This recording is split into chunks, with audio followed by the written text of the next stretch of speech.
Yo, what's up, guys? Hi, it's good. What are you up to?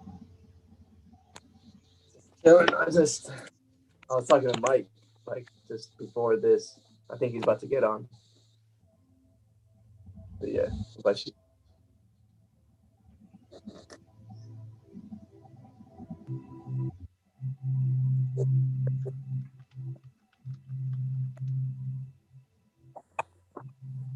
What up, Dad?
Greetings. Hi, Travis. Yo, what's up?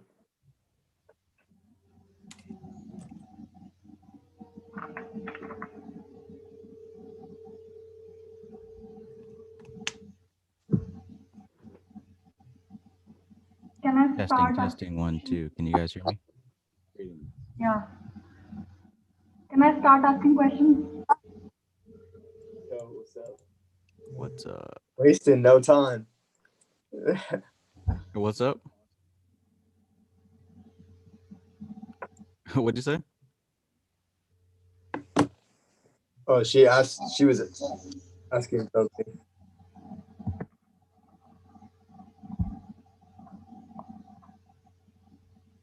Okay, I'm starting. I have so many questions today. Like, so, Right it's the on. chapter Let's do it. rhythm. It's actually the chapter rhythm that I read. I've completed Kybalion yesterday. So on page 73 Mhm. in the chapter rhythm, it is mentioned that you have to follow the law of neutralization and rise above that. plane of consciousness to a higher plane, so that the experiences passes below him, like below the person. So is this supposed to be practiced with the non-attachment thing you told me last Sunday? Okay, I heard your question at the last part, but in the beginning, what page did you say this was on? Page number 73. Okay, and what part of 73? Law of neutralization. Let's see. Is that in the polarity chapter? Rhythm. The what? Rhythm? Rhythm. Oh, Yeah. rhythm. Thank you. Because my book doesn't have any page numbers. Oh shit. They just What's the paragraph start with? Principle of rhythm was invariable and ever in evidence, mental phenomena, blah blah blah. And later, I think it's this line, the third line, no, fourth line. Yeah, third line. In other words, the swing of pendulum occurred on the unconscious plane and the consciousness was not affected. This they call law of neutralization. Its operation consists in raising of the ego above the vibrations of the unconscious plane of mental activity so that the negative thing of pendulum is not manifested in consciousness and therefore they are not affected.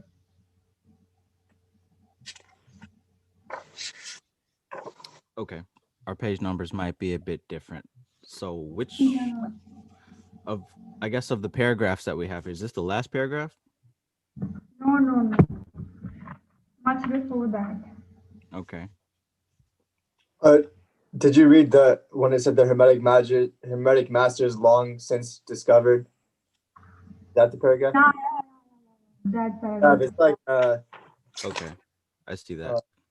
okay, for sure. Dramatic masters long since discovered that while the principle of rhythm was invariable and ever in evidence in mental phenomena.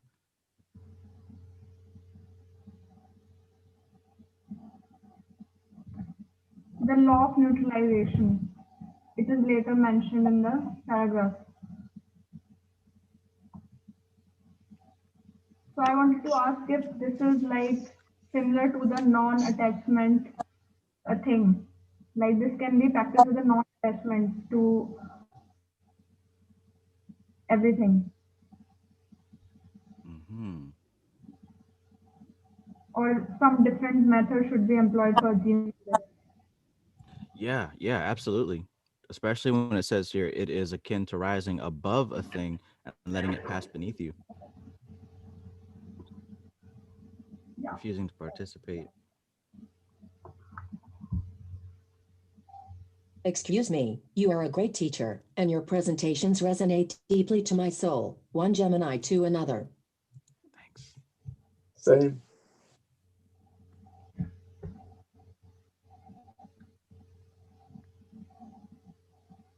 Okay.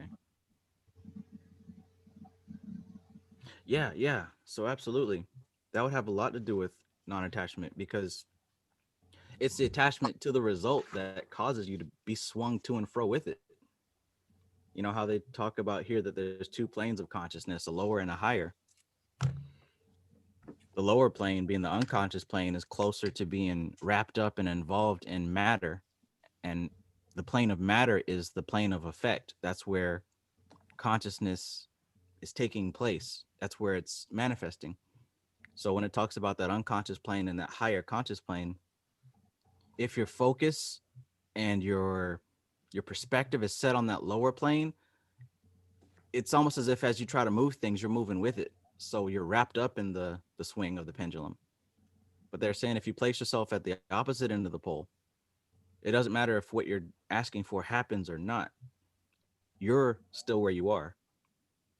And they say when you put yourself in that position, it's easier to have these things flow back and forth because you're not flowing. You're the center point basically, as opposed to being one of the pieces on the chessboard. So that would affect, like, I don't know in which paragraph it was mentioned. Yeah. Later on the page 75, okay, you don't have the same page, but it is mentioned that a person who is incapable of feeling pain is also incapable of feeling joy. Like little pain, if he feels little pain, then he will feel little joy. Yeah. So I mean, person rises, like if the person becomes the center, then he will feel like neither joy nor pain. Yeah. He will be at peace, with peace, complete. And the difference is doing it intentionally. Like when it mentions the pig there, it's talking more about a capacity to receive, because a lot of this spiritual and occult understanding has to do with your capacity to receive, hence the word Kabbalah meaning to receive. Like the pig, for example, it doesn't have much of a capacity to feel pain, so it also doesn't have much of a capacity to feel joy. So it's like two sides of the opposite. It's all about feeling, though. You feel me? But what they're talking about here with the masters is humans, we have a wide capacity, but as an advanced occultist, you're choosing to limit that being affected by that capacity, right? It's a choice to rise above it. So we should like completely let go the like feeling happiness and feeling sadness part. Like we should aim at completely letting it go. Letting go of being emotionally attached to things that happen. Even the Like letting ancient, go of happiness and sadness and just being at peace. there's a difference between joy and happiness, right? Happiness is temporary. Happiness depends on things that happen outside of you.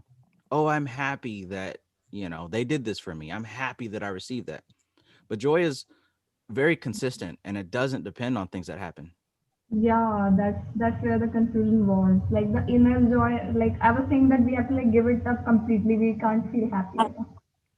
Yeah, yeah, and I wouldn't think that they would say to give up happiness. I think it's illustrating that happiness and suffering are two ends of the same type. It's like the polarity, right? Hot and cold water, but it's both water.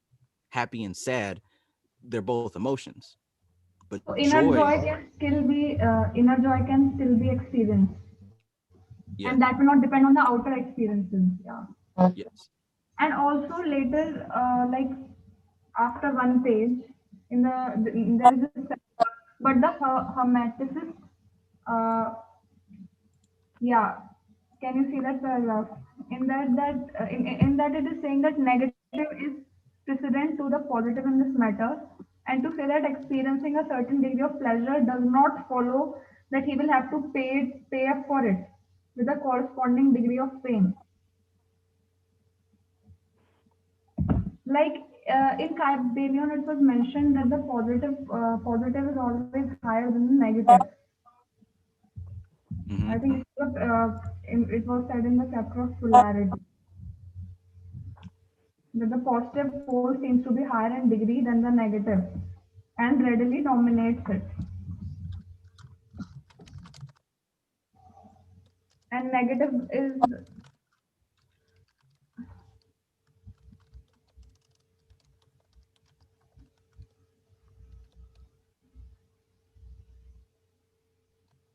like if we feel like if it is trying to say that like if we are experiencing a negative swing of pendulum, then it will be compensated by the positive. But if the positive will happen, it will not be compensated by the negative. Is it saying this?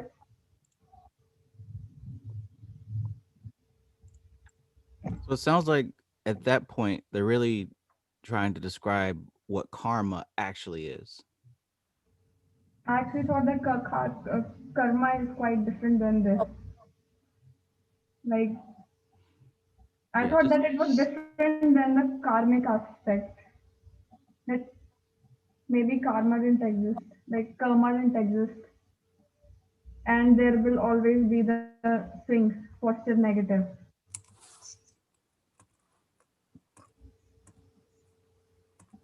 But you are saying that it is I associated mean, with. really positive and negative. I mean, that all depends on the perspective of the beholder, right? I mean, how can you really say the experience is positive or negative?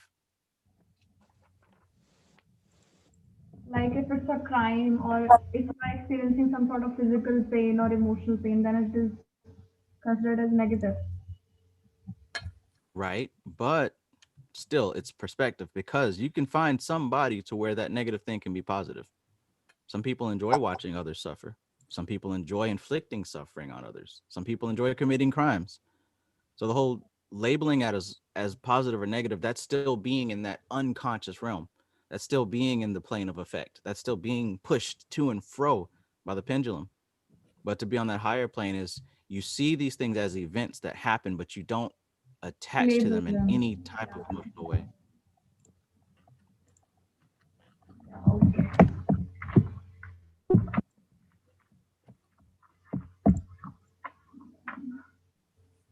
Then in this chapter, mental gender. Here I got very confused actually. Hmm. In this differentiation between I and me is explained. I and me. And I was not able to just understand. Yeah. Yeah. That was a really good chapter. Sheesh. I did a whole video on that one. You said this was Okay. in, or I guess how many Mental paragraphs into that chapter? first, second, third paragraph. Third and fourth. Even Third fifth paragraph. is talking about the I and me, but I was not able to grasp it. I was trying to observe myself, but I was still not able to understand which was I and which was me. Yeah.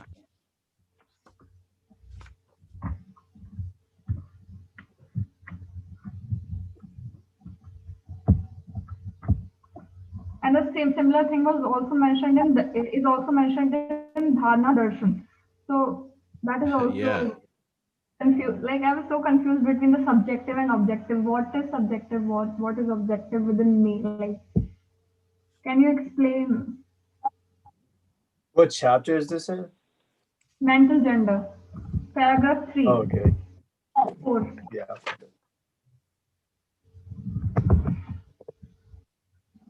Hmm.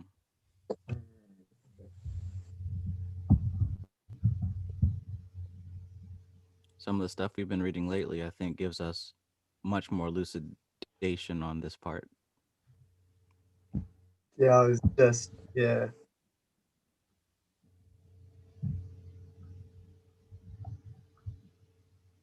I was thinking I was just like I felt like I was reading another version of the seven hermetic laws. Reading some Yeah. kind on. Yeah. But that's off the topic. Or not really.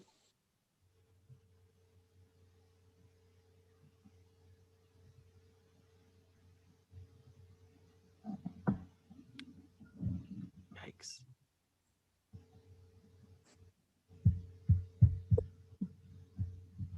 Hmm. So yeah, at least to me, I think it's pretty clear what we're talking about here. It's talking about consciousness, right? It's difficult to understand what consciousness is. It takes a minute, you know what I'm saying? It takes a while of contemplation. Um, but there's a difference between consciousness and the idea that I am something. What they're describing here would be the ego. When it talks about the I and the I is talking about consciousness, and the me is talking about the ego aspect. In the Vedic text, they call it the ahamkaya. Is that what it's called? Kara with the Y. Ahamkara. That's it. Ahankar. Ahamkara. Yeah. Yeah. So the me is talking more about that aspect, like they described there. It's attached to the clothes you wear, the way you present yourself, how you talk, your memory, your character, and all these things that you think you are. But that's just a figment of your imagination. A very convincing figment of our imagination, but it's not the ultimate I. It's not the observer. The And observer, so the observer within our mind, like while we are meditating, we can observe the thoughts flowing, everything flowing. Like it's just a state of being. So that is me. No, that is I. it's the me trying to perceive the I. Me? Getting confused. Well, like I was saying before, the I is something that'll take some time to grasp because there's a lot of releasing that has to be done. We are very much convinced that we are a something. It's deeply ingrained. In Tatwashudi, they say it's so deeply ingrained that you can reach higher levels of consciousness and you still have a smidgen of that ego left. So it's not easy to get rid of. But when we contemplate on consciousness, it is something that is separate from what we think it is.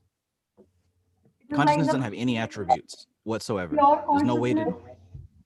to. Is it talking about pure consciousness? Is like it is mentioned in Dharana Darshan as well that there is pure consciousness and we can touch it like after a lot of work. It after getting a lot of clearing done, it we can like get in touch with it. And there are the difference between the outer and Yes. the goes away.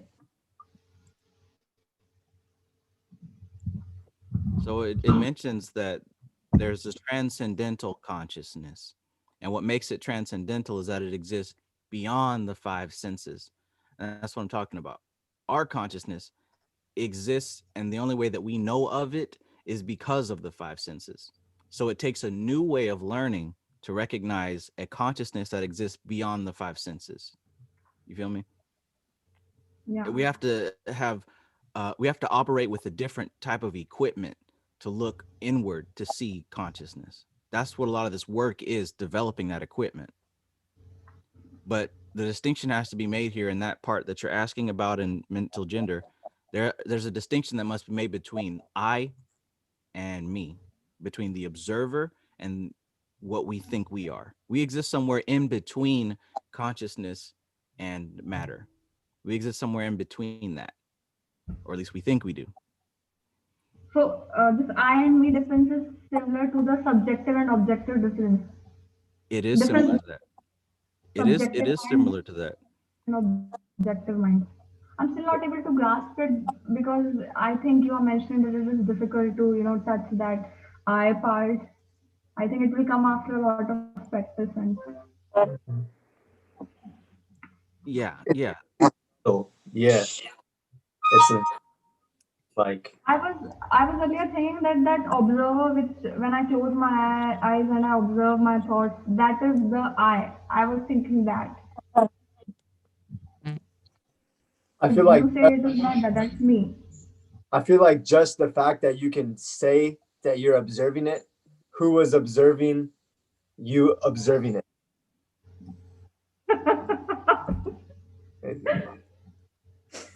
Because if you can say that you observed it, that means that there was someone or something observing the observation. The one who is observing can also say that I am observing. Exactly. Yeah. So an important thing to do with this, Ananya, is also to realize that you got to let go of what you think you understand. We're approaching some very heavy stuff, and I'm not picking on you specifically. I'm saying when encountering something that is very difficult to conceptualize, because listen, we're talking about something that is beyond anything that we really know. When someone says God, that's just a placeholder term. Nobody knows what the fuck that is. Same thing with consciousness or Shiva or what's the new word we've got for it? Purusha, right? Doesn't matter what we call this ultimate consciousness. It is very hard to understand. So when trying to think about it, it helps to not think you know it. It helps to come fresh, to come like a child, to come, and admit that you don't know shit. When you approach it in that way, it begins to reveal itself in ways that you may not have expected before. You see what I'm saying? So when you sit down and you're observing your own thoughts, what you're actually doing is you're removing yourself from being you, and you're starting to adjust as being that consciousness again. Because that consciousness, all it does is observe. It doesn't do anything but observe. That's its only role, is to observe. So by you observing yourself, quote unquote, you begin to put yourself in that role of that thing, observing matter, because all that exists is energy and matter. That's it. But when they mix together, somewhere in that fine line in between, that's where we exist, or we think we exist. Yeah. Trav, on page 35, of the Samkhya Darshan, it gives he lists the differences between the Purusha and the Prakriti, and it's like seven I guess like principalities of the Purusha or like quality of it. I think that helps. Okay. Which Okay. book you are mentioning? This is Samkhya Darshan. Okay, I have not. And what it says here about Purusha, which is an aspect of consciousness that we're talking about, it's one that's a little bit closer to our manifest dimension. But what it says here is, Purusha means pure consciousness, which is a separate principle from Prakriti, which is matter. In Samkhya, the differences between Purusha and Prakriti are described as follows. 1. Purusha is sentient, whereas Prakriti is insentient. 2. Purusha is trigunatita, which is beyond the three gunas, whereas Prakriti is trigunatmika, composed of the three gunas. In other words, consciousness is beyond generation, operation, and destruction, right? But matter is composed of being generated, operated, and destroyed. Purusha is the knower, whereas Prakriti is that which is known. Purusha is inactive, whereas Prakriti is active in constant motion. Purusha is free from all cause and effect, whereas Prakriti is the primary cause. Purusha is unchangeable, whereas Prakriti is changeable. Purusha is aparinama, without consequences or results, whereas Prakriti is full of results, being the source of all manifestation. So when you look at that, what they're really describing is the difference between the quality and the distinction between these two cosmic forces that create everything, consciousness and matter. Consciousness is inert. It doesn't do anything. Matter is all activity, but no mind. On the lowest plane, it manifests as mind and matter. They both are interacting on this. Yes. It's like differences in density and manifestation between the mind and matter. Okay. And I'm always, getting. always, always, what we think that we are existing here in life is that fine line in between mind and matter. Yeah. Can I ask It's very questions? difficult to point to. Yeah, you say. It's very difficult to point to mind. What is mind? No one can really describe that. Even though that's the lowest manifestation of pure consciousness, we can't even describe what mind is. It is the sixth element which is mentioned in Dharna Darshan. Indeed, but what does that mean? Yeah. It is associated with Agni. Yeah. Right? And see, I know where you're going. We can describe all the associations, but what is it? I know mind because I can point to anger. I can point to sadness. I can point to all the effects of mind. It's like the wind. You can see the leaves blow, but you can't point to the wind. We can't see it. We don't have the equipment to see wind. The tongue can't taste the tongue. But anyway, just to say, we're dealing with things that are very difficult to conceptualize. Yeah. Can I ask question from Dharna Darshan? Like 2 questions. Hell yeah. Yeah. So in this book, like I started reading, and at first they told us to choose a symbol. Yeah. Now later they are talking about these. I think in the.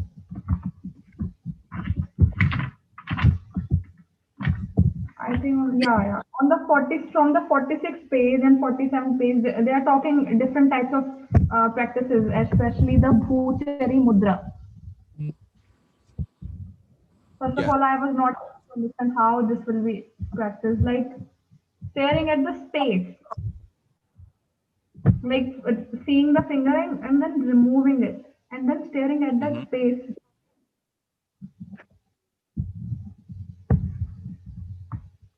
And Did you later try it? also, like I try, I'm able to see the space, but it gives me slight headache. Like it restrains the eye, looking at the space, like it's quite vague and like very vague, abstract it looks. So, like, first they are telling us to focus on the symbol, and then they are like giving us all these practices of uh, developing an external level focus, then intermediate level focus, and an internal level focus, and then later, I think from the eighth chapter, they are like telling another technique. Hmm. So actually, where should like I want to start this? So where should I start? Like, should I do just a symbol focus meditation, or should I start from this external, intermediate level, and internal, or like this Kaya Yeah, chapter 8? you should definitely start there. Kaya Yeah, Yeah. that's going to be primary, paramount. Okay. Kaya Stratum is like the foundation of all the other meditations. Okay. Thank you. It's like the launch off pad, basically. Like you have to launch off from Kaya Stratum.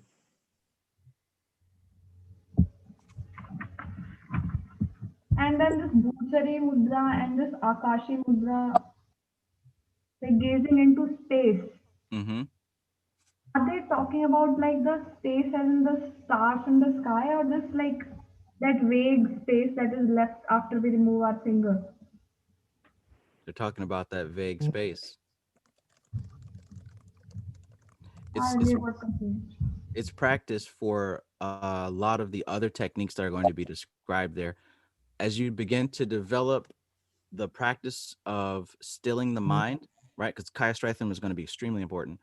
Once you still the body, it becomes easier to still the mind. And a lot of the things that you're going to see and visualize is going to be within that space. They call it the Chitta Kasha, right about, hands distance from your eyes. That's going to be the space that if you were to see things, that's about where it's going to appear. But in general, it's good practice when doing these type of techniques to be able to focus your gaze about that distance, because that's about the range of that Chitta Kasha, they call it. Almost like your internal movie screen. That's about where it is. So these are all open eye practices. Yes. The I mean, I have not read later after like 58 page, so I don't know. But let's see. But definitely take a good look at that Chiastrathium portion and take that seriously. Yeah, that is the beginning, right? Before starting the practice, that is like the foundation practice we have to do every practice. So I just read it a bit. I think I will start that. Mm.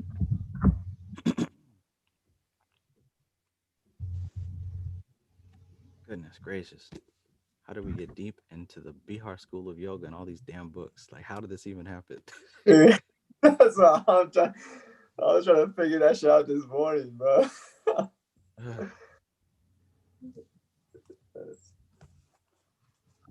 And then And also, like, oh my bad. No, you can go.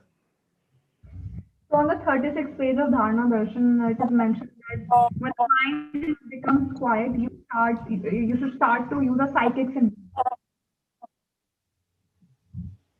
So which psychic What page symbols is are that? talking about? Yeah, page number 36, Dharana Darshan.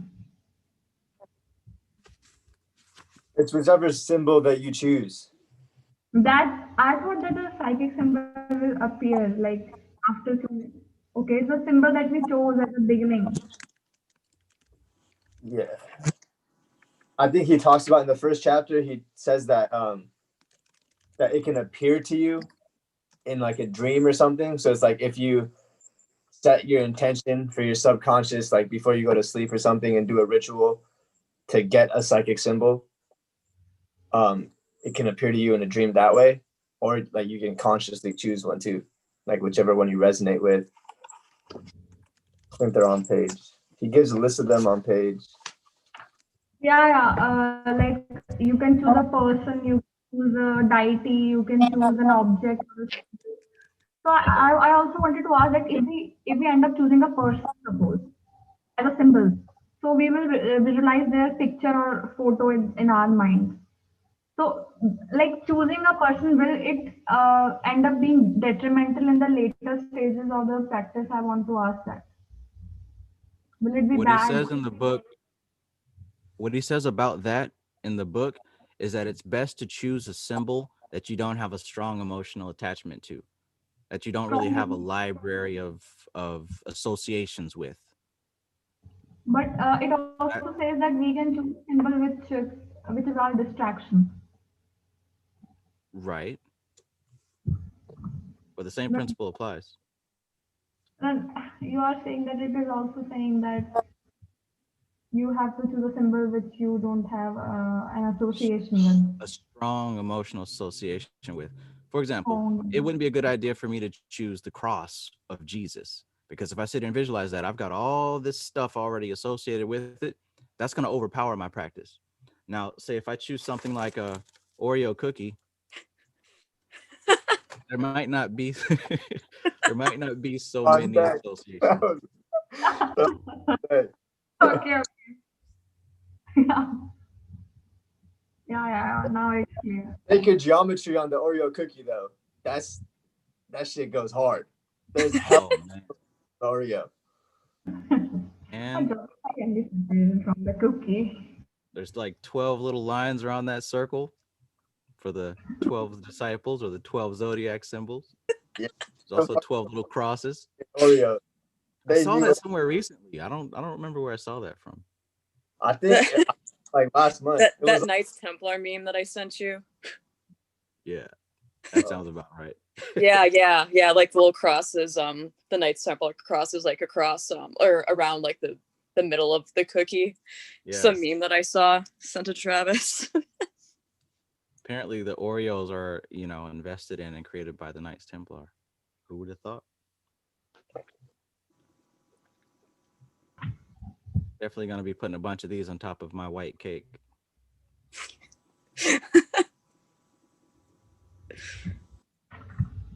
Oh my gosh. There is one more question that I have. It is regarding to the tarot. Tarot? So I wanted to ask that if we are reading like suppose like it's quite confused. It always confuses me. Like if I'm asking the cards that okay, how does this particular person feels about me? So I get confused that the pictures that the cards show, will they describe how they how I am in their eyes, or will it describe them or their mentality towards me? Okay, so let's think of it like this. When a meteorologist wants to give a weather report for tomorrow, it's very hard for them to just go outside and look at the sky and say, it's going to rain, Family Guy. So what they have to do is they have to take a lot of things into account, a lot of symbols, they look into the past, they look into all types of things, and they make a deduction based off of the subtle things that they see. So likewise with these cards, the more that you know about the symbology on them, the more you're able to put together a story from what the subtle element is presenting. You know what I'm No, saying? that is not my question. My question is like suppose I'm asking suppose how my manager feels about me in the office. So cards will like suppose two of swords came up. So will it mean that he feels that I'm confused? I am a confused person, or he is feeling confused about me? There is a confused energy there. Like he is feeling confused about me, or he thinks that I'm a confused person. Well, that's going to take a little bit more elucidation on the symbols that you got stored up. Maybe you might need to pull another card to verify or clarify. Yeah, I generally put out like 6 cards, but I get always confused that is it like how they see me, or is it I am in their eyes? Were you specific with the question? Like if I ask that how my manager thinks about me, like what he feels about me, how I'm working. And two of swords and two of pentacles show up. So will it mean that he thinks that I am confused, or he is feeling confused regarding me? Well, first of all, who said that he's confused? You said you pulled 6 cards, so you got 5 others to choose from as well. It really depends on the whole system you got there. What kind of spread did you use? Like, what did the card here, did this signify him? Did this one signify the situation? This one signify you? How do they play with each other? Did you have them all lined up left and right? Is it a story? Like, if you can't just pick one card out of the bunch, they all work together. You said you pulled 6, so there should have been a story in place. Like, going into it, it helps if you're like, okay, this card's going to represent me, this is going to represent him, this is going to represent what happened, this is going to represent the next. You see what I'm saying? There's got to be some kind of context. Otherwise, you just got about a bunch of raw elements, and it's hard to put them into context after the fact. So after I pull all the 6 cards, I'll relate them to a context or a story. Before you pull 6 cards, they have a thing called spreads, right? Tarot spreads. Yeah, And yeah, yeah. that's a good way to just kind of put a context to what you're doing, a little framework, so that you can fill in the dots. And once you fill them in, it's a lot easier to make the decision of, okay, so seems like he's got a confused energy about this particular situation, and this is what I should do about it or stop doing. Okay, I got it. These How all the cards, cards? Oh, sorry. no, you go ahead. I was just gonna say how all the cards, no matter what cards it is you get, how they interact with each other are pretty much the most important thing. Like for example, I did like a recent just like simple like 3 card spread and had another friend do one for me before that. And the one that my friend did, he's more he's more ate up with tarot than I am.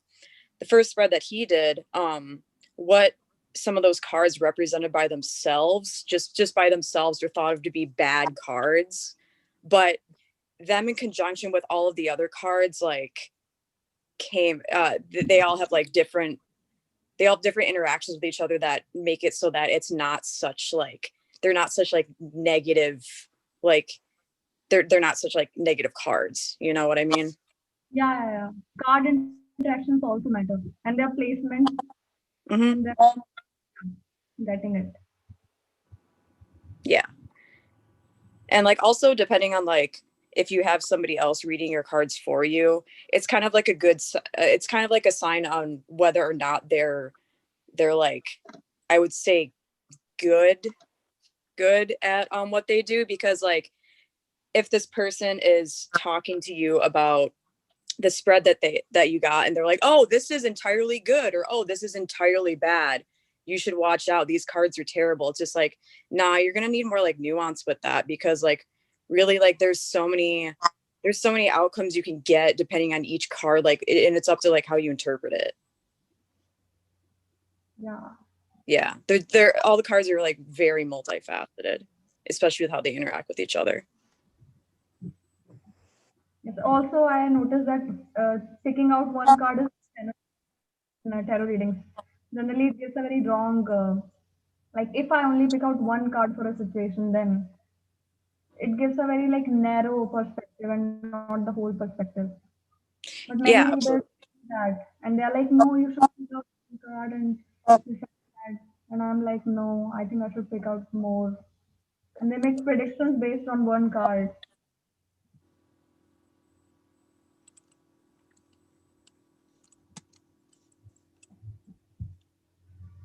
Again, we're dealing with context here. If you pull just one card, you don't have much context. But if you pull 3, you can set up a little bit better. You can do a past, present, future. You can do, you know, what's behind the situation and what's ahead of the situation. With a 6 spread, you've got even more context. But it's almost like you're opening up the space for the cosmic energies that these cards represent to interact with inside of. Okay. Thank you. Thank you. You're amazing, Ananya. I appreciate you. Greetings. What's going on, Winter? How are you?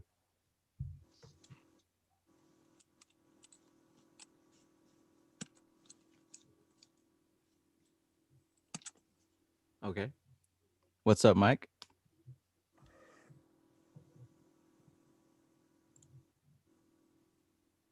Peace, everybody. Good afternoon. What's up? What's good, So- Django? What up, man? Philip, how are I you? was reading this chapter again, right? Hey, Trev. Good to see you, Alex.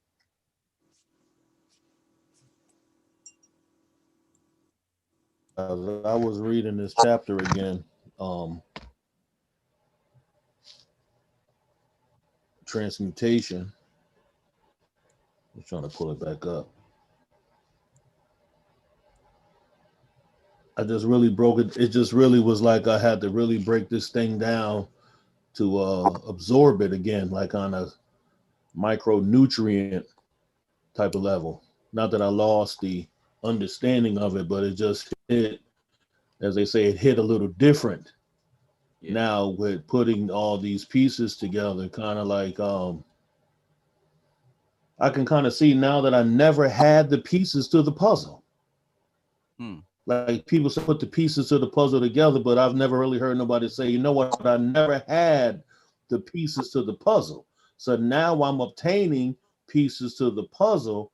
So what I'm doing is I'm trying to take, when I put a puzzle together, I try to find all the edges first, because those are really the only pieces that have something that correlate, that has a flat edge. Yeah. You know what I mean? So you can kind of put it together. So I'm kind of doing that right now, and I'm putting together the edges of this puzzle, and then as it goes along, you filling this thing in. So with just going back and just rereading, this chapter, and it's talking about the basically the mental transmutation. And I had to like break it down. I highlighted particular pieces, and I copied it and I pasted it back into my notes so I can kind of go through this thing to do, like I said, so I can absorb it. And then the first thing I wrote down is the all is mind and the universe is mental. So I just kept slowly just reading that. The all is mind. The universe is mental. When I thought with that, I said, which means that all distinguishing characteristics and our personalities and our concepts, our ideations, abilities, our spiritual faculties, etc., are all thoughts of this all mind. So how we've been for the last thing with everybody with the free will, and when we ask questions, when we do this, and I wrote what is considered our thoughts are only impulses or impressions coming through the sensory functions. So when we begin to ask questions about these concepts of the mind and the universe is mental, soon as we start questioning these things and we're not understanding it, and we keep going through this rigmarole process of grinding it and grinding it and grinding it, that's the insanity of the asanas. That's the insanity of the samskara. That's the toxicity of just trying to get rid of these out of us, which we know can take years and years and years. And as it's saying, as we know, mental transmutation means the art of changing. And like I said, I took parts of this particular chapter. One of the part was mental transmutation means the art of changing and transforming mental states, forms, and conditions into others. So you may see that mental transformation is the art of mental chemistry, a form of practical mystic psychology. So now when we go into the Vedic science, that right there shows you that that's inner awareness. That's kaya strayham.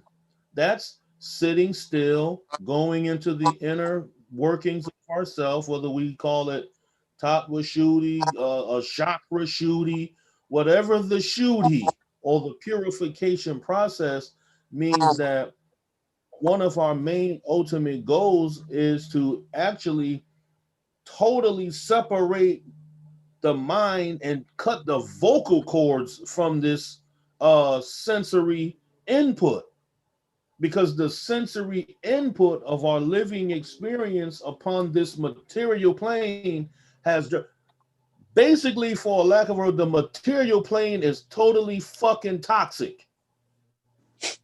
This whole physical impression, this physical experience is toxic. Look at the shit that we experience on a daily basis. Let's just go back to last week. I ain't even gonna mention it, but we know what happened last week. You understand what I'm saying? I'm just using that shit. Everything, of course, we got good, we got bad, because now we got to go to the law of polarity. Each law corresponds to the next fucking law, and these laws, there's no separation. So the only thing that we can do as we go along with learning this is totally, constantly, because the masters of these things, whatever particular author of the books we write, they are only masters at that level because they're in a constant state with the universe. They're not contemplating or receiving any fucking low-level impressionary input information from no world shit. No, nothing is influencing them. Nothing is causing them to meditate. Then they come out of this state of meditation, and then all of a sudden they're questioning whatever they're doing. They're not in the state of joy anymore. They're not just happy about what they did. They're filled with divine joy to the point where we can only toxically, again, I'm gonna say toxic. Maybe that's gonna be my catchphrase, and we're supposed to be eliminating catchphrases, but fuck it. Toxically, we can only do what? Verbally identify it. So what? So our toxic fucking mind and lie and rationally try to break this mystical, infinite, deep, all this shit that we toxically can't figure out. So, and it says and back to the book, the Kybalion says if the universal is mental in its nature, then the mental transmutation must be the art of changing the conditions of the universe. The mind. Where's the mental? If the universe is mental and the all is mind, and we're trying to change our mental conditionings, where are we at mentally? Who is the individual trying to change this mind? Who's doing this? It's the toxic person, because he's the one. Me, I speak for myself. I'm the one, the persona.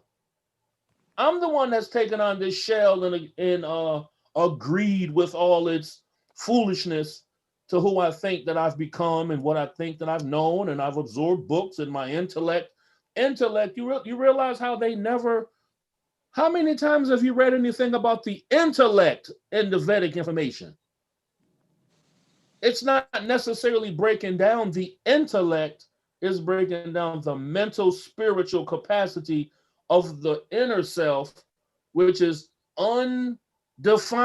All we can do is say inner self, because that's all we can try to go back to do what? Make this fucking person understand what he really is, because he don't understand who he is. So we gotta say, oh, who you really are, Shango, is the inner self. You are composed of mental, spiritual energy that's really not connected through your experience and blah, blah, blah. You see how fucking crazy that we really are, that we got to go through this shit? That's nuts. That's what I've been thinking about, how nuts that we are. that we really got, that we actually got to do what, Trav? We got to study the shit to fucking figure out who I'm not. We're not trying to figure out who we are. We're trying to figure out who we're not. So with the whole thing, it says along the line. So it's basically the mental transmutation. We're trying to mentally transmutate, transform ourselves, become an alchemist or a great arcanist. We are arcane specialists, or we're at least, because now I'm doing what? I'm defining us and me again with these terms of, you know, arcane and blah blah blah. So basically, we're trying to, and it says along the lines of matter, force, and mind. So we're trying to change the conditions of the universe along the lines of matter, force, and mind. So you see, therefore, that mental transmutation is really the magic of which the ancient writers had so much to say in their mystical works, about which they gave a few practical instructions. Even the Kybalion is a flip-flop freaking book written that we know now of Vedic information, whether it was at a different particular time. And then I come to the conclusion that that what we call Egyptians or the Cometians, or whether they want to say they were aliens, they're so fucking mysterious. Whatever we call them, the Kemites, Cometians, Egyptians, they're so mysterious because you know what? They weren't conditioned either. They were all mind. That's why we misinterpreted their death ceremonies of going into the underworld. Them motherfuckers lived in the fucking underworld.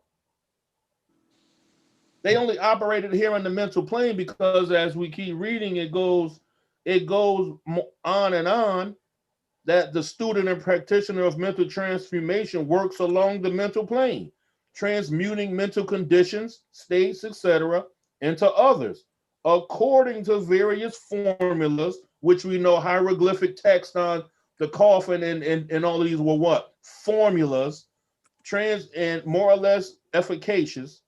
The various treatments, affirmations, denials, etc., of the schools of mental science are but formulas, often quite imperfect and unscientific, of the Hermetic art. The majority of modern practitioners are quite ignorant compared to the ancient masters, for they lack the fundamental knowledge upon which the work is based. This is why we got to sit down, sit in the Siddhasana, and do a particular pose, and your spine is upright. We got to raise the Kundalini. But before you raise Shakti Kundalini, you got to clean and purify each chakra centers, because they're what? They're individually toxic. So everything is based off of what on this mental plane? Toxicity. We're one big fucking petri dish of perversity and degradation and decadence. You see, so when I went back to this, I just had to really absorb this thing, because and that's what they do, and make you contemplate. So that right there, the observer is the contemplator. He or she, as we're designated. We sit back and now we contemplate. Now we allow this wise inner gatekeeper or security guard or whatever we want to call it to observe this automaton, the fucking Terminator, festering flesh puppet that's slowly heading towards death and stinkiness and fucking worms eating your eyeballs out. We got to sit back and observe this fucker do all of this corny shit, want fucking dick getting hard, and you're looking at ass all fucking day long, and you're worrying about ass. You're stressed out about the coronavirus. You know what I'm saying? Look at how pathetic we can actually be. But look at how great at the same time, because it's what? It's the law of polarity in correspondence, look at how great we can be at the same fucking time. This is why there's so much mix-ups between all of these different schools of thought. Everybody is this meat puppet, ego, out of control dumbass. Like, dude, it don't matter. I don't care if you go to church from Monday to Monday. As long as you do that's your path. That's your destiny. I'm just walking along and I happen to observe you because we're all just like, it's no different than physically walking on a trail and a fucking bird flies into your path. You've observed the experience of this bird flying along your path. You can't do anything about it. So when we say the universe is mental and the all is mind, we're not in control of any fucking thing. The only thing we're in control of is the automaton. So we do have a level of control. We have a control to realize when my inner true self is not the driver of the machine. I'm allowing the four functions to operate in toxicity. So now Cheetah is in fucking control because I keep thinking of shit all day long. And I'm like, damn, man, I wonder if I can get, you always think about what, you know what the biggest two words everybody say? What if? And then we get technical and we say, well, hypothetically speaking, hypothetically speaking is the same thing as saying what if. That's remedial. So nobody can sit and tell any of us any fucking thing if they're not in full active awareness of their inner self, and to put a period on what I'm saying, and if they're not in the active awareness of their true self, they don't have no fucking city. Because to be actively aware of your inner self is what? A fucking city. That's a power. To know that I'm not who you physically see me in, and I'm able to inner calm myself and inner focus myself, that now I'm operating in the truth of my inner spirit, but I'm interacting with this fucking human meat puppet who think that they know the deal. I'm a fucking mind fuck you if that's what you want, since you think you're so smart, because what? We can do whatever we want. Because if the all is mind and the universe is mental, there really is no fucking good or bad. It's what? The mind of the all. This constant impulse of, you know what the universe is like? Man and woman having sex all day, and at the same time they're having sex, she's giving birth. He's planting seeds, getting her pregnant, she's giving birth, and that's all they do is a constant motion going on. It's constant love making and giving birth. That's what Shiva and Shakti corresponds to. What do you think Shakti wants to do once she get to the top? She wants Shiva to bust her down. And that's what, you know what I mean? So the whole thing, that's what unity, that's what union is. Yoga is what? Sanskrit word that means what? Union. So we can't even begin. So this is why, you know what I mean, this thing really got me, it really got me stirred up, especially when it came to the various treatments. And then, I'm sorry, because I mentioned those various treatments and all of those. So this other book I'm reading, it's called The Secrets of Yantra, Mantra, and Tantra, right? And it says, Yantra is not magic, but a path or technique which has been frequently mistaken for Jadu Tuuma, which is basically some magic shit that people, some other type of fake magic shit, you know what I'm saying? And it says, or superstition. So it's been mistaken for some superstition. This is why you know, modern, and I guess we can use that term because Amar and Ananya physically, they carry a particular phenotype. So through their particular genetic phenotype, they're connected more to the ancient indigenous people of their geographical area than say someone as physically as me, because I can show you my DNA. I'm 29% Nigerian and blah blah, breaking all this thing down, the European, Irish, but their particular phenotype genetics would carry a higher percentage of an ancient indigenous people of what we call India. So their modern people, the modern Indian, you know, whatever they call, you know what I'm saying, they believe that the Vedic, because we know that it was the ancient, you know, Vedics, or what's the word? Before they became Brahman, they had another word for what they doesn't. Sanatan, Say it again. Sanatan Dharma. You know what I'm, yeah. So those are the ancient people. So now they believe that the very same system that carries you to this modern day, half of y'all people believe that shit's superstition. Half of the people are Muslim and Christian now. Some shit that y'all never had nothing to do with. Based off of another, some family. people came and just, you know what I'm saying? You told us, you know, your family's Muslim. Your family ain't no Muslim. Yeah, that's what I'm saying. Based off of the ancient, but what I'm saying is that it became superstition. So it's that in technical terms, yantra means an instrument, an apparatus, a talisman, or mystical diagram.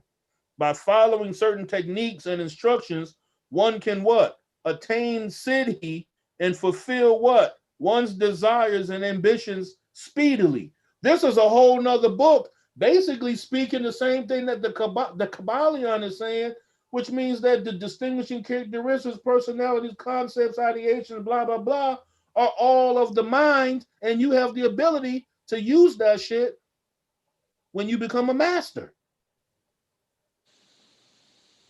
The student is a learner and adept. And once you become a student, you become an adept. Adept becomes one who starts practicing what he's been learning. And a master masters what he has learned. You live it now. You don't even see the master doing that shit no more. That shit is nothing but all mind to the master. Because he's what? He actually he studied these practices to actually change his whole mental conception of himself or herself so that he can transform the cellular, the plasma, the muscular, the neurological, the nervous system. You can change all of that shit. That's just like the author of Dharana Darshan. He can't give you no experience of what it feels like to catch a common cold. We're so toxic, we catch the common cold. They have cities over getting sick. They don't even get sick. In the Himalayas right now, there's a guru somewhere, butt naked, on the top of the fucking Himalayas, in samadhi. Well, his physical body is fucking 30 degrees below zero somewhere. So the whole thing, it says, and as this book continues a little bit, and I'm gonna end, it says a man expresses himself through signs, speech, or writing. While yantras include signs and writings, mantras and tantras are interlinked since they are expressed through the medium of yantra. Okay, and then it goes on and says the 5 basic elements of earth, water, fire, air, and sky are related to yantras, and by performing special pujas, which we know is like worships or prayers, can control nature for one's own advantage. That's the mastery that we're actually seeking to obtain. But the first stages is basically to control the toxic thoughts that constantly keep trying to stop the flow of studying this.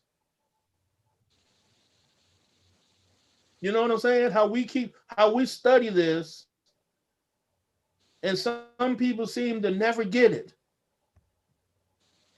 Or they keep going, or they like a puppy chasing their tail in a total circle over and over and over again.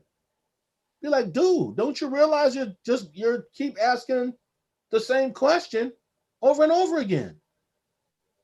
You can't even go into a physical university and keep asking the professor the same question. They're gonna fucking say, okay, let's move on. Or they're gonna say, maybe you're in the wrong class, dude. You might need to go back and take writing classes. If you can't express yourself, maybe you need to go take lower classes, or maybe you need to lower your credits. You might be overwhelming yourself at this present moment. So the individual that keeps fighting, if anybody, I'm gonna keep it real. Anybody who listening to this, who be watching us, if y'all are questioning yourself over and over again and you're not sure, you might be in the wrong fucking class. Trav will never say that. Trav's a nice guy. It's all good though. You know, I'm not attacking nobody, but to keep it real, if you're not getting it, if you're not at least, because Ida and Pingala does give you a little bit of flash of Shakti. It don't give you the full component of it, but it do give you some. You should be getting some magic. If you're not getting it by now, maybe you need to go back to another place. You might need to go back and start something over again. That's all I'm saying, man. One thing I wanted to ask. Like, I'm always amazed whenever I read this, that certain people, they are like, they want to attain some power. Like, I've read a lot of stories of the mythologies of the ancient texts, that this person is meditating to gain certain kind of power to control this and that. But we study in our, like, these books, that we are trying to meditate to transcend ourselves, rather than gaining these kind of powers like flying, or like controlling our reincarnations, these sort of things. Like, is it really worth it to desire these kind of things? Like, how is it even possible that someone desiring these kind of powers can actually get some sort of benefit out of meditation or practices? I think by a person just even contemplating that as a power, they realize that might be a possibility. Who in this chat right now don't want power? Keep it real. We got to get over that. We have to. You know what I've learned? You know what I've learned to have done? To accept myself as a thinking beast. I've learned to accept right myself there. at the That's point. That's the fucking city, though. I feel like that's a city in of itself. Yeah. I've learned to accept who I am. I want some fucking power. I don't want to overpower nobody, but who doesn't want the ability to wake up and change the whole weather, or just change anything? Just have the capability that soon as you come into the presence of someone we consider whatever we consider they are, and just by looking at them, turn them into what we want them to be. Who don't want to do that? Keep it real. Come on.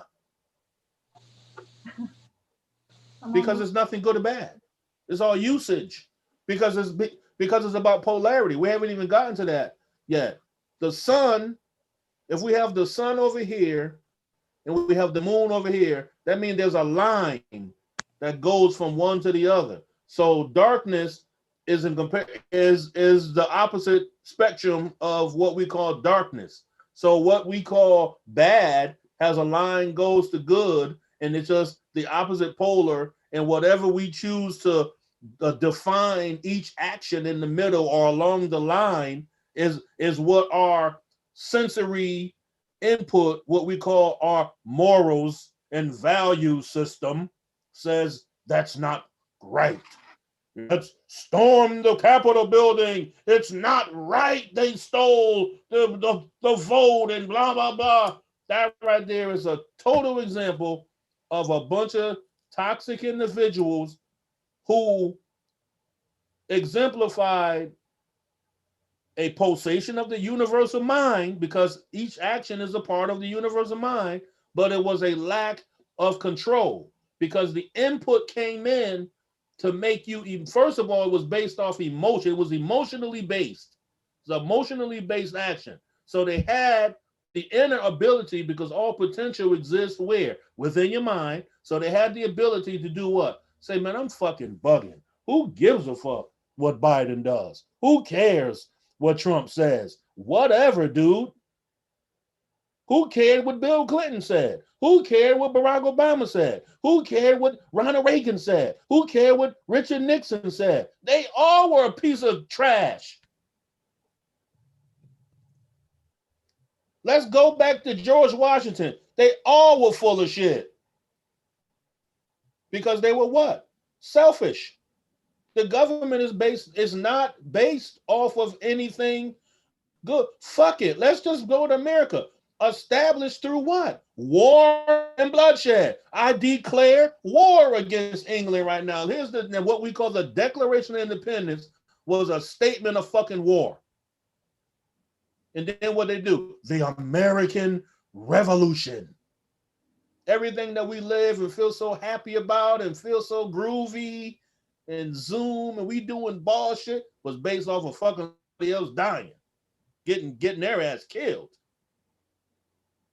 There's a bunch of people in another country right now digging up coltan for a half a penny every day, so we can have the iPhone 90. It is what it is.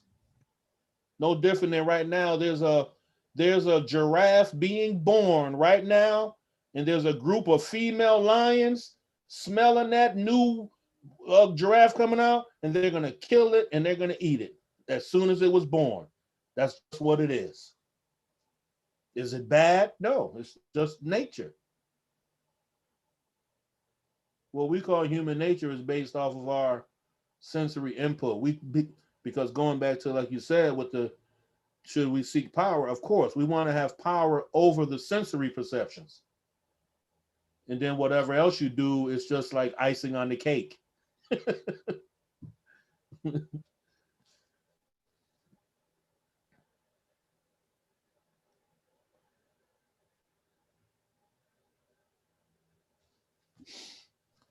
I've accepted that, man. If we don't accept not knowing something, then you will never defeat it. If we don't accept the fact that sometimes I was having a conversation with someone and we were talking about, somebody else being a narcissist. You know what I said? I said, shit, each one of us is a narcissist at times. All of us are. Who doesn't think about their self over someone else? I'm a father. Sometimes I don't want to fucking always share food off my plate. Not that I don't do it, but sometimes I'm going to take the first bite, then give them a bite from off what I'm eating. Somebody would say that's fucked up, that's selfish. No, it is what it is. They're not starving to death. We all are shitty. Each one of us know it. We're pathetic at times. We're strong and powerful. Then we're pathetic. We're corny. We're all of what we want to name cheesy, weirdos, cool. But we are. That's why I accept I accept the reality of being born here. What could I change? I can go cut my fucking wrist with razor blades and end it right now. But have I learned anything? What fun is that? So I accept the fact that I'm here for a reason, and I have to realize that this like feeling and being able to touch my face and put deodorant on and bathe myself. That's just what you have to do so you're not offensive to other people. You know what I'm saying? That right there is basically a sensory thing too. We only, if we was not to wash, that's a whole nother thing that goes on with the ancient practitioners too. The motherfuckers wasn't using dial soap. They damn sure wasn't going to Bed, Bath, and Body Works and all of that shit. They would sit there. Nobody's washing their body down, but they were in control of the componentry of their body, that they weren't festering. So that's everything that we do. A man only cuts his hair so he can really look good to women. That's why he grooms himself. Or for your particular job, or we're no different than a fucking peacock flapping feathers out all fucking day. And women do the same thing, but we mask it because, I do it because it makes me feel good. Really? Really? No, you do it because you like when a man says, you know what, you look really, really good today. I love how you have your hair. It looks beautiful on you. Well, women don't want to hear that. So it's just, we're fucking crazy, man. I get it and I accept it. I'm a fucking nutcase, but I'm working on that. That's the whole power. Being able to realize that I'm not as great, or I'm not expected to be great. This might not be my life cycle to be great. It just might be my life cycle to start what we're starting right here, to activate the consciousness of Vedic information, to realize the truth of the Kemetic science, to realize like, oh shit, the Cometians was all about mind. They weren't even fucking really real. No wonder they carved themselves into the stone wall. They had to give us something so we could physically correlate them with. And the ancient Vedic Indians did the same thing. And in the Ethiopian culture, they carved particular things, geometric forms into walls. So we really are nothing but a geometric form based off of sound, because when light hits something, even though we may not hear it, it's making a sound. Sunlight right now outside is making a total sound, which also is making a geometrical pattern. Yeah. We are yantra, like we are yantras and mandalas, like we're ourselves. Yeah, that's what we are. Yeah. And a master would see that. So what they would do together, they would become unified within themselves, and they might and who knows what those type of masters of these books that we read do when they come into the presence. The first thing they might do is smile at each other and instantly go straight into the meditative state. Meet me in the Akasha. We're going to chop it up. Sit there for 5 hours straight. Nobody saying nothing. Isn't that what they did in Crouching Tiger, Hidden Dragon? Remember the two guys fought each other in the mind before they even physically moved? Oh man, they have that in Naruto a lot too. It's like they fight, yeah. It's a move where you could like go in someone's subconscious and you fight them. So it's like you fight them there before you notice how we always, and I was looking at you more. You notice how we always point to our head when we say conscious and our mind. Is it really in our head? Man. Where is the mind? Where is the consciousness? If it's not based off of brain activity. I know the brain is here because when I die, they can autopsy that, but they can't autopsy no soul, no spirit, no mind, no chakra, no nadi, no sushumna, none of that shit gonna be found in, and they can't put none of that on the chopping block. So where really is the mind in the universe? I think Trav said earlier we gotta get rid of all of our definitions. We gotta disassociate ourselves with thinking that we know something when we come into this. We gotta be like, fuck it, I know nothing. I'm just gonna go in here and I'm a blank sheet of paper. I'm a brand new notebook. I don't know nothing about chakra. I don't know nothing about pranavasa. I don't know nothing about nothing. I come here to, only thing I know is, as the axiom says, know thyself. And then I got to really know that that's when you question and be like, yo, I don't think I'm this wealthy man that I've become because I'm dissatisfied with all of this stuff. Solomon begins that shit in the whole book. Vanity, everything is fucking vanity. And we know that Solomon, ain't no grave for that motherfucker. Solomon is the soul of man. They might as well have just called him who he was, the Atman. Solomon is really Atman. That's why he was capable of working with all of these whatever demonic forces, because basically he was working with what? Impulses of the universal mental mind.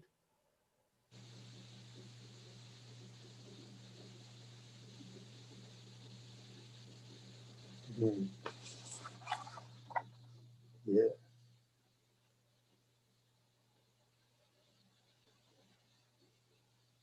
Speaking of the word demonic and devil, I'd like to read something interesting that I found the other day. A few sentences here. In the Indian tradition, one of the identities that this energy has been visualized as is the form of Devi. That's Devi. The Devi image is a symbolic representation to understand and identify a state, a change, and a process. The term Devi, which is used to identify transformative forces, is derived from the root div, which means self-illumined. These forces are self-illumined. They are complete in themselves. So we get the word devil from the word Devi, which means a transformative force. I found that pretty interesting. Self-illuminated. And who else was self-illuminated? Sounds like Lucifer to me. Yeah. So every time that we got the truth of illuminate yourself, a group of people who matter, no matter who they are throughout the fucking ages, didn't want people to know that shit. Like, cover that up. Kill those people over there that's talking about self-illumination. Sounds like fucking Jesus was talking about the same fucking thing.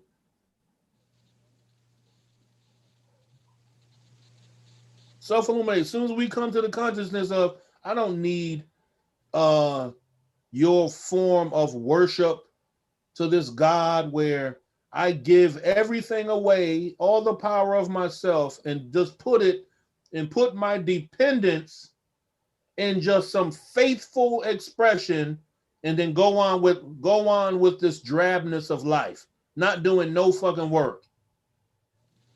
I want to exemplify the activity of the universe. Give me something to do. The universe is not fucking sitting around doing nothing. That's just making more universes. That's what I said. It's a love making. Constantly birthing, constantly banging. Big banging theory.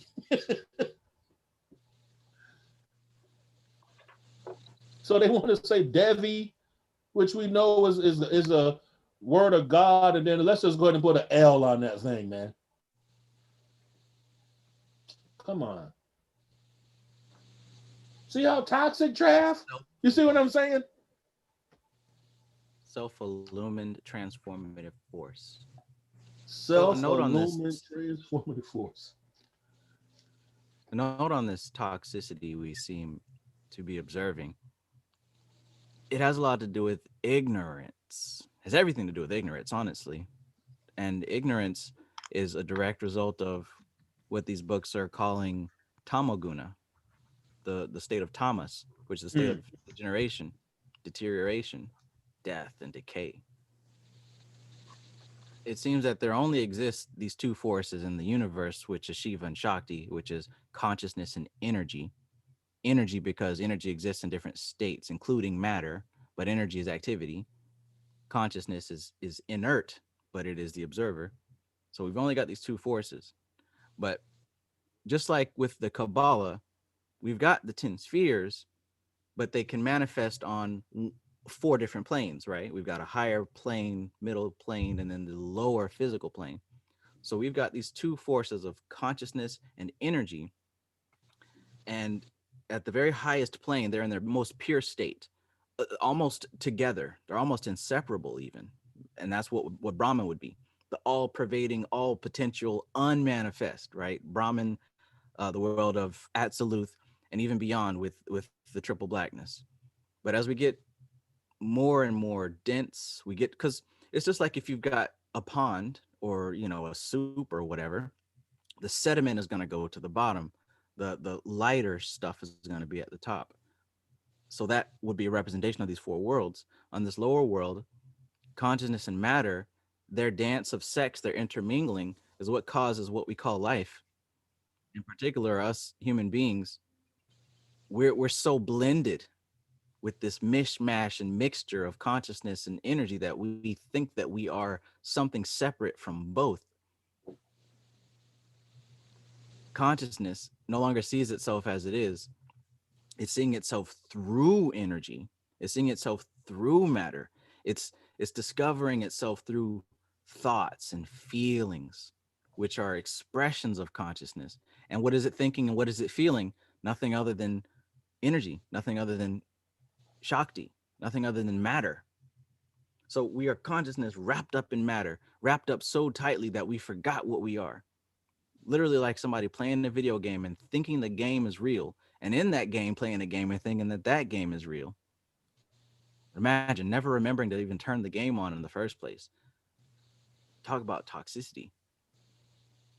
And in our ignorance, in our downward spiral, this tamoguna, it's as if we keep creating games and then playing them, and keep creating games and playing them and forgetting. It's like dreaming and then getting into another dream and then going into another dream.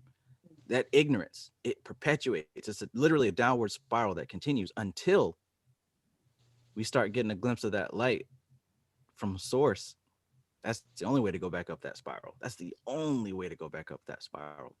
Because with that knowledge, with that light, we begin to see, wait a minute, maybe what I've been thinking all along, the reason that life is shitty is because I don't have any connection to consciousness, because I've been ignoring the truth. I've been unable to recognize it. Maybe I should do a little bit of study, a little bit of research, a little bit of experimentation. It's easy to tell those who don't do those things because they continue on that downward spiral. And it's divine because somebody's got to do it.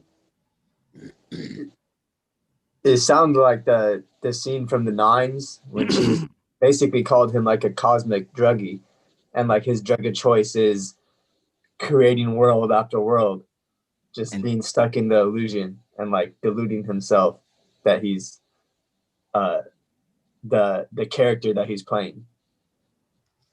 That shit cool as hell. And isn't that what we're seeking to do? We're seeking to delete our character from Grand Theft Auto, or recreate a more a better character based on Trav. You a gamer, you know how that is. You build better characters so they can do what? Fit your needs at the moment. That's the transformative aspect of what chapter we're on now.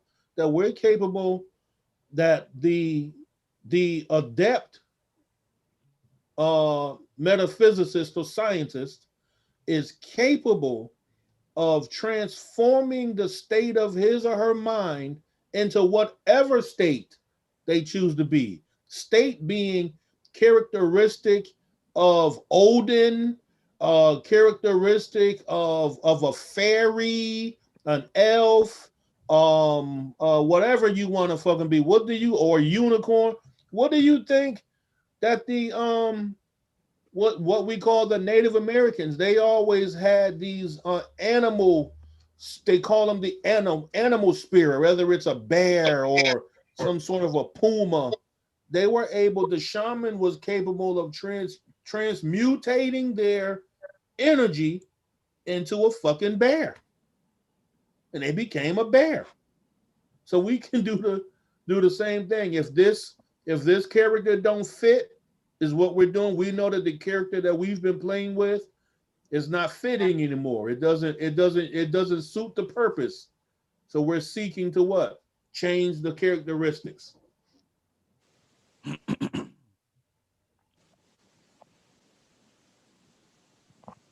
Nothing wrong with that. If a person, if a woman wants to be Lilith, let her be Lilith. That's what she. So be it.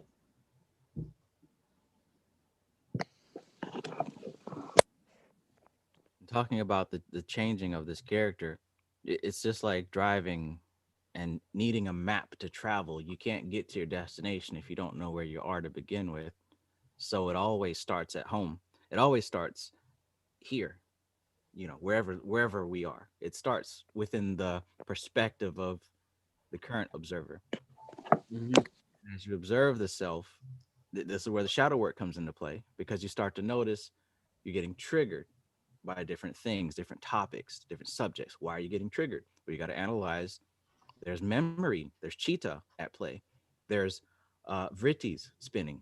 In English, there were experiences and there are emotional attachments and reactions to these experiences that continue to dominate our present state. They continue to guide our current actions. They continue to manipulate us like puppet strings, not people, but our reactions and our attachments to the feeling that these reactions evoke. So when we do this self-analysis, you now have a very real option to start the process of cutting those strings or practicing non-attachment to these reactions, because the reactions may still come, but you can learn to not have an emotional stimulus to them. And over time, that behavior becomes learned, repetitive, stronger, until these things can start happening now and they no longer ruin your life. Now, once you're at that state where you're able to practice non-attachment to this 5 sensory experience, now you can start looking in that direction of going back upward. Because as long as we react to things that happen outside of us, it's part of that downward spiral. No matter, like with what Ananya was saying earlier, no matter if it's happiness or sadness, it's still an emotional push and pull rhythm. You're still being pushed. You're not in the driver's seat anymore. In order to get to where we're trying to go, you got to be in the driver's seat.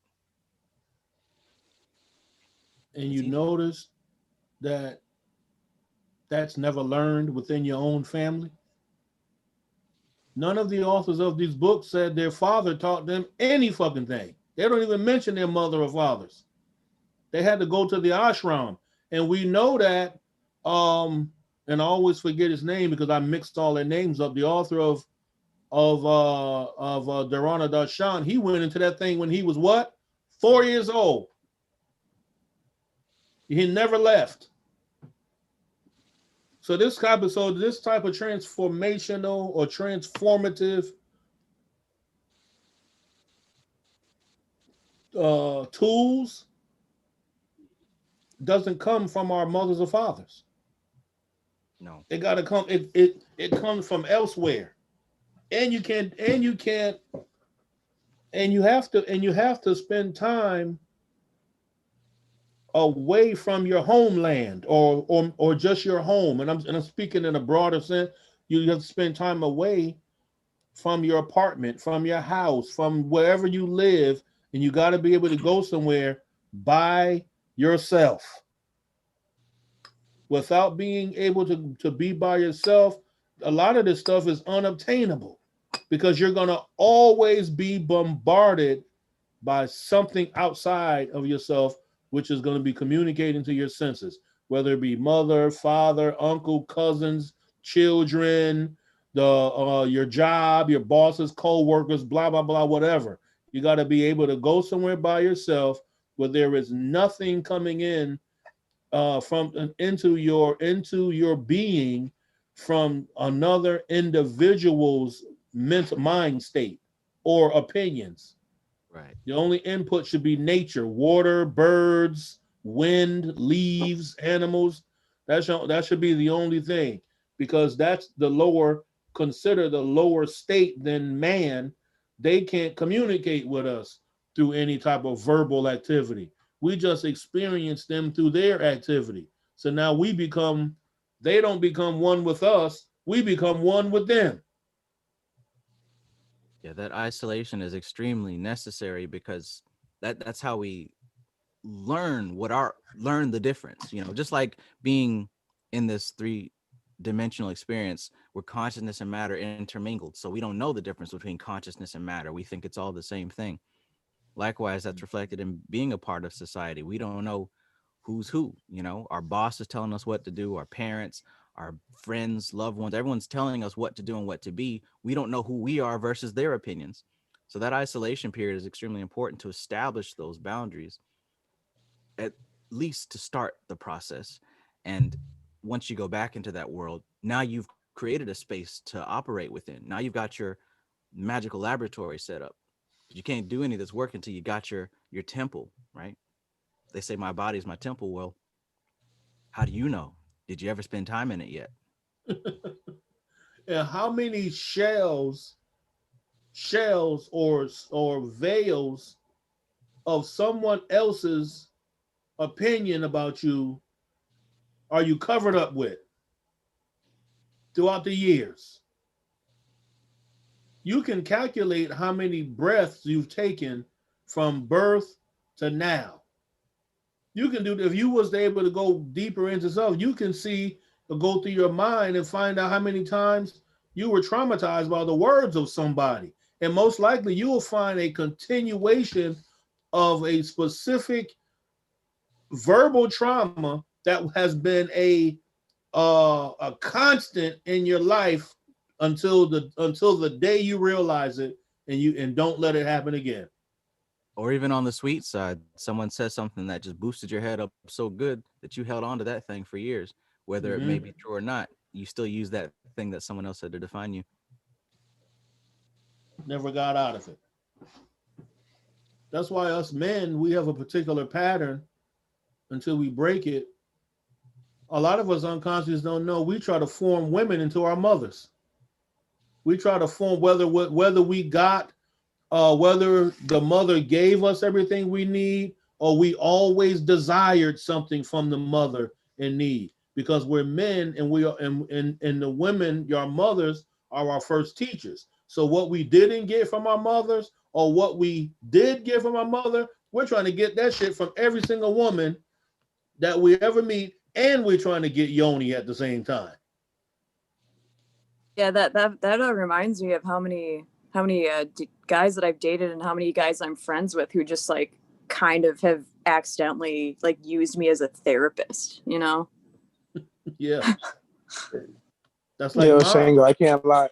When you brought that up, I was thinking, because that's the main reason why I stopped talking to a lot of like women, because it's like they'll like I don't know, they'll look at you like you're the daddy, like, pay for my stuff, do this, do that, open my doors, be so sweet to me. I'm just like, dang, okay. Yeah. But don't we like it when they call us daddy? No, I think it's weird. I have a whole daughter. Yeah, I think that's weird. I have a 3-year-old now. Okay, I kind of do too, but I'm just speaking in broad. I'm speaking as the vernacular of the times. And now they put a Z in front of it. Hey, Zaddy. You know what I'm saying? We love it. And love it. You know what I'm saying? So the whole thing is that right there goes to show you that and I always speak from the male perspective because I don't want to be like the male who tries to give a female perspective, but that's the same thing. The women do the same. The women are also looking for what they didn't get in their father or what they did get in their father from the men that they choose, that they be with, until they come into a form that fits the yoga, or we know that's the sense where it means union, that fits the union of them as a woman or the union of them as a man and vice versa. We all want unification. We don't want to be in a relationship and feel like I'm in the shit or we're in the shit by our fucking self.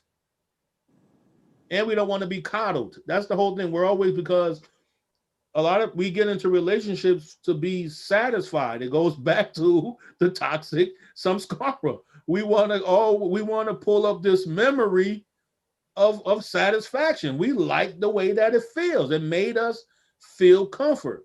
I think I said it last week. Some people can't even go a month, 2 months without being in the next relationship after they just broke out of a relationship. Because it's hard for them to be by themselves. Shango, you know what's crazy? The other day I was in meditation, and you're right on point with something. There's this girl I used to talk to. My mom wasn't the type to hug me or hold me, but I met this girl. You know, she wasn't into spirituality. She played it off like she was. But what got me attached to her and what makes me still think about her sometimes is the fact that she used to caress me, because my mom never did that. You know what I'm saying? But I know deep down inside, it's like she didn't even want to meditate. That's not healthy for me to even be around that, because getting into situations, she won't even be aware of her own doings, you know? So you'll be constantly experiencing her samskara. You seeing her living her own imperfection completely all the time. You know what I'm saying? But at the same time, she had that one aspect that whether you consciously or unconsciously, you drew it, you pulled it into yourself. She caressing you. Something that as an infant, our mothers did that. We always pat on the back. I do it. I did it with my daughters. Pat them on their back when they were babies, and you shake their legs. Doing it. You doing it with your dog. You see what I'm saying? You pat them, you shake them, you always moving. That's just the human nature of being mother. That's why we know that Shakti is the cosmic mother, the primal source. We're always seeking to return back to that essence that birthed us.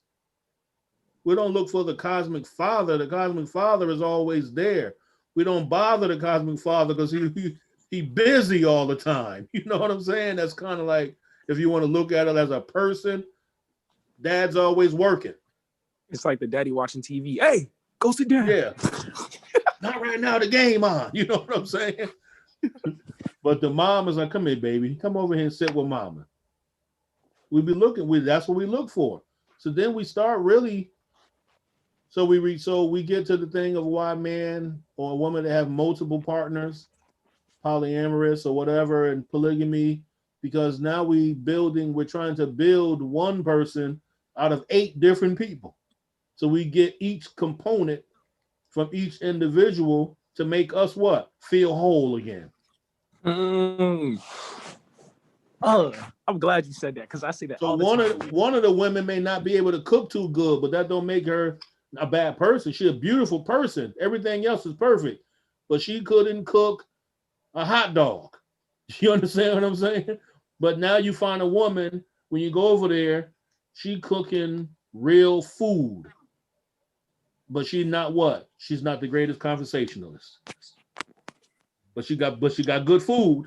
So now you got 2 women. One is the great conversationalist and provides other stuff, and one is not. But when you're hungry, you're sick of talking to one. I need something to eat. Let me go over what's her name house now. And that's all based off of this earthly shit, man. You know what I'm saying? Whether that's right or wrong, that's based off of what an individual chooses to be attached to. If it's right or wrong, that's an individual choice of saying that. I just believe that any relationship that's began, whatever the premise, I always like to be honest up front. I open that conversation up for exactly what I'm seeking at that. Is this going to be for the moment, or am I trying to, or is it going to be some relationship? I'm seeking something deeper than that. So that should always be our choice, to open that thing up in the beginning. It's no different than a man being married and still messes with other women, but tells each of the women that he messed with that he's married. He never hides it, and the women will what? Still mess with him. But if he lied about it, then that will make it, that's his toxicity. That's his, he didn't want, because truth should be truth at all times. So it's just like it's what we choose to utilize with what we have, our life, our experience, and so on and so forth.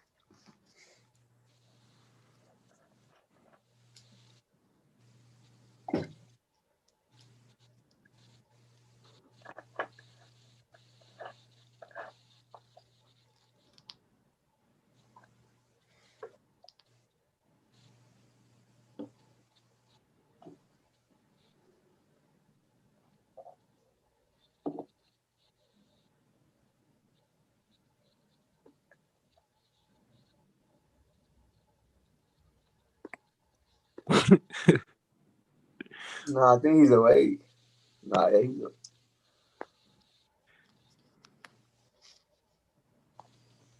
No, I'm awake. Yeah. Okay, Wow, bro. what is this now? You was looking up. I thought you was His eye- knocked the his hell out, bro. Brother As got he No, sits- I was daydreaming. I was just sitting in the king chair, yo. I see. he has like the Game of Thrones chair. Right. Hey, Shango, isn't there a saying like I know back in the days like hella different like villages, and they would like when a boy's becoming a man, he has to like, some of them they would put him in the jungle for like a year or something like that. And I think they do that stuff in Africa too. But the reason I bring that up is because I even told my story was because it's very true. Like if I would have identified with the fact that, oh, I really miss this girl because of her caressingness, and I never would have actually realized like, okay, it's just the caressing. It's not really her as a person or her as a soul, whatever. That's the I forgot what I'm trying to get out of this question. You're saying, was it like the young boys were taken away? Basically, we know all cultures like that. That's what the Boy Scouts is based off of. The Boy Scouts is based off of indigenous practices, based off of them taking the young boy and having a den leader or an individual mentor that's going to teach you the ways of. It's supposed to be teaching you the ways of your tribe or the ways of your society, so that you ever seen that movie Apocalypto? Nah.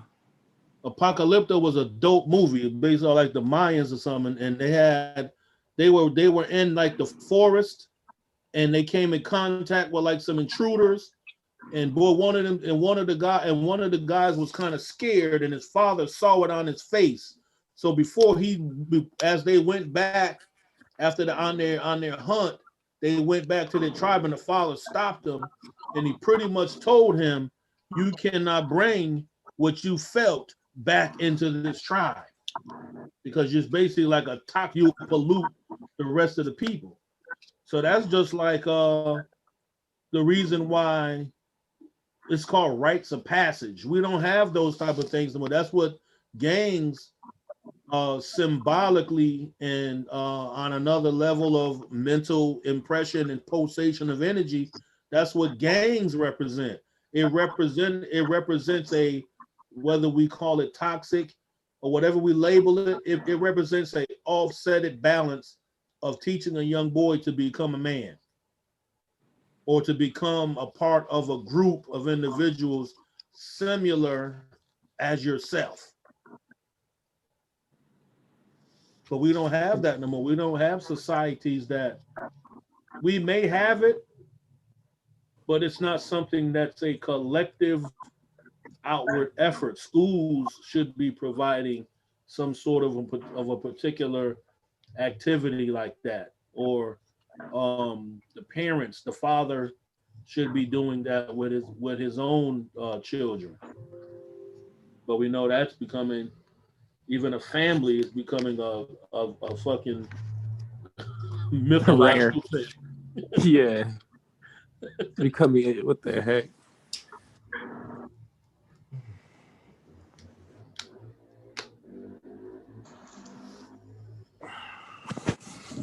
That's why I just came to the conclusion I wrote what is considered our thoughts. Our thoughts, each individual, we thinking something, are only impulses or impressions coming in through the sensory functions.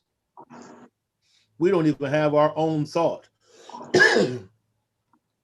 because what we're seeking, really the universal mind, is something that we really can't even comprehend it, because we can't use the same descriptive information that we try to describe our mind of our human self. Kind of ironic how that is. All of the words and qualities and states that can be described are an effect of the infinite mind. It's kind of like defining a word with itself. Yeah. It takes a different kind of experience. And why do you think, Trav, they have to write so many books? You could buy, there's about 50 more Vedic books that you need to buy. And they'll all be explaining the same thing, but they'll have another way of stating it, and it will add one more piece to that fucking puzzle that you're putting together.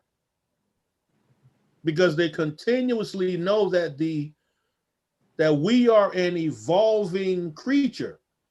We evolve. We mentally evolve because we have the capabilities of transmuting or being transmuted into something other than ourselves.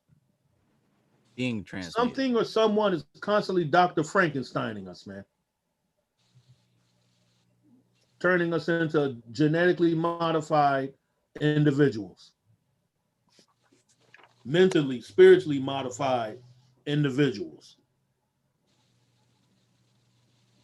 The state of matter and energy and Shakti and Prakriti and all that feminine essence of the divine. The state of that is constant change, nothing but change. And that's a big reason why everything that's happening is supposed to happen. It's got to. That's the state of matter. But that's a big sign that that's not what consciousness is. So we know that if we see that, that isn't pure consciousness. Anything that changes, anything that goes through change, isn't a quality of what pure consciousness is. Now, matter isn't a bad thing, but it helps to really put things in perspective, to recognize the difference between the two. The more that we can recognize the difference between the two, the more that we can see that in the relation to ourselves. It's very difficult for us because most of us don't recognize that there's a dichotomy between those two things, consciousness and matter. So we try to make sense of it all, but it's all still mixed up. Trying to screw screws into the wall with a hammer. You know, we're trying to saw something when it needs to be glued, I suppose. We don't have our toolkits properly sorted out. You know what I kind of just thought of, Chad, what you said? It's like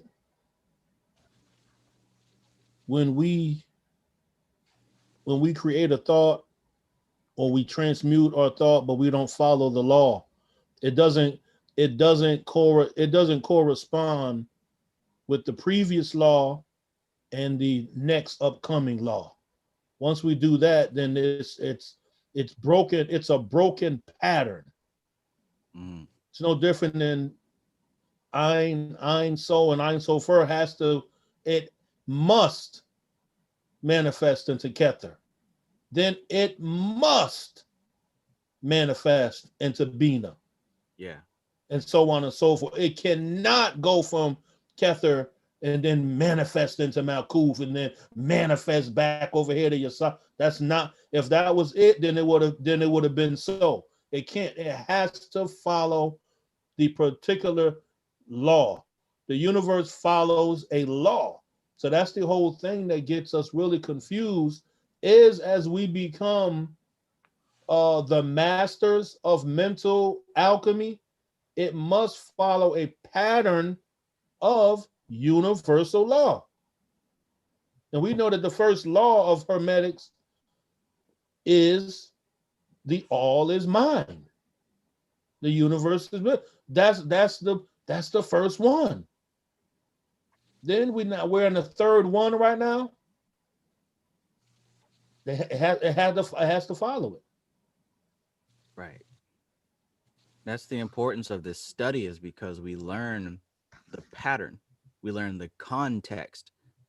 Just like earlier when Anani was talking about the tarot cards, what sense does it make to just, pull a bunch of cards and then try to make a reading? That's very difficult to do.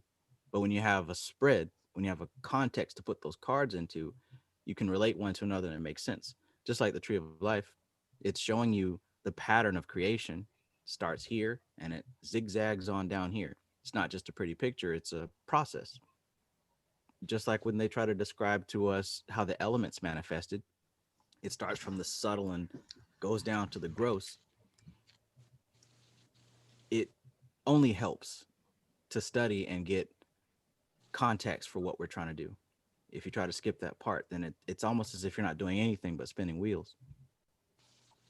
That's why a failure is never a loss, because you should be learning from that experience, because you've gone to another level. So something happens, or it just bounces you. You have to stay here, or you can't go to level 2. It's like back in this Secrets of Yantra and Mantra and Tantra book. It mentions something. It says the yantras sadhana is verifiable at every stage, as it is a rational science based on a set of doctrines, which may be tested by any individual at any level.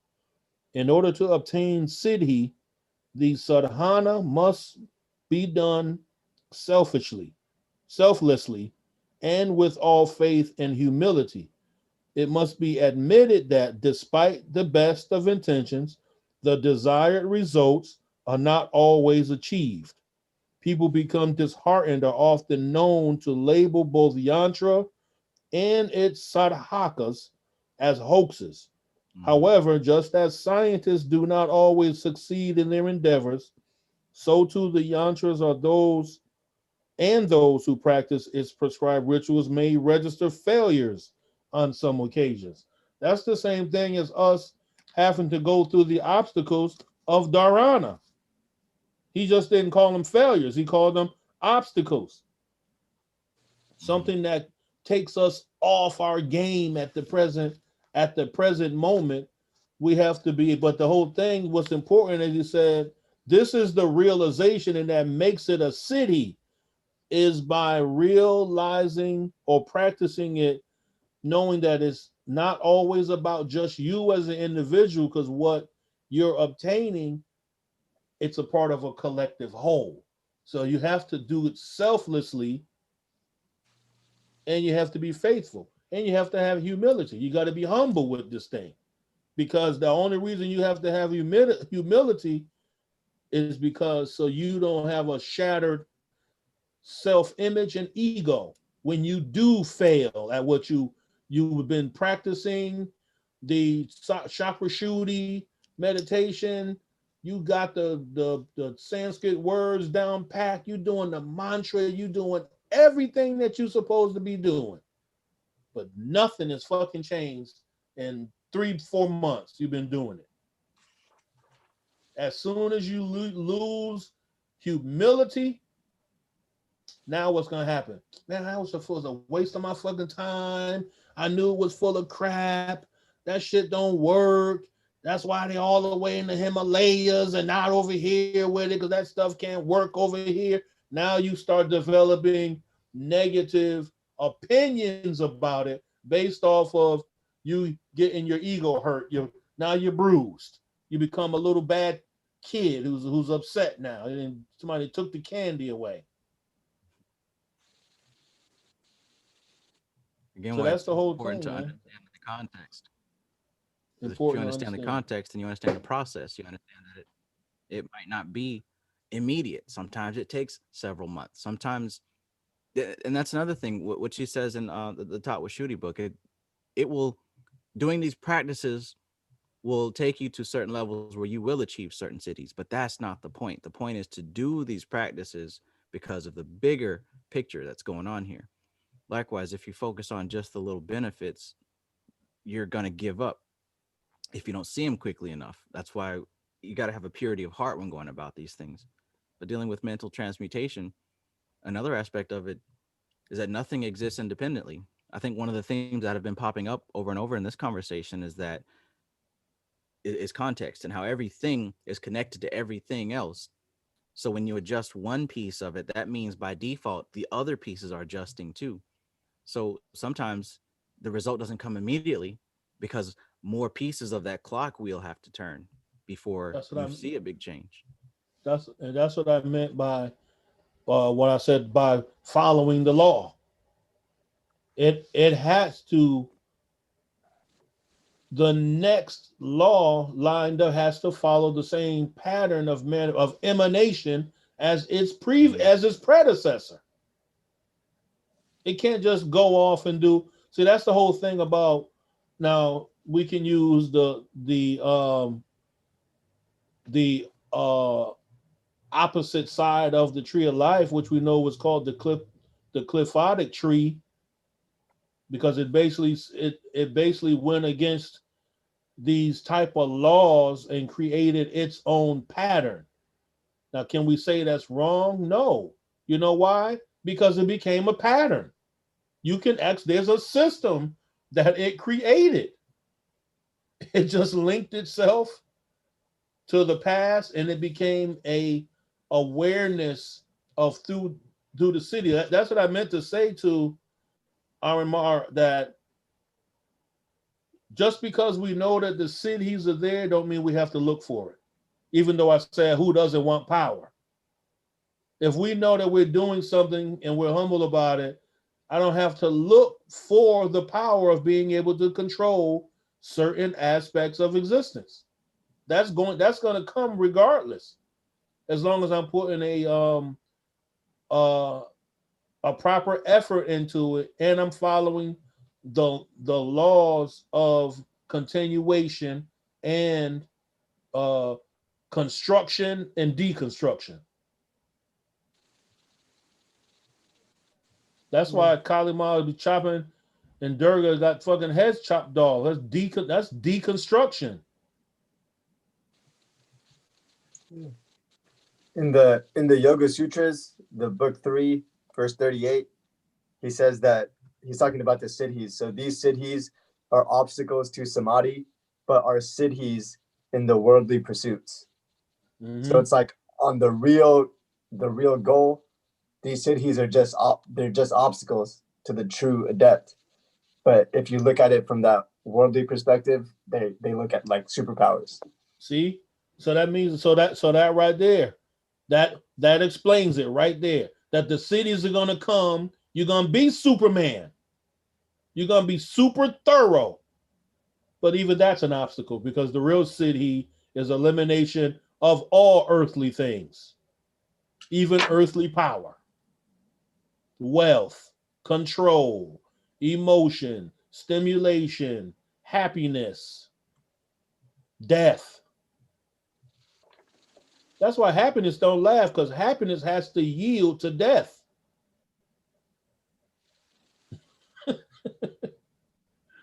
But a joyous person will always keep your memory lifted up.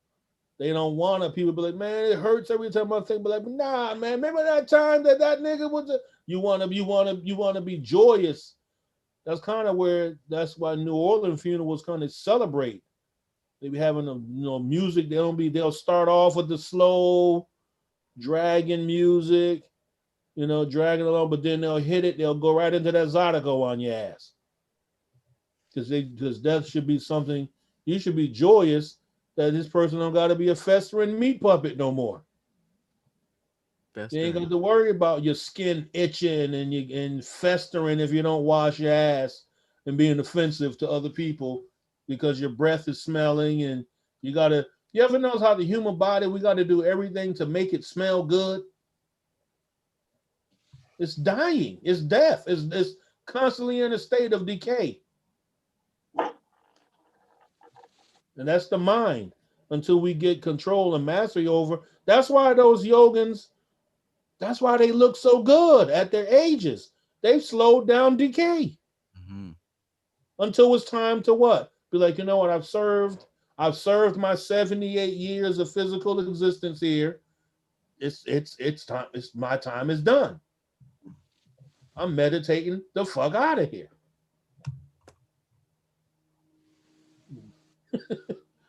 You know what I'm saying? You got Elon Musk not trying to go nowhere physically.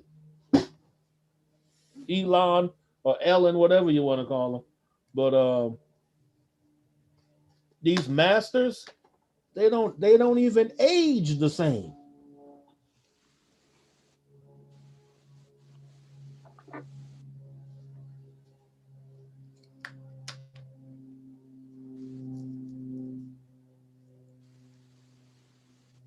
Something interesting to consider now that I wouldn't have thought of before when I read the Kybalion was about how in mental transmutation they talk about alchemy, which is essentially the transmutation of an element from a gross form to a more refined form. And after reading Tatwashuti, it pretty much talks about that same process of alchemy, transforming the elements from its grossest aspect back into its more refined aspect. Yeah, I think so. It would seem that that's maybe even a more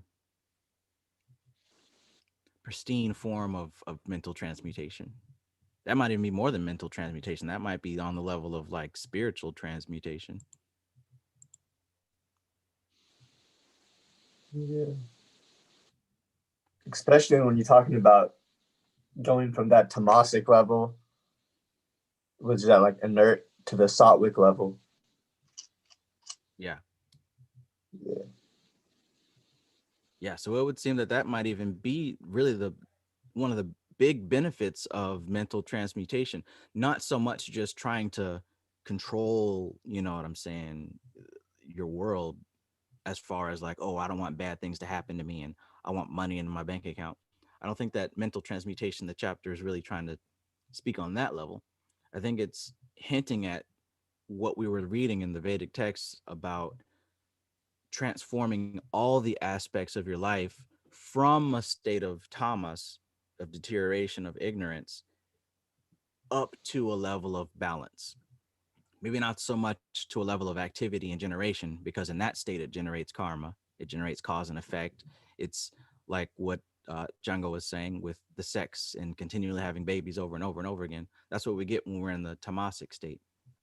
The goal seems to be to transmute all the aspects and elements of your life into a balanced, non-karmic producing state.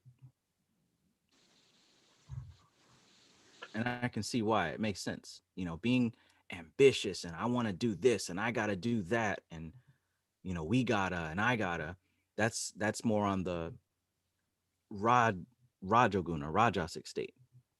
And while it's not necessarily bad, the downside of it, it seems, is that it continues to open up loops and things that need to be finished and continued. You know, you start a business, now there's a whole lot of other things that come along with that. A level of suffering is the stress acquired trying to keep up with all that and all the people that you have to deal with and all the products and this, that, and the third. Just as an example, not saying that starting a business is bad, but that's more on the level of the Rajoguna state, whereas the Tamoguna state is that downward spiral I mentioned. Yeah. But it seems like No, the that makes mental sense. transmutation seems. No, keep on going. My bad. Well, it seems that the mental transmutation, from what I'm seeing, might be that the goal that they talk about in alchemy is the state of complete balance, where you're not being degenerative and you're not producing any extra karma. Yeah. I was just gonna say, because on page 32, she talks about, I think one of the concepts that you talked about right now was that, like, to go from tamasic to sattvic, you have to use rajas. Because she says that the sattva and the tamas are totally inactive by themselves. Only under the influence of rajas does the combination of the gunas take place, so that sattva, rajas, and tamas become an experience. What page? 32 of Samkhya Darshan. Oh, Yeah. you said she. I thought you were talking about Tatwa. Oh no, yeah, my bad. That was my fault. I meant.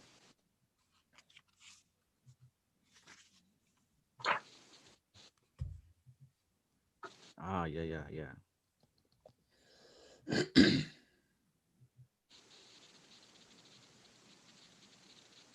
So again, it helps to have more of context on what we're dealing with, because without these concepts, the conversation would be more like, we've got to raise our frequency so that we can,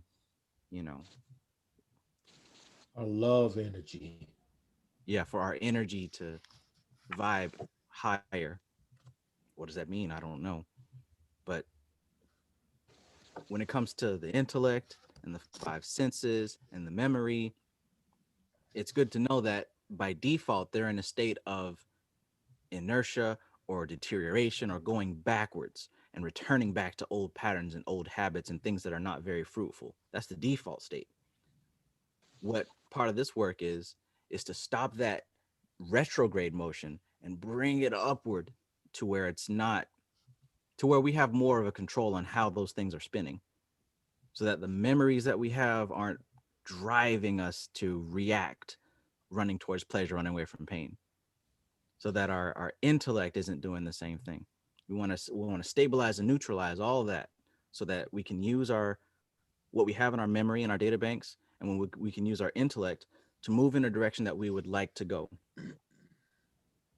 For me, that's having a clearer perspective on how life operates, on how my mind and my body operate, how other people operate, how I can navigate through this thing, the best possible outcome.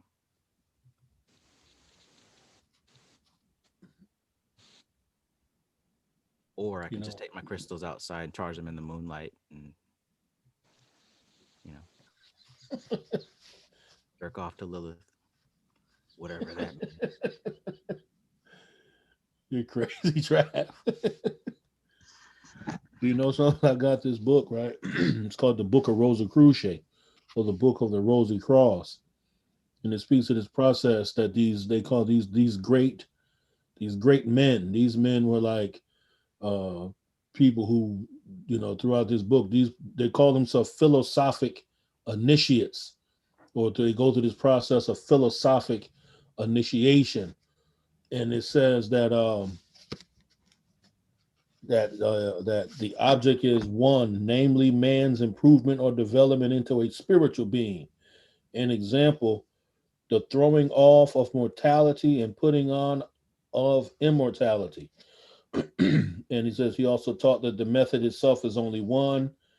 An example, nature directed by art, and art is considered knowledge in the school of nature, and at times acting in conformity with this knowledge, for the art is nothing but nature, acting through man, that man may attain man's highest estate.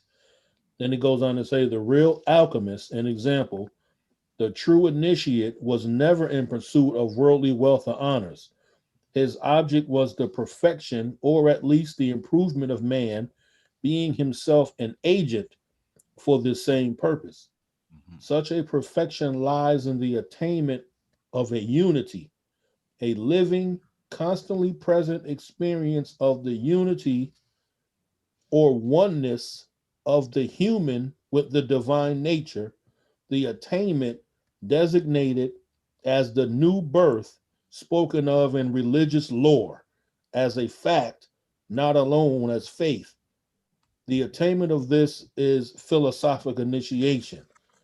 And it said the neophyte desired and sought for the perfection or unity with, which is a state of the soul, an attained condition of being, resulting from effort by faith in a set purpose of the art. It is being, it is feeling, it is sensing, it is the subconscious brought into consciousness. This state of being is a development of the unconscious spiritual nature deeply hidden in the innermost being, in the true center, in the center of the triangle of the master, teacher, initiate. So this is what, and talk about, this is what Eliphas Levi, Dr. Pascal Beverly Randolph, a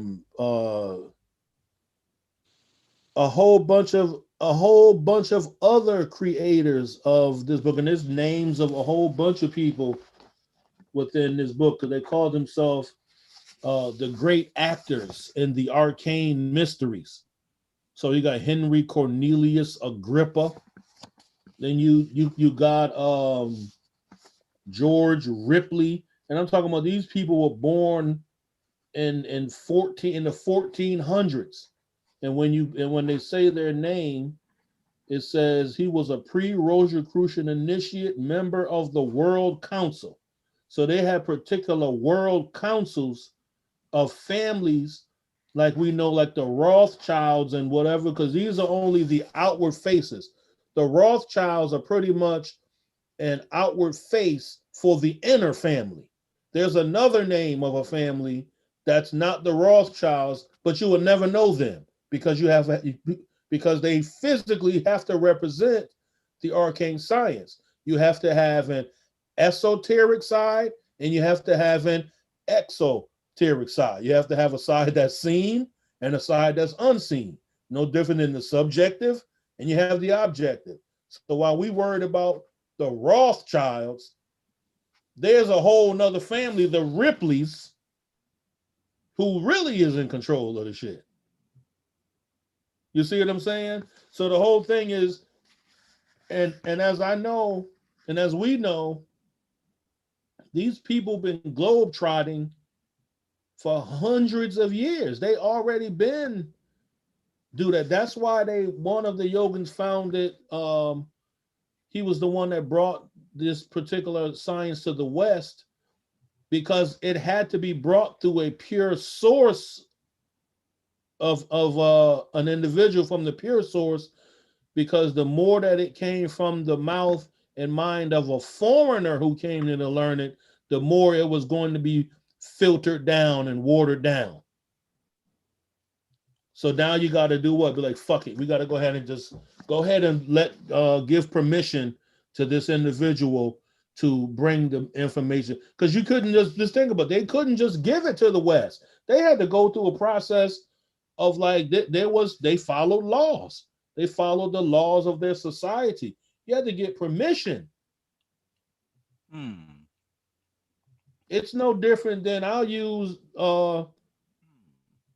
Masonic type of thing. It's like you have to get permission to release this information. No different than why they didn't feel Dion Fortune, why they didn't like her no more, because now she giving away this information, which they feel that she shouldn't have gave it out. It's only supposed to be for the inner circle and only specific people are supposed to know. So that's kind of right, but then at the same time, it's going to get out anyways, because it has to come through a pure, and I go back to it, it has to come through a pure source so it doesn't be watered down through a fucking different lens, a dirty lens.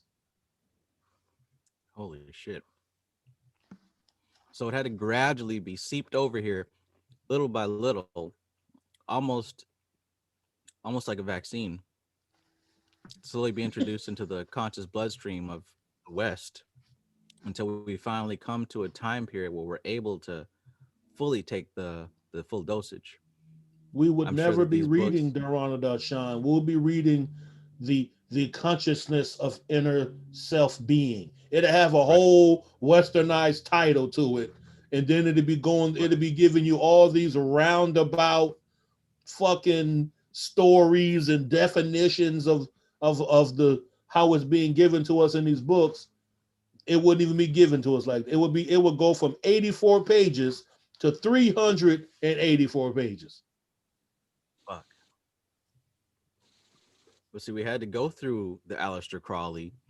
We had to go through the Anton Zandor LaVey. We had to go through all Excuse of these. me, red circle, top 20 countdown No. We had to go through all of these other ones to finally terraform our minds to be able to accept this, right? I wouldn't have gone from Christianity straight to this. Nobody would have. Wouldn't make sense. But you go from Christianity to, ooh, I'm interested in demons and spooky stuff. Let me learn about that. Oh, damn, there's something to this. Oh, wow, I'm learning more about myself. Oh, the years passed. And then finally, wow, everything I learned in magic seems like it came from this. Maybe this is what it was all along. See, and the individual who's tapped into the higher source will always get it like that. You're not going to get it through a direct fucking lightning flash straight to you, because power is overpowering.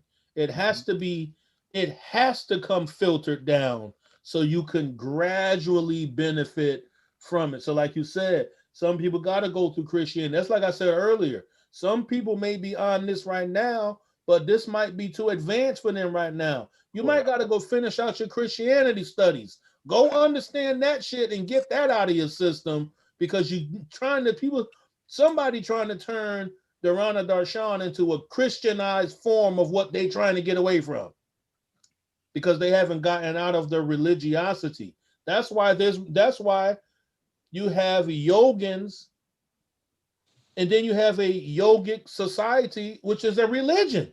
Right. You have sadhakas, you have puja, you have worship, you have individuals who are called aesthetics, who are into Shiva, but they're not a religion. They practice puja on their own as individual masters.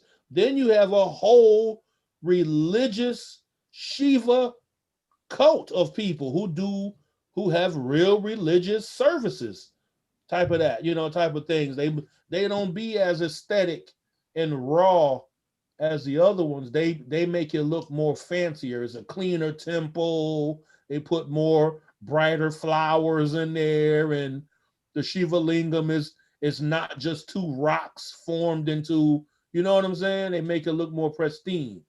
So it's like, it has to come, and that goes to show you that you can't look at anything good or bad, because the form that an individual receives it in is going to be the form that they're kind of going to demonstrate their evolutionary spiritual process until they become formless. Like Bruce Lee said, you have to become formless.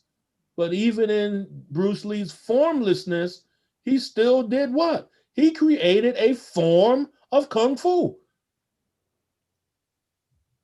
Right. A lot of people try to jump to the formless part first, but your stuff's all mixed up. You got to have some type of system in order to realize what you've got. Then we get to the formlessness. Everyone starts with fake it till you make it. Everyone starts with the chaos magic.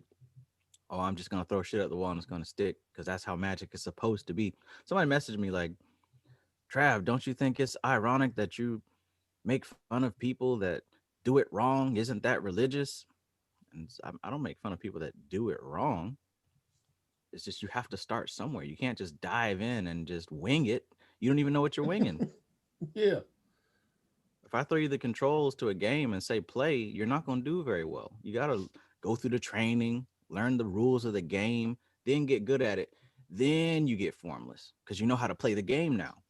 Doesn't matter what character you choose. If you know how to play the game, you can pick any character. You You can't play. go You can win and as a dominant or a utilize the submissive. imagination visualization of Hod and not have mastered the realm of fucking Malkuth.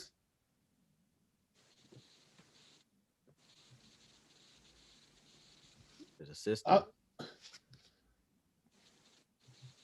It's kind of what this they talk about. They call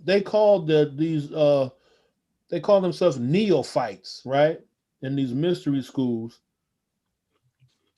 It says when the neophyte in the mysteries, by means of the proper arcane processes, just like you said, proper arcane processes, not just fucking jumping straight to the mystery level, and now I'm the fucking neophyte master at it. No, by going through the proper arcane processes and without either haste or violence, is brought into unity with himself. An example, when he unifies, centralizes, directs, and controls his every act by means of the harmonious activity of his ennobled intelligence and developed will. He is at the threshold of spiritual knowledge, which will lead him gradually to a transcendent unity with the cosmic law called the perfection of the totality of nature. You're not getting to the perfection of the totality of nature unless you first go through the proper processes, bringing everything under control. It says unifies, centralizes, directs, and controls his every act by means of the harmonious activity of an ennobled intelligence. So you have to first get to know what the fucking ennobled intelligence is.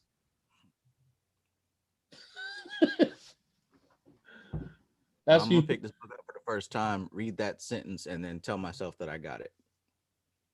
It's not gonna happen, man.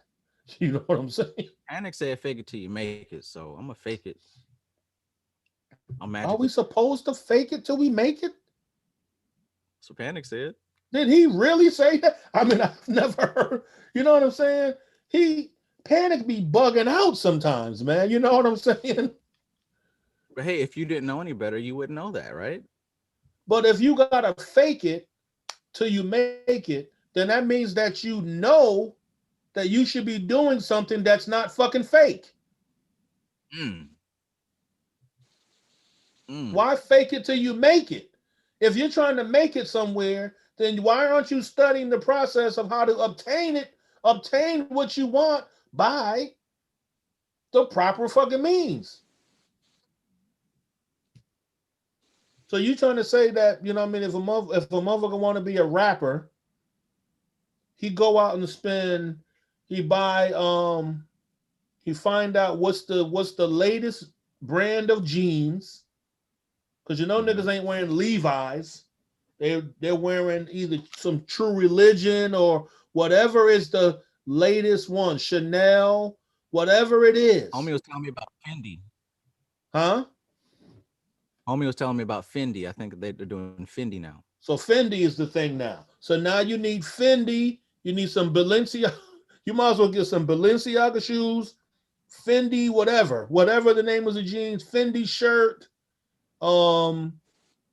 Gucci belt. Of course, you're gonna need diamonds. You're gonna need some gold. You know, first you're gonna need gold with diamonds in it, stunting on them. Wow. You're gonna need them gold in your mouth. This ain't gonna. Hey, don't trigger me, man. I sold all my shit. Don't do that. Well, that's what I'm saying. So if you're not the rapper yet, you're supposed to go buy all of that shit and have it. So if you don't have the money to obtain it, how you gonna fake it? Yeah, man. That don't fit the Winn-Dixie budget, that Publix budget. That damn sure don't fit the budget on quarantine. Motherfucker damn sure ain't going into Trader Joe's. If you can't fit the budget of Save-A-Lot grocery store, you damn sure are not shopping in Trader Joe's. No, I'm saying like the paycheck from we fake Yeah, it till we I know make what you mean. I'm just saying. Hey, that is crazy, bro. People be making $1,200 a month and they'll go spend $1,500 on some gold teeth. That was not me. At that time, I had money to do it, but it's funny to see other people do it. How hard they try.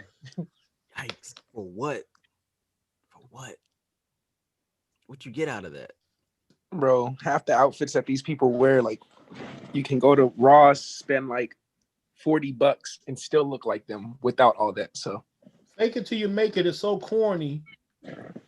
As just to say that as an educator, because when you come into the presence of a master who able to fucking read your nakshatra based off of your facial shape, how you faking it? You're gonna be instantly exposed as a fake every time you. If you put it like this, man, I done been around enough wealthy people. Them motherfuckers smell a broke motherfucker. Yeah. And they know, you know what they always say? You know that dude right there? How he get in here? They always question, how was the presence of this individual in here amongst us? Because they already know it's by whatever it is. It could be the way you stand. It could be you looking around too much. You like looking, you know what I'm saying? You showing it. You showing you green. Mm-hmm. So why would somebody say something like that? Fake it till you fucking make it? Come on, Panic. You don't even have to take it as far as like someone that can read the nakshatras, like just someone who actually studies this information. You got somebody up in your face talking about frequency and what did that dude with the damn thing say? His third eye is open now, so he sees the entities behind the pedophiles and the government. As soon as these particular words start coming out your mouth, you talking about the Viking dude? Yeah. Yeah, and all the people that he represents, because he's not alone. I saw in my mind, I saw the vision of a chair coming from nowhere, from like the side, Bagow just hitting him as he was up there speaking that bullshit. Oh my God. This motherfucker got on a fucking Viking outfit and his face is painted. Come on, man. Dude, I wanted a metal chair like a cartoon, just come bang him from the sidelines. Not even a wooden. I saw a wooden one, but you said a metal one. All just because he was speaking so much, he was hitting us with the basic book of bullshit. The basic book of bullshit. Buttery bullshit. This nigga's grimoire was one fish, two fish. He had all elementary rhymes inside of that motherfucker, man. It was bad enough the way he looked, but then he opened his mouth. Like I already had an image after seeing him in the pictures. Then he started talking. You know what I'm saying? But he sounds, that's the way that these people sound when they use the buzzwords.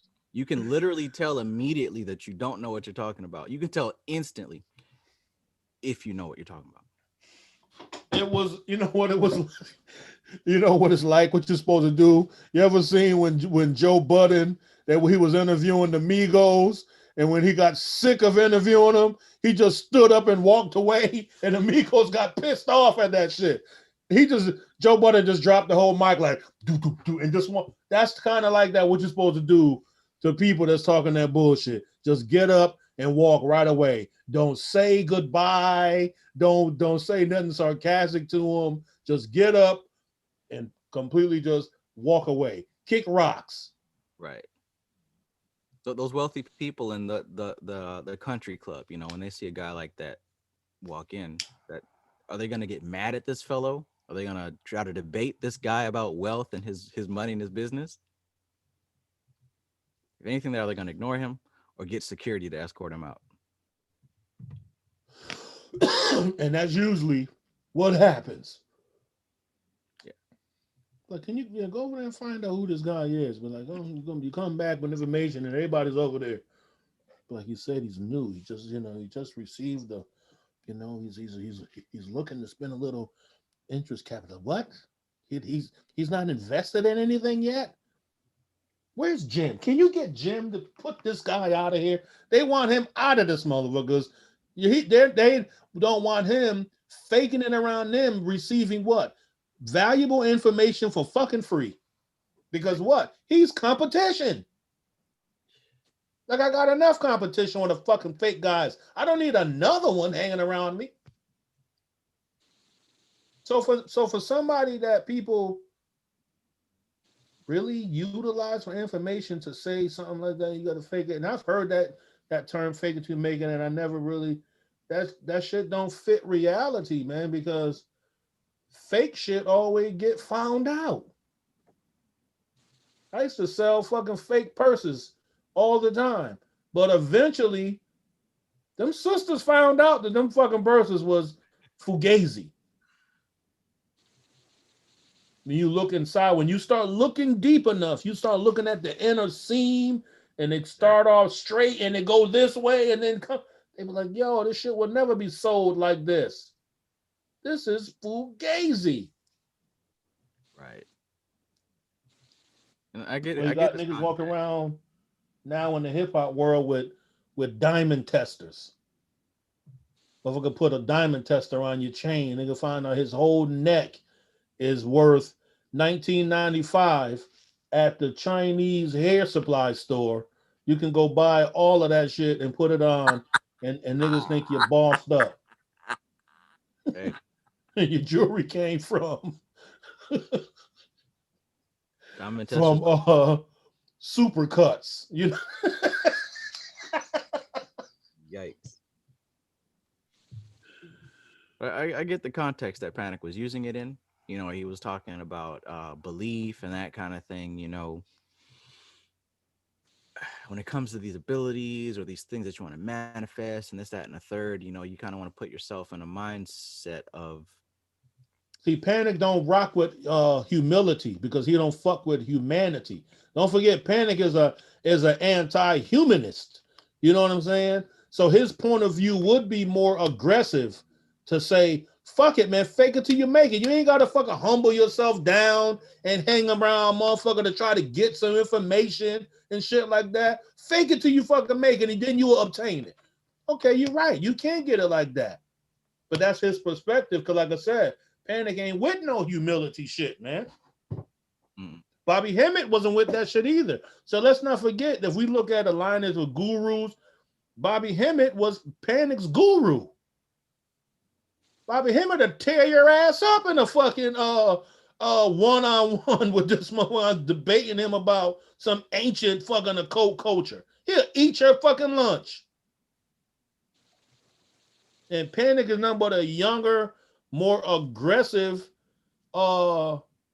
individual following the same school of thought as Bobby Hemmett. And Bobby Hemmett didn't have, we can't go, his gurus that weren't even occultists. He rocked with Dr. John Henry Clark and Oswald Kwesi and all of them old school when it came to black culture and stuff like that. That's what he was really reading. And before that, he was like he did something with clothes or some shit like that. Like he made clothes or something. So he don't got, it is no long lineage. So Panic, just if you want to look at how we look at, saying Sivakananda and them, they come from a lineage of teachers. Panic's teacher was basically Bobby Hemmett. Yeah. And Bobby Hemmett did not water down, filter down.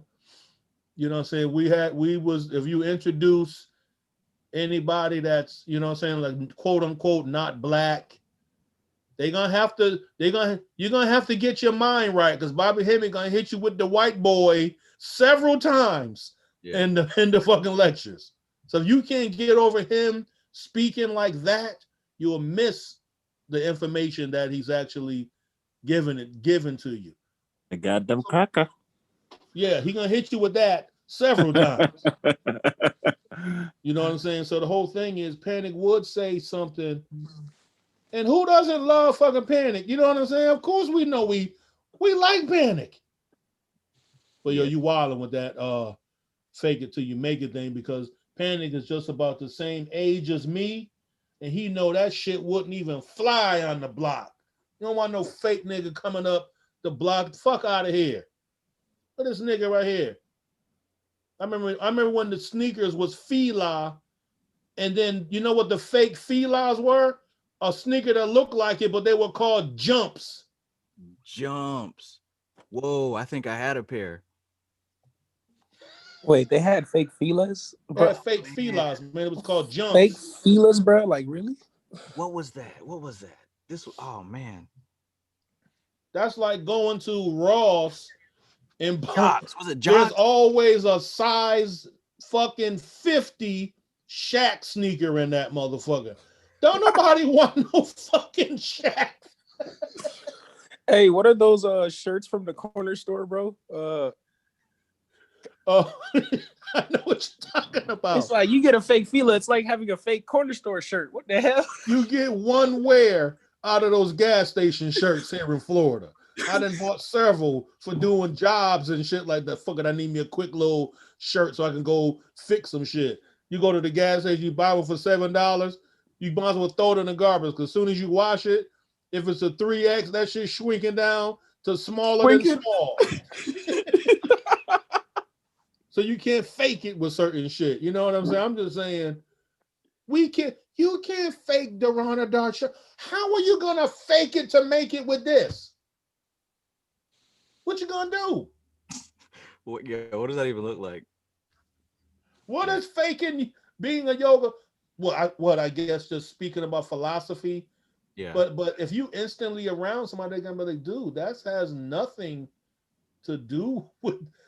And then they'll be instantly exposed and they'll be hurt, and now they're angry with you. Right. Now you're an agent and an archon. So now it leaves the human mind to say what? So Panic, what you saying? How we know you ain't faking it right now, my nigga? Oh damn. See, that's what I'm saying. See, that's what You're I the always same wondered age as me. You can't come on the block with that shit, man. What's This that nigga one? talking about faking it. That's like going out there selling what we call back in the day, nigga out here selling beat. Selling fake fucking crack and shit like that. That shit fucked the whole block up. Fentanyl, yep. Yeah, I was reading. Can you hear me okay? Yeah. Okay. So I was reading the book Dharma, finally. The book that Sitael gave me. Finally reading it. And it was talking about how to identify Krishna and things. Like the ultimate, devotion is to, or the ultimate love is to the Supreme Godhead, pretty much. And it was like, if you don't know how to identify Krishna, you have to keep saying it to yourself. Like, okay, Krishna is in the water. Krishna is in the heart. Krishna, Hare Krishna, Hare Krishna. And you keep saying your mantras. Isn't that in a way fake it till you make it? Like getting your subconscious on board? Like that's what I usually thought what fake it till you make it was saying. It's like just attuning your subconscious to where it's indistinguishable from like the naysaying of your consciousness or your conscious mind, pretty much. From that perspective, yes, because it's kind of like you have to conjure your mind into a state of trance so you could actually convince it to believe what it is. Because if all is all and all is nothing, then you are the magic. You know that whatever you tell yourself with repetition. Who am I talking to? Alex, right? That's what's here. Hi, Creatrix. You sound different. What's up? So, okay. So, from my perspective, that's how I see it, because it's kind of like, say, maybe you're doing something, or you have a new belief, right? And because now let's say from what we know today, from our current realities, we in this group, contrary to what is out there that is external, we know that, let's say, the C word doesn't exist. but they try to make it sound like it exists. You know, when we say it doesn't exist, that doesn't mean that it's not actually happening, but we know it's not really what they make it seem to be. So in your mind, when I say the C word, I mean like the COVID shit and every other thing that is out there, you know, and every other thing that is out there, like, oh, this is this, that is that. So the thing is, because you have that constant belief in your mind, and it's like you planted a seed. So the faking it till you make it is you watering that seed every day. So it germinates into what you want it to be, because you are now on the driver's seat. That is my own perspective of the fake it till you make it. Now, faking it till you make it, for those people that are using it for egoistic advantages, that is just plain sucker shit. I'm sorry, because you have to really, like, I don't know, if everything already is an illusion, at least you should try as much as possible to be a tangible illusion. You shouldn't be worse than what it already is. But really, faking it till you make it in order for you to manifest something in your mind and into from your mind to your reality, I think is the best way. I think is one of the best ways. I don't know, maybe it was June that was saying something a while ago about how he would visualize different physical attributes of other people with his head on top of it. And that was how he was able to go through a weight loss process. And these days, when I'm thinking of like binaural beats and stuff like that, I noticed that based on the frequency that I'm usually listening to certain subliminals and everything, I noticed that really the concept of we are the creators of our reality. When I go on the Explorer page, without even following, everything I see has to do with what I've been listening to. So you are what you ingest. It has I everything to definitely do. agree with you there too. Like Yeah. with the Dharana Darshan and the yoga things we've been talking about lately. It's like I haven't even Googled anything about it, and it's like been popping up in the suggestions. Mm-hmm. Like, all right, so obviously I'm distracted right now, so let me see what this is going to turn into. This is becoming like more and more frequent, and it's just like, personally, I haven't been following around with the Vedic astrology, but the talk of Dharma, I got those books on Dharma about last year before we even reached the topic of it this year. So it's like kind of a full circle. I'm like, okay, let me try to tune into it now since I wasn't really on that frequency before. But the faking it till you make it thing with Panic said, like when dealing with the Goetia, that imagination part like really helped tune into. It's gonna be $16.95. Really tune into She's at work. the aspect of like focus, ultimately. Just like tune your focus once it's See, I think fake. that would have been better explained if he would have said it's Faith. capable it's capable to use your imagination and Mhm. visualization to obtain what you want, than to say fake it till you make it. You know what I mean? Because I just went back to basically page 5 of the Dharana Darshan, and he says if you want to do something or become something in your life, the quality of your mind has to be improved. If you have a low quality of mind, then your performance in all spheres will be poor. Wouldn't we consider being a fake, having a poor quality of mind? Why not just improve yourself at the level? So that's accepting the level of where you are right now, being in the present. If you're in the present and you accept who you are right now, then you don't have to fake anything. Be who you are, improve the quality of your mind, and you will eventually obtain what you want and what you desire. That's better to do that, because you're not going to get anything. You're not going to get something from nothing. faking it is not going to obtain anything, because you know what? Faking it's going to beget more faking it. You're going to have to Absolutely. continue this faking process.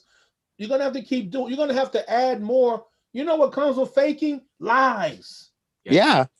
Oh, trust me, there's so many of that. Lies lead to more lies, because after a while, you're going to have to be crafty in concocting a whole lie world based off of people asking you questions. Hey, man, how long have you been practicing this right here? They might have heard you say some bullshit. They might have overheard, and they might have went into the subconscious or went into the cheetah, and at a particular part, it's going to pop, but they be like, hey, where'd you say you was from again?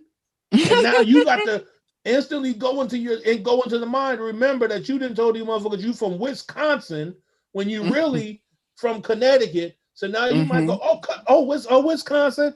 What part, man? I got a cousin who lives out there in Jackson County. How far are you from that? Now you got to do what? Concoct up. Now you got to have, now your whole everything is a fucking lie. Okay, I see what you're saying now.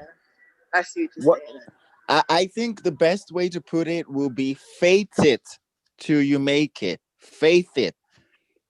I think the best way to do it is, if you want to fucking go on a boat and you want to go somewhere, you're either going to have you a power motor on that thing and a steering wheel, or you're going to have a sail.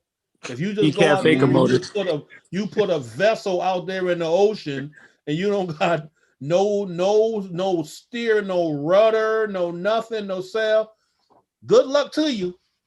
Go fake it out there when you go on a. You ever been in a boat in a storm on the open sea? Go see how that shit feels. Hey, Tango, that's why faking it.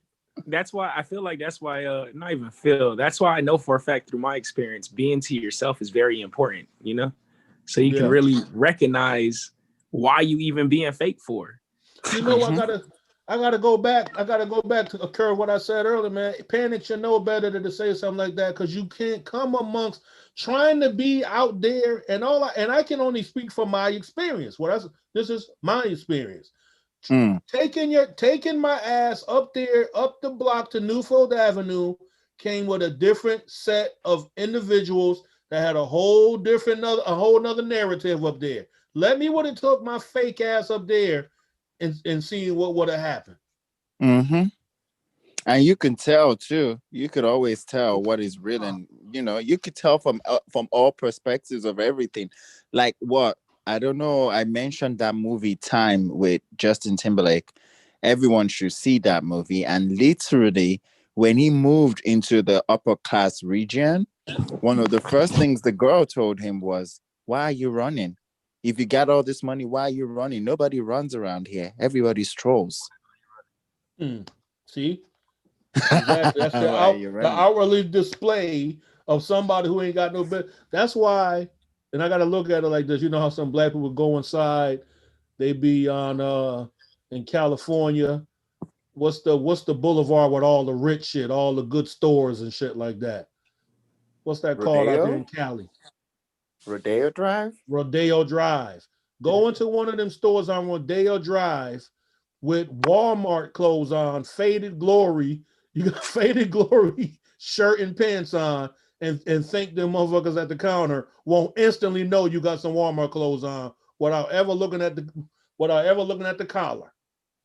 That's why they get picked on. Because you look like you're coming in here not even dressed at the level of what we selling, and expect to get the glass of champagne and close the door when you come in there.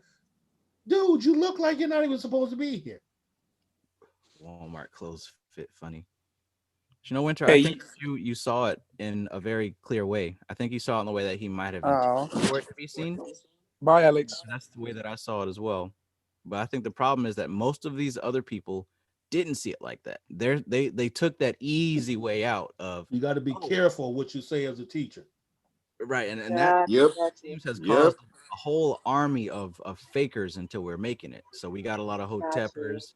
We got a lot of good evening, goddess, queen of my melanin. A lot of that kind of shit. Yeah, and you know, like he just posted a new link to a video he dropped like yesterday or something.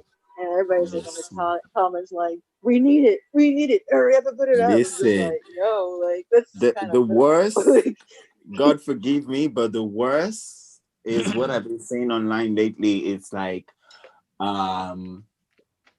polygamy and all that propaganda about polygamy that is going all around. And it's like, me and my goddesses, just because Brother Polite got wives doesn't mean you're still living at your mama's house, you're on live, and you're talking about you and your goddesses. Are you for real? That's just a lifestyle, man. Any man that's capable of maintaining multiple women financially, physically, emotionally, conversationally, all the lees. If he's able to bring the lees, then that's big ups. Right. And the women are consenting to this. You ain't polygamous if you got about 8 chicks and none of them know about each other. Yeah, see, people I agree. So caught up in the physical, they just want to have sex with multiple. That's what it is. Yeah. Not realizing that we're humans, and there's more to the human experience. Just like you said, you got to have those leads covered, right? Say you got the money, right? But still, you've got to be able to mentally manage the personalities and emotions of these multiple people. You can't even handle one, bucko. Are you kidding Talk me? about 2 and 3. I highly doubt it. You can't Many handle haven't even been able to. Yeah, I was about to say, you can't handle your damn self. Yeah, many haven't even been able to master themselves, not to talk of master other people. Even I don't know how to change the oil in the car. Nothing. Don't know how to do basic shit for survival. Wouldn't know where to get certain shit, medicines to, you know what I'm saying? But talking about you got 8 motherfucking Earths rotate in your orbit. Nigga, you wildin'. You got to be the Shiva to the Shakti. If you don't know how to do those things, at least know how to figure that out or delegate. But you can't be a useless, helpless, silly man. A scumbag. Nobody wants that. You basically remember on Men in Black, the first one, when that fucking roach dude called us humans pond scum. That's what some of these guys are. Even people, I'm gonna say people. Some people are pond scum. They just a fucking gelatinous gloop of organisms that have they don't have the potential to form themselves into something else that moves on. Exactly, absolutely. The words got mixed up together. Gelatinous up, yeah. Alex just left, but she made a post or a meme, and it was like, your man looks like he drops common loot when he's killed. Oh man, no. You played on a game and you drop like some basic shit that you don't even need. That's boots and a level 1 people sword. not even trying to loot that. Hey, now you're trying to loot it. They throw it back. Level 1 fake Gucci chain and some fake Fendi's, you know. That's like GTA. You kill somebody and you go over there and they got to drop $12 out of his pocket. Like, what the fuck is this? You know what I'm saying? But he got on a glitched backpack with the fucking parachute on it and all the glitch clothes, but don't got every car he keep getting in is a stolen car. Like, dude, you don't got no garage with 50 cars in it, man, of your own. Just everything. It's just like all the components are not adding up. And that's like I said earlier, that's why we got to accept ourselves to be pathetic. It ain't about just us talking about other people and whatever it is. Shit, I've said some corny shit. Somebody might be on here right now, but like, man, this motherfucker always talking about some shit. You know what I'm saying? That's just how it is. Each one of us are shitty. We all got some shit with us. But we all reflections of each other. So if whatever you're all saying, a reflection of the universe, that's all in mind.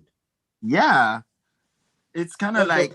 But once you personify the opinions of what's being observed, then you now are an outlaw to the cosmic essence, because because actually you're not the person. And we know that person is the base of personification. So now the personification is, well, what are the elemental sources that you've personified? And if you're letting the vibrational levels of the elements, which we know fire is not fire on this particular realm as it was fire in the subjective realm, because even in the subjective realm you got 4 elements. So the 4 elements on this realm don't operate. So if a person don't even know how to manipulate or transmutate the 4 elements as it correlates to them as elements, then they're just controlled by any outward stimuli. And that's why they get caught up in everything. It's nothing wrong with being fashionable. It ain't nothing wrong with being motherfucking cock or whatever you want to be. Energetic, you looking fly, whatever. But if that's what you have to do to create an identity for yourself, you lost it. You're losing in the game. Yikes. So that's why people love, like, I'll go back to Polite. That's why people who followed Polite's work for years know that Polite has always been the fucking same. He always, Amunet, I think her name is, been with Polite from the beginning. This nigga living in Hollywood Hills some fucking weird right now. Everybody who's been with Polite know for years, this nigga was a 125th Street motherfucker. Malachi Yorker. This nigga comes from that. Malachi York is his guru. So people don't realize that, like I said, these particular guys who you can go from the red and blue pill, Polite, Panic, Taraj, and whatever happened to Saran Sutanseti. I don't even know whatever happened to that dude. Then you got Panic. I mean, not Panic. You got brother Pharaoh. Pharaoh came from Saran Sutanseti's lineage. Polite came from Dr. Malachi York's lineage. Panic, we know, as I said, came from that. So each one of them, as now, if you follow them from the beginning, you can see the pattern that they've been going through. So when you deal with a Polite and how he's doing it, it was only right that he project that energy the way he projected it, because you know who did that shit? Malachi York. The nigga he was toxic and ended up in jail saying that he was fucking with children and shit like that. I don't know. I don't know if he did it or if he didn't. You know what I'm saying? But I know the nigga ain't free no more. So Polite took that and utilized the science of what Malachi York was doing, built a foundation for himself that was able to build a character and become a brand. So now what Panic don't have to do, or he has ascended from 125th Street, even though he can go right back over there. But now he in the Hollywood Hills is sitting on the floor seat at the fucking Lakers game. How you not gonna respect that? Right. He never faked it. Right. You know what I'm saying? So once a person, and that's all about too, because if you go over to Polite with that fake shit, Polite gonna eat your fucking lunch. This ain't no lightweight. He ain't with no light. He gonna come with all that Polite high science shit and have you sitting somewhere like, damn, maybe Derana Darshan is fake. If you weak, he'll be made you feel so uncomfortable about yourself. But that's the whole thing. Once we all individually empower ourselves and go into, as it said, in the subconscious, brought into consciousness, there ain't nobody can take you nowhere for no ride. Nobody can't make you believe anything no more. You become lower than pond scum if you at the level that you are right now in this present moment, and then something else comes along and sparkles in your eyes, and you go to that now. You now are, you're a shit box. Man, and look, it's demonstrated. If you on this journey and something out there happens, and all of a sudden now you all about that, you know what I'm saying? All of a sudden this little Washington D.C. stuff popped up. Somebody tried to tell me about it, but to this day I haven't even looked it up. I don't really know what happened. I don't care. But just that one event I seen people start to break down, like, oh, this what's this? I can't take it anymore. You know, I don't want to put nobody's business out, but it's, were you on this in the first place? Oh, like actually, bro, I thought you meant they broke that down, like and stuff. No, I mean emotionally, like, oh yeah, psychologically, you know, I'm falling apart. This country is, you know, what are we gonna do? They're gonna yo, I just had this lady come in telling me that they're going to do an emergency broadcast thing and they're going to shut down the water and I would to be prepared. Like she just bought like a case of water and like everything, dude. Like toilet paper. push to and fro like a leaf blowing in the damn wind. Like I said, a fucking boat with no rudder, no steering wheel, no nothing. It's just fucking bobbling around all over the fucking place. That's what the Kybalion quote, doesn't it talk about that? One of the quotes is like, the movers and shakers, they can rise above the influence, but the people still stuck in the game, they're just moved like pawns back and forth. It's all about the vibratory level of your essence as an individual. Whatever you weigh, put it like this: within the Asara set society, when they deal with the Metu Neter, you interacting with the Netiru means that you are the projected essence of Asar or Amen. So that means that you have all the potential and capabilities of Amen. The reason why you are physically here, according to that philosophy, is so Amen can have a physical experience here. When you read the stories of Atum, the self-created, one of the little stories says he masturbated and he brought forth himself from his own seed. So his seed created his own self. Then there's another one that of course he came from a primordial hill, which is basically a abdomen being pregnant. So the whole thing, and once we as a vibratory essence births ourselves, and it has to be based in truth. And truth meaning your individual correspondence as to the projection of the God or whatever we want to label it seeks its experience through you as an individual. Not how it's going to manifest through. I don't judge how the higher force emanates through Amar or Knight or Jason or anybody, but being that if I resonate with the higher source, because the universe, it's just manifested in different pulsations, and if I'm living in truth, then I'll realize the falsity in those individuals in their attempt to be godly. So that's the whole thing, is that even if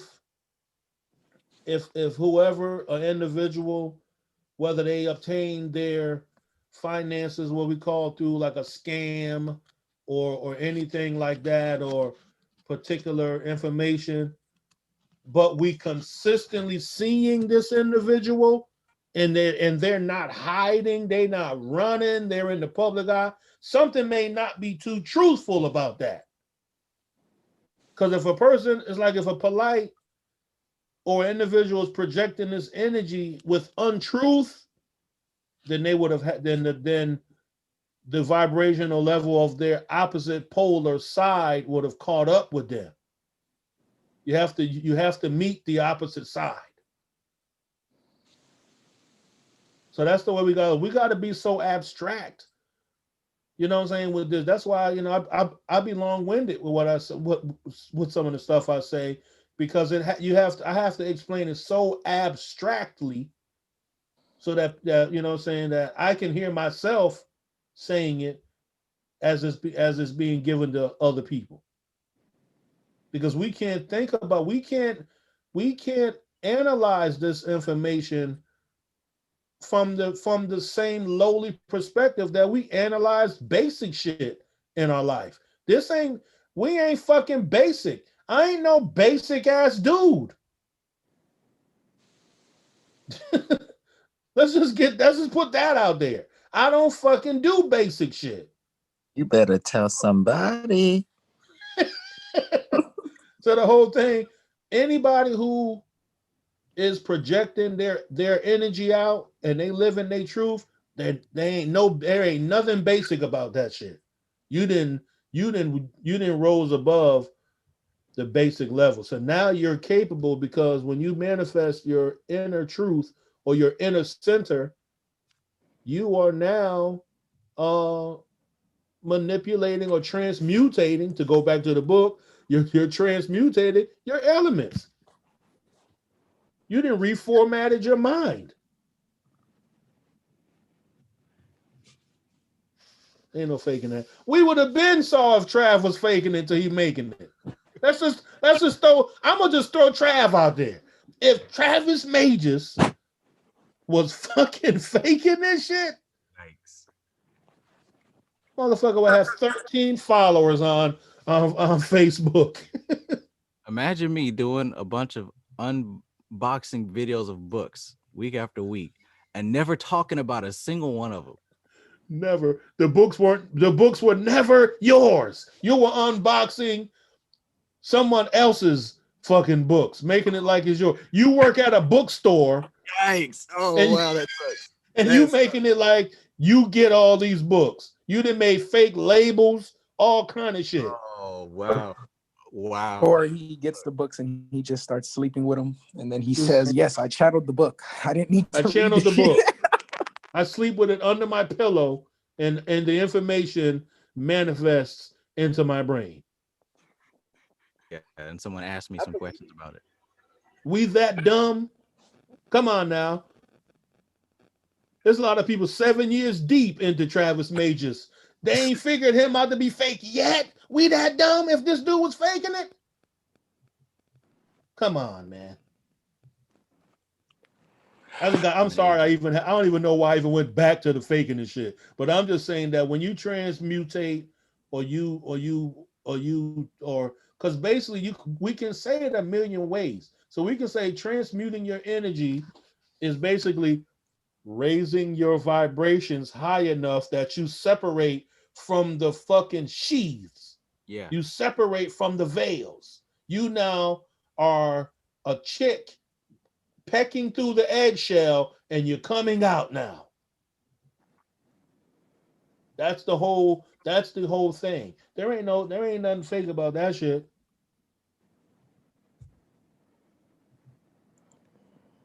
It is what it is. And look, I keep looking at the book and it just says this development results from a process of thinking and acting. And that's talking about the development of the unconscious and spiritual nature deeply hidden in us. It says this development results from a process of thinking and acting by means of which all that is carnal or evil in man's nature is changed. An example, alchemically transmuted into the noble emotions, and these emotions, under the guidance of reason, are then permitted free action. This final result is not attainable by the uninstructed and unguided natural man in his profane state. So anybody that we see that's they using all these catchphrases, and it's like that picture that somebody put in our group inbox chat, and it had the dude, and I said he dipped his whole head in the white paint. Oh no. He definitely did not look like he was on any of these yogins level that we're reading about. Yikes. Oh, He was sitting on a golden throne. Like this nigga was Rudra himself up this motherfucker. Yes. Dollar store weave, bunned up, stacked Bunned up. He had an Erica Badu bun. Well, he should have had a whole head wrap on with that shit. He took the basma and said, "Yeah." Yeah, he did with the 4 fingers, not 2. He said the whole hand. He said, He didn't put it on. He slathered it. It was a slather of white paint across the whole head. With a big old cheesy grin on his face too. That's funny. Exactly. I didn't feel no energy from that motherfucker. I hate to use the catchword, but I got to. I felt no energy coming from that, you know what I'm saying, picture that y'all put up there. Oh. Any of the other yogas is usually like a stillness. When you look at them, it'd be like a, that's all I can say, it's a stillness. I felt nothing but fucking humor looking at that picture. And I thought, first of all, I thought it was like a Bollywood movie. Like, you know, could they be making fucking movies of Shiva and shit like that? You know what I'm saying? Om Shanti Om. Those movies are always cheesily made too. But they getting at your boy, grossly Mike. They're getting at your boy. Pull him off your boy, Mike. Man. Oh my gosh. I think that we gotta see a lot of things. This information is so fucking profound because it's simple, but it teaches you by making you have to ponder and contemplate your own self within the narrative of these techniques. So you have to see humor in it. You have to see whatever that basically that's it, because humor and laughter is being joyous. That's not necessarily always happiness. That when something makes you feel when you can laugh at yourself, yeah, you're experiencing inner joy. Yeah. Because the thing about inner joy is it's not so emotionally attached to what happens, good or bad. So you're able to look at yourself and laugh. Yeah, and laugh. Too freaking attached. Even Sadhguru always says, he said, don't take yourself too seriously about this here. You know why? Because that's a personification. Who are you taking seriously? Not the self. The self can care less. The self is indifferent. That's the Amen. Self and Amen is the realm of indifference. It has no attachment. It doesn't have a desired outcome for its existence. It is as it is. So if it doesn't have a desired outcome for its existence, then it has no opinion. It has no attachment to how, like you said, how something makes it feel. It is what it is. But once it gets to Kether or Asar, then it starts to personify. It personified itself into Asar. It personified into Kether. And then so far it emanates and it keeps personifying until it gets to physical matter, which is Malkuth. And we know that Malkuth is what? A low-level replica of Kether. Not a fake, but a filtered expression. Don't nobody want to be no filtered expression. That's why I don't even like camera filters. I be wanting to see, I like women.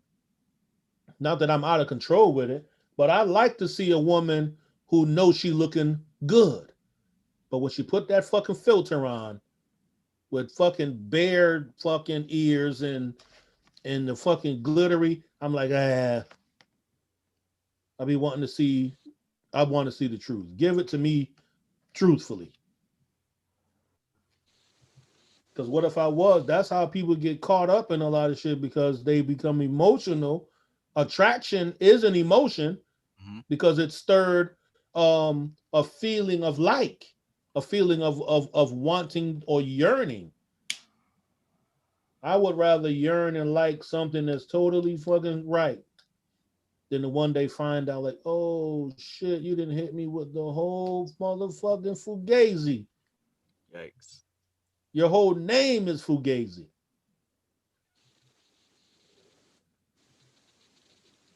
Costume come off as a whole different person. None of us want no filter down nothing, man. When the eyelashes. But that's what we was getting, Trav. You said it earlier. Think about we had to go through Aleister Crowley and all these countless other names, all these filters, just to get back to basically Vedic. This is Vedic, if you want to term it, Vedic occultism. Vedic occultism is the precursor to what became Western or English occultism. Well, shit, a cult is a cult, just Vedic. You know what I'm saying? Like, it seems that this Vedic stuff has an inherent tendency to hide itself from the profane. And we haven't even gone into we're dealing with the what we can consider, we're dealing with the nice side. This is the tree of life. Don't forget, yoga get real dark real quick on your ass. It'll go so left. So the whole thing, we haven't even dealt with none of that yet. Tantric, dark tantric practices. That's where we're going next. Where everybody banging out in this thing. People like, damn, what's really going on with it? Like, yo, man, them dudes, them practicing dark tantra. That shit is, that's what, boy, it get ugly and greasy over there. And greasy. So I'm just saying it's so that's why you have to have a level of maturity. You have to reach a level of maturity. That's why the arcane sciences use the word profane.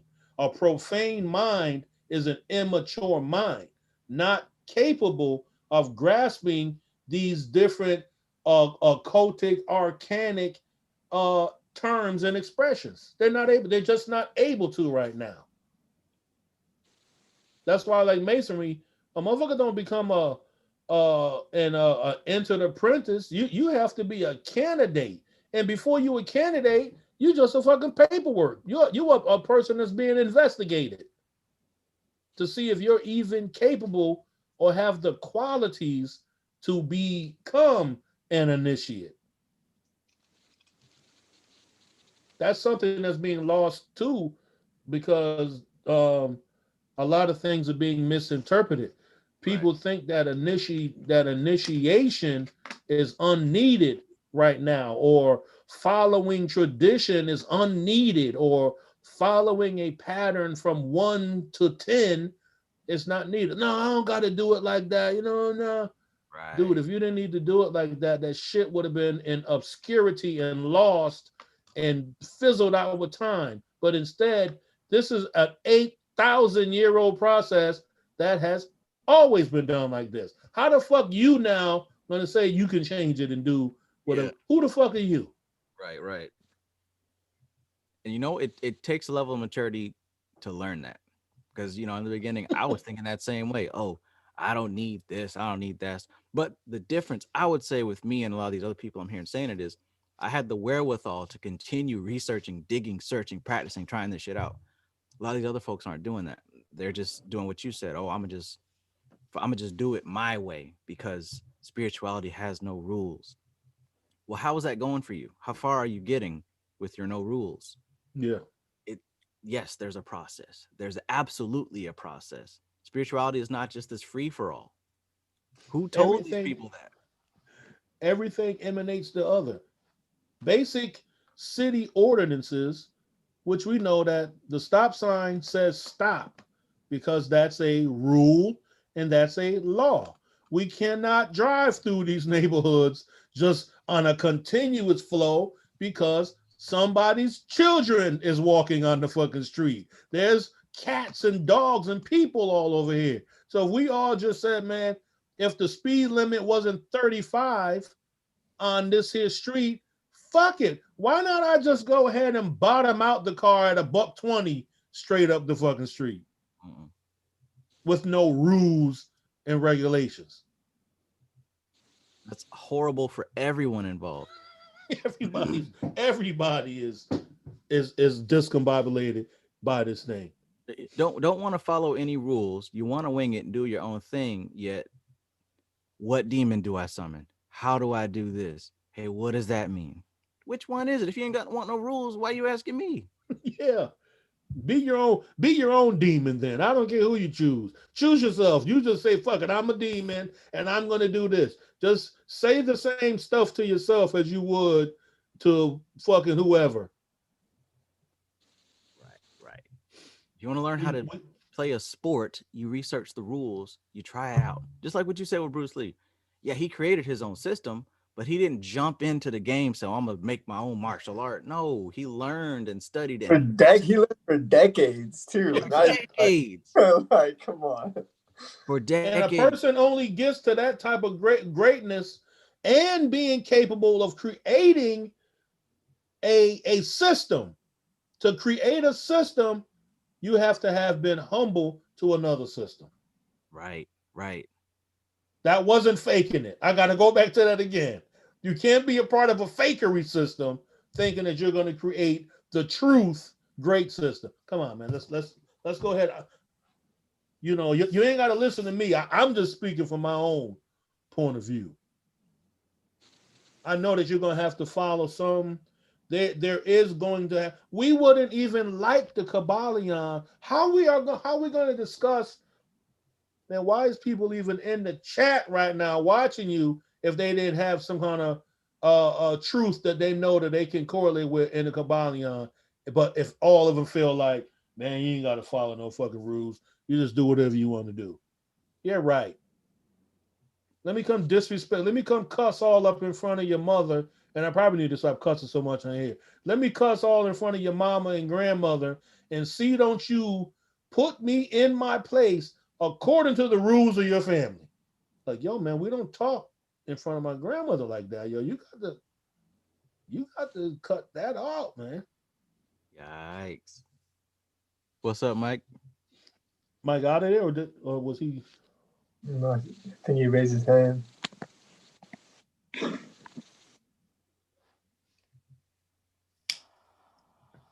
Want to redefine the system, but you just heard of it last week.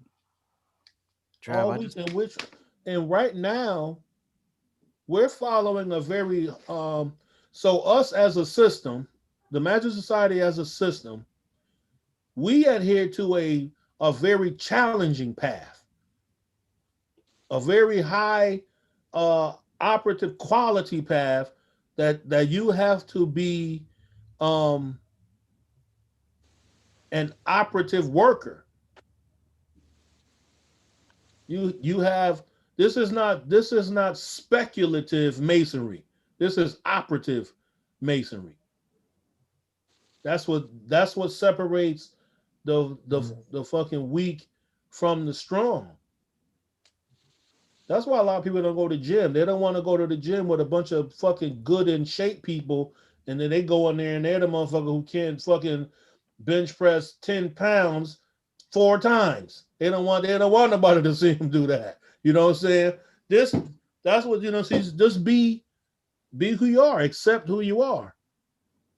Yeah, this is an elite fucking path, man. This ain't the path of pretty shit, mystic path and all of that.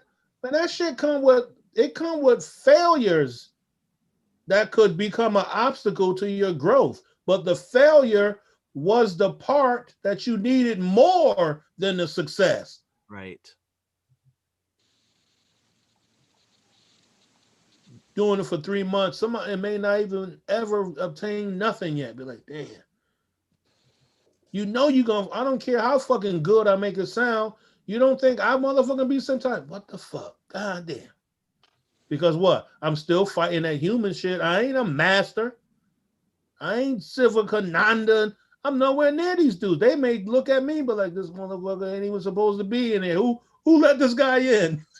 I may be that guy at the ashram. Yeah. Who let this guy in? You're not worthy. You next lifetime you're supposed to have come through the door. This is not your round. I tell you what, man. Nigga, what you're explaining right now, like the whole, like that plateau that people are at in the Atomic Habits book, he has like a diagram. It's called the plateau of latent potential. And wow. So this straight line is what people think happened, like when you're on the path.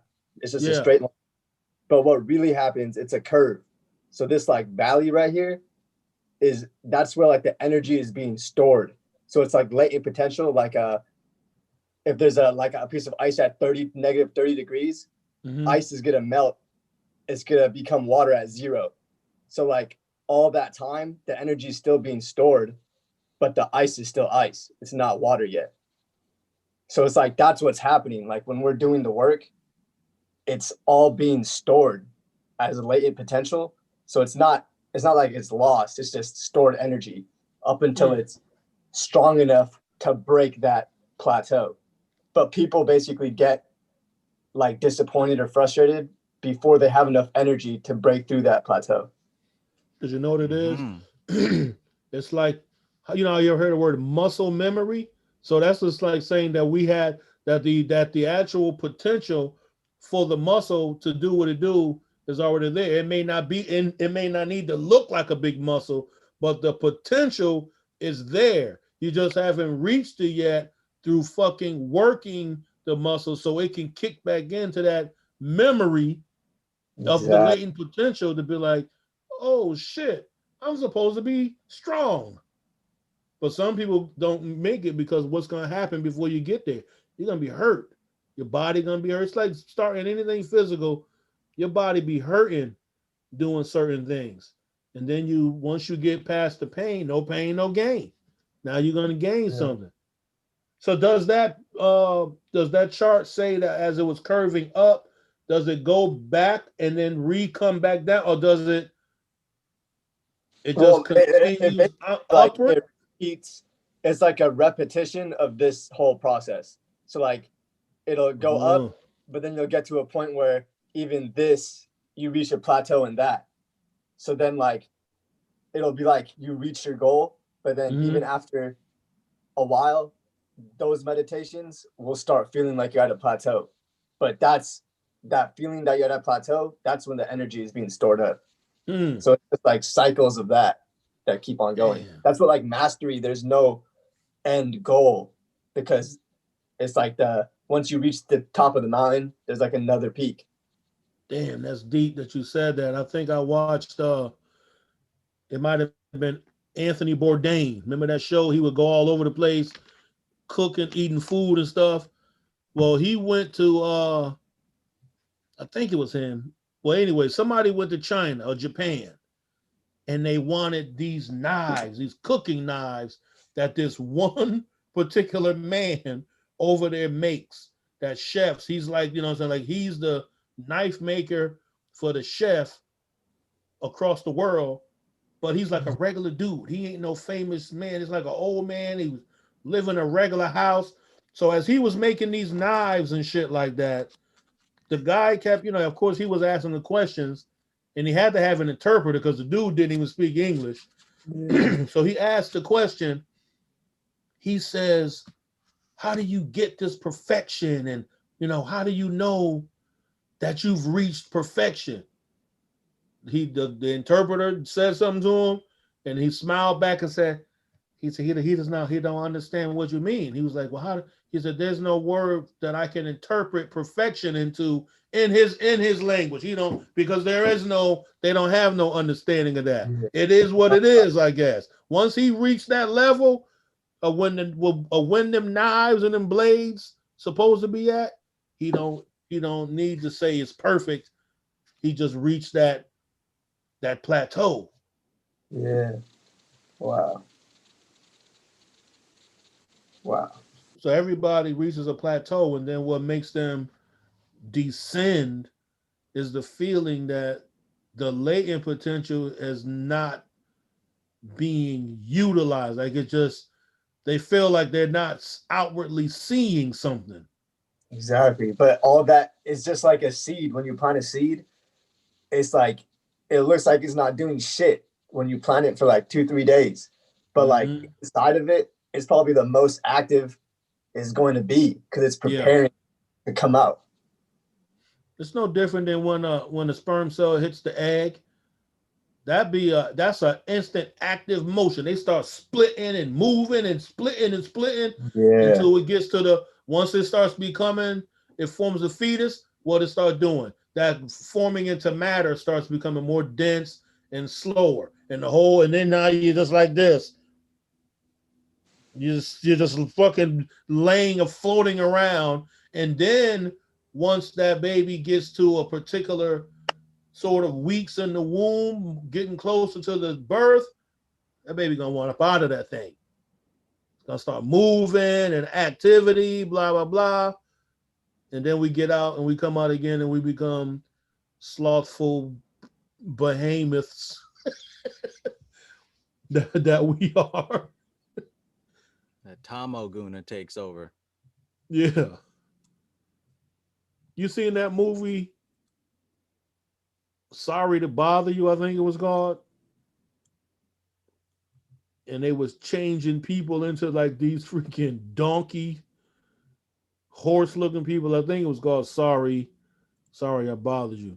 That's kind of what it is. They want us to be just a walking beast.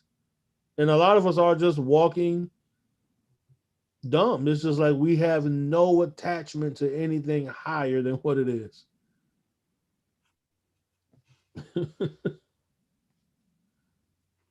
And that's divine. Divine.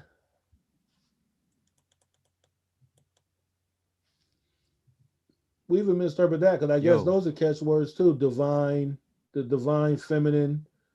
I think I made a Facebook post earlier about that. The divine feminine. That a divine God, meaning that a man shouldn't have to feel like he's weak because he submits or worships the divine feminine.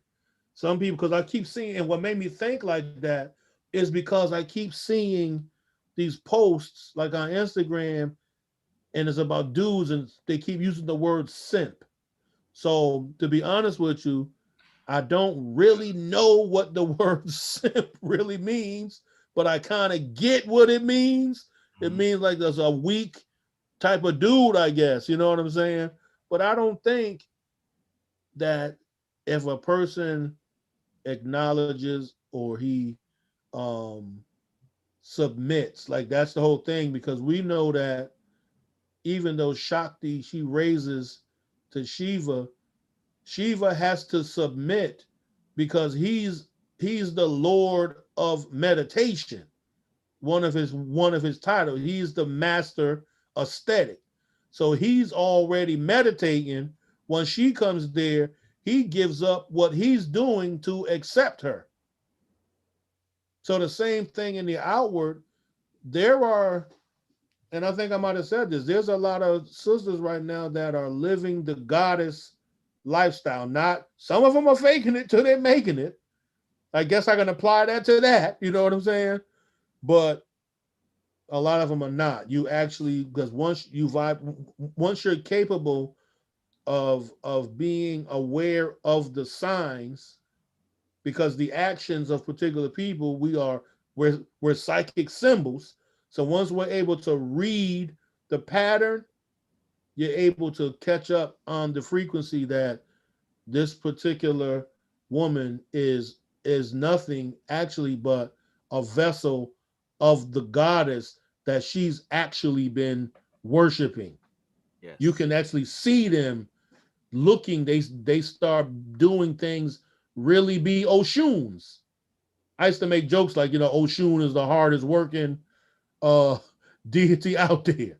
Yeah. But the only thing you can see that some sisters truthfully are emanating these goddesses that they're actually venerating. They don't realize, maybe they don't, some may do. They may not realize that they have actually become that fucking goddess. They've actually become the vessel because they just stones. So like they were a carving of Oshun. They've come alive. Bobby Hemmett used to talk about that shit at the rise of the gods. Chaos being. That's pretty much what's happening. If you want to correlate it with that philosophy, this is the rise of the fucking gods. Exactly. And not just some feel-good shit, but we're looking at the ancient science that talked about the gods in the first place. And then gives you the key, as they keep saying, the keys to the mystery. Like, dude, you're actually getting the techniques and the practices to utilize the mental plane to actually bring your ass back a fucking god. Yeah. Like Xerxes on your ass, when even though he got taken out, the Xerxes believed himself to be the god in the movie 300.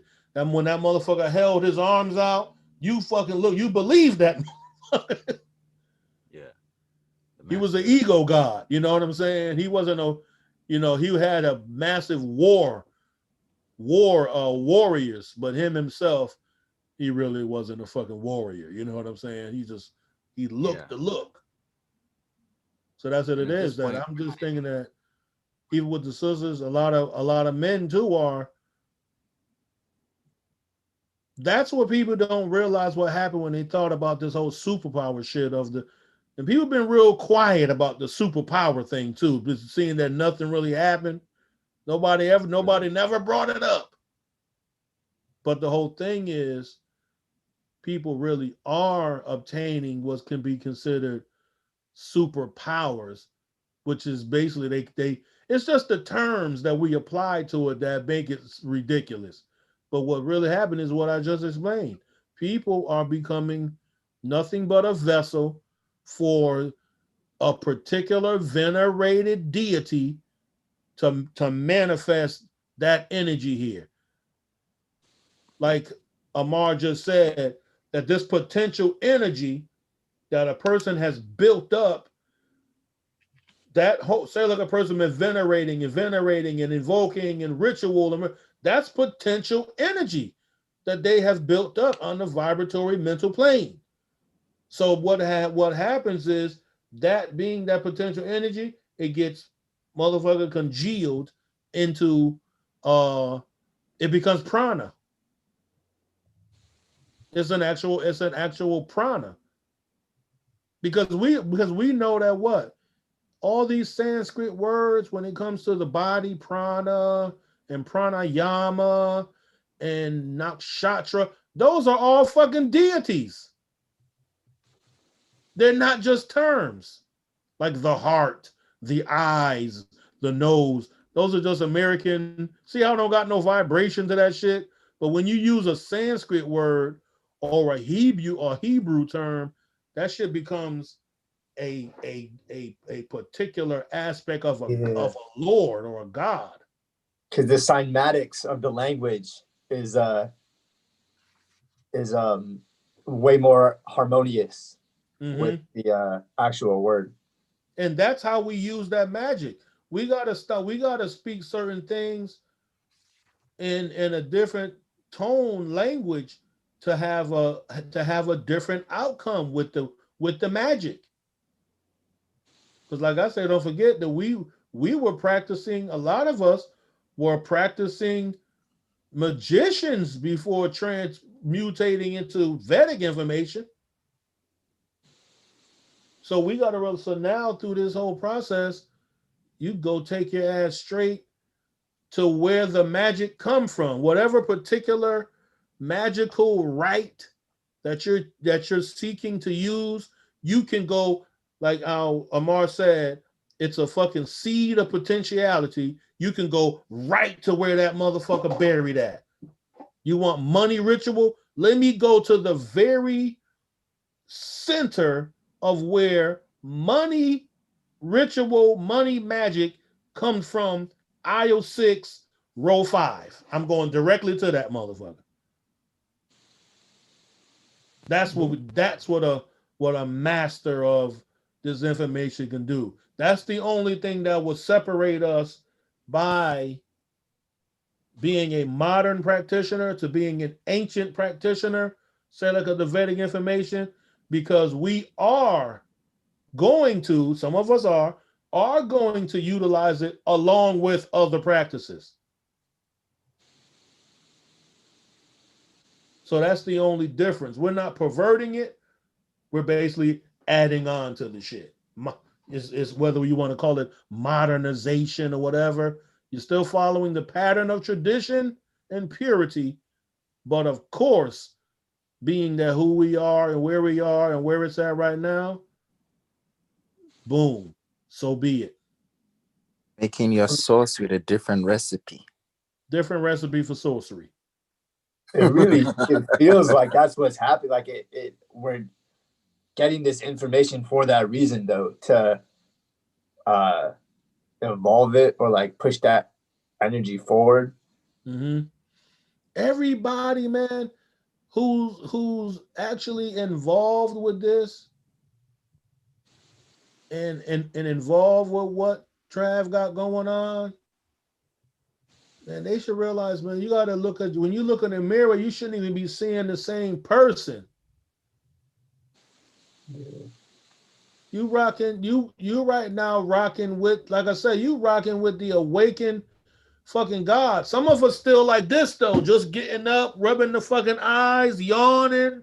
So a lot of motherfuckers is like, damn, still kind of tired, waking up and shit like that, but they up nonetheless.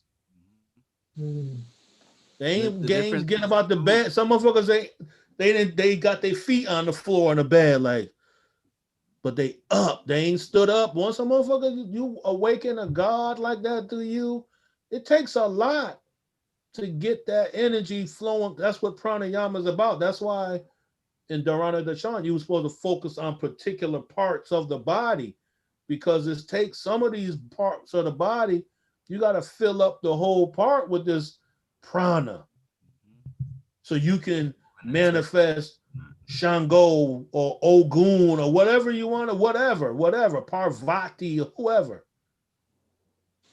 This takes us a lot, man, to get over the human. A lot of the stuff that we've been reading before, the information could be likened to Similac.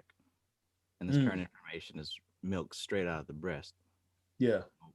Depending on what you're taking in, should prove the result. There should be some kind of results, not just a fake it till you make it kind of thing. Yeah, that's what the Bible calls it, strong meat. That you're still that's like what those fucking the letters of the Bible.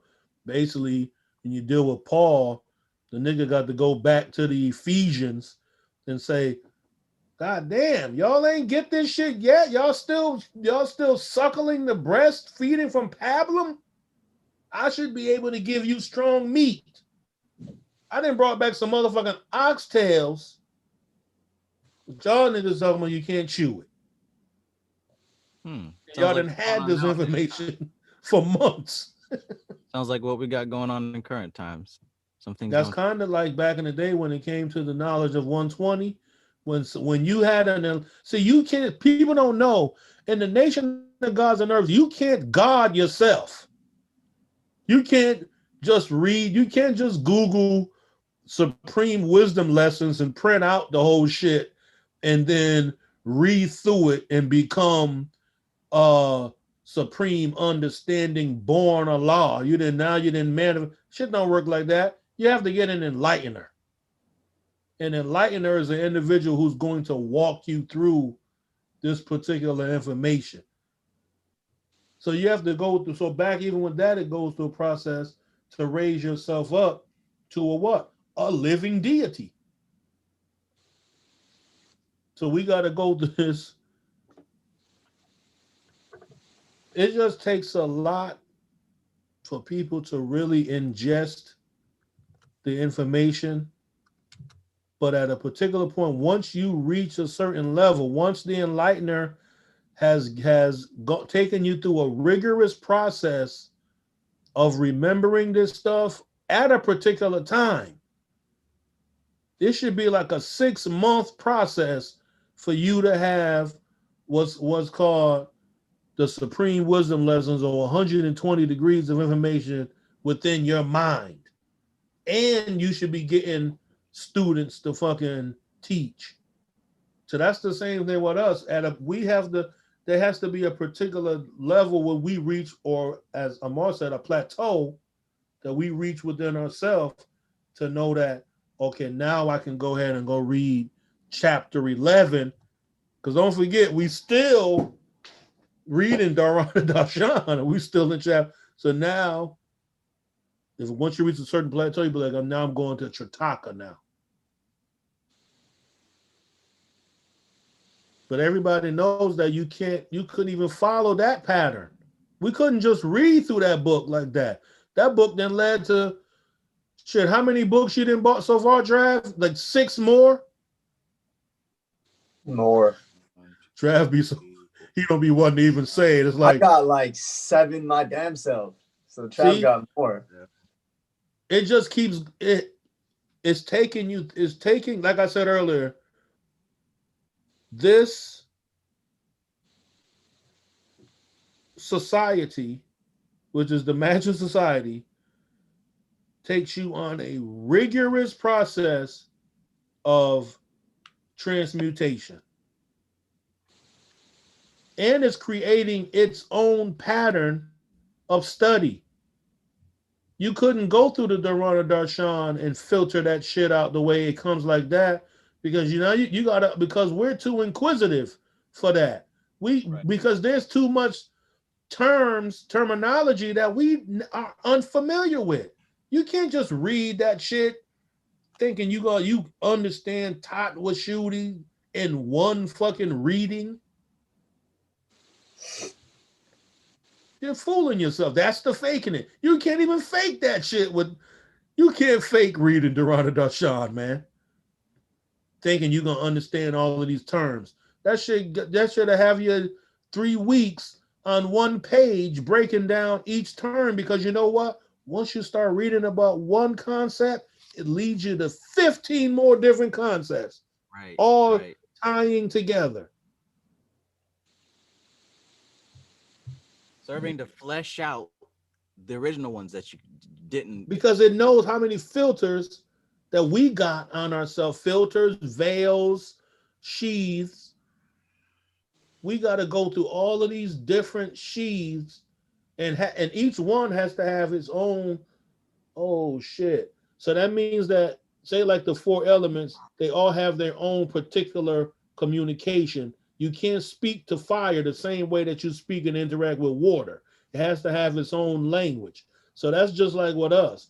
We didn't been through so many emanations and so many filtrations that by you having to get all those books, it has to speak to each element on its own particular level, so you can go back, correlate it all together in the unity to speak to the whole unit in its own language by itself. Once you put everything all back together, like I said, like a fucking engine or a transmission being taken apart.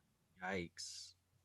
You can never, maybe that's why the concept that you can't just be going to the high Lord without going through a particular process of a Messiah, or you got to go through some sort of a training process before you got to go through Eshu or Legba before you talk to you can't just go be fucking talking to Oshun and them. You got to go through a Legba.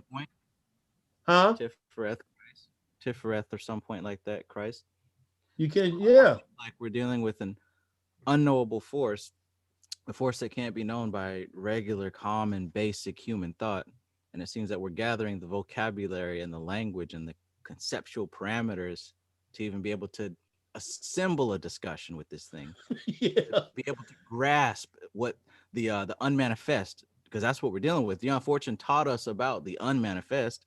So now we're building a vehicle, an apparatus. Literally.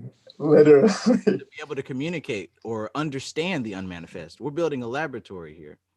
And you know what? And it's like once we got to this, Once we was in Dion Fortune, that shit. See, it's like we Star Trek, right? You know how they be floating around in outer space. We was floating around through Dion Fortune and Initiation. Once we got this motherfucking Durana Darshan, somebody said go into hyperdrive, and that when we hit that motherfucker and we took off.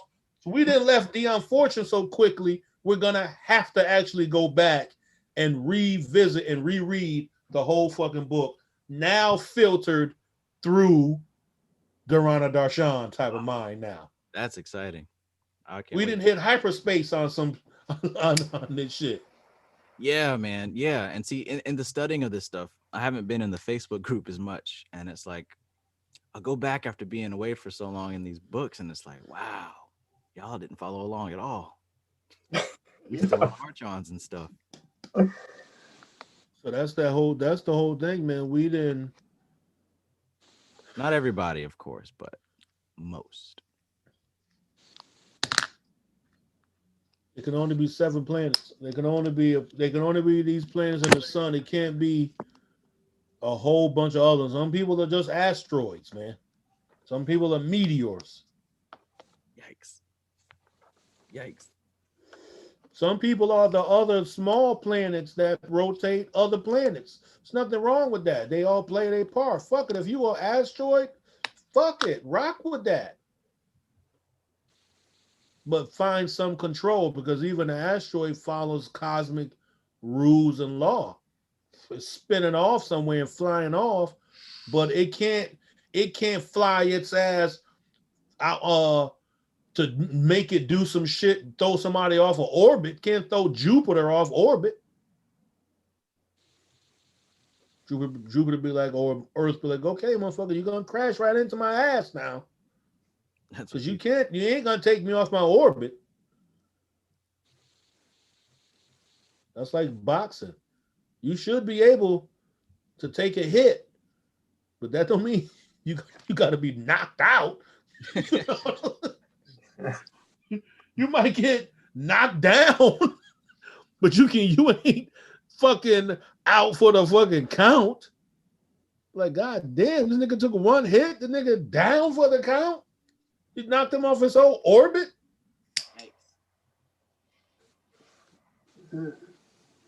Looking at this stack here, and notice also that the books seem to be getting thinner and thinner. Started out with Durana Darshan, which was thick as hell. You're absolutely right. Kundalini Tantra was thick as hell. Now, as the newer ones I'm getting, look how thin this is. Yeah. Should be 70 yeah, pages. Some Kaya Darshan is only like 30 or like 80 pages. The last like 30 pages is a interpretation of the first Samkhya philosophy. Whatever. I'm gonna give a master key to why. Because those books lead you back to the Bhagavad Gita and the Raja and the Raj Yogas. You got to now go back and read the whole Bhagavad Gita, and now you will see it from a different perspective, because you was given what? Instruction. Mm-hmm. That's what this process of this said.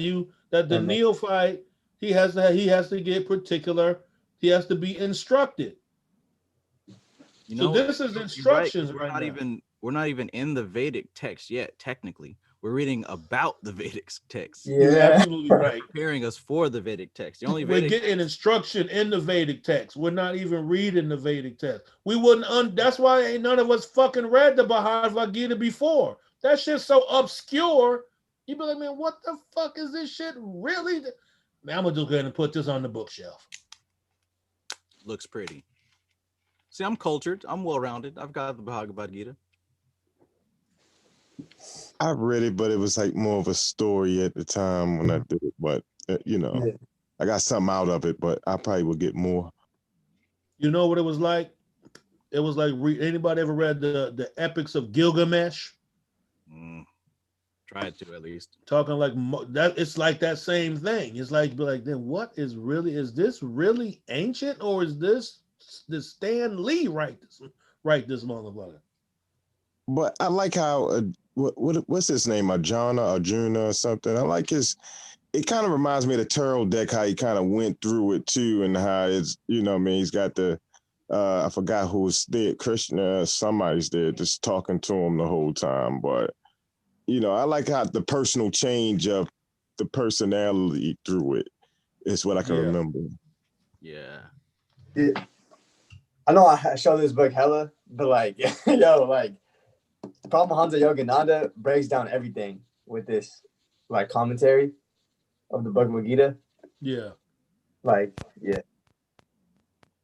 I'm still on, like, I stay on chapters, like, verses, like, 1, 2, and 3, just so I can, like, get that foundational shit first. But this book is, like, gold. That's what it is. I'm just saying about them books getting smaller and smaller. That's because it's leading you back to that. Because it's never, those books are not the book. They're just all parts of the book of life. It's like it's multiple books that have to make up. And those who really studied on a scholastic level, on a scholarly level, you know that it was never one fucking book. Yeah. You might have had one term. Like, that's why them books it'll mention, I wish I could remember the term, and I don't got none of my, but it'll mention a one particular term.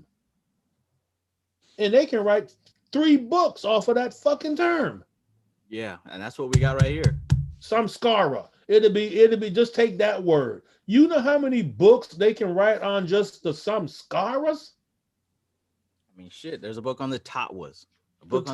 You know what I'm saying? A book on mantras. Because it's not just about the samskaras. It's about it's really about the indriyas. What is it called? The indriyas. Mm-hmm. And it's not about the indriyas.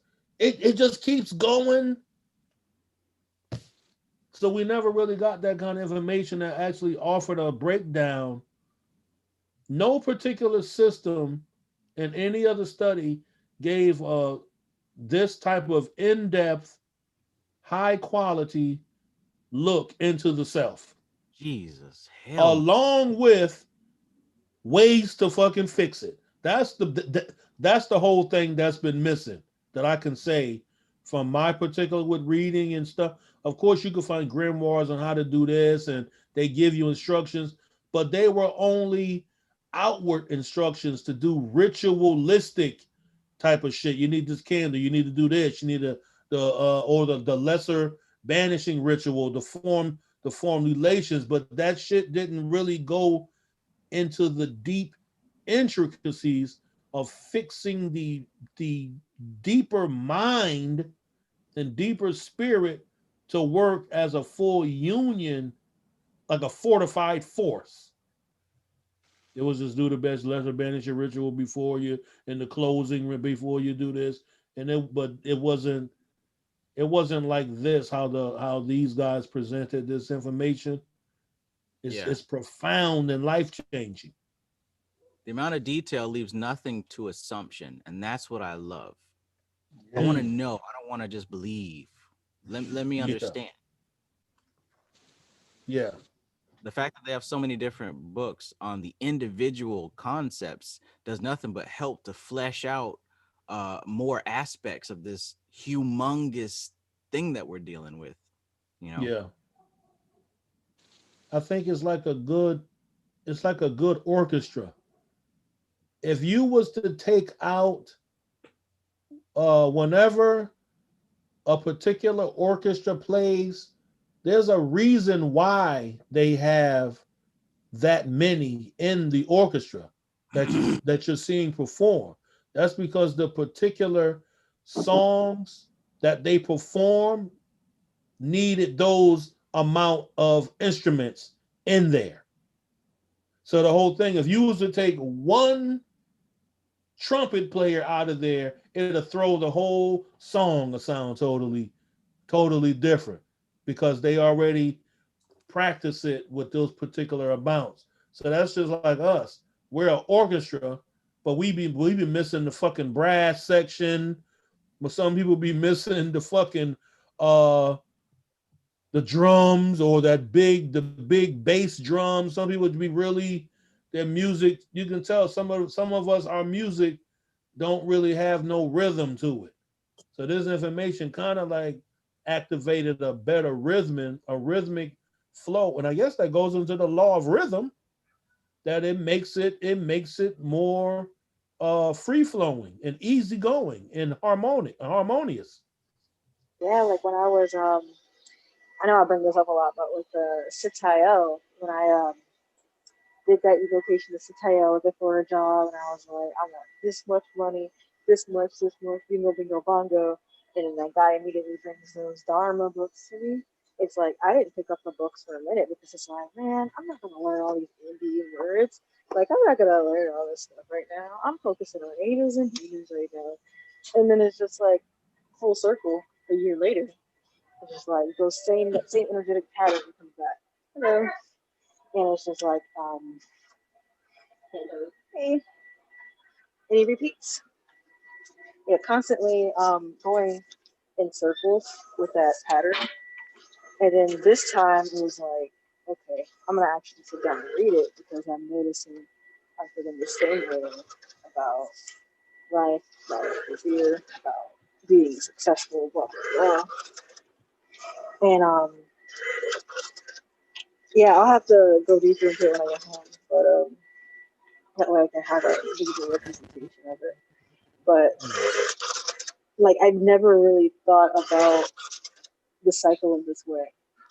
I just thought like some deity had something against me, you know, or some. I wasn't. I have found a word for it, but I'll visit later.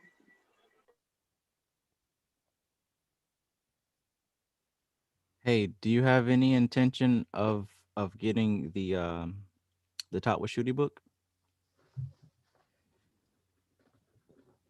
Yeah, I do, but I wanted to finish the books I have on my shelf first, so I'm not just collecting a bunch of stuff and starting things before finishing it. So I'm gonna get it eventually, though.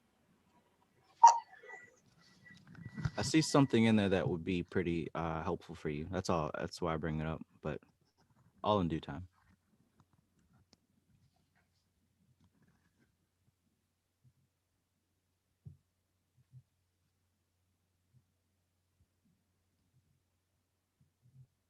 Yeah, I planned on getting it, but making sure some affairs are in order first. But like I said, yes. Right now I'm just kind of focused on finishing what I started. That's my whole thing of mine right now. I've started way too much stuff and not finished it. So.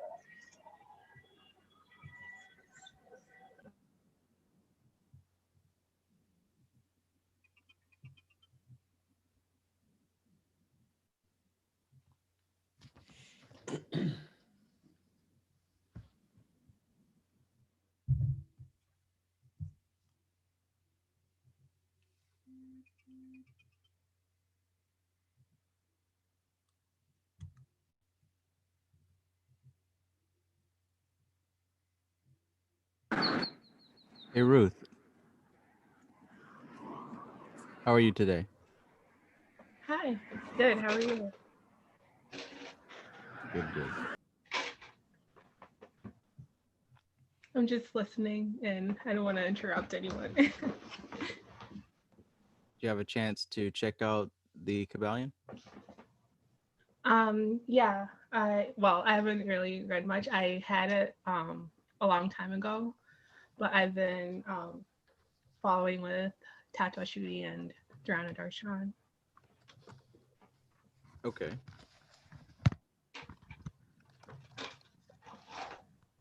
Nice, nice. Is there anything that stands out to you so far, maybe within Tatwa Shooty or Drana Darshan? Yeah, actually, I had a question. We kind of, you guys talked about it a little bit earlier on Tatwa Shooty. It's on page 59.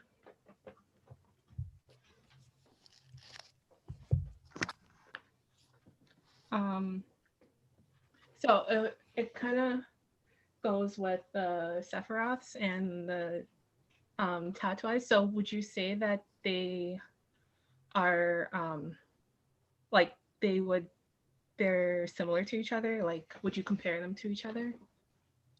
Was in the Sephiroth. Yeah. There is a lot of correlation. I wouldn't really say that there's like a direct, you know what I'm saying, like Malkuth is this and this is that, but Yeah. there is strong correlations to the framework. For example, Okay. the emanation of the four worlds, you know what I'm saying? The way we look at how it has air and then that movement becomes heat and then that heat throws off coolness and that coolness throws off stability. That's pretty much how the four worlds work. I wouldn't, and there's probably not like a clean lineup, but pretty much Kether relates to that Akashic element.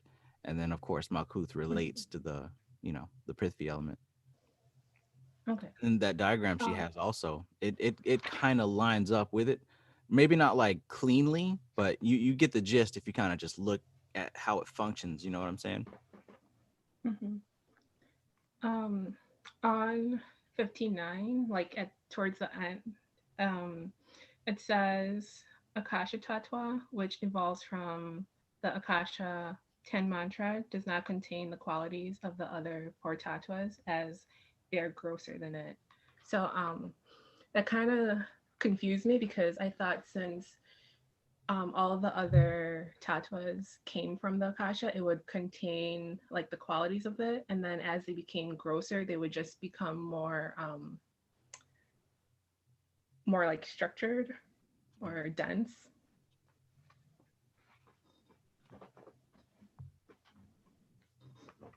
Yeah.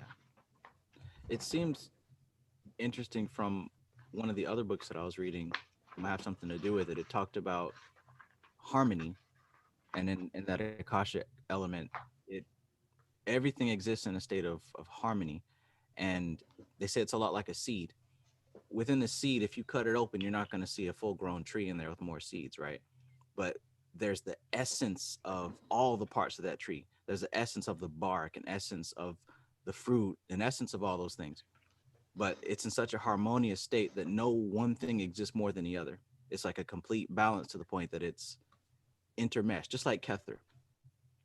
All the other spheres emanate out of Kether, but Kether is so much in a state of pure homogeneous balance and harmony that no one thing is existing more than the other, to the point that it's all one thing, like Akasha. But the minute we've got movement, that imbalance kind of starts almost like a domino effect. So we've got Chakma, Bina, da da da da da da. The same thing seems to be happening here with Akasha. It exists as itself and it has never changed. But you know, when we observe it from a lower density, when we observe it from manifestation, from where we are, we have to see something has moved, and that slight imbalance causes everything else to come up out of it. That's how I'm seeing it so far, at least from what I'm reading. Okay. So it actually has everything, but like because of perspective, you can't really see it or like observe it. So in a way, and it seems that Akasha exists in a place that is outside of space and time, or rather space and time exist inside of Akasha. So Akasha in itself, it is all potentiality, but no manifestation yet. Oh, okay. That makes sense.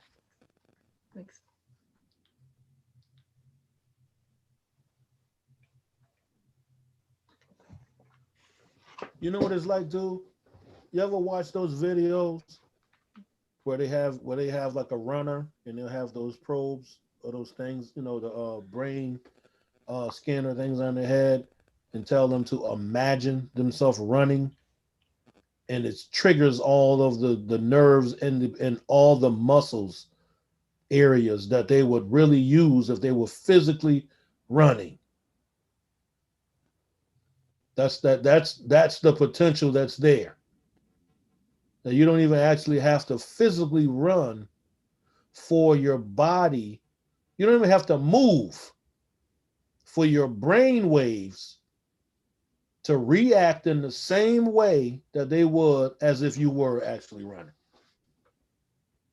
That shows you right there that ain't nothing fucking real. When I saw that on there, I was like, oh shoot. And you can Google it, and that's basic science to them, just like knowing that your muscles are trigger in the same physical way as running if you just think about fucking running.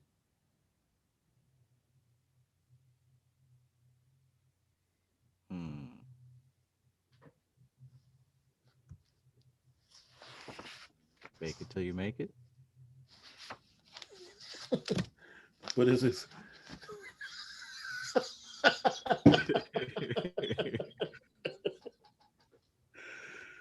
But it still needs the physical restriction or the physical movement of active work to build the muscle in reality so you can physically run. So it's just two worlds, you know what I'm saying?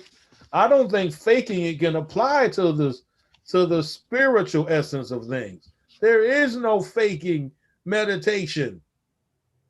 There is no faking. So faking meditation. Can we fake speak in Sanskrit? Can we just fake that shit? And think and still receive the energetic pattern input that comes from speaking that fucking language? And isn't this stuff written, Amar, isn't this written in classical, as they would consider in school, classical Vedic? This is not like the local, you don't speak that kind of Sanskrit, you're going to the fucking Delhi. That's true. It's the same thing with the Quran in Islam. Like the Arabic that's in the Quran, it's a special type of Arabic. Yeah. That's only in like it's called like Fusha Arabic. So it's like classical, like what you said, like classical literature. And they have the same thing for like Judaism, for Hebrew, and Sanskrit too. Yeah. I'm pretty sure. Yeah. Like especially with Hebrew, because you know the basically the majority of Hebrew that we usually see, that's biblical Hebrew. That's what they would call biblical Hebrew. That's the Hebrew that they have on them scrolls. And then when you see Hebrew script, that's how you make local words out of that, out of and that it's type totally of thing. different. Totally different. Like They someone you'll have some that have 3 dots. Yeah. Some of the letters that have the 3 dots. Those change the whole, something that might be asat can turn into ashlak. Like the whole sound to be totally different. even like I know this is in Sanskrit too, but in Arabic, so there'd be like there's a word called kelb, and then so it's like a hard Q and a soft K. Yeah. So the kelb means dog, but with the hard Q it means heart. So it's like it's the sound is so subtle, but a mistranslation you'll be translating heart into whole dog. different word. Yeah. And So just it's think about those languages, the ancient languages like that, Arabic, and really Arabic is not even an ancient fucking language, to be totally honest with you. Arabic is not really what was considered Aramaic, which is almost a Phoenician dialect.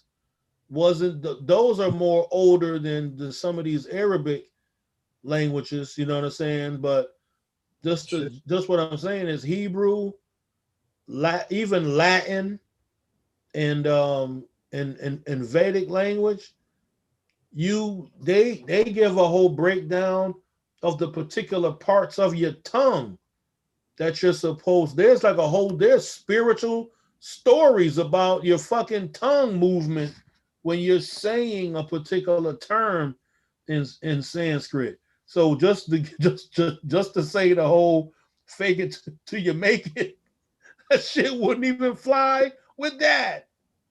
I'm leaving that fake it till you make it shit alone. I'm just saying that. So in Arabic too, they have it. So this is like my Quran. Yeah. So it has each of these is where the letter is supposed to be pronounced from. And what letter is that? And what chakra is that coming from? So it's like, I mean, so what is this? So from right here is the letter Ain, and that's the throat chakra. The letter Ein. Yeah. What do you mean, like the Ein and Ein Sof? Well, it's like it's a hard. I'm pretty sure, but it's a hard. It's like Ain. It's a hard. It's like from. To be honest, I don't even know how to teach it. My aunt, she had like a. Basically, she was like a master in the pronunciation, and she taught me how to read Quran. So it's like. It comes that sound. Like, because I learned it when I was a kid. So it's like I can't even say it, but that sound and the position of it, it's that position is the position of the vocal cords. So what that Ein, you know, in languages, it depicts the activity of the actual letter that represents a word. So the very activity of Ein comes from the essence of sound, which is the vocal cords. You know what I'm saying? So we have to, in order for that's why it's important that when you do spell work or you're utilizing something, you have to actually say it the way that it's supposed to be said, because you can't change the frequency. And that's what we're doing with this information. We're changing the frequency vibration of what we're doing. That's why it takes so long to read these Sanskrit words. Yeah. I mean, even like this one's color coded. So like if you look closely, it's like color coded for the chakras. That's what I basically found out. So they have like 8 different colors. And depending on the color, it's the rule. So it's like you have to do like a bounce on the letter, or like a stop and go on the letter. Yeah. Or you have to like do like a n sound, and it's depending on like that, what letter precedes it or goes after it, you have to elongate that letter or not. Have so, you like, are you still fluent in Arabic? Yeah. So reading it, I can, yeah. Have you ever what's the word? They call you something when you've read the whole Quran. It's a word for that. I know that like people who memorize it, they're called a hafiz. Hafiz, yeah. Yeah, that's what they memorize. I've only memorized like 60 pages or like 50 pages. I haven't memorized the whole thing. People don't even realize the Quran is not even spoken; it's actually sung. Yeah, that's what People like sing the whole thing. It's supposed to be like in a melodious type of it's like it's poetry basically. It's no different than Hindu or Sanskrit mantras. Yeah, like the Yoga Sutras is supposed to be like sung in a rhythmic That's the process, and that's one of the technique processes that that's what we're learning now. That it has to be frequency. That's the element of wind or air. And through that element of air, we're creating a rhythmic vibration. So you can see that this shit get real. That's why you can do magic to shut people up. You can confound them. They call it confounding. When you stop somebody's tongue, that's why you can take a whole cow tongue, do some work with that thing, put it on a tree, and stop somebody's whole communication. Ice magic you can do the same thing with ice magic, where you just basically working with that vibration of air, which is representative of the tongue, and also fire too, because the tongue is double element. That's air and fire. That's why they use it in the Bible that on the day of Pentecost they saw cloven tongues above their head. and then they spoke in all different languages, but they understood each other. Yeah. So they was on some Yogan shit up in this fucking room, and they didn't fucking, as they said, they didn't conjured the fucking Holy Spirit to come through there. Now you come from India, you in there with somebody from Egypt and somebody else from whatever the Babylon, and you know y'all don't speak the same language, but now y'all done conjured up this entity, and now all y'all speaking is the same language in this motherfucker because y'all on some magic shit. Wow. It would have been better if they would have gave us the Bible like it's really supposed to be. It's supposed to be like these other magic books that we fucking read. You know what I'm saying? Then we'll understand the use, the what we term the negative usage for the Bible. Then we wouldn't be so emotionally hurt when somebody talks about it, or you and I talk, you know what I'm saying? We would understand the magical undertones and the Vedic undertones of that shit. We would see this dude, Jesus, more. They would have gave it to us like the great Yogan guru, Jesus Christ, and he went into meditation with his blah blah. Maybe we would have felt that shit a little bit better. You know what I'm saying? Well, that's the thing. They did give it to us like that. It's religion and people and That's what it is. organizations that turn Spoils it into what it is. And I'm sure if the Vedic came over first, it would have the same thing would have happened. So maybe things were situated in such a way to where it would come out now. You know what I'm saying? Maybe the Bible was the red herring.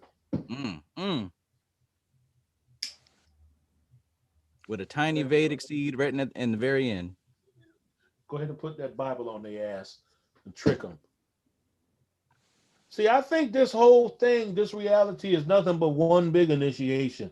The ancients, if we're reading information and we're able to say, they were time traveling and blah blah blah, wouldn't that mean they would have been able to time travel to where we are right now from whatever year to every year? And how we know that they haven't written this information for only adepts and those who are going to get into it, but they had to see who's worthy. They put us through this whole bullshit of reading all this other shit to get to here to see who's going to be a marathon runner. You're going to have a bunch of motherfuckers come off the block for a 40-yard dash. Let's go out here and go to Boston, man, and go hit this Boston marathon and let me see what you can do. Yeah. When you got to run out here for 6 hours straight. I feel it. Totally two different trainings. So now we're getting the information from the ancients who then put this shit, took it from the past, brought it to the future, and put it through all of this different ways. We gotta go through Christianity, then do this, and Islam, and at least the Crawley. All this shit was nothing but one big initiatory test so you could learn and burn your karma out, or you miss the whole lesson and come back and reboot. So if we don't get it right now that all of this shit is nothing but that's why I always say that we're vibrating so slow, we got to catch up to what we got to catch up to what we've already done. We already did this shit. We just catching up to it.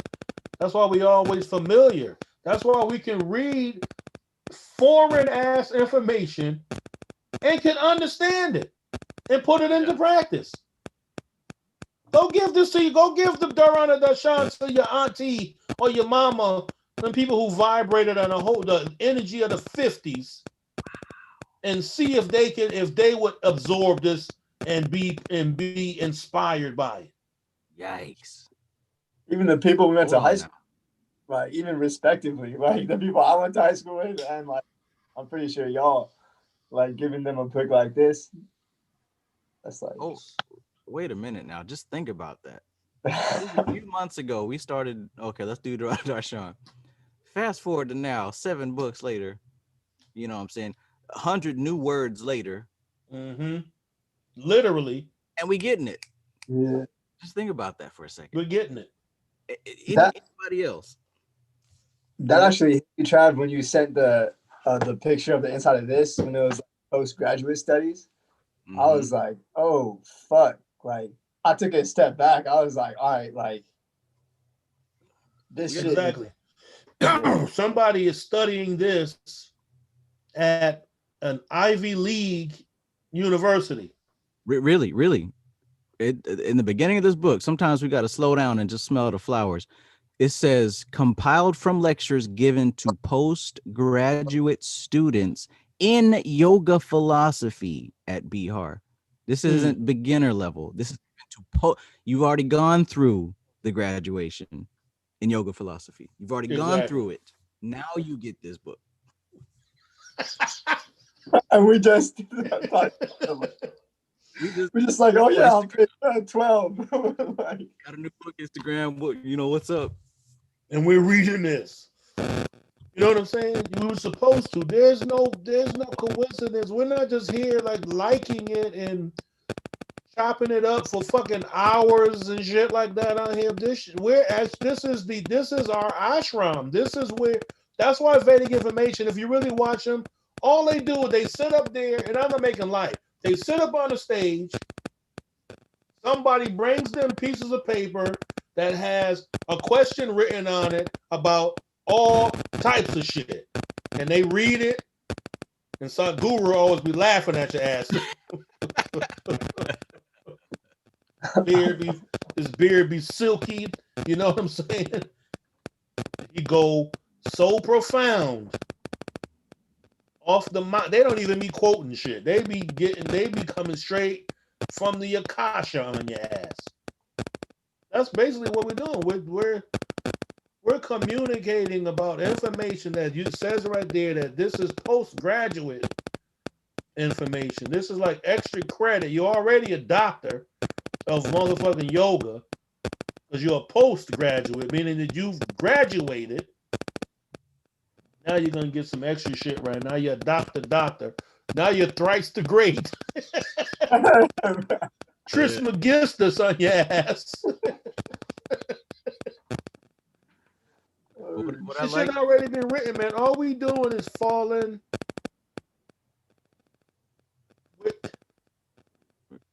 You know what? Okay, I was watching. It might have been yesterday. I went back and I started watching the American Gods again, right? So Mr. World was talking to Mr. Wednesday. And I think Mr. World told that motherfucker that, or if it wasn't Mr. World, it was like Technical Boy or whatever his name is. They was like, everything is all about zeros and ones now. It's about digits. It's always been about digits, but it's different. He was trying to explain to him it's different now how they fall in line. That's like us. That's why I said we have to be honest about that too. A person can't be afraid to to speak against the consciousness of his parents' generation. They 50s mind state. They're not even. My mother was like born in like 1952 or something like that. That's when my dad was born, 1952. So think about their mind state, man. He just turned 9. Martin Luther King was in like 1956. I always like to use something that everybody can relate to. Like Martin Luther King, wasn't he killed in like 1956, man? Wasn't it something like that? Yeah. So now you got a timeline to be like, yo, that shit really wasn't that. My mother was alive. Yeah. And still alive. And she's not some old elderly, like your father's not elderly because he was born in 1952. So what I'm saying is, think about the vibration of their time. No cell phones, no computers, none of this type of shit that what we vibing off of, how shit has changed the mind state of people and how they absorb information, whether it's ancient text or modern day text. Our parents' minds are not even hardwired right now to absorb no information like this. On the fucking scholarly level that we're doing it, we're reading multiple books all at once. That ain't fucking Robert Sheldon or whatever else novel that's on the Oprah Winfrey Book Club fucking list or the New York bestseller. These books aren't even New York bestsellers. I was on the Amazon. And there's hundreds of them. I googled on Amazon this like more some Kaya books, and then there was only 2 written by Western like PhDs, but the reviews by them were from the whole ass UC Santa Barbara. Like the whole school did a review on the book. Yeah. Not like, I'm just like, yo, what the fuck? Yo, that shows us we get closer and closer to some stuff that's only written about on a scholarly level. Yeah. Not popular. Not popular. Not just not internet popular, but not popular. And a lot of people, like a lot of information that we've read before, on a scholarly level, your information has been viewed by peers. It's been given to people who study what you write about and what you research about. So people of your peer group is able to offer an expanded view of what you've discovered or what you put forward. That's what kind of information that we're dealing with now. But the other information, that shit don't be having no. You first of all, they don't even be having a lineage that they come from. It's just a rogue entity that just put some information together, and it was really well put together. But it was passing. It was a passing phase. Like being a time traveler, like I said, a Star Trek, the Enterprise on your ass, going through the galaxy. Building that spaceship. Yeah, we're a spaceship, and then once you want to speed through this. Now you didn't because they'd be like, it's like the Star Wars when they be in the gamma right sector, or they be going to particular sectors of the universe. Like say like they come into our star system, which is what? The Milky Way. They'll come into the Milky Way star system, and they know that it has all these particular planets, but the one planet that is by the people that live together, like habitation, not some barren old planet like Mars or some shit. They come here, and once they finish, they zap their ass to a whole nother fucking quadrant. That's all we doing. We then zapped into a whole nother quadrant from where we was floating around before. And now we're not just floating around. We're actually in hyperspace. We haven't come out of hyperspace since opening up the fucking Dharana Darshan. It's been digging in with all kind of, everybody should be fucking know what a samskara is. We can mention that shit to the normals. They would have no clue what a fucking, they wouldn't even begin to, we would have to, man, they just wouldn't even understand the concept of it. And wouldn't even want to go look it up. That's the funny part. Like, man, I'm I not don't speaking know English, and this ain't interesting to me. Man, I don't know what type of shit What you demon into, can I man. summon? You know what I'm saying? How do I get Citri now? Fuck all that. Samskara Vitri. What about Citri? What about Citri? It's really about making ourselves into the best person, or the best. Not okay. I don't want to say that. I don't want to say we're making ourselves into something. We're eliminating the personalities and characteristics that have hidden the true self. That's this process. Nobody seems to really want to do that. They want to obtain, but they don't want to get rid of. This is the reverse of that process. In order for us to obtain cities or the power, we actually have to get rid of our fucking personalities and all kind of shit to get something. Right. Just like you mentioned, those veils and those shells. That must That's be what like a great prevents us. Jedi. It's not like we're some lowly worms trying to discover gamma radiation so we can get powers. No, we're just cut off from the knowledge and understanding of those things. Those veils, those shells, those sheaths, they cover us so deeply. And like you said, this is a process of uncovering, of releasing all that stuff, of separating from that stuff. It's not that we're detaching from our problems and the things that hurt us. We're detaching from the emotions and the attitudes that cause those problems in the first place. Yeah. You caused your problems. Granted, you inherited some, but you can neutralize them all.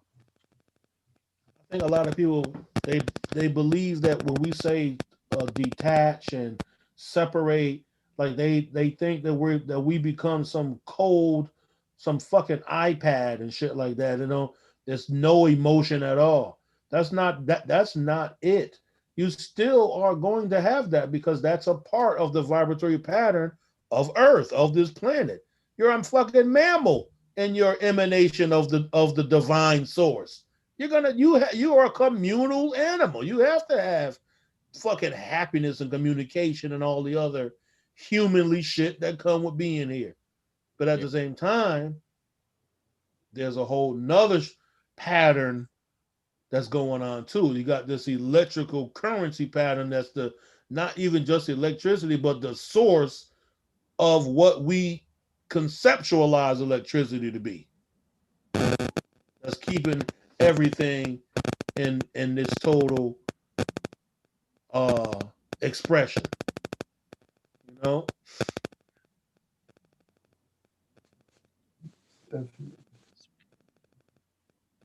Electricity. Electricity, man. It's all perfect. You know, I was watching this video. I'm sure somebody posted it in the group, but it had to do with the cymatics. This guy had this table with little plots of sand on it, and he would, rub the vibration. The sand would go into the different shapes and everything. And I'm also reading these books about how there's a sound that we don't really have the equipment to hear, but there's a sound that is at the core of manifestation, and from that sound, it makes the shapes. Yeah, and in this book about mantras and shit like that. So there's vibration. Even the Kybalion talks about this. The vibration, everything vibrates, everything moves, nothing's at rest. And we got these 5G towers popping up and emanating vibrations that have an effect on matter. The scared population is always going to come up with these conspiracy theories about death, but it very well could be that this is a natural progression for everything on this plane to move forward. I mean, we're still here.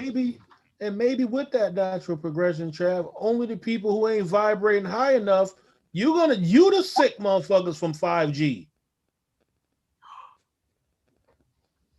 Anybody else who got their energies together, maybe like you said, that's the natural progression, nigga. I'm 5G, motherfucker. You still on some 3G shit. Yikes. You had plenty of time to catch up. You didn't have plenty of time to you keep skipping your updates, motherfucker. Damn, Shango, I feel triggered. Yikes. I haven't updated my phone. Go back to your upgrades and go back and open them up and see that one that you missed from August 15th of 2018. You're supposed to have updated to a particular level to 2018 so you could understand what's going on right now. Man, now you didn't miss 3 upgrades already. That's why the didn't work out. Some people haven't upgraded since their trauma and when they were children. Somebody has not upgraded probably since 1988 when they got robbed for their red Kango that they was trying to act like LL Cool J. Somebody fucking stuck them up for their red Kango, and they ain't got over that trauma since 1988.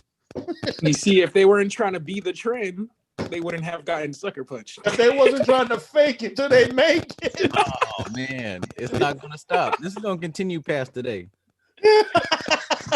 Somebody gonna tell me. Oh my gosh! If they didn't try to fake it, they would have never gotten knocked. They would have never got jacked if they wouldn't have tried to be a fake LL Cool J. Oh my! Licking their lips and everything. All You know of what's the that funny shit. thing too? Like in the movies, in movies and shows, they portray like, you know, bullies mostly just mess with the kids that get picked on. Nah, it's actually the bullies mess with the kids that try to fit in the most. Exactly. To be honest with you, that's who they You know, bully. So it's like you we put used yourself to- in that situation. Anybody ever been like in a circle of people and they cracking jokes on one person? It's like and this is you said, I'm gonna give a perfect example what you just said, Kerr.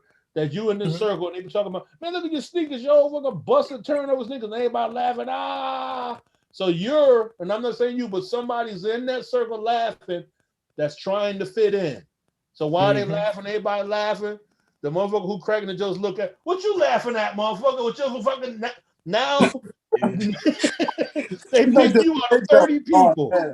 The fuck is you laughing at, nigga? Look at your fucking shirt. Your fucking shirt look like a fucking shower curtain, motherfucker. Now they laughing at your ass now for you. You shouldn't have had your ass in that circle anyway.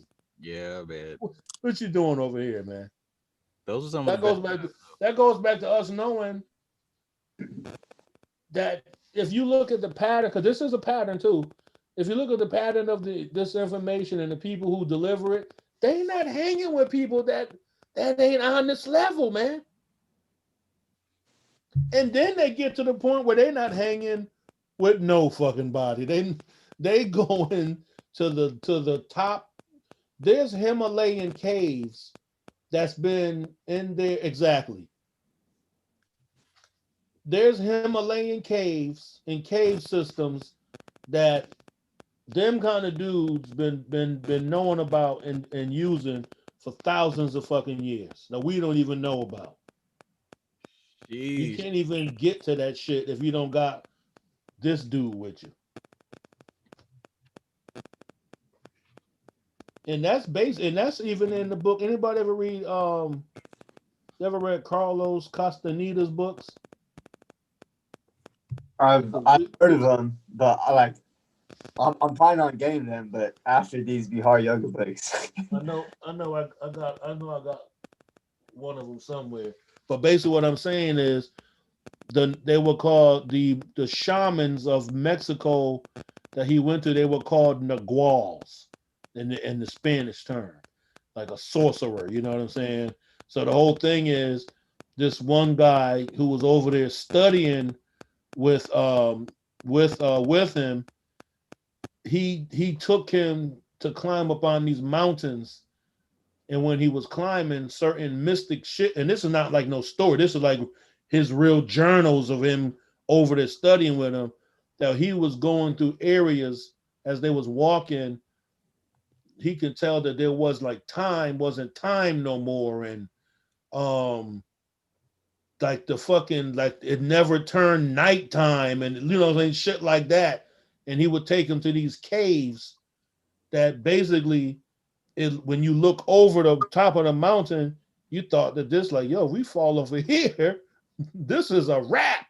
You know what I'm saying? But when the Nagual said, no, follow me, and there was whatever type of pathway that you didn't see that led you to sit inside of these caves. So as he's writing, he's telling you that basically it just fitted you in there, and you just sitting in it. So I kind of saw, them egg chairs, they white and they look like an egg. It's kind of like that, the way he was explaining it. And they sit, and the shaman told him that we've been coming here using this for millions of years. And pretty much before they got there, but not millions, but hundreds of years. And before they got there, they didn't fuck with peyote and all kind of shit.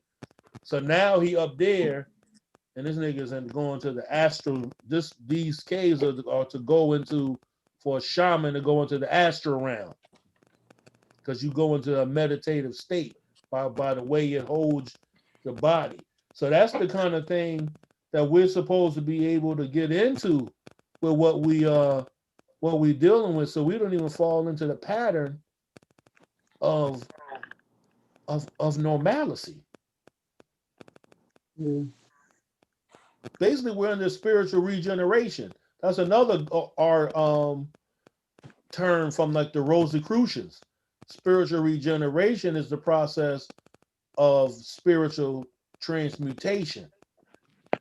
That we're regenerating ourselves from the lowly essence. We're actually an alchemical process of purifying ourselves into pure gold. We're in fire, and we're burning off the other attached minerals.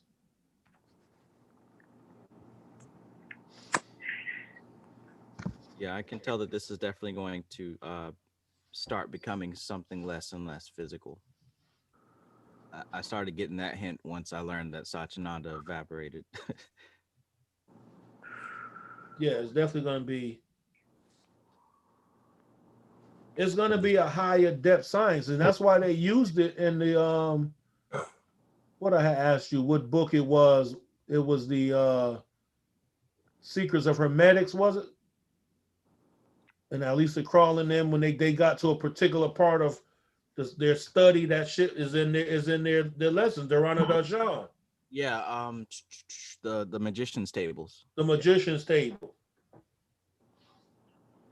And that's wasn't that one of their higher degrees?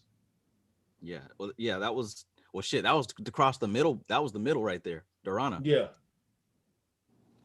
So that's what I'm saying. That right there is, after a while, this shit becomes, that's only elite. The elite is only doing that. Yeah, it's a barrier that must be crossed. Like all the stuff that's mainstream that people think they doing is level 1 for real. That's not me trying to be like cool. That's what they said. Yeah. And what we're gonna do? Dispute the masters of this information? Like, what are we gonna say? Man, it's only information. It don't mean it literally. That's how. Like, what? You gotta be kidding me. These dudes are.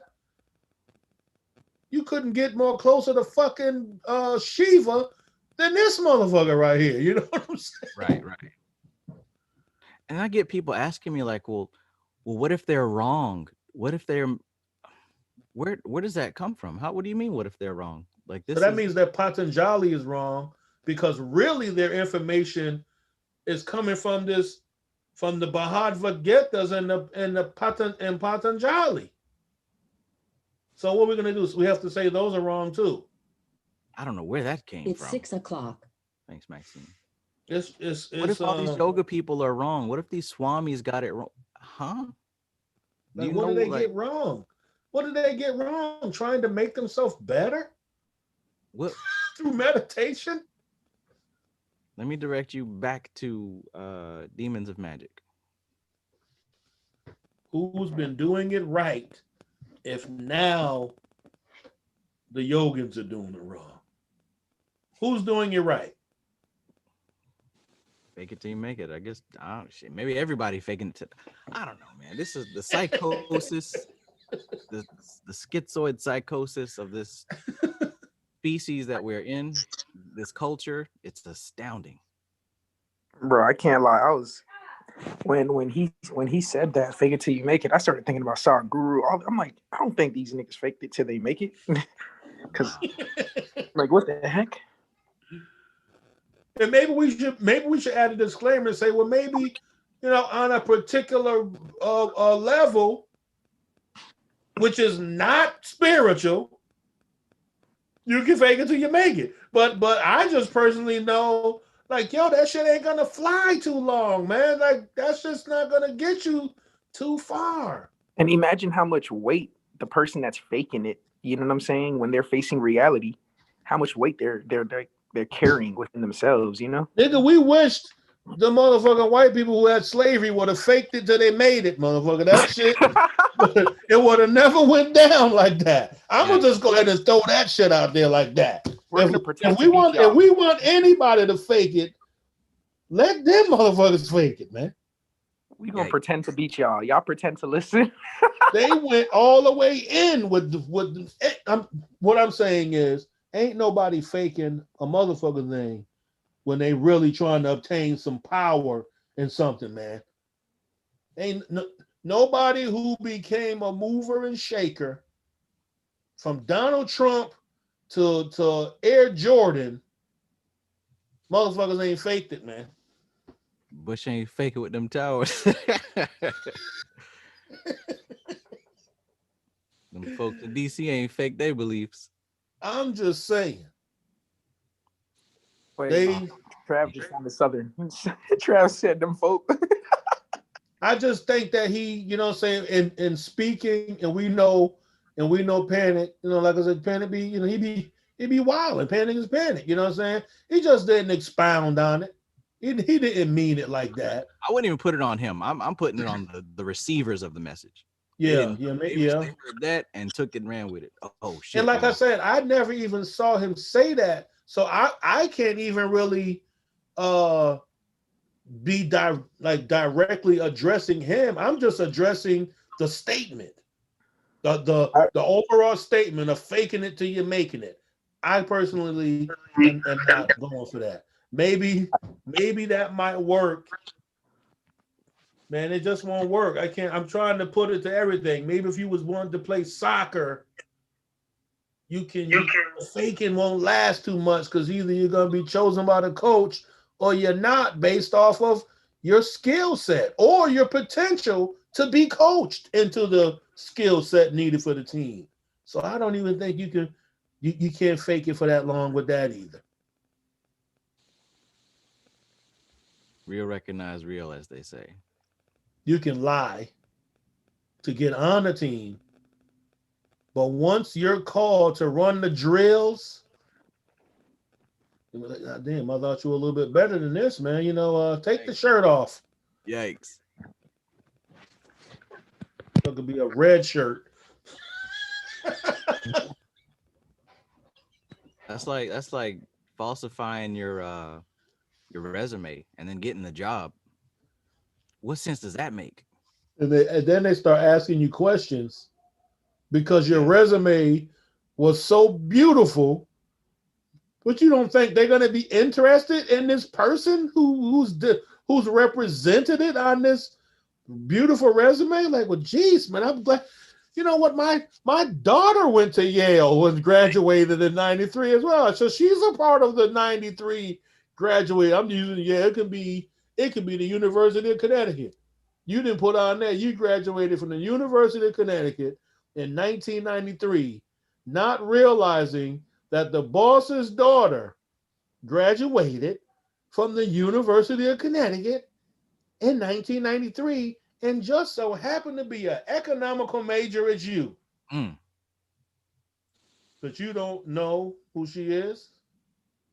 Or you don't remember when 93 they had to fucking close the campus because of the fucking strep throat? Yikes. You don't know nothing about that. But your resume says you can't fake it, man. Right. I'm just saying. I'm just making. That's exactly why lying, it's just not wise. You might as well just tell the truth. If you're not ready for something or if you ain't got it, just accept that. And if you want it, work for it. Figure out how to get it.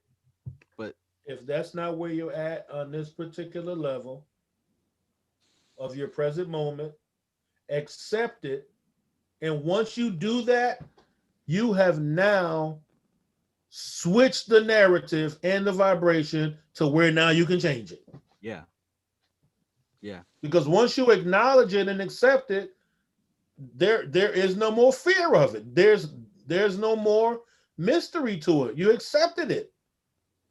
Like, you know what? I am a liar. I'm not gonna, it's not working anymore. So once you say that, you're like, you know what? Now I'm going to do this. You change the whole television station on their ass. Ooh, wait a minute. I just thought of something now. We're getting into dangerous territory. But what about affirmations? Ooh. Uh-oh. The affirmations. I am wealthy. I am rich. I am a millionaire. That's just making you feel good. My uncle, like I said, and Sarah said he 80. He all about that comedic science on your ass. He always talk about the affirmations. The affirmations, if it ain't no willpower or some type of inner outcome of change and knowing how to, the affirmations ain't nothing but something to make you feel good. Exactly. It's another dopamine hit. Because I don't even know how. there's nothing wrong with that. I am great. I'm a master of my realm. I'm a captain of my own ship, and there's nothing wrong with that. But at the same time, you're speaking those over yourself to make you feel good. What are you doing for yourself to change the reality?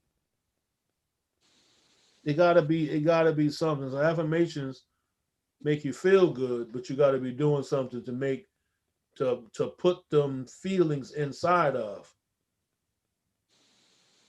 And it's funny because you have to truly convince yourself of the affirmations first, you know? So, like, even when I first started affirmations and stuff, I chilled with them, but my mind was like, nigga, please prove it. You gotta have a willpower. You gotta have a will to do. You gotta have a will, which is basically a generated energy of movement to do something.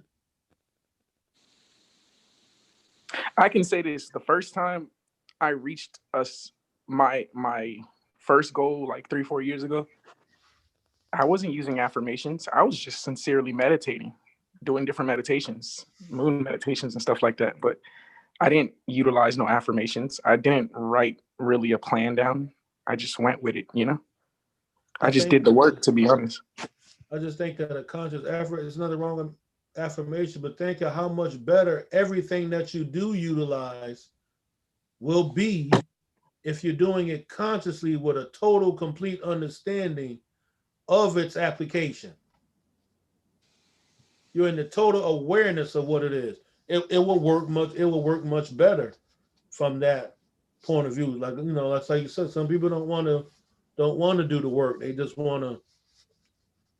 It's like going to church. It's basically it's religiosity. You want to go to church, pray because you feel feeling bad, and you go to church and you actually feel even worse because now you're such in this pathetic, broke down state of really wanting Jesus to take it away. Please just take it away, Lord. I'm here, I'm prostrate before you and all of this. Yikes. And then nothing happens with that. You know what I'm saying? Like that's all you do. So there's I guess a real distinction should be made. You know what I'm saying? On one hand, you made a good point. When you say some of these things, it makes you feel good. Now we talk about vibration, right? Mental transmutation. It serves a purpose. Maybe the error is in believing that just saying these affirmations is going to get you to them. That would be the error. Yeah. But in truth, they can be useful because they can put you in a certain state of mind to when you're performing what needs to be performed to get you there, you're now fueled by the thought process and the emotional process. You're building the fortitude to keep going. No matter how things are looking currently, you're putting your mind there. And you, in that way, if you want to call that fake it till you make it, but really it's not faking it till you make it because you are where you are and you're still doing the work, but you see it in here.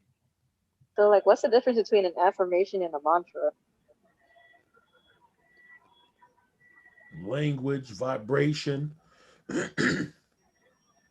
I think a man definition that we're using. If we're talking about the Indian definition, mantra utilizes specific vibration that's supposed to tap into specific energies and concepts. But Americans and other people, when they say that word mantra, it usually just means a feel-good phrase that we're repeating. I was gonna mention that too, that what I'm saying, like, there's nothing really wrong, and I think I said there's nothing really wrong with the affirmation, but it's only, I'm gonna say it like this, it's only one element out of the four. You have so the mental or the air. We can use the mind or the mental atmosphere. The akasha is being utilized, but now you're gonna need some. You're gonna need some agni with this thing. You're gonna need some fire to set this to fucking mix this shit together so it can have some movement going with it. Then you're gonna have some balance with some water to do what? To make it flow. So if all you're doing is just stirring up the air, that shit ain't nothing but creating motherfucking hurricanes and all kind of other unruly atmospheric elements, what are called what? Mental disturbances, which are what? Stress, anxiety, worry. Another thing too that I see difference with mantra and affirmations. Mantra actually connects more with what the book The Magician was saying. Whenever you're saying certain things, try to say it with a rhythm or like a red circle. 5 anti-femininity habits. What? But mantras are usually what I see with mantras. They're usually like sung. You know what I'm saying? It's like you're usually singing in a way. Whereas A mantra has a mathematical equation. It's a mathematical equation. There's a numerical value attached to these things. You're saying a mantra a particular amount of time, and you just mentioned rhythm. So the affirmation is more of a repetitive term that you created to boost your feeling. The mantra, and it don't have no. You can say an affirmation any amount of particular times. Usually the mantra, you can say 108 times, 78 times, or whatever. You set, and it has a specific numerical value and pattern attached to them things. But don't forget too, it's easier for us to actually remember like rhythms more than, you know what I'm saying? Like when we attach a rhythm to like some words or something, that's why I feel like mantras are more even valuable and affirmations is the watered down version, What if you like make a rhythm out of the affirmation? Like, I get money all day, son. Maybe do that 78 times. Why? Yeah, why wouldn't that have the same effect? So maybe Cardi B saying "I get money" was really an affirmation. So you how you go into like Walmart or a grocery store and they have the pop music up loud and it's repetitive and the chorus just keeps repeating and it becomes an earworm. And now like all the songs nowadays have that same beat, the same build up, the same bridge, like boop boop boop boop boop boop boop.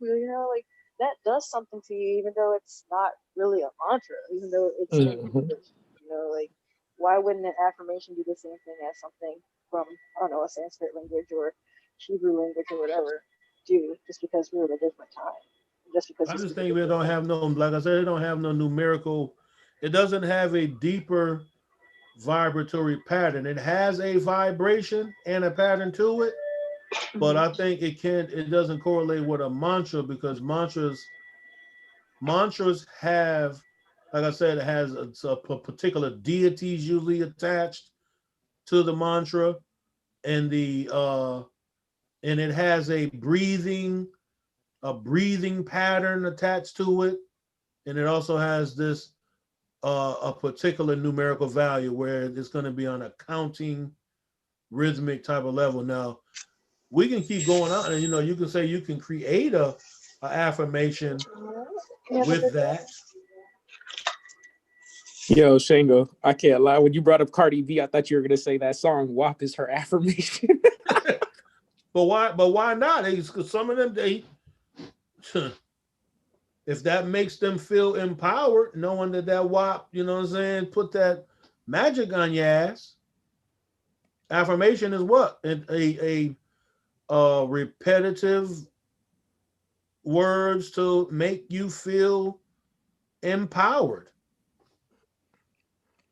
Mantras really don't want to make you feel empowered. It basically shows reverence for power and calls forth the power within So you. what about like gematria in that case? You know, you have gematria, which is a mathematical, representation of letters or whatever.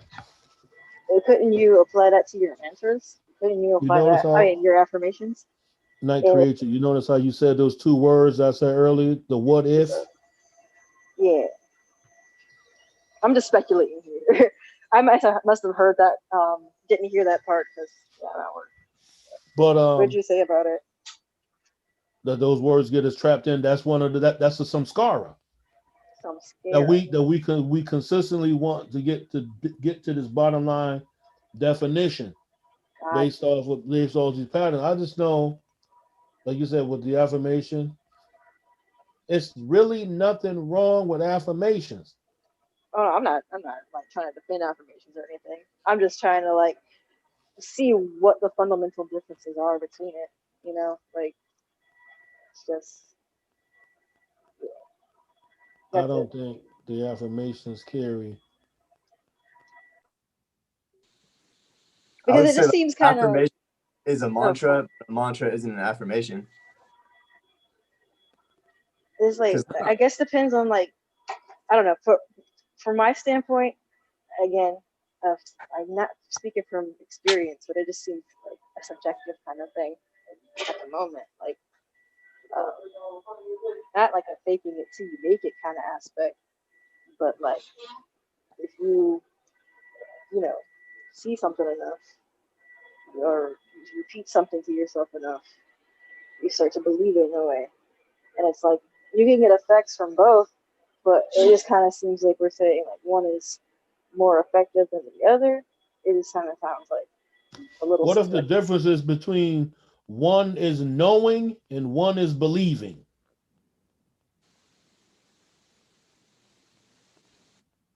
Yeah, from my experience, I was just saying that mantras to me have more strength to them, like when I use them compared to affirmations. How long do you think they might be the set? Like, because in Tatwashudi, she says mantras, just as every thought has a corresponding image or form, so every image or form has a corresponding nada, vibration, or sound. These sounds are known as mantras. So it's just a sound, a thought, like anything that produces a nada or a vibration is a mantra. So like, how in the English language we'll say, when we're thinking of something, kind of like conjure that thought of something. And I'm sure the mantra of Om is pretty much that same state. It evokes that same state. And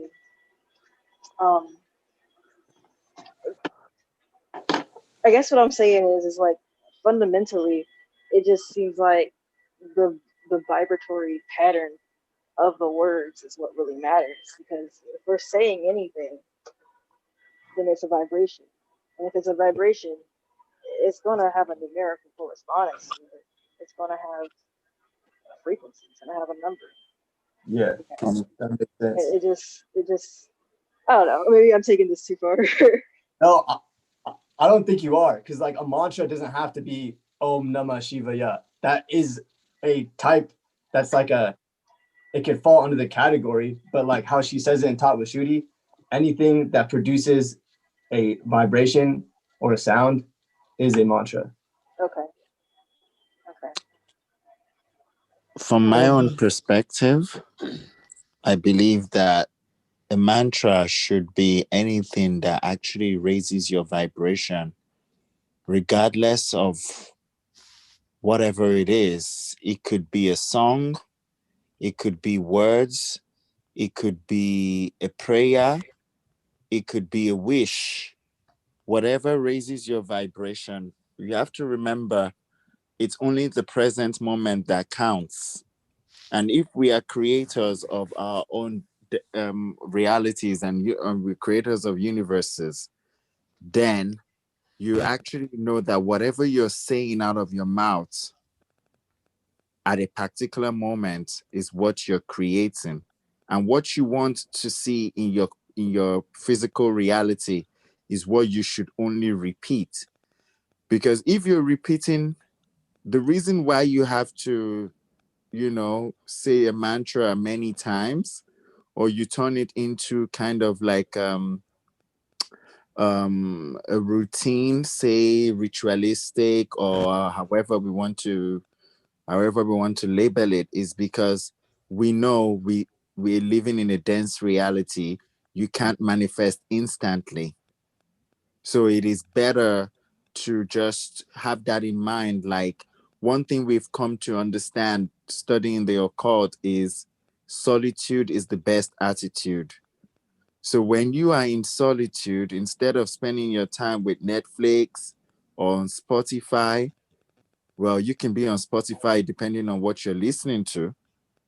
But, it could be probably you're just at home saying your mantras. If you're into Vedic and you know your nakshatras, you say your mantras for that. Otherwise, it could be a mantra through, you know, maybe a song, maybe a tune, maybe just maybe even, I don't know, it could be like, you don't necessarily have to be in a particular state of mind. It could be something you do in the shower. It could be something that just pops up to your mind. I particularly, I noticed, like, there's this saying, like, when you clap your hands, it's time for creation, because you're pure electricity and you do know there's power in your palms. So whatever you want to bring into your current reality, you are blessed, you are protected. Whatever you lay your hands upon becomes a success. You're going in and you're going out and you're coming back are protected. You won't step out on the days where there are worldly disasters. Not that you wish it upon those that it happens to, but you're saying what you want in your own reality, etc., etc. Not even saying like, I manifest this, I wish this, I want that. No, just be saying, I am grateful for my new job. I am grateful for my lover. I am grateful for my children. The things that you want. I know I'm not going to have, I don't wish to have children in this life, this particular life, because what's the point? But I still will say things like, you know, all blessings of kids, blessings of love, blessings of joy, blessings of harmony. Because at the end of the day, and most times I don't even like to say this kind of affirmations in English language. I prefer to say it in dialect. You hear when the Babalawos will say, Ire gbogbo ko ma ba mi gbe, ire owo, ire omo, ire alafia. That is the blessings of peace of mind, the blessings of children, the blessings of abundance, the blessings of harmony. Because don't forget, there is a you here, there is a you elsewhere. And at the same time, there is this you that is energy that never dies. So say what, in this lifetime, you might not want kids, you might not want certain things, but what if your motherfucking ass comes back? Then, everything is all about what kind of level you're vibrating on. So as above, so below. Just because you have it doesn't necessarily mean you have to use it, but just use your mouth to say what you want, because you know that your tongue carries a power. And what is the point in us watching all of this magic that is on TV, or all of this magic that is in music videos, when we can spend our time? Sometimes it could just be me watching a music video, and then it will spark something about, something that causes me to say a mantra. And then maybe I go in front of the mirror and I say something nice to myself. It might be a feel good minute at that time, but when I was young, my mother used to tell me, you don't know what fairies are passing at a particular moment. You don't know what angels are working at a particular moment. You don't know when your lucky bell is ringing, because there's so many veils blocking us from getting connected to all other dimensions. But what we know is that we have the awareness that those dimensions exist. So for that fact, we use our intellect to begin to use our tongue to shape our realities, what we want in our lives, the kind of things we want to happen. And even though we know that detachment is key, also thanking the universe for giving us the intellect to know that these things, grateful to have what we have now, because had it come earlier, we definitely wouldn't have had the time and the want or the desire to learn the things we're learning now. I know that for sure for myself. Things were going quite smoothly, but if they had gone a lot smoother than they were going, I don't think anything would have made me consider, looking for a bigger purpose. I thought of Travis during this week, or maybe it was yesterday or something like that. And we were saying something about, one day we were talking and we were saying something about, okay, so you have the job, you have the relationship, you have the money, you have the this, you have the that. What else? What else? There must be something else. And it's kind of like, I get bored these days. When I say that I get bored, like I don't find like the dopeness in anything anymore, because it's the same old shit. A new collection of Rolls Royce, a new collection of spring summer, a new collection of autumn winter, clothes, shoes, house. Nothing is new under the sun. At the end of the day, what else? So sometimes the universe wants us to go through all of these things that we're going through so that we can appreciate better.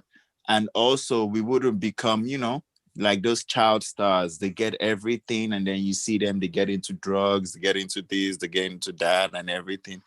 This has kind of like given us an humbling experience. Now, don't forget, we are rainbow children. So because we're rainbow children and we are stars wrapped in human flesh, you're going to do your thing however you want to do it. You do your thing however you want to do it, but you have to be grounded and remember, it's not what you think it is. Always remember, it is not what you think it is. That way, you don't get a shock of, something happen in your life, or maybe a triggering experience or a fear-mongering experience going around the world. You don't think everything is crumbling. Even if it's crumbling, okay, if I die, I don't die. I was listening to the Kybalion on audiobook earlier, and basically spoke on the aspect of death.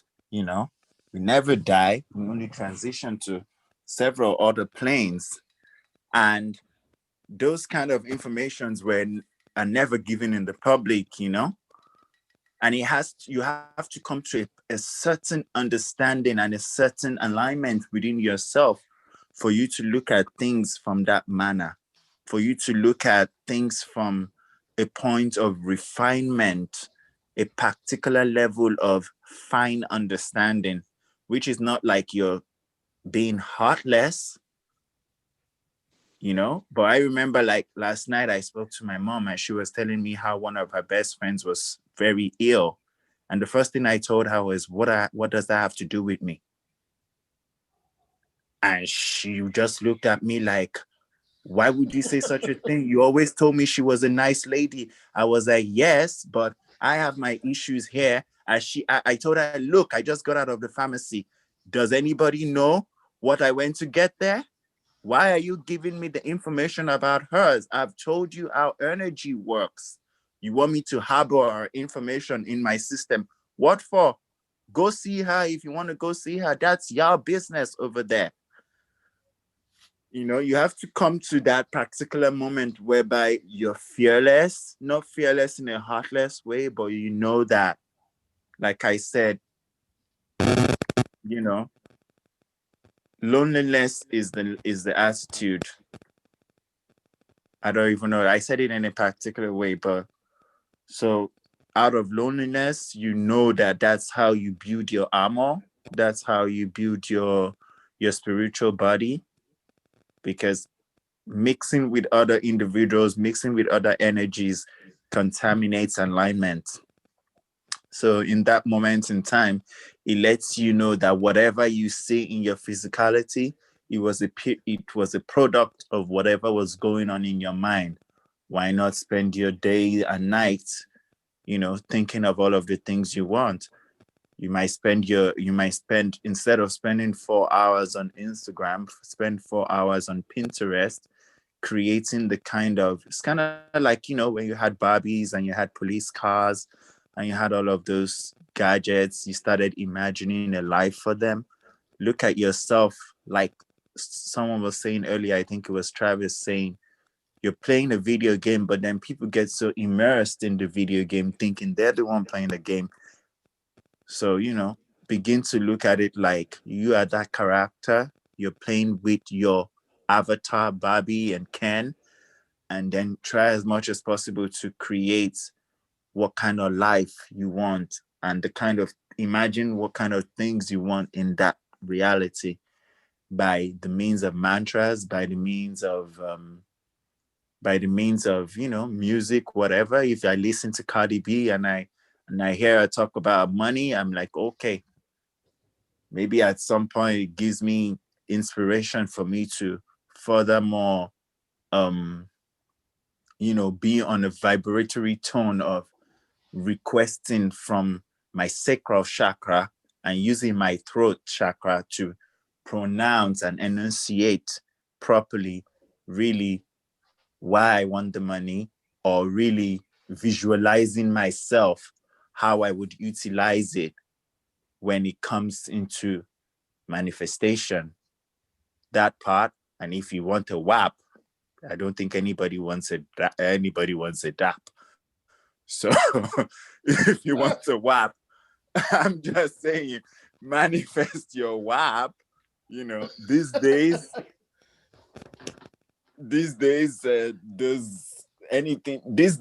most sexual things aren't really my thing.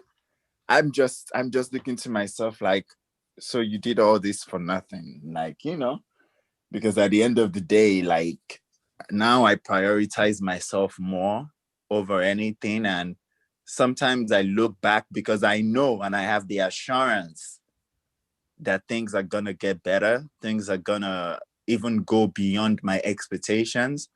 And I'm looking at it now like, so, it really is kind of like a lonely world at the end of the day. Like Atman said, vanity upon vanity, because now you realize you have the money, you have the physique, you have basically everything to make it easier for you to achieve it.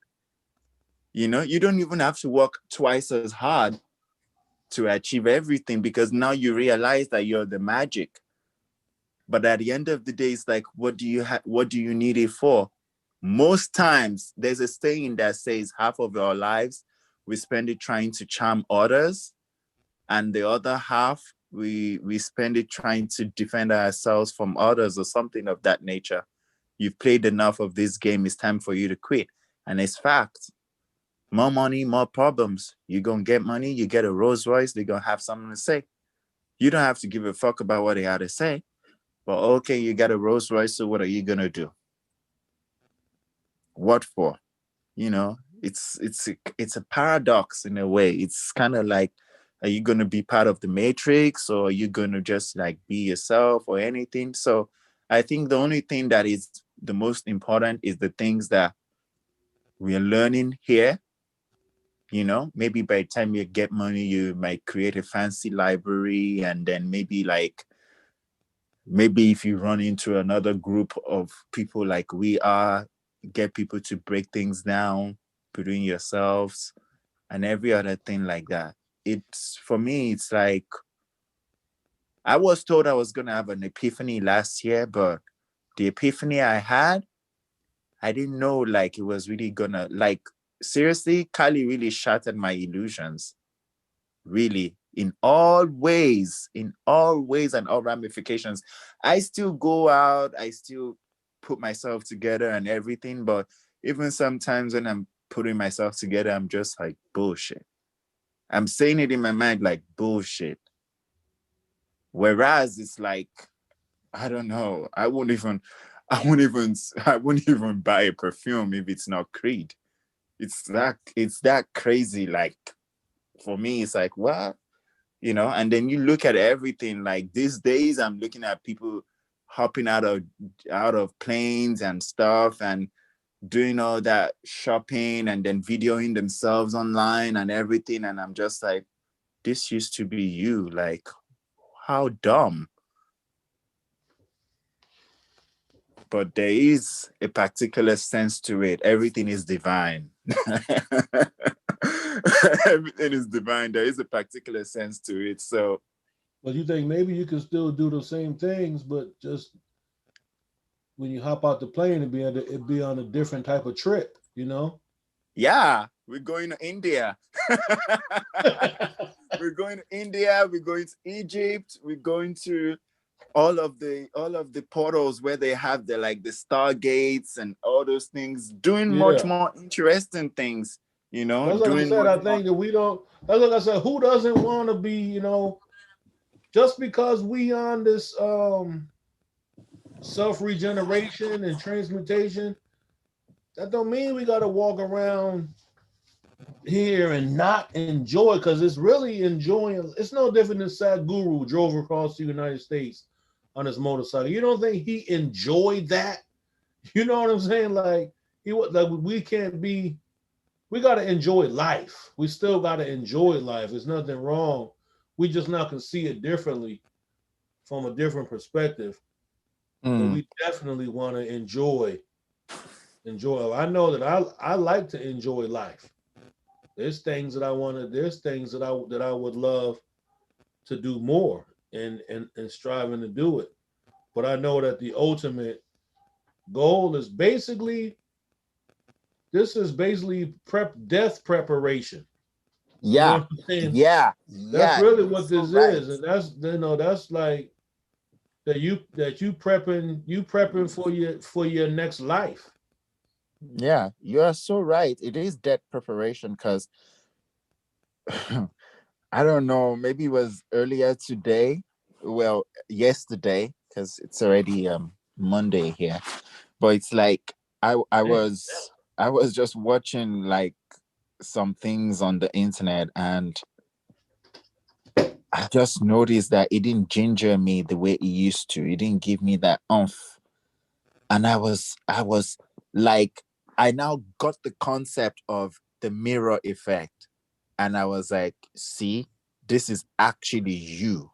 This is you. This is what you would do, down to the background music. I was like, this is so you.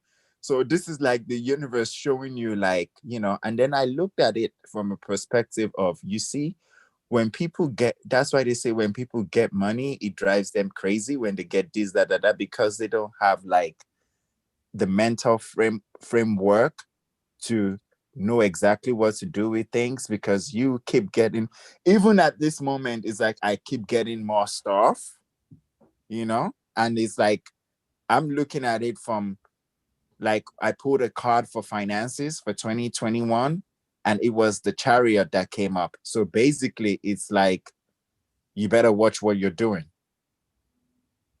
because 2021 is a particular year. It's 2020 on steroids. So you better watch what you're doing. And it's basically like you look at everything from a perspective of, you really, like, you don't have anything to prove to anyone. You don't have anything to prove to anyone. You don't, you know, a lot of things of that nature, like, they become, that's why I said it's always good to have a group of people that can break things down to you, or with whom you can talk heart to heart, and it doesn't come off condescending or haterish. That way you understand, like, oh, these are my brothers talking to me, or these are my sisters talking to me, or this is not like you're trying to sneak diss me. That's like I said. That's like I said earlier. People of your own peer group. Yeah, That was a lot of our problems before. So we already knew we was weird and different anyways, and then we try to hang around people that we don't even vibe with. So now Exactly. we just felt really dirty. Like every time you leave certain circles of people, it might take you 3 days to get your own mind back together. Be like, damn, man, like they zapped you Exactly. out. So now we should have learned that you gotta stop hanging with people that's not in your spiritual peer group. Mm-hmm. Absolutely. I'll be back. All right.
Hello? Hello. Hello. Hello. Hello, Moto. Hey, Trav.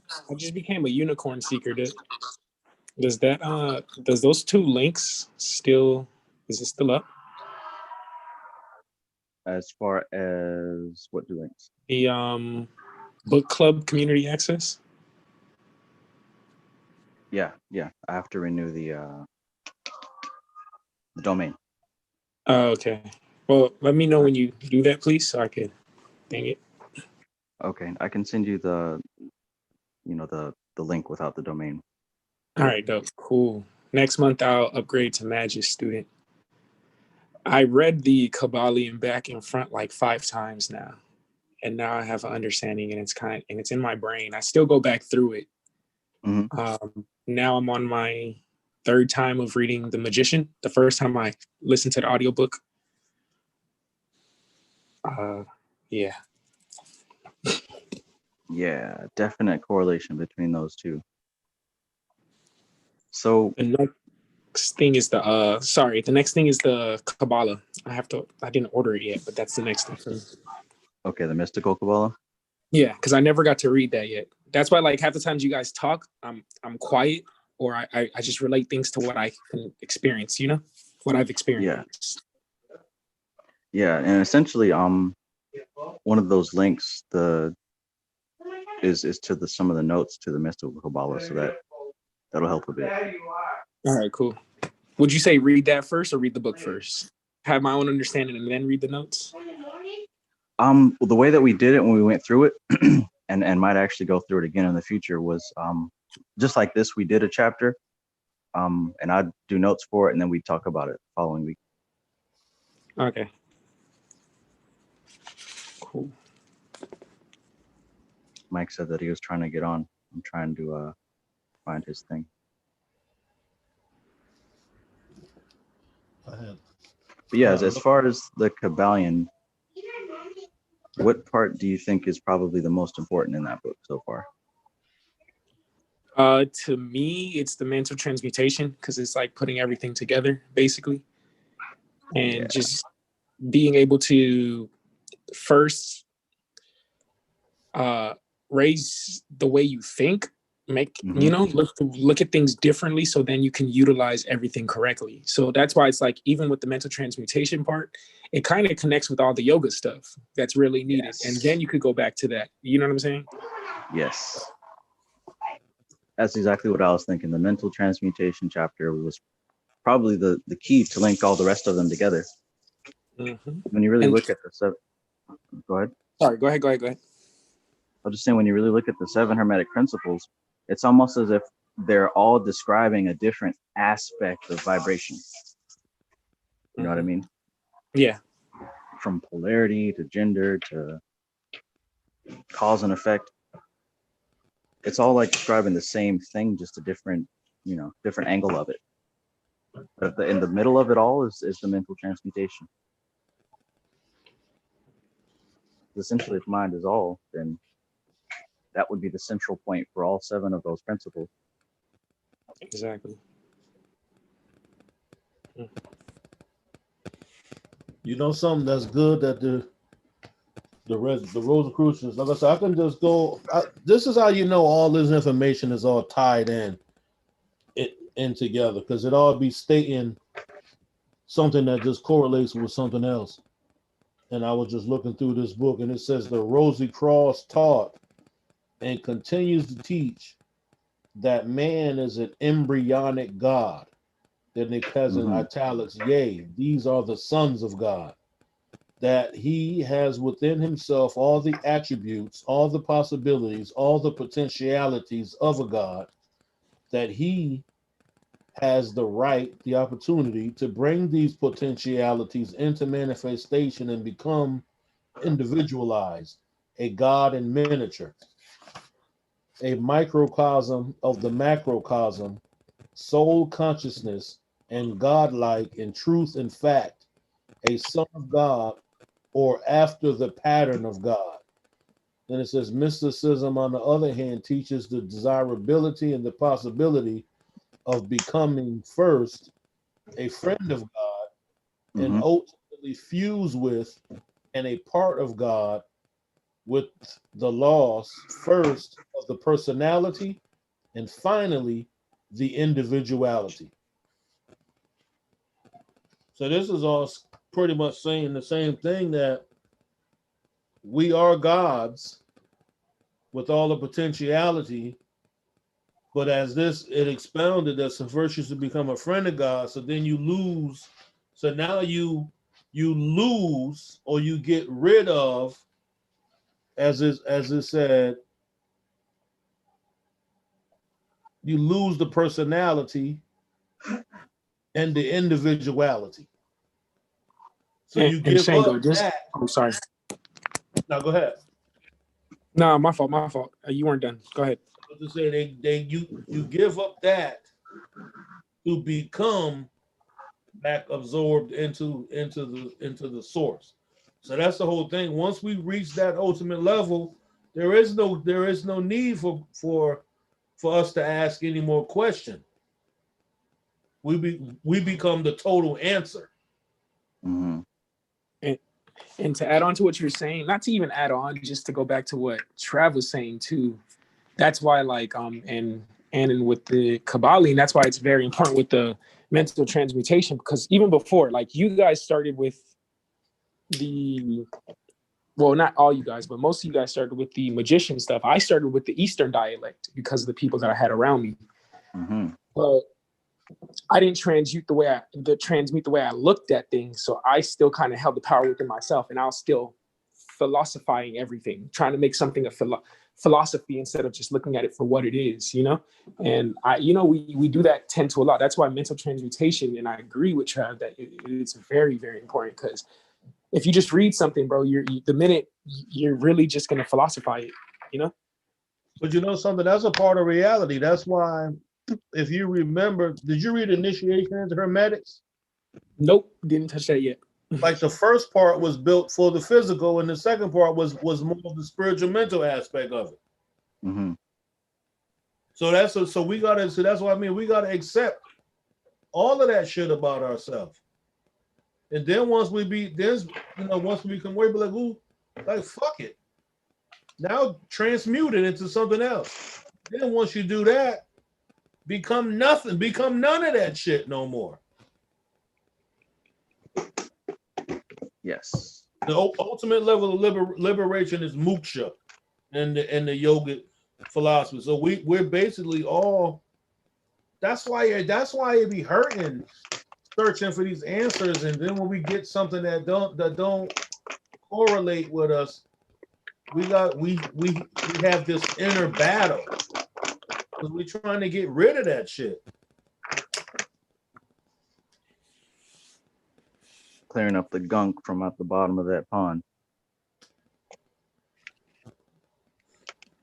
You'll have to forgive me. I'm having big Shiva ritual going down. Lord of Bong, straight up in action. I remember I asked Dave about that at the gas station. He was like, "Oh, you don't have to worry about the bong." He said, "It's not about the bong, man. It's just Shiva." He never wanted to give me. He never knew nothing deeper. Like it was all basic with him. And when he hit me with the whole reality, like when I asked him about the book, the Dharana book, he was like, "Man, nobody does this stuff, man. Like basically he was saying, you know what you got to give up to practice Dharana practices? You got to give up life." So it goes back into being it's a death culture. That's why you got those aesthetics of Shiva. There's always fanatics in every system. Right. Islam got its fanatics. Look at what the fanatics of Islam do. Niggas will blow up their whole fucking self. They can get 17 virgins when they die or some shit. Hey, 72. I would love to have some adult woman virgins right now. I don't want to die for it. I just need two. They thick too. They thick. I'm just saying. I just need two. Like the word I don't need is 72. like thick. They thick too. It's not just any type. It's like the most beautiful. Yeah. Megan the Stallion thick. I gotta be honest, man. I'm going low level. Megan got me, man. On a physical level, like that, you know what I mean? Like, just on our filthy flesh meat puppet self. Megan be putting that ass on us, man. I be using her as a psychic symbol. Oh, so you like when she? Oh, that's why. Hey Shango, you like it when she be doing that crybaby, huh? You like it when she be doing that crybaby, huh? When she hit you with that crybaby, oh my, what is going down with that, man? Crybaby. The crybaby is like, when just look up Meg Thee Stallion crybaby on YouTube real quick. I don't want to describe it, man. I'm telling you, that's what I meant earlier when I said whether they know it or not, they be embodying motherfucking deities. That's Kali all day on your ass, man. Oh, and all these women always sticking their tongue out. What you say? Yep. Hey, it's funny that you say Kali. Sorry, go ahead. I know. Because it's funny that you say Kali because she's currently trying to cut someone down too. See? Who's cutting someone down? I just heard about the whatever she got going on with Tory Lanez or whatever. Niggas try to twist it when they, of course, we know a stallion is a male horse, but we've twisted that thing to all. Whenever a woman is shaped, we're like, man, that's a stallion right there. Like that's just what you say. She took that shit and ran with it. That's her energy. She that stuff is nothing but an embody of what particular vibration, or as Amar put that scale up there of what potential energy is at its highest peak right now. And that shit is the feminine energy. I'm here for it. That's what the fuck I came here for. Absolutely. Lord of And Bomb. that's what I meant earlier about those gray areas of Tantra. They got, you know what I'm saying, that some people that came up upon Tantra circles with high ranking or high respected gurus, and they didn't call them getting it in. But they don't understand that it wasn't just getting it in. It was, of course, ritual. It was puja. They didn't understand what was going down. But it's getting it in nonetheless. Wait, so you mean I don't have to give it up? Because I thought I had to completely give that part of myself up. I don't think you're supposed to give it up unless you want to. That, I guess that's a choice. If you felt like that's something, and that's another thing. That's monkhood. But do monks? But even monks are. I don't think you don't got to give it up, man. No, what? Yeah, because I was talking to my. Sorry, go ahead, bro. Oh no, you we go. was talking at the same time. All right, my tantra teacher was saying that the other day. She's like a sister to me. She was telling me, she's like, yeah, you could give it up, but then that energy is just sitting there and you're not doing anything with it. She was saying that monks, it's like they're running away from pleasure, you know, and they're suffering in pain, and that's what they're comfortable with. And I was like, now, what type of monks are we speak? We talking about Buddhist monks, Tibetan monks, Catholic monks? You know what I'm saying? Well, the ones that refrain from sex. To me, it all comes back to what Shango said earlier. This is death preparation, and death preparation from the perspective of which okay, let's put it this way. We already know that we're living in the past right now, right? Because all of this has already happened. It's just now playing out.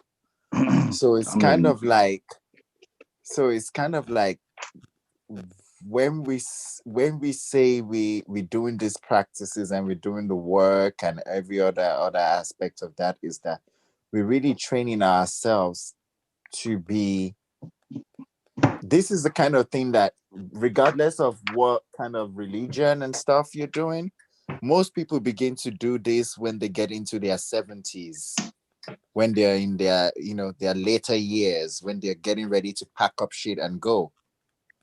But we are actually like doing it right now so that we can basically maintain our frame and stay in that alignment so that we wouldn't have to overwork ourselves by the time we get older. That is why you notice that people that do these practices, they could be 70 or 80-year old, and you ask them how old are you, they look like they're in their 30s or they're in their early 40s, because they let go of all that shenanigans that ages humans. They let go of all that shenanigans that is unnecessary.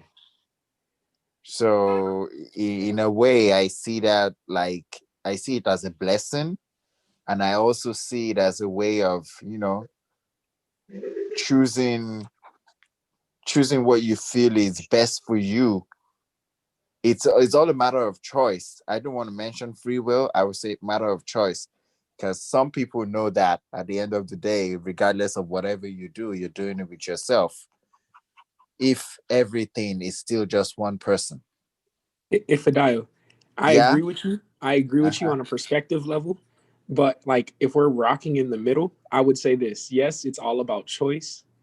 And yes, it's all about you choosing your perspective. But I think there's like a deeper way too. Like if you follow what the true perspective or the true reality or the true way of how things are supposed to rock, then you play with those rules, you respect those rules, you know, and do what you need to do. So in a way, I agree with you, but I still feel like there is like a certain way to apply and do things, you know. You mean when you say a certain way to And look apply at and do? things, because everything else is just Maya. Because like perspectives and the way you look at things and our own theories is all a part of that Maya stuff. You know what I'm saying? It's all a part of that illusion. There's a one truth to it, you know? I understand what you're saying. That is why I'm saying, like, say the people who when people usually get into practices of this nature, it's when they've already done rocking the world, you know? Like say maybe if it's a Christian or a Muslim or whatever other kind of religion is out there, they're done with the partying, they're done with the living large, they're done with all the so-called pleasures, and now it's like death preparation. Oh, my dad is home, he's always reading his Bible, he's always doing this, he's always doing that. But it's like we at this age and stage where our mates are doing several other things out there, we are actually training ourselves to become, not like we were irresponsible, but we quickly took awareness of what it takes to do this death preparation. So we're doing it now. Now the difference is, if you want to manifest certain of these things again in your reality, fine, but maintaining your frame is the key, because you could manifest things and then get lost in it.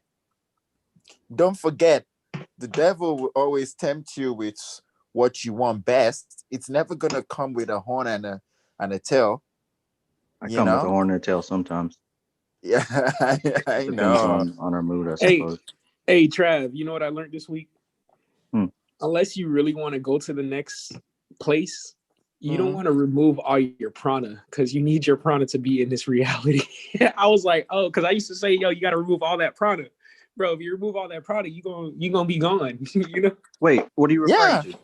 What are you referring to? Because like what I said like a week ago, I had to correct myself, because before I was meditating and I was like, oh, I think if you remove all the prana, that's when you can have full control over yourself and stuff like that, and over your destiny and stuff. But it's come to realize it's actually not about removing all the prana. It's actually about balancing prana with karma. Yeah, I just can so see you that. can finish the work that you need to finish here. And then if you want to remove all your prana, once you're done and you come to that level, you can, like Ramakrishna did, you know, which is called the I just forgot the technique he did. I forgot the name, but I think you guys know what I'm talking about. You were talking about it, I think a week ago. Meditating to death. Meditating yourself out of here. In a way, yeah, it's a technique though. It's a certain technique. I know, but I'm just looking at it from the perspective of, you know, like I was saying, things will come up, and those things are the traps. They are the attachments. Your family, your pet, everything is an attachment. Everything is a trap to keep you to want to come back. Like the saying we've been repeating recently. Even if you just have the desire for candy, you'll be back up in this bitch. And you know when you're back up in, what does that tell you though? Even the concept of you is a part of what you're talking about. Even the concept of you is a part of that trap. Anything that has anything to do with any type of ego identification. But if you're trying, what I've learned is with what you're saying, if you're trying to release all your attachments and stuff like that, like what they say is, it's release the attachments so they don't emotionally affect you, but you can still like these things and have a certain desire that you need to complete while you're here. So you really believe you're gonna have a Mega the Stallion prototype doing the crybaby and you won't get attached? Aha. I'm just saying. Bro, I've gotten to a level where, man, I used to watch stuff and play. I used to watch stuff like 4 years ago and play with myself, and I would still get women, right? But now I'm at a point where it's like, I'm just being real. And it's just because I was Kevin. overly sexual, but now I'm at a point where it's like anybody could come around me. I've been around certain kind of women where it's like it doesn't affect me no more because I'm more focused on what I need to do in my, All right, you know. I hear you.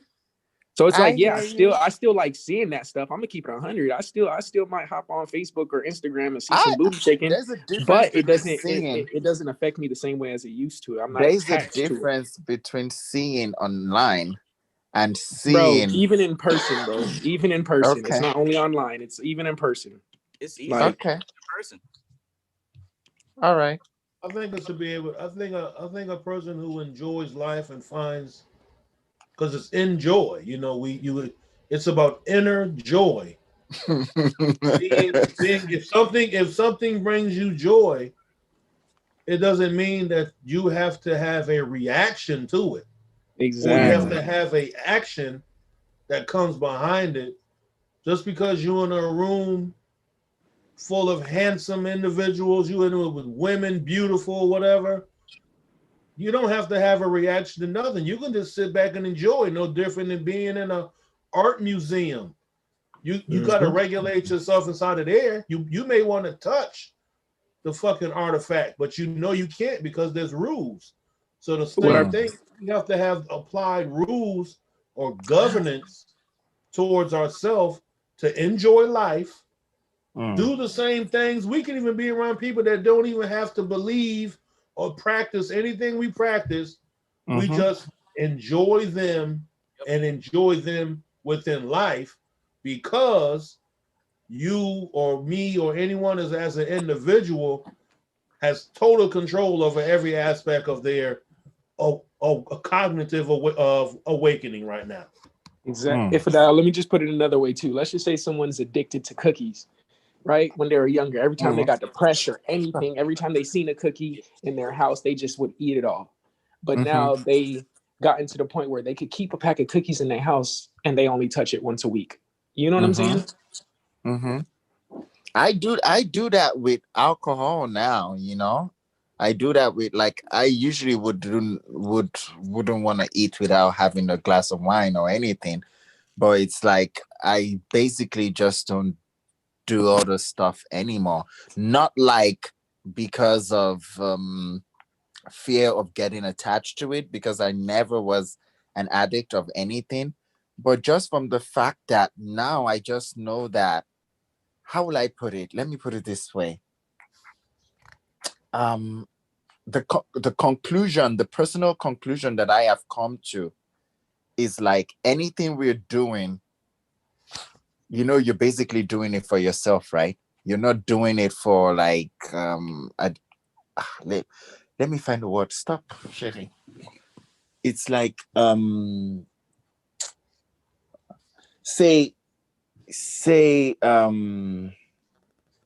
like it's a newfound way of knowing your limitations, because before it's kind of like, say you go out and then maybe you end up having a glass of wine or maybe two, and then someone says let's have shooters, and you know shooters aren't your thing, but you have to have that conscious mind at all times of maintaining your frame, already knowing the fact that you've already taken the 2 glasses of wine, so you know that you're gonna fast from wine, not in an addictive manner or like in a fearful manner, but you know you're gonna fast from wine for another month or 2.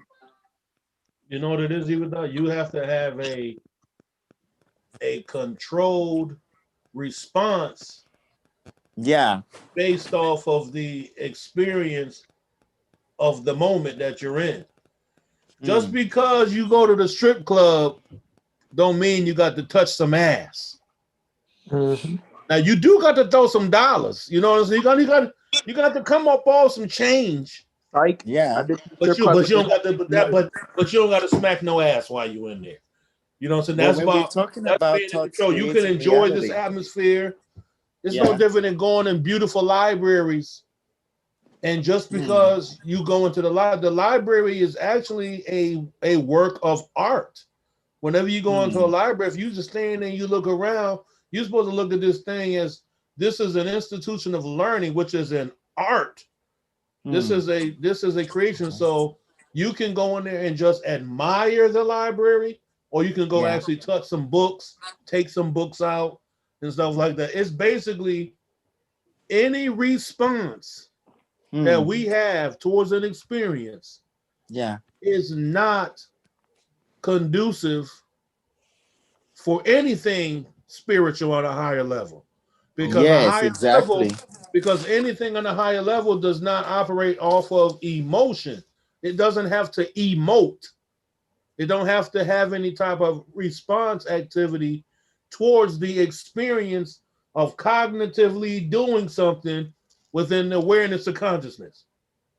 Because we always say we're conscious, you know, but it's the active, aware activity of the conscious that you're supposed to be in control of. We're always conscious. It's cognitive awareness, but being actively aware of your interaction within this experience in the concept and moment of consciousness.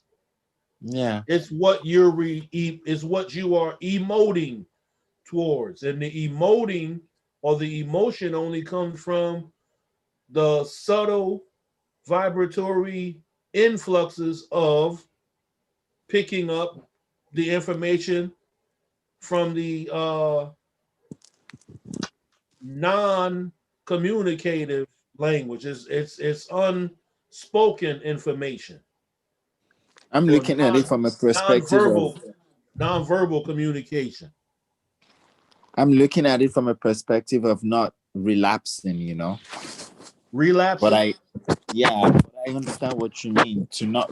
I understand what you mean. What you mean relapsing. And now we keep correlating it to our Sanskrit stuff. Relapsing means that you're responding to an experience. So chitta kicks in. So you could relapse into a past experience based off of what it remembers, how it felt by the very same experience you're going through in that moment. So it makes you feel like you once did based off of what you're experiencing right now, because you might have experienced the same thing like that before. So to soothe itself, it's going to make you pissed off, angry, sad, or you're going to do something, or you have to say something, because that's how that out of control entity, that's the reason why it's offset in its activity, because it eats and feeds your response off of your responses. Inner peace and stillness feeds off of no response.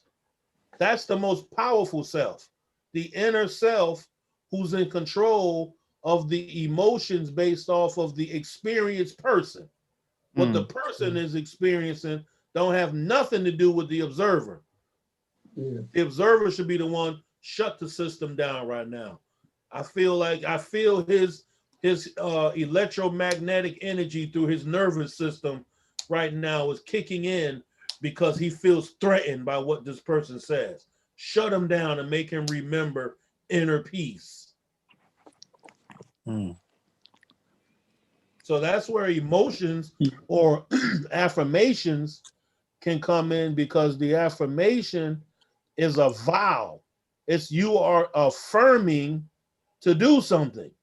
So in your affirming this, you're supposed to say, I've took a vow not to do this anymore, based off of I am stronger than my emotions. I am bigger than my emotions. I am more powerful than my emotions. You know what I'm saying? Like we was talking about earlier, the mantra is not going to be affirming anything. You're going to be invoking or evoking some potential energies to do something. You're not going to need to affirm. You're going to do. Yo, you know what helped me got that concept? There's a show called The Uncanny Counter. It's a Korean show on Netflix. These people, basically, they're like deities, basically, but they're Grim Reapers.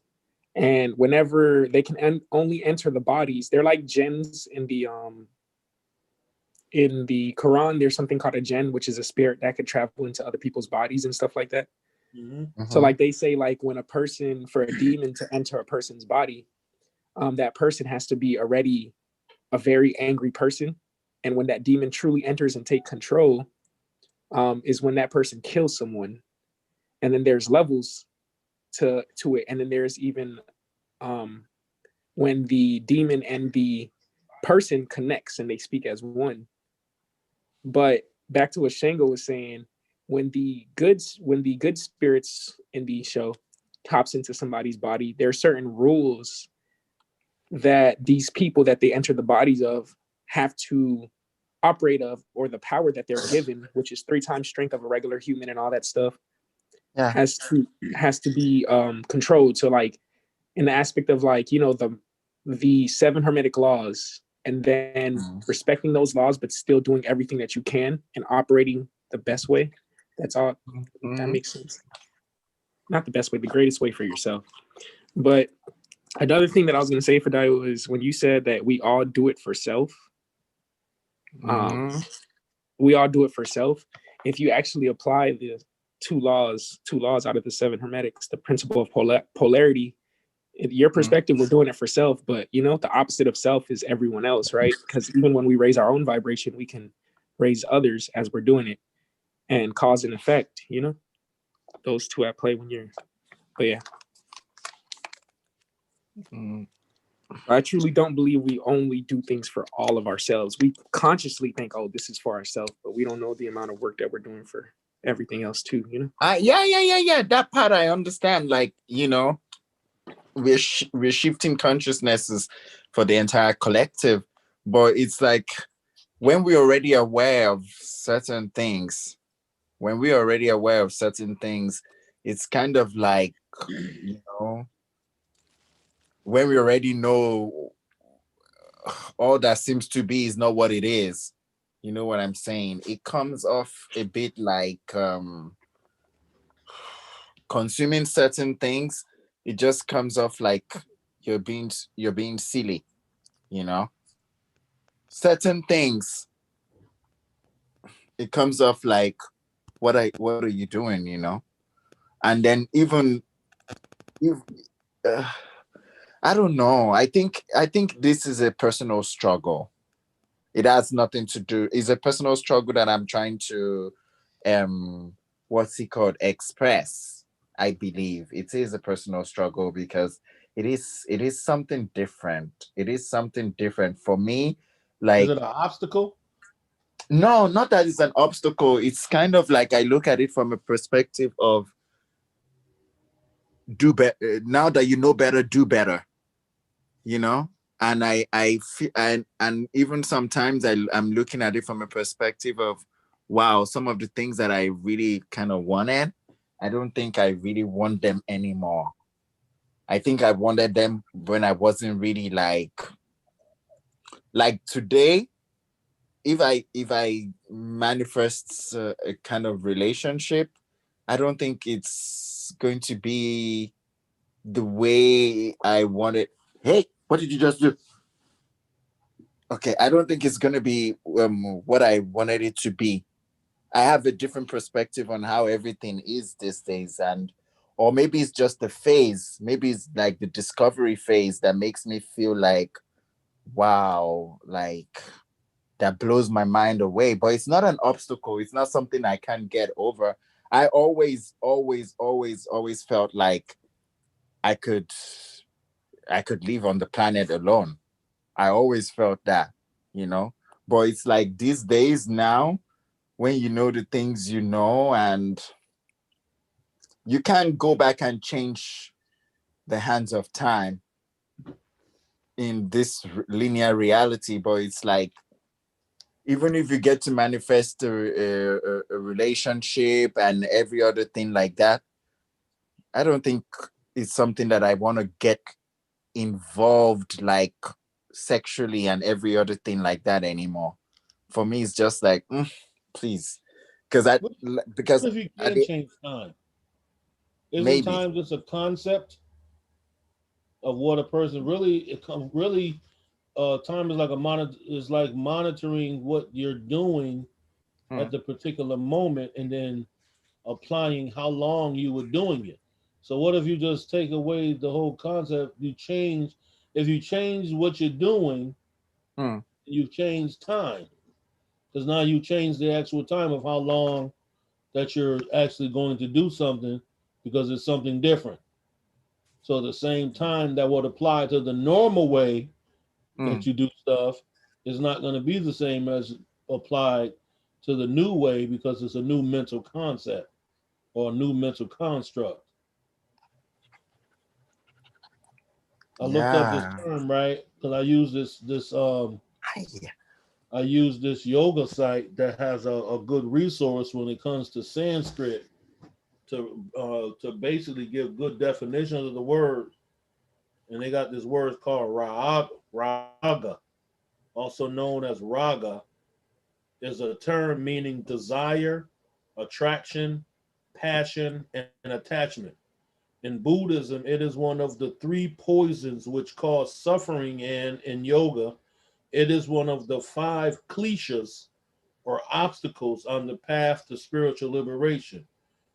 In Kashmir Shivism, Raga is one of the 36 principles of reality called tattvas. It is one of the pure impure tattvas, referring to the limitations of the soul. Raga is the name of a melodic. Okay, well that's about music. It says in Raga, in yoga, Raga is the cause of chasing desires, material objects, skills, or states of mind. The opposite of Raga is Dvesha, meaning aversion. It is said that there is Raga. If there is Raga, there is Dvesha. The two represent the state of mind bound to the cycle of birth and death. Patanjali mentions Raga in the Yoga Sutras as one of the main kleshas, and klesha is an obstacle causing pain and misery. Yoga teaches even mindness and non-attachment, which can be achieved through acceptance. The mind should seek to stop wandering from Raga to Dvesha and thereby reach balance and liberation. So basically, this is the definition of all the things that we be going through. Our mind goes from one end. Raga is desire, attraction, and passion and attachment, and Dvesha is aversion. So it's the same thing as we're fighting, or we're fleeing from something. Just like this says, Dvesha is aversion, and basically Raga is attraction. Craving and aversion, the same two things that I've been talking about for the longest time. Those are two tattvas, and I first saw those two terms in this book. And that's what a tattva has. It just says that Raga is one of the 36 principles of reality called tattvas. Yeah. There's impurity. So everything, if the mind wanders,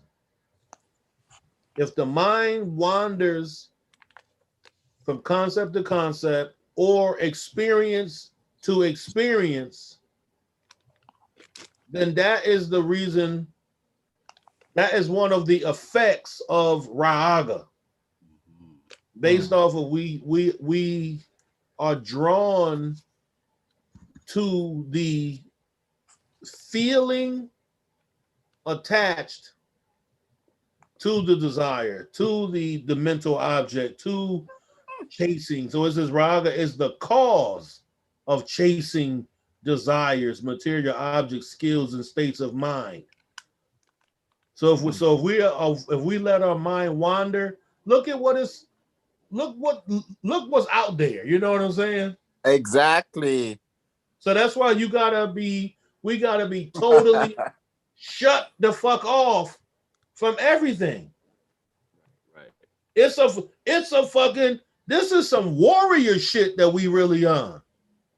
That when Like you you come into the always presence of say, people, you don't even hear nobody. like you always say, you got to put the blinders on. And you know what? So you totally don't hear them, and you magical and powerful enough to vibrate an energy that they don't even fucking question you why you ain't vibing with them. You averting them away from you. I'm on my job. Now you're using Ra'aga to your own benefit. So instead of it being an obstacle of desire, attraction, passion, and attachment, you are now able to avert the negative attachment to the thoughts and feelings of Ra'aga, and now you can push whatever away based off of you are the calm in the middle of the hurricane. Mm. You ever watch them airplanes fly in the middle of the hurricane, man? Anybody ever watched that before? Google video of airplane flies into eye of hurricane. Oh, okay. Hurricane is a hell of a thing to fly into. That hurricane is all the shit of life. The shit that irritates us, all of the crap. It's crappy shit that we're seeking to get away from. But you gotta go, because if you watch the airplane be fucking, it's like, I don't understand how they even put themselves through this. Literally, the airplane's being torn to pieces as they're flying through the shit. But once they got to the middle, it was the most beautiful thing that you could ever want to see. It was calm. It was no wind. Everything was still. The sun was shining inside of there. It was crazy. That's the kind of person that you got to be. All that hurricane shit going around, whether it be from family, from friends, from strangers, from whoever, you in the middle of that shit just like this. Mm. Or you in your meditative pose. Close your eyes. You can just sit there in the middle and close your eyes. And even when you're doing that, nobody is even questioning you because you vibrating so high that they can't even penetrate into, you ever watch The Mandalorian? No. Okay, well, The Mandalorian had this one, I think it was the last episode. I like watching The Mandalorian because I like Star Wars. That's always been my thing. So, is it a show that you watch on Netflix? I watched it on the Fire Stick. He had Baby Yoda, right? He took him to this mountain that had these rocks, say like it was like Stonehenge or something. So he put him on the center rock because this was supposed to reveal something to him. It was supposed to bring a Jedi. So when he put Baby Yoda on there, nothing really happened. Then all of a sudden, this energy was coming down where he was now in the fucking force. But nobody could penetrate into this. He couldn't go get him, even though there was a war going on outside. They were under attack. The Mandalorian couldn't go over there and take Baby Yoda and pick him up because he was protected by the energy field. So that's just an example of what I'm saying, how we supposed to be like a meditating Baby Yoda. Mm. And anybody who has the thought, because don't forget, it says that a part of that cities is that if you change, that goes back to the law of attraction. I mean, not the law of attraction, but to what we're reading, the law of mental transmutation, that if you can transmutate your own mind, you can transmutate somebody else's mind. Mm. So now while you in the center of yourself or the center of the wheel, you're able to vibrate a resonance that nobody can even penetrate it with their curiosity. Mm.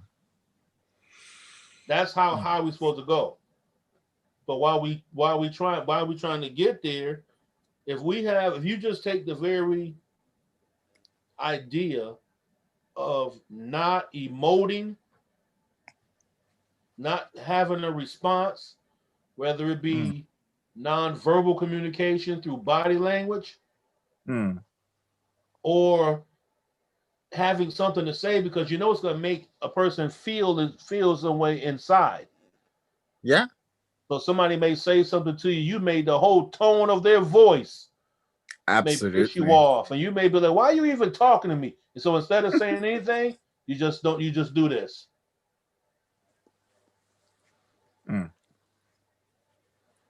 Maintain your frame. That's what God is. A God is always what? Maintaining his frame. That's why Masonry, God is what? The grand architect. Nobody puts a God where they want the God to be the God. First of all, he constructs his own inner sanctum. In the beginning was the heavens, and the earth was without form and void. And where the fuck was God at? This nigga was constructing his own dwelling place. You can't get no more thorough than that. Shango, what's crazy is even if someone responds, if you respond to someone challenging your beliefs, you're just showing your insecurities. You know what I'm saying? You showed. They always seem to forget that part, don't they? Yeah, they really do. That simple part, huh, Trav? You got to defend what you believe. When you really just pay attention, human nature is easy to understand. No one can really hide or be secret as much as they like to think they can. Everyone's an open book. We display what's in our hearts in every action, in every word, even in the things that we don't say. Eye contact. You know, I went to the store the other day, and there was this guy, and he was trying to tell me. I mean, before this even happened, I saw him on the outside of the store, and he's like, "Hey, brother, da da da da," and instantly I'm like, autopilot. Okay, he's trying to sell me something. Let me ignore this dude. But then I stopped and listened. He's like, "Yo, man, I made this movie. I'm trying to sell it. You know what I'm saying? It's $10. It's about my sister. Da da da da." I thought, all right, cool. Let me support a young black man out here in the struggle. He trying to do something legit. You know what I'm saying? Let me show some support. So, yeah, I bought the DVD, talked with him, gave him some encouragement. Yeah, man, keep going, man. Times are hard, but keep doing your thing, man. I'm gonna look you up. Da da da da. Cool. See him the next day, and then he's like, he runs into me, and he's like, "Yeah, man. So what do you do?" I'm like, I do some online stuff. Yo, man. Yeah. Look, man, I don't know what you're doing tomorrow, but I'm gonna be out in front of Sam's Club, man. I make $400 a day, man. I can make you $400. You know what I'm saying? Out here, and I'm like, doing what? Selling these DVDs, man. You just go out here, sell the DVDs. You know what I'm saying? So he scammed you. Well, I didn't take it as that. I paid my tithes. I didn't feel any kind of way because what I did came from the spirit. So he never bought. So he never made the movie. I didn't even watch it, so I don't know. But what got me was he was talking about this big money, and he's trying to get me the money. But I'm looking at the human nature here. He's not looking me in the eyes. A little shifty, looks bummy. The packaging didn't even have the title of the movie on it. No kind of information. It was just a picture. I don't even know if there's a movie on the DVD, to be honest, because when you look at the bottom of a CD. But he can help you make $400 a day. Right. And this is from a 3-5 minute interaction. Just human nature displays itself. You're not talking to me like $400 a day. But that's just you wouldn't like to even be around me. I would have told him, but fly out of here, dude. I just bought your fucking CD yesterday. Now you coming back? Like I would have been all out like, how am I even seeing you the next day after buying the CD from you? That's some kind of. Let me see. I don't even. You know how you look on the bottom of a CD and you can tell if something's on, on it. I'm not even sure that this might be a blank CD. I don't know.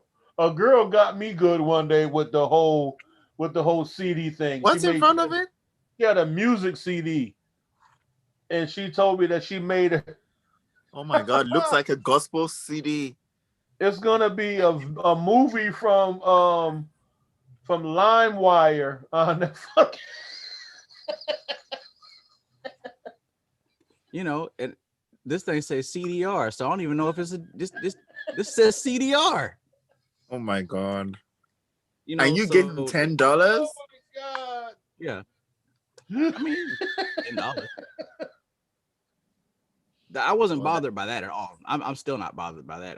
I that to me was part of a ritual that I did my tarot later on, and it showed to me that was part of a ritual for me. So I didn't feel any kind of way about that.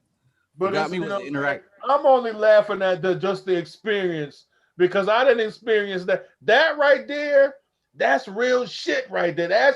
That's real shit. You know what I'm saying? That's the shit that we be trying to tell other people who live in different neighborhoods. Like they don't even like you don't know nothing about the motherfucker selling you CD, man. You know what I'm saying? This says CDR, and I think it's blank. I hope it's not blank. I bought this girl CD at the gas station. She came real sincere. She was real humble with it. You know, I'm a gospel recording artist, and you know, she came real sweet. So I bought it, you know what I'm saying? $10. I put this fucking CD in there. It was the worst CD. I think she made it at the gas station on her. Is it that bad? She was singing on her cell phone at the gas station, playing somebody. Oh my god! But why is it? But wait, I don't even know. Where is the title of it? Why is it in between two females? What kind of drama CD is that? Look at the. Wait a minute. She had on a full sundress.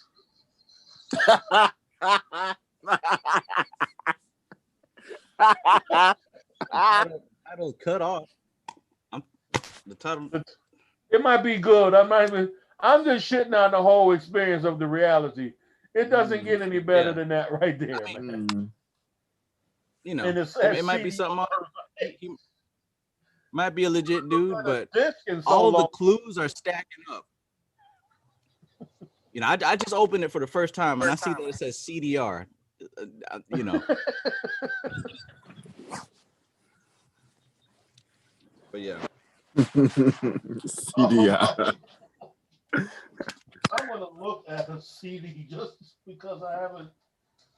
Damn, Trav. People like you, we call it lick in Florida, man. That was a sweet lick for him. He told you it was a DVD. Oh my god. And then the next day, the fact that you didn't even look. The next day, tried to tell you he could make you $400 and it's a CD. He tried to recruit me on the same hustle. First, he tried to recruit you instantly. Bro. He might as well turn around after I gave him the money. Hey, man. I'm gonna be real with you, man. You want to join the homeless mafia? You know what I'm saying? I can make you $400 a day. But here's the thing. I can't be biased because I seen people in my hood, like not even my hood, where I was raised at. They would sell DVDs, but they were looking bummy, but they had cash on them. I can't even cap. You know what I'm saying? The CD game is very lucrative, man. You know what I'm saying? But I didn't even know people still did that in 2021. Here, Bro, that's an ancient hustle. That's an ancient hustle right there. Yeah, I didn't know people still did that in 2021. Oh my god, you got me tears over here, man. Just laughing at the whole experience. Bro, that's how even one of the artists, what's his name, Kodak Black, got big. Like he was passing out CDs at first. How long ago? You know what I'm saying? How long ago? That was 2015. Okay. But I was selling CDs in 2015. I was selling CDs in 2015, and you know what what people told me? Damn, bro, I would, but I don't even got a CD player. Listen. Wait, DVDs or CDs, Trav? CDs, music. Nah, true. CD. Dang, but even another person was doing it in 2017 in Texas. He made over 100K just off of it. You know what I'm saying? Man, the CD man, that's an ancient hustle. Used to get bread. We call that the naked hustle in Florida, man. You can still go to the CD man. It ain't really about movies no more. It's still about music. You know what I'm saying? Mixtapes and stuff. You can still go buy mixed CDs and all of that. But the movie game, oh man, I got to be dried up now with the Amazon Fire Stick. Then took the CD man out the game. Man, Amazon Fire Stick don't even matter. People have streaming services. Exactly. Like, But the CD you know what I'm man's saying? still out there. He's still out here. Older folks don't know about that technology. Yeah. Wait, what you said, Trav? Older folks don't know about that technology. Oh yeah, that's true. Country That's true. folks out here. You're right. We don't know about that. He got a year left. You know what I'm saying? For them to catch up, but it take them one more year to finally get it. Ooh. So there was a dude trying to sell fire sticks, but he got busted. Huh? Oh, they got him. He was trying to sell like cracked fire sticks. That didn't work out too well for him. That's a little more hell of a game because I done sold a couple fire sticks. I know all about the fires. That's why I mentioned it. You see, I was hacking stuff before Fire Sticks. I used to do Xboxes, and I used to like mod Xboxes and crack amazing. PSPs, get free games on PSPs for people. I used to make money off of that in high school and middle school. Yeah. Mm-hmm. See, but that's how cracking codes. See how we can crack those codes, but boy, it'd be hard to crack the code itself. Nigga cannot fire stick his own. I can get a fire stick, give you all the right APKs, and you can watch every movie that you've ever desired to watch, and what, you know what I'm saying? All the free sports. Or you could just go on gojara.ch. All of that. Did I just draw that? All that stuff too. You know what I'm saying? All the kingdoms of the world I can offer you if you just give me them $10.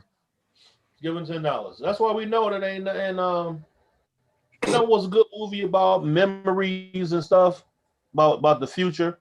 You ever, it's called End of Days. Oh. It actually had Angela Bassett was a limousine driver. And there was this guy, he was selling memories. He had this little machine thing with these little discs, and say like if I put this, it was called a squid. They put this thing on their head and they'll have like a wig on or whatever.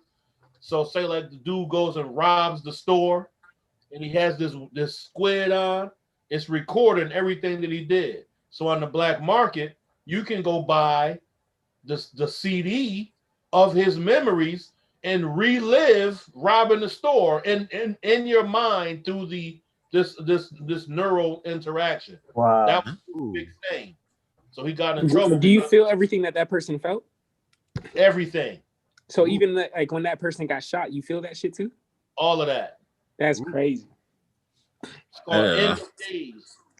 It's actually a pretty good movie to watch right now during these times at the end of the day. So it's kind of like it kind of like has a lot of undergirding to that. Guys, I think you sorry, go ahead. No, not bad. I think y'all would like Uncanny Encounter. Y'all should watch that too. It's Korean, so you got to watch, the subtitles, but it's hella good. Is that also on Netflix? Yeah. Well, you need to send me a whole list. What's it called? In the Days was on The Netflix. Uncanny Counter. And they call like the spirit realm. It's so funny because they talk about like the subconscious and stuff, like how the spirits come into your subconscious. It's very deep, and like they talk about the spirit realm, but in Korean it's called the young. But yeah, it's for me, I like watching different cultural shows that deals with their own spirituality, so yeah. You speak Korean, boo? No, I'm supposed to learn it from my daughter. My daughter's part Korean, so. Oh, she must be fire cute. Yeah, I'm gonna knock some niggas out, but it's all good. I've been watching Indian movies too. What'd you say, Shango? Huh? What'd you say? I didn't hear you. Oh, I was just saying. I said, it's certain shows that's almost like you definitely want to take a look. I ain't saying you got to turn into a TV addict, but definitely certain shows. Yeah, definitely. You watch them, and then you can say, "Man, this person is definitely dealing with occultism." To be honest, most of the shows that I encounter myself is based off of that, based off of those mythologies, and I don't watch American anything. Gods is definitely an occultic television definitely show, big time. Did you Yeah, see the new episode yesterday? You were showing that on the group chat, and I was just like, wow. But I Shayla, don't did know. you Maybe see? I will watch it on streaming or something. What do you think, Kurt? My fault. My internet keeps lagging. That's why that happens. I said, did you see the last episode yesterday? No, actually, I haven't started watching any of the new season yet. I've been going back to different shows of the past seasons. Like I said, it's so much information and how they present in the mythology that I find it real interesting. I wanted to go back to Mr. Nancy. I wanted to reabsorb Mr. Nancy and understand why so I kind of see why they took Orlando Jones off that show. That character was going to become that character was going to have to be one of the main characters. It couldn't have been a side character. He was about to take over that fucking show. So they had to really get him off of there type. Whatever he did, they put him off the show. But the whole thing is it paralleled to the actual script because Mr. Nancy, it was like the energy that Orlando Jones was bringing through with that fucking character. I'm just saying, with certain shows, you have to watch them yourself with these new open, clear eyeballs that we're observing things through, and be like, you know what? It's amazing now how what used to be hidden and so feared by people when it was all about, oh, that just sounds like a conspiracy theory, and now it's like it's totally open and nobody gives a fuck. So if you find those shows, I'm telling you, the Uncanny Counter show has a lot, even though like with the occult and even the idea of free will, it deals with that in the show. It's First it was all about the Mason shit. You couldn't put it like this. I went to when I was still practicing masonry within the lodge system. I went to South Carolina to visit my family one time, right? And I had I have an emblem on the back of my car. So when they saw that, instead of them being like, "Oh shoot, man, you a Mason?" They all was fucking whispering it. Mason. That's the type of energy that shit carries.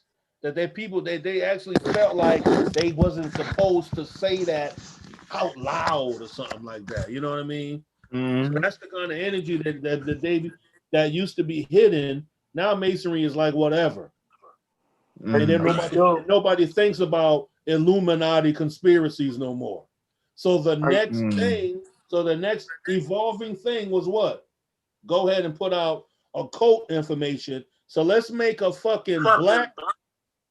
black television show and call it Lovecraft Country and put all H.P. Lovecraft occult stories, but make it a black story. That's like, and I think Trav, you mentioned earlier how it has to evolve into something else. So the Illuminati, Masonry, conspiracy stories that used to smother us, that's over. That shit don't matter no more. UFOs, that we've been got rid of all that. We don't have to do that no more. The new thing right now is occultism. Right. And the key thing is if we're seeing it blasted all over the media, that means that's not the move, That means it's getting ready to evolve into something else. Because now it's been overly saturated throughout society and that's what they do because they had to. It's like a destroying to rebuild. That's how it does. You expose. That's what the symbolic imagery and meaning of what's happening to the incorporation of America. It's being deconstructed for the purpose of it's going to be reconstructed into the new updated system. like I said earlier, this motherfucker ain't been upgraded in a long time. You understand what I'm saying? To the point where shit is wiped off of all time. Right now, if you think about this, if you start getting a younger and younger government, even though they want to keep the president an old looking motherfucker, but it's all about the senators and the other pieces. It's not just the president who's the king on the chessboard. It's about the other pieces as well. It's a lot of pawns on the chessboard. So pawns just represent the trickle down employees of a company. The more younger that they get, the more mind state is going to be abstract. The modernistic mind state of people who are called millennials, or they think abstractly. They don't think with the fucking mindset of 1982. So that's an outdated program. People are upgraded to right now 2021, and we're waiting for the drive to finish downloading or unzipping the files, because nobody really hasn't clung on to what's going to be the trend for 2021. You notice that? Nobody has said no trend for 2021 is set, because we're still in the file of the COVID-19 thing. So we're just waiting for whatever's going to be the next upload and the upgrade. But at the same time, and I use that as a descriptive term for what we are supposed to be doing. We're supposed to be upgraded. You're supposed to be look at yourself as a thumb drive or a computer system, or iOS, and you're supposed to be like, you know what, I need to upgrade, but now I'm going to consciously open what files that I want to have downloaded into my fucking internal system. Exactly. Yo, Only good shit. Yo, Trav, I know you don't like theories or predictions and stuff, right? But I think if you were to listen to what a lot of these yoga masters or tantra masters are saying about the situation that we're going through now and the change, it actually correlates with everything that's going on with the Vedic charts and like the planetary movements. So once again, like I told you, I have a friend, a sister that's close to me that's like been into this stuff for like 8 years, like diligently practicing. Like she puts hours into meditation. Like you can just feel it when you're around her type stuff, you know? And she was, if you truly see what's going on right now, you can see the shift, and it's amazing. She was even telling me like she meditated, and her master was saying also that there's a tantric master around protecting Donald Trump, right? Theory. It's not a theory because they truly believe it, but for me, it's a theory as I heard it, as it came to me, you know? But like, if you see what's been happening, bro, there's an app called Parler. If you guys look it up, Parler was supposed to be the new Twitter, but without restrictions. Apple and Google, the minute Parler announced it, they banned them. They banned Donald Trump's all his social media. And that message that I read to you guys that day, that night, he was supposed to release some information of what's truly going on, right? But that's the same night that they banned everything. They banned even his Pinterest pictures, bro. They banned his Pinterest, you know? Right. So, yo, there's gonna be a major shift. You know what I'm saying? And I'm glad that like we're here to recognize, and I'm glad that we are not even to say conscious enough, but you know, aware enough to even actualize it. Man, what the heck? Sorry. But yeah.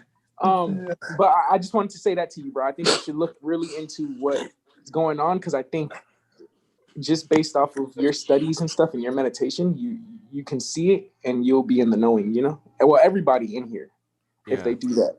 Because I truly believe like I was never worried about it because I never cared about the government, but once she started telling me these certain things, and I started seeing it play out, definitely with me being in the financial markets, what's going on with cryptocurrency. And you know what I'm saying? Like a lot of the things that the Tantra Masters are saying is true, man. It's crazy. And I see it playing out. Was it you that mentioned this last week, or was it Kristen? Or no, it was me that mentioned this last week. But Christian did mention all the planets in Aquarius, which is causing chaos. Well, which not the is planet stuff, but something about the yoga masters prediction. Excuse me. Yeah, that I was that same person. Yeah, I was that same person. big. What'd you say? I said, yeah, I said that last week. Because I told you, she told me the day before she told me the day before Capitol Hill got dinged. She was meditating, like deep in meditation. I feel like I need to connect y'all, bro. You could gain a lot from this group for real, Trev. But she was meditating, and then she told me that same day, she's like, hey, something's gonna happen tomorrow. Boom. I didn't really believe it. I thought it was a theory. I thought it was one of those, oh, Jesus is coming back type of stuff. And she's the one that introduced me to the Eastern knowledge, you know? And then literally I woke up at like 3 p.m. because I was up late, and then all that stuff about Capitol Hill was there. Yeah. And then she sent me the message about the news, and then all his stuff gets banned. And she calls me that same night, and she's like, yo, just wait. Stuff is going on. Yeah, so. Yeah. For all it's worth. On the theory thing, like it's not that I don't like theories, it's just that most people that say the word theory, it's some shit that they feel, and it's not based on anything.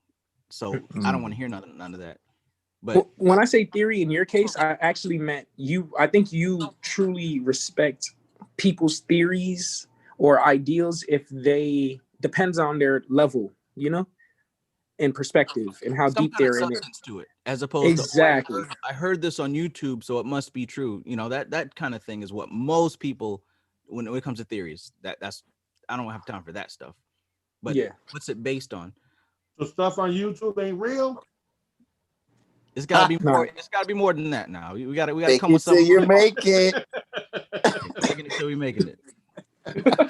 But I mean, surely something's going on, and you know, just it's difficult for people to look at this situation and these types of situations without emotional attachments, and that's what blinds us all. So when we hear the word Trump, 50% of the people are already triggered. But the fact that if you just look at this in a non-attached way, you have a person with influence who has now been literally blocked from communicating with, you know, the people at large. No one's looking at that. They're looking at, yeah, let's shut up the bad orange man, but not realizing that a person's free speech has been literally limited. That's not a good thing, you know, in relation to everyone else. Not just a person, the person that's called the president. I mean, yeah. Look, you know, I'm just saying that to make it even deeper, these independent corporations got the power to censor the fucking president. Okay, and that's treason without the government intervening. Bro, that's treason. But go ahead, Trav. What you saying, bro? Thanks, Maxine. At the very basic level is what I like to take things to the basic level. An American person has been silenced, but if you want to really even just look at it from a social level, like you said, this is a man that's supposed to be at the top of the respect chain, or not even respect chain, but just status and position and authority and all that stuff. Authority. It's showing you who has the real power here. And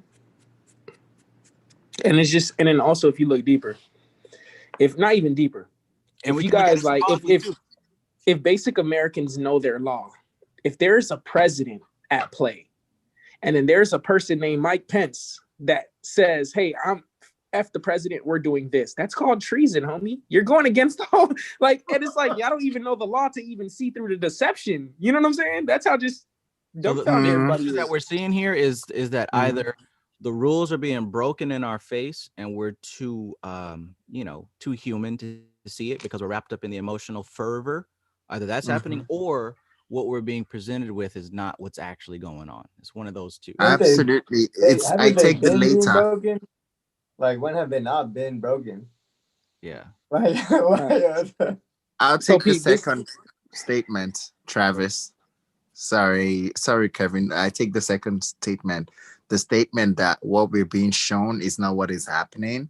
I'll take that statement because 2021 is just beginning, and get ready for some drama. For those who are interested in tuning into that drama, get ready for some drama because it's going to be a whole shit show.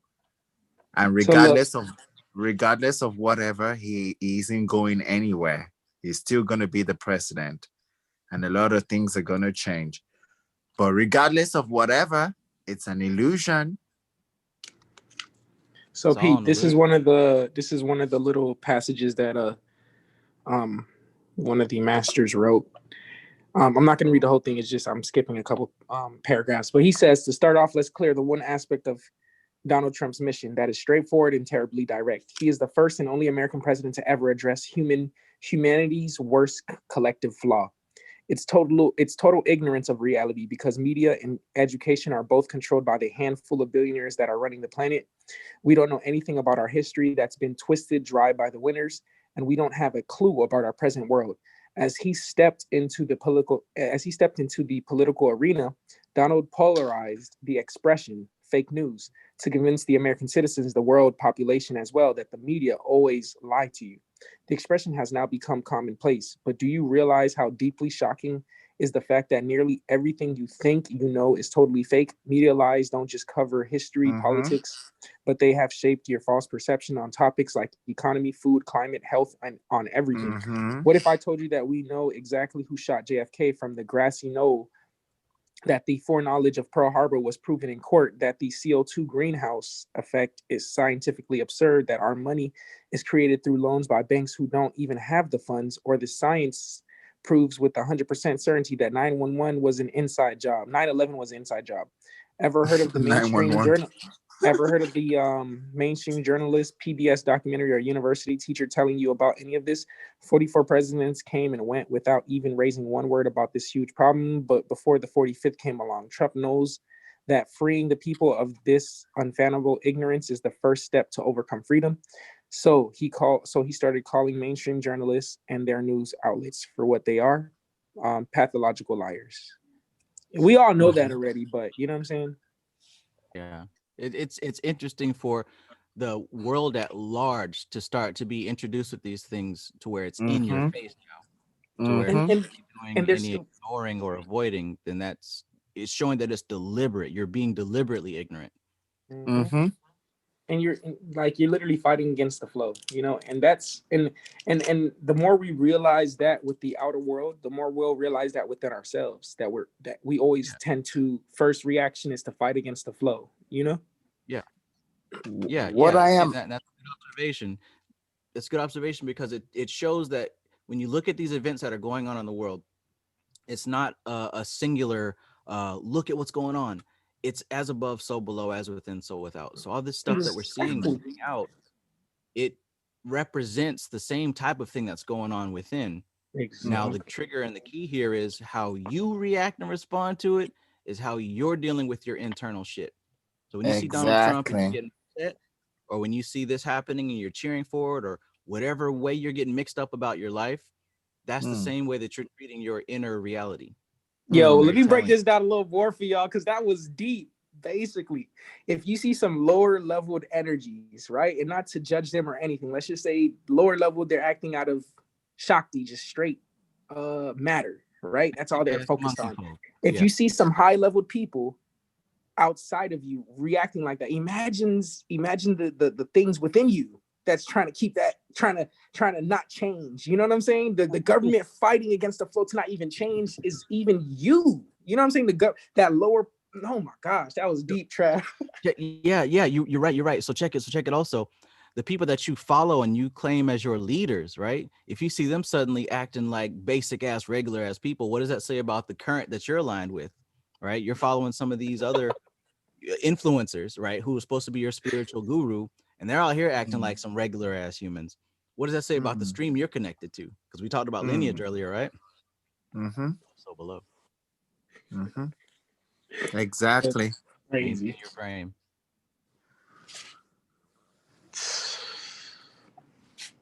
Buckle up, kids. It's gonna be a bumpy ride. Not for us. There ain't gonna be nothing. It's gonna be the same business as usual. Yeah, not for us. I'm gonna buy another book. I'm gonna get better at my Yeah, meditation. facts. I'm gonna keep looking at some twerking ass, and I'm gonna keep doing what I do. The rest of these But folks, you know what, though? For real, the great thing is, let's be grateful that we as a community, those that are here right now and those that are absent today, but we as a community, usually on this Zoom and on the YouTube, let's be grateful that we are aware of what we are aware of. Because can you imagine so many people that will be off balance when this whole shit goes down? Like all of what Kevin is saying, like I didn't know that, because I'm shifting a different consciousness, but I was able to get that information, and I had gotten it since like early last year, say around April, May. And it was kind of like I was just like repeating it to like a few closer people, like, oh, this and that, and currency is going digital, and Trump isn't going anywhere, and this and da da da da da. And look, it's all happening, right? But let's just say you weren't even aware.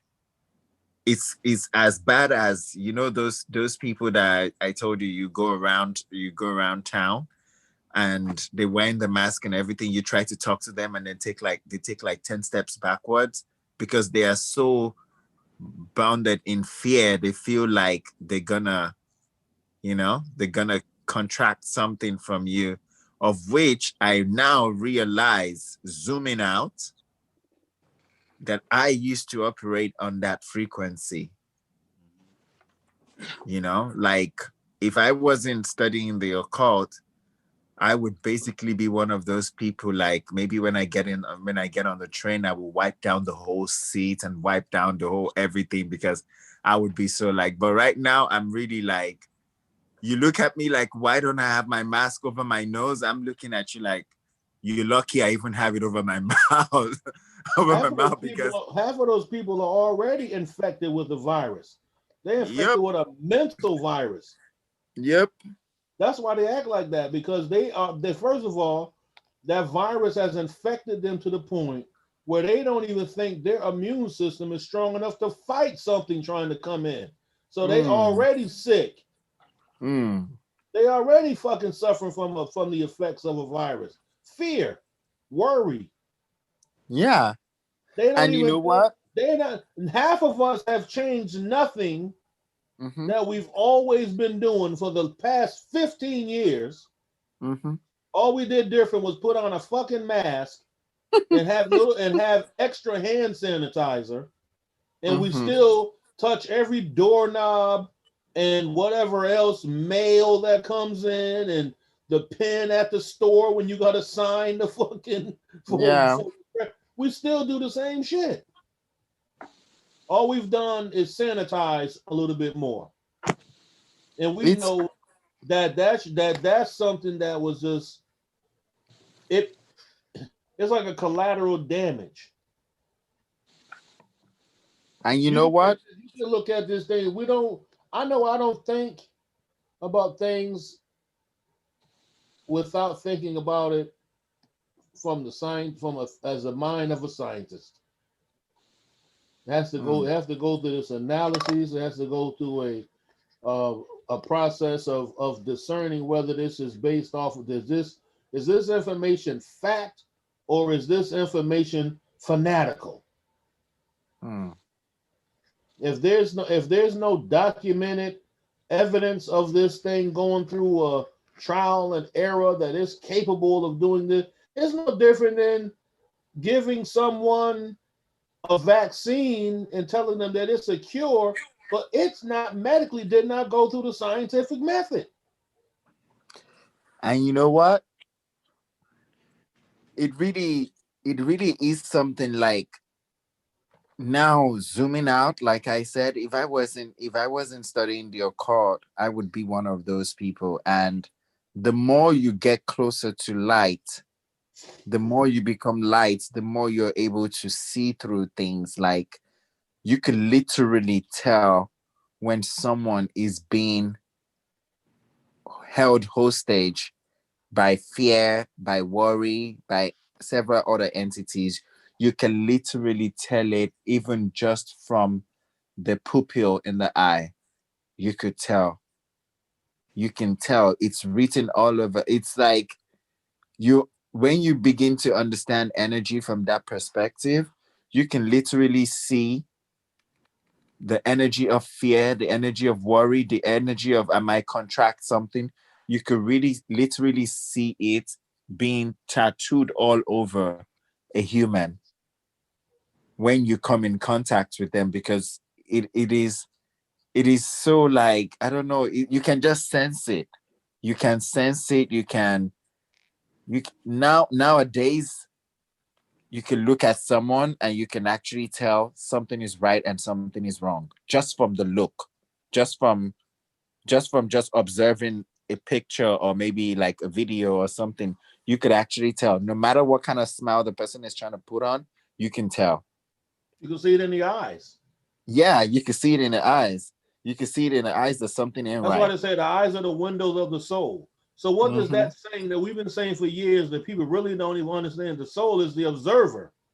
That means Mm. that's the inner self. If the eyes are the window of the soul, then that means that when I look into there, when I see a person's energy, or how you just said they don't be having no expression in their eyes, then Yeah, I'm seeing their broken down, misfiring soul. completely zombified. That's why babies, you look at a baby's eyes, look at a infant's eyes as they walk. Their eyes are always bright and Mm. shining. It's always inquisitive. They're always wide open, and their pupils are always extra wide, taking in all of the visual sensory input to this new dilapidating world. But Yeah. their soul is new. It's All it's you it's gotta do is switch your mental. All you doesn't it? gotta do is switch your mental, and Just once you, have no response. I know that for a fact, because I had to do that for certain reasons, for certain things, and now I'm applying that to so many other things in my life. But I'm just grateful that I was able to. But it was all meant to be. Yeah, it was all meant to be. But I'm grateful that it's something that I got to experience, and to be able to snap out of it. To be able to snap out of, it's not really. It's like there's this quote just a few minutes ago. Let me find it to you. It says, "Our belief in the power, the thing. No, our belief in the power, our belief in the power the thing happening has influences us more than the thing happening itself." And that really resonated, because we put so much pressure, we put so much definition, and so much attachment and belief into what something is, without even really knowing what it is. It's kind of like saying, I don't know, regardless, just like this whole COVID or whatever kind of other shit that they got out there.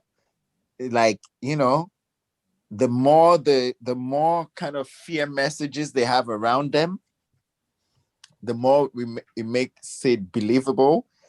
And when you don't study the occult, you don't know the behind the scenes of how reality works.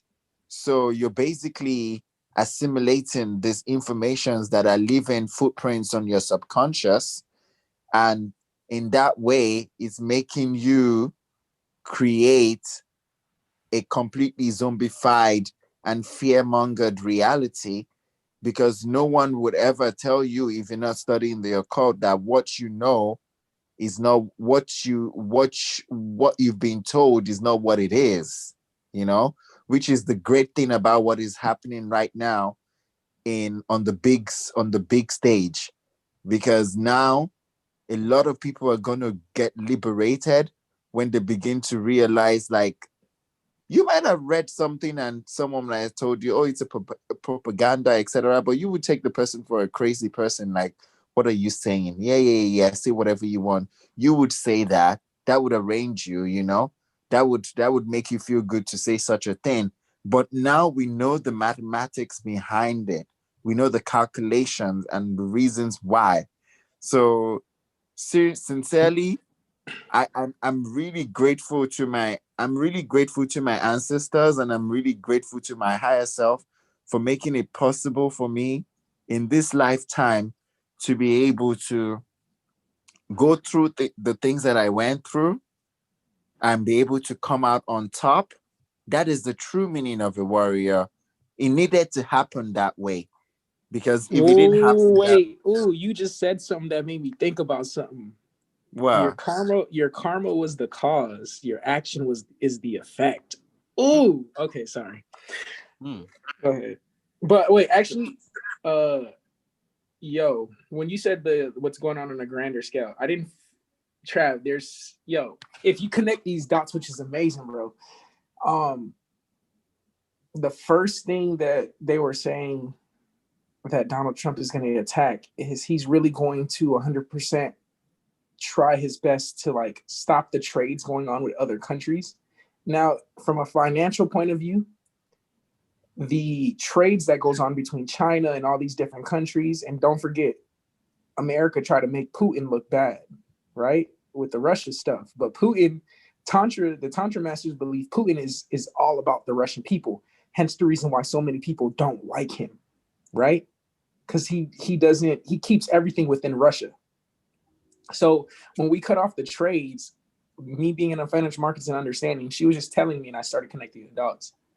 You cut off all the trades, you cut off the, how do you say, what's the word? You cut off the alliances that you have to keep that worldwide control, and you focus it on the inside of America. It's like America is about to go through their own spiritual, you know what I'm saying, awakening itself. Yeah, like a cocoon, you know. Exactly. So then we rebuild, we provide, and she's saying that it's most people believe the negative side of it. Oh, we're the transfer of wealth. I mean, not the transfer of wealth, but the wealth is going to be gapped out, this, that. No, it's literally going to be on all your effort. We're going to have so many opportunities. This is what she's saying. And, you know, the masters was saying to her too, that we're going to have so many opportunities based off of us producing our own products, that it will cut off the control of a lot of countries, right? I don't know if you can see the bigger picture, and it's going to control the control and also the communicative aspect, because it's like, even what's going on in America with when Barack Obama or some of these people that we so-called say gets in trouble, it's not just America that's helping, it's the people outside that have that power, that money to say, hey, go inside America and stop this. You know what I'm saying? So just cutting that off and then creating our own financial control within ourselves and allowing people to become wealthy in a way, in their own way. So It's really going to remove that desire for wealth, because we're not going to be hungry like that no more. You know what I'm saying? It's still deeper. I'm giving you I had more stuff. I didn't write it down, which was my mistake, but it's like a spider web that's literally going down, bro. You know what I'm saying? On a bigger perspective, and it just makes too much sense. Not even on a philosophical point of view, it just makes too much sense. Maybe even what you were saying about the commerce with cutting off this outside flow would hopefully stimulate inside entrepreneurship and people beginning to produce their own things within and for each other. Even on a bigger scale, how we receive information and data and beliefs, and maybe since we've got, like what you're saying, with fake news and all this stuff being exposed, maybe that's leading some, certainly not all, but some, to maybe detach from that outside source and cultivate the inside source. Even think deeper than that, bro. We started all this shit. America started all that. Not even we. America started if you don't got this type of money, well, English, but the American culture promoted it even more and made it grander. So other countries even look upon the American culture and take the American culture, the hip hop, all that, right? So now it's like isolate America, fix America, you might fix the whole thing. You get what I'm saying? I see. Thin medicine on all levels. Dog, I'm so excited, bro. I'm happy because I'm doing. You can hear it in my voice right now. I'm happy because I'm doing the work myself, but just to be aligned with everything that's going on, just to show you like that law of polarity is always at play. You know what I'm saying? That was Beautiful. what It I doesn't was matter what seeing. level you could be at, your higher self or lower self. It's always at play. Neutral self, it's always at play. But yeah, sorry, I got super excited just now. You're not the only one. Although although like I said, it's regardless of however it plays out, it's still an illusion and all that. But it's just great that to witness such a great movie and be a part of a great cast. It's good to be a part of a great cast. And at the end of the day, like the analogy you utilized with the cocoon, it really is that you have to go through some shit, and that shit is what is going to break you out of your shell so that you can become whole. But then sometimes people go through them shits, but they still choose to continue to believe the mess, which is what is going to happen with what you were saying. Like there will be some that will still be left behind. But the more we're getting closer and closer to this new age of Aquarius, you would see that there would be a lot of awakenings, lots and lots of awakenings. Even some people already been awake. They just didn't know they just didn't know what direction to go into. And I think when I say some people have been awake, they didn't know what direction to go into, I would use the example of myself. That would be a situation of the kind of person I was, because now I realize I've been awake, but I was being spoon-fed.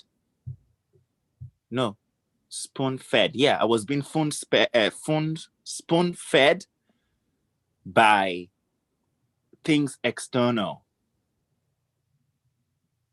And I'm very glad you made that video, Travis. And I think coming into the recent times and current times that we're going to be approaching in our in these realities that are coming up and these current times, I think it will be great for you to oldie is always a goodie, but I think it will be great for you to kind of spice it up and do a new version, because the way you spoke.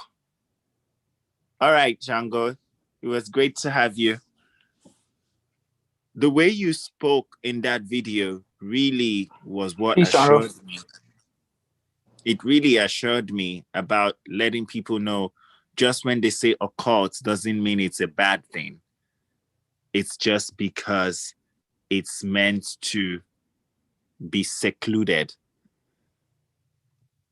And I think now that is why a lot of shows are surfacing. That is why they are legalizing mushrooms.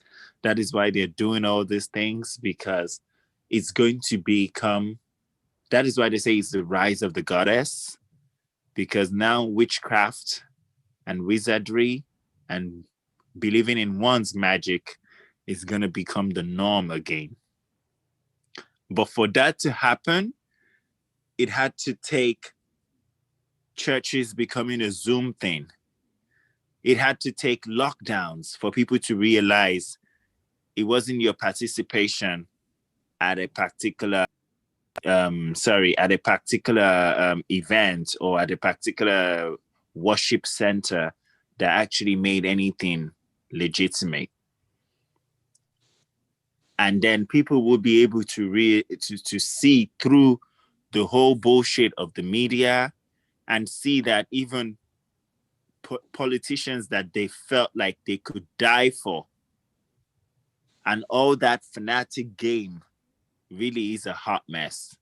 People beginning to see that these days with adults, with the entertainment industry. I mean, if not for nothing, the whole social media in one way or the other, be you woke or not, was shooken about the Saturn Jupiter conjunct. Because even people that are not studying the occult, just because they know a little bit about astrology, and with all this shit about following, people were jumping on topics because it was just the earth itself raising its frequency.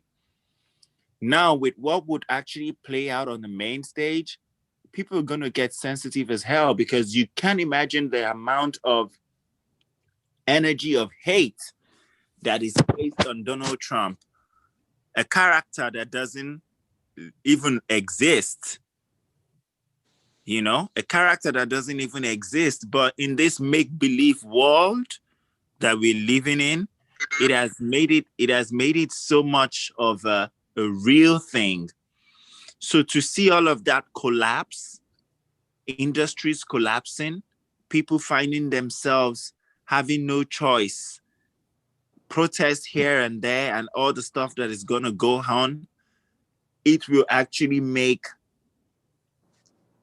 the masses begin to look into the nooks and crannies to see really what else is out there. Yo, Trev, my fault. I'm trying to send you a website that she sent me, that she uses that tells you the real news. And Facebook, I sent it twice, bro. They're not allowing me to send it to you. Dog, they're not allowing me to send it to you. Everybody, even through Zoom? x22report.com. That's the website. Just check it out. Okay. I'll do that now. Like, I'm gonna send you a screenshot. They literally blocked me from sending it to you. You better don't have your account blocked. I don't really care what they do to me, bro. I'm not attached to all that. Okay. Yo, Mike. Uncle Mike. Mike. What up, yo? Yo, Mike, check out what I just got. Harry Tacky. Taki from what's that dude's name? Your favorite Swami? Your homeboy. Oh, you sound like Jason Heavy right now. What does Harry Tacky do? Does it make you go tacky tacky? Taki. I just took a whole spoonful. How'd you like it, man? You look like how'd you like it, man? You look like you was a warrior, man. You look like you made it through, man. Yeah, you're supposed to take it with liquid. I'm still suffering. you didn't drink it with water, yo? I'm still suffering from taking a spoonful of powder. Damn, bro. Oh man. Oh my God. I get what y'all were talking about. I think at one point y'all said it makes you a slight bit nauseous, but it's also bitter, but also sweet at the end. I felt all that. Yeah, definitely. Straight took it to the head, yo. Damn. Yeah, man. Hey, yo, also the CMOS, that shit's pretty nice. I had my first CMOS tea today. Actually, like last night. But first, after all this time? Yeah, I just got. It's my first time having CMOS. Listen, man, you finna be. What does it taste like? I mean, it tastes like seaweed. It tastes like like the ocean, basically. But it has like that slight aftertaste of like you said, ocean maybe. Yeah. But I mean, I mixed mine with all types of shit. But yo, the Tot Washuti and CMOS and Ormus and Haritaki. Yo, that's exactly what. Ooh, yeah. That's the combination right there, yeah. Looking like this dude. You'll be looking like Mr. Niranjan. Yeah, my this man said you'll be looking like fuck it. Hey. Yeah. It's good. It's good. I like this stuff. I like where this is going. I like where everything's going.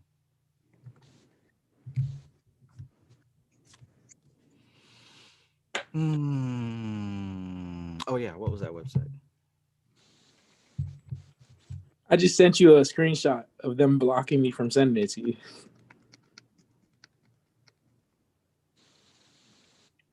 But I put the website in the chat, in the Zoom chat. Xhamster.com. I don't think that's the real news. X22 report? Oh. Wrong. What the heck? I said Xhamster. How did you get that? Oh, you know when you start typing in the address, it fills it in automatically. Yeah.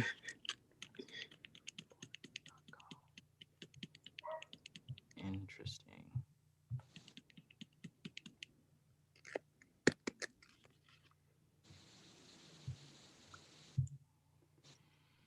Well, we should probably drop it in the chat for everybody on YouTube. Nah, actually, you might get shadow banned. Think about it. If they blocked me from doing it, I don't know what they'll do for you. They blocked you and they blocked Donald Trump. And they look up Parler. Look up the Parler stuff, bro. Literally within 24 hours of saying they're going to be the free Twitter that you can express everything, they blocked it out. Google was the first person to do it within an hour. Apple gave them 24 hours to change their rules, which is crazy. Parler. I heard some people talk about some Clubhouse app. Have you guys seen that? Yeah, but it's not Parler, because that's still monitored. Parler is Parler. I hear what you're saying about Clubhouse, but this is how you get to Parler. My fault. I didn't even see I was doing that. No, it's all good. Nah, but they say like Clubhouse is still being monitored by people. That's why I said that. I just didn't know what it was. I just saw a few. Apparently, a rapper talked about it, so now everybody's like on it. Yeah, basically. So it's like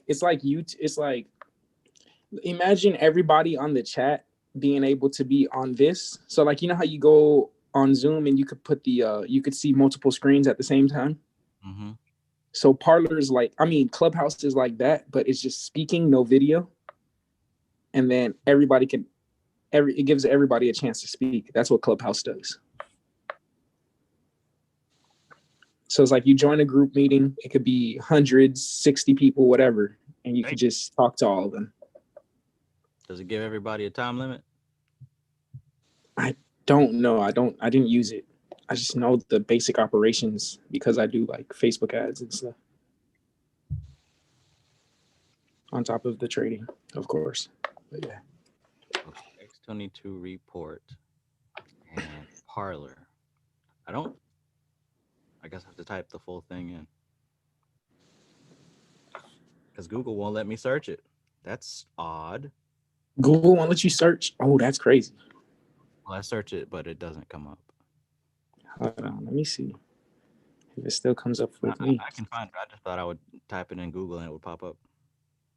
But now I see it. Yeah, you see the top stories? Amazon is booting Parler off its web hosting service. Bans Parler and Trump. Damn, they're getting desperate, but yeah. Interesting. Because it's like within our study, we study human, like, the human reaction and everything, you know what I'm saying?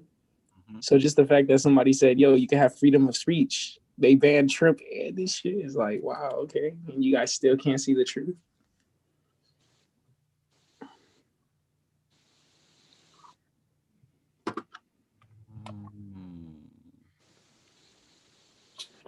What you looking up, Amar? What you mean? I'm on Instagram. Oh. I was looking at some He's looking at Crybaby. If I'm being real honest, it was like some baddie on my Explore page. Okay, I feel it.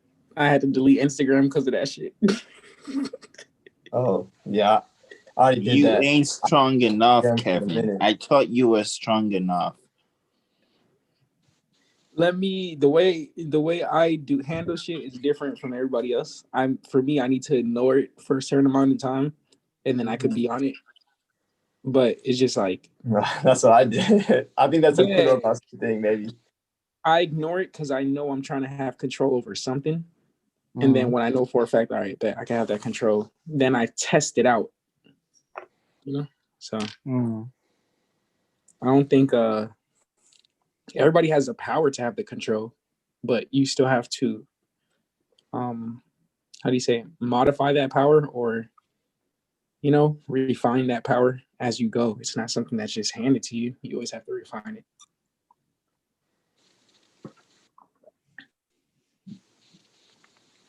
I always figured I'd have to give up sexuality eventually in order to focus on spirituality, but I don't know. I think I saw something that Satyananda mentioned in Kundalini Tantra that has me thinking that there may be a chance after all. You said there may be a chance that you could be what? Continue with the festivities of human thrusting of hips. You see that book that I was telling you about, but you couldn't find it online. That Tantra book, it tells you that, like that topic with the monks that we were talking about earlier. That ABC of Tantra. I don't know if it's just that. I don't know if it's just the school that gives it out, or it's a really secret text, so that's why they don't sell it. But it tells you that, like, just because you're practicing continence, it does, you know what I'm saying? It's just continence. It's not abstinence. You're just, you can still do what you want to do, but just refrain from nothing. That's it. I think you have to have a diligent and true partner. You can't just be with random bitches. Yeah, it's all about your intentions. That's what they even say in karma. It's all about the intentions. Like intentions? No, if you really, when I say intentions, like, let's just say you find somebody really attractive. Cool. But then you get to the point where it's like, in your heart, you truly believe that you can develop something, or just like Shango was saying earlier, you are being honest with them, right?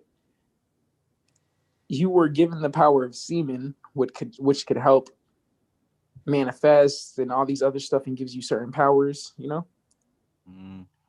So with much power comes much responsibility, right? We learned that in Spider-Man, right? Doesn't mean that you're supposed to spread that seed and semen everywhere. You can have sexual encounters. How healthy are those encounters? How mentally balanced are those people you're dealing with? You know what I'm saying? Are they feeding your energy? And are you being honest? Or are you faking it till you make it? Are you faking that, oh yeah, I have BDE, I have money, all this stuff, just to get that attention, because the intention that you had was just to have sex. You know what I'm saying? So I think it's more based off of intention and letting things just happen. Like, I don't think, from what I know, both come to the agreement of, yeah, we want to do this. Like, there's nothing wrong with that. You know what I'm saying? From what I know, I understand your perspective, Kevin, but from what I know, in all actuality, the ascension process, if you truly want to ascend and get out of the labyrinth, you need to give it up. Now, if you're just maintaining your frame and doing the work, then it's best you keep just a partner, because mixing with other individuals, mixing with different energies, regardless of how you feel about the person, the individual, don't forget you are a program. That individual is a program. and you're living in a program. You yourself, you're a matrix. Bro, I actually said, be mentally aware, be aware of who you're dealing with. You know what I'm saying? If you're dealing with a person, it might sometimes affect the you. light goes quicker than the light goes quicker than even the ray itself. With these days, everything comes we know you like big booty hoes, so we're gonna create the baddest big booty hole to come knock on your door. I like Now, Slim Thick. You're wrong. I like Slim Thick, homie. no, I'm not talking about you. I'm talking about Mr. Magus. Nah, I'm just kidding. So, whoa, damn, Trav, you like big booty I'm hoes? talking about Mr. Big booty Magus. hoes, bump with it. I like feminine of all types. That's the same way I am. But they just have to have some type of substance. They can't just be, you know what I'm saying? Like, but these I think days I'm we're more not talking about sapiosexual if I substance were to no put a more. label. We're going for Osiris and Isis. Okay, you see, now you're mixing both of you're still mixing, like, the whole point, like, I don't know, bro. I truly believe, like, if it's a dance of reality between Shiva and Shakti, right? Like, why would you say you have to stay away from Shiva just to receive the, you know what I'm saying? It doesn't make sense, because it's like everything is polarity, and in the neutral it's like both combined. So like, why would you even think like you got to stay within Shiva just to surpass Shakti? Like, you know what I'm saying? It sounds like you're trying to do what's best, what I'm saying. what's great. Looking in this tantra and this the yogic stuff, like it's got me thinking about that. But that's been one of my long held beliefs since I started really taking my spiritual work seriously. I thought that meant that I really had to abandon the pursuit of, but yeah, like you said, if the cosmic principle is the dance between Shiva and Shakti, then it wouldn't make much sense to abandon that on even the mundane level. I'm sure it can manifest in some way, but that's just for me personally. I'm not. Would you rather be Shiva or would you be Shakti?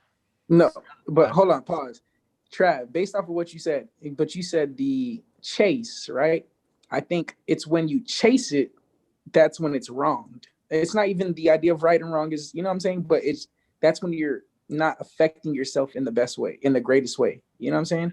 If you allow it I truly believe if you allow it to come to you and it's in a healthy way, and the intentions isn't just because that's what you want, you just want the physical part of it. There's more of that's the true dance rather than you know what I'm saying? Yeah, you're right. I agree. That's what I'm seeing.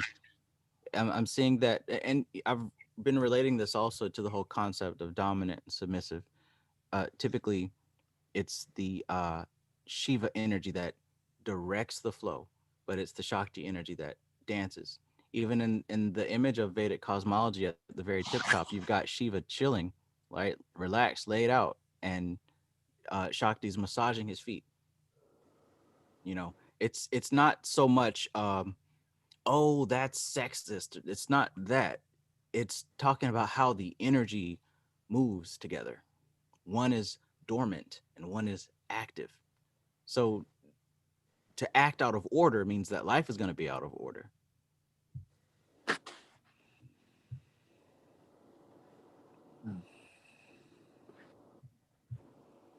Okay, that was more than a 5-second pause, so I know you're done. Well, I'm trying to choose my words. That's all. Okay. But no, I in a way, yeah, I do agree. I agree. I'm not disagreeing with what you're saying. I'm just saying for myself that I'm just seeing things in a newer perspective now. For me, I didn't even think you were disagreeing. I don't think you were fully done with what you were trying to say. You know what I'm saying? With the essence of what you were trying to say. So like, that's why I could only partially, because I didn't hear the full thing. Yeah, I got to decide when to talk and you already do that. Bro. It's safer that way for everyone. You give me get irritated? Like you used to get irritated when people used to disturb you, but now you're just like, nah. I feel like you leveled up from that, bro. Still working on it. Yeah, I can see. I truly see it. I'm not even gonna lie. I truly see it within you. When I look at your screen when people interrupt you, and I just see how you react because I get a certain way, and I personally know that sometimes like I might be more reactive when I think someone's done. You know, I see that within myself. That's why I always apologize. But yeah, I see that you control that reaction a lot more. You're good, man. You're perfect. What I've noticed also along in this journey of non-reacting, non-attachment is that, man, there's no fucking rush. We have eternity. What am I gonna get mad for? Like being on this live, how long does this shit go? There's no rush. I don't have to overtalk anybody. I don't have to spit it all out real quick. But I mean, shit, it's gonna be twice a week. How frequently, how fast does this come? I will go to sleep and wake up, we on live again. Go to sleep and wake up, I'm on live again. I didn't finish reading fast enough, you know? It's life. Let this shit go. And there's nothing Also, that can happen out of order either. true. Also, what I learned just from your reactions, just from paying attention to you, it's more of a how important do you believe what you're saying? You know what I'm saying? Do you believe that is that important? That's why you want to say it? Or are you even seeing the importance of what someone else is saying? You know? Or even Yeah. this, is what I'm saying, how do I say it? What's coming out of my mouth, is it because it's adding to the overall message, or do I just want to say something? Do I just want to sound philosophical? Do I just want to be a part of something greater than myself because it's a desire? You know what I'm saying? Right. So it's stages. You know what I'm saying? And when you get to a certain level, like I said, I realize that there's no mistakes and there's nothing that can go wrong. Somebody cuts me off, then that's obviously what's being said needs to be said. So I used to come from the perspective where it's like, damn, I can't keep up with these people, right? And that was like the first 2 weeks. I can't keep up with these people. Let me match up with you know what I'm saying? So I can just prove myself and it's like, when you see that, it's like, why? You know what I'm saying? Why? It's deeper than I can't explain in words what I want to say out of that situation, but it gives you a look like, why do I even need to prove something, you know? Look at that. That's good. I'll tell you something, I guess off camera, because it's kind of personal, but when me and Kristen were talking at one point and she'd mentioned something about you, and it looks like you have come to that realization because you just said it off your own accord. that shows some growth right there.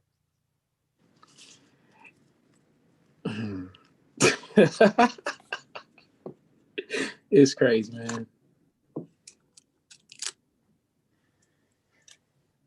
I have a lot to say to that, but that's all personal.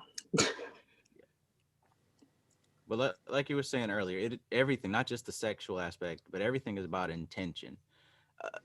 Intention bleeds through everything that you do. You know what I'm saying? When somebody, if you see a poor person on the street and they're begging for money or whatever, hey man, times are rough, please, something, anything you got will help, and you give them some money, the intent to just help them because that's a human suffering and you want to alleviate that by any means, that's an intention that comes out on that money, and it may even replicate. But if your intention is to pull out your phone and make a fucking Instagram post, that's a different intention, and it's going to bear fruit likewise. So this is why awareness is so important, to be aware of your intention in everything that you do. Everything, every breath that you take, every word that comes out of the mouth, every double tap on a photo, it's all got to have a intentional intent. Otherwise, it's autopilot.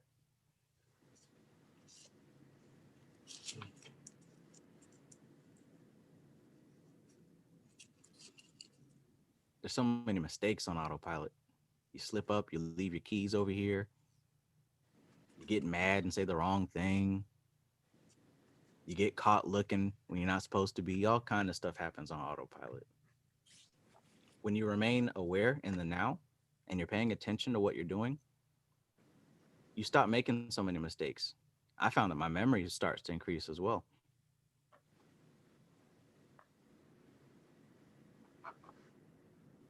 Because you're not putting your own dialect on what really happened.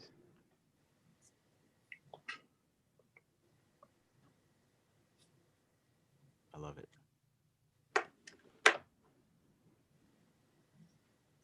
MC Maestro in the chat says Shiva and Shakti are one. There is no pursuit of other. Exactly.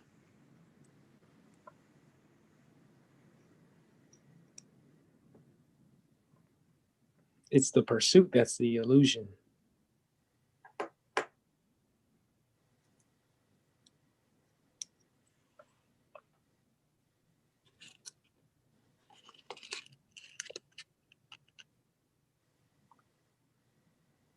Consciousness is singular.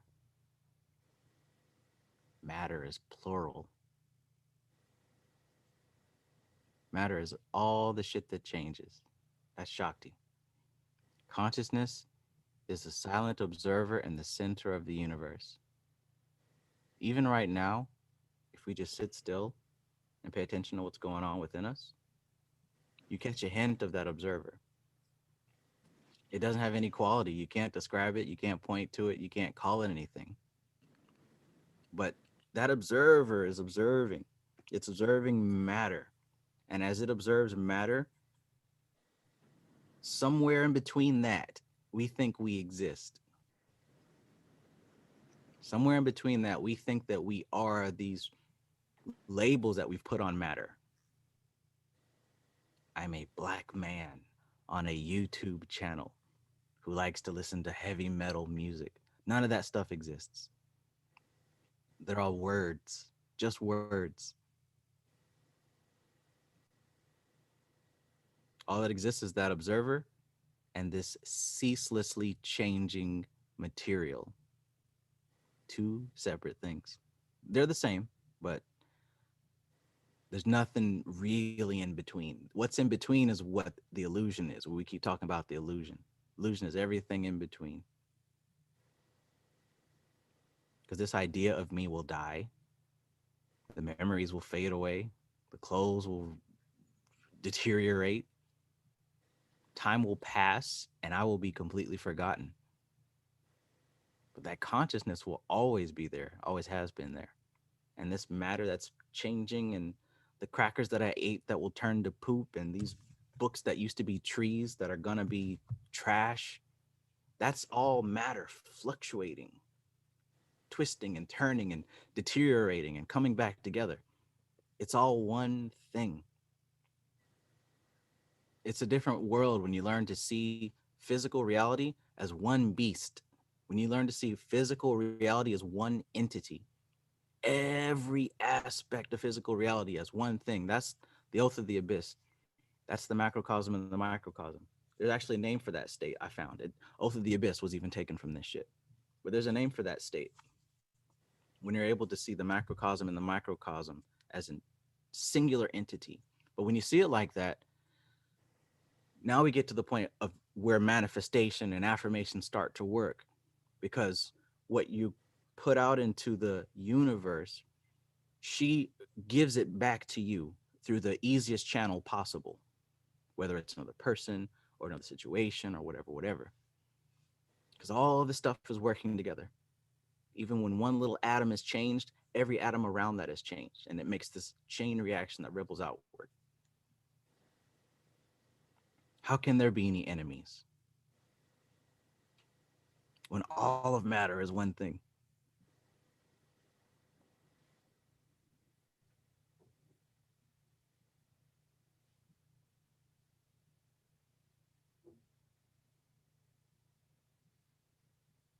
I like it. No, I really do too. I don't believe in enemies no more, bro. I don't believe something's against me. I never believe anything outside is against me. I don't even believe something inside is truly against me. I think the things inside that I felt like was against me is my lessons that needs to be learned, you know?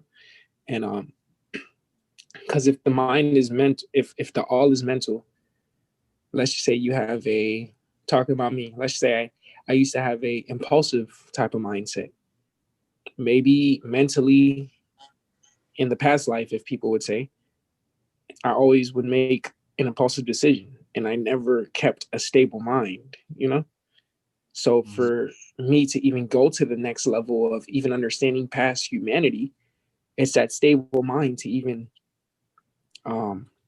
create that reality to get to that stage, you know, or to even accept the dimension, whatever people would like to say for me to get to that stage. You get what I'm saying? Yeah. There's a certain power within yourself, and we would say cities, but you know, just certain things that you'd have to have within yourself and have control over, or have the experience of the control to be able to maintain that, you know. That's why some people, they might have a quick 5-second experience of the next world in this reality, but they don't have the power to maintain it, you know. So I don't even look at all that. It's just me, myself, and I that I have to overcome, if I were to say. Not like they're me, myself, and I is real, you know what I'm saying? But these are things I have to overcome. That's what I meant to say. Right. Right. And that being able to glimpse it for just a moment, you know, that's wonderful, because even that moment is eternity if you take away the time.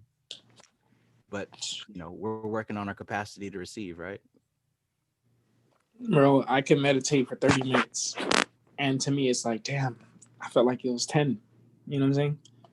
I want to do more. Drag myself to sit down and meditate. I procrastinate and make all these excuses. But when I finally sit down and do it, this is wonderful. Damn, it's over already? Shit. What did I make such a big stink for? Every time.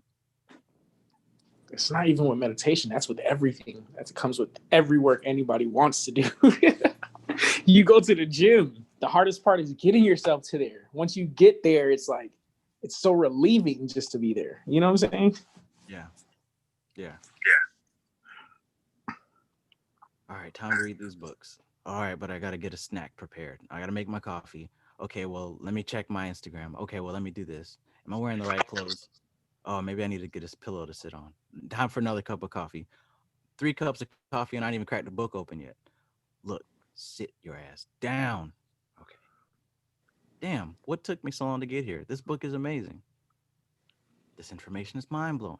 Why was I procrastinating? Damn. It's crazy how we project our own shit out into the world. We always use our own examples. That's the best way, though, right? Yeah, exactly. But I bet you a lot of other people think we're just speaking hypothetically. Oh, that happened well, I didn't go to sleep. That happened, 12 hours ago? No, 15 hours ago. Shit always happens for me, man. Trust me. Probably gonna happen tonight. Watching an interesting ass, or not even read. 9 o'clock. Thanks. I don't even want to get into it. That's my problem. I'm gonna have to leave my phone plugged in. That's the only way I'm gonna be able to get through these books. I'll sit here and read about non-attachment, and then somebody will send me a fantastic photo. Now I'm attached. Are you attached, or do you just like what you see? I like what I see. I'm attached to that feeling of liking what I see. How long are you looking for it? How long are you looking at it for? I mean, you know, I'm able to put it away, but it's enough to distract me for that moment. I saved you the trouble and I didn't send you any something because that shit distracted me for a cool minute. Yeah. It was like it was a new virus, bro. I wanted to send it. I was like, oh fuck. Like, why do I want to send this out? Bro, you gotta even think about it. It takes someone from one subject to the next, or then one thing to the next. It takes them 5 to 7 minutes just to get refocused. You know what I'm saying? Yikes. Niranjananda talks about that, how, you know, our mind, if we just sit and pay attention to that procrastination process, we literally jump from bam to bam to bam to bam. Like it literally bounces and bounces until you grab that thing and sit it down and say, we have work to do. Yeah. That's why in his Kaya Stratum, he literally like, I took that for granted when he's like, you tell your mind, all right, I'm gonna sit here and not move. Like I was like, all right, bro, like I don't need to do that shit. But nah, like, yeah, I need to do that shit. I remember the first time I actually did that part where it's like, where you literally tell your body, we're not moving until this is over with. I think that's when I really started getting it. Because before I was like, yeah, I already know how to do this. I've meditated for 5 years. I know how to do this. But then I read it again, paid attention to what he was actually saying, and I tried it, and it was a different experience. Yeah. And Sure, I was gonna say that's what happened like for the last week with me. Just like, cause like I was like taking the information for granted basically, and then yeah. Me too. I had this book for quite some time, and I took it for granted. I mean, there was some stuff I learned, but I was looking at it with my glass full. Yeah, I already know this stuff. I'm just gonna get a little bit of extra info, whatever else he can provide. I didn't realize who I'm dealing with. Yeah, exactly. Now it's like I got a newfound respect for like the authors and like the swamis that are actually writing the books. I'm like, all right, like Yeah, I gotta come at this differently. this ain't just some dude I'm gonna walk up to and like, so yeah, have you ever heard of the Goetia? Well, but you know what I'm saying? Like, no, I'm all ears when this guy enters. Yeah. I've got nothing to say to you other than thank you. You know what I'm saying? Like, Yeah. you gotta recognize. I was looking at this, the book that I just got from him, and it suddenly dawned on me that this man is more than a genius.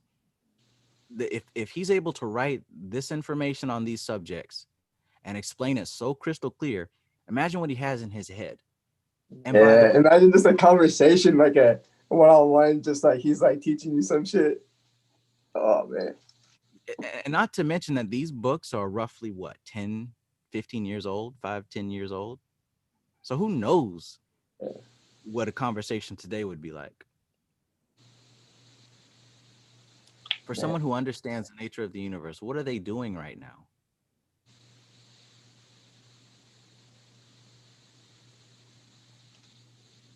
Something else I noticed on the very, very first page of these books, what do you see? They putting in work. World Yoga Convention. Oh shit. It's going to be the 60th year in about 2 years from now. I think maybe we'll be able to be at that satsang conversation. But yeah, we're dealing with some very intelligent people here. This isn't just some American who has a theory.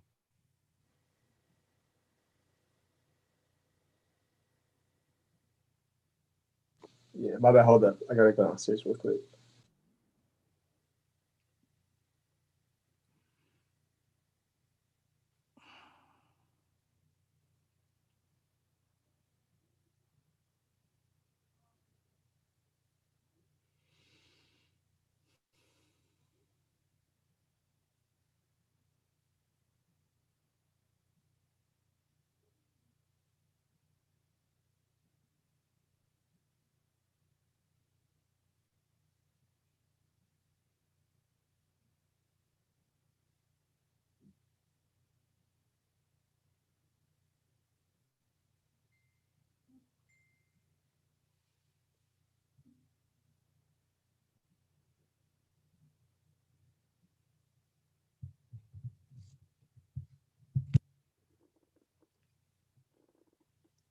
Peace, Matthew Watson.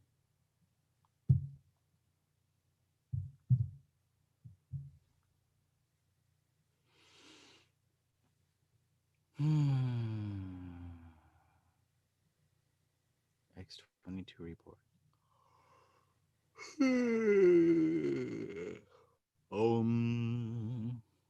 What's up, Mike? Yo,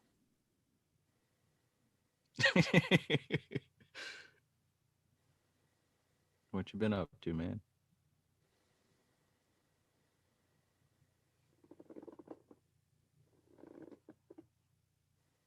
Are you eating dinner?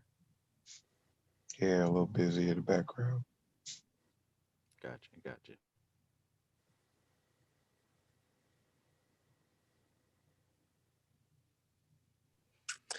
Yo, Trav, Yes. I sent you a message, but it's to truly say I believe people believe impulsiveness with trying to prove something. Because I Hey, used to be in. said it was anything bad. No. It's not that. I'm not even attached to the idea that it's bad. I'm truly here to observe. I'm gonna be honest with you. I take criticism very well. I'm gonna be so honest with you. But that's what I want to observe. You know what I'm saying? That's it. It's just like, okay, was it on point? You know? But no, I didn't take the idea. I was more interested in like, damn, did this motherfucker just read me? I could care less if it's in a bad way, because opinions is formatted from people's personal reality. And if they're at a healthy standpoint, then it's true. And if it's true, what the fuck am I gonna fight it for? That's my true belief. You know what I'm saying? I was forced in situations in life where I didn't have a choice to face it. I just had to, you know? So it's like when you have multiple situations like that, I don't think people like, I believe that like people that was forced and they can't lie to themselves type of stuff, they're more here to accept. You know what I'm saying? Yeah.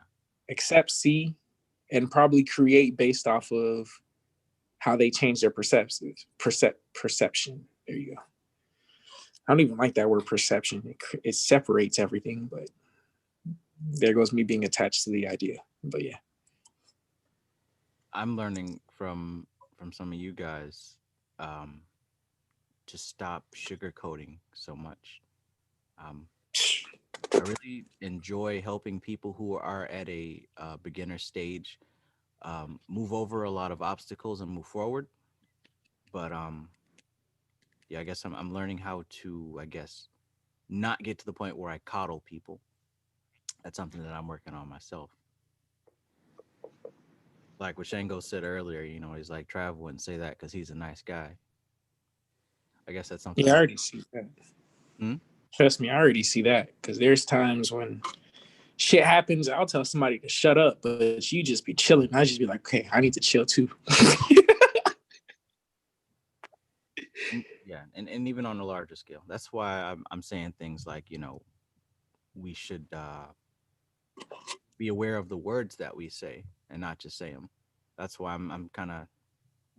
That's why I'd like to be focused now on the words that we choose, buzzwords and stuff like that, because it isn't helpful. We're hurting ourselves from learning when we're not able to clearly elucidate what we mean. Like the guy on that video, he's talking about all of the shit he's talking about. He don't even know what the fuck he's saying. I'd love to sit him down and ask him where he got his info from and to explain it so that a fifth grader can understand it. I don't think he'd be able to do that. You can't do that with buzzwords. So what does that mean? Does that mean he needs to give up and not research spiritual stuff? No. That just means, okay, I see where I'm at. If I want to go further, then maybe I need to do a little bit more learning or meditating or whatever. Mm-hmm. The big problem with the buzzwords is that we generate a false idea of advancement. We feel like we're moving further, but we're not. We just got bigger words to use. That's that whole religiosity that Panic talked about. We still got a religious mindset looking for an external savior, waiting and waiting and waiting for the breakthrough, waiting for that victory, waiting for the come up, but not actually doing anything. That's religiosity. Worshiping something, but not cultivating it on the inside. That's what happens when we use buzzwords. We worship these ideas, but don't actually do anything. And You know, it's funny. Sorry, go ahead. That only hurts the individual.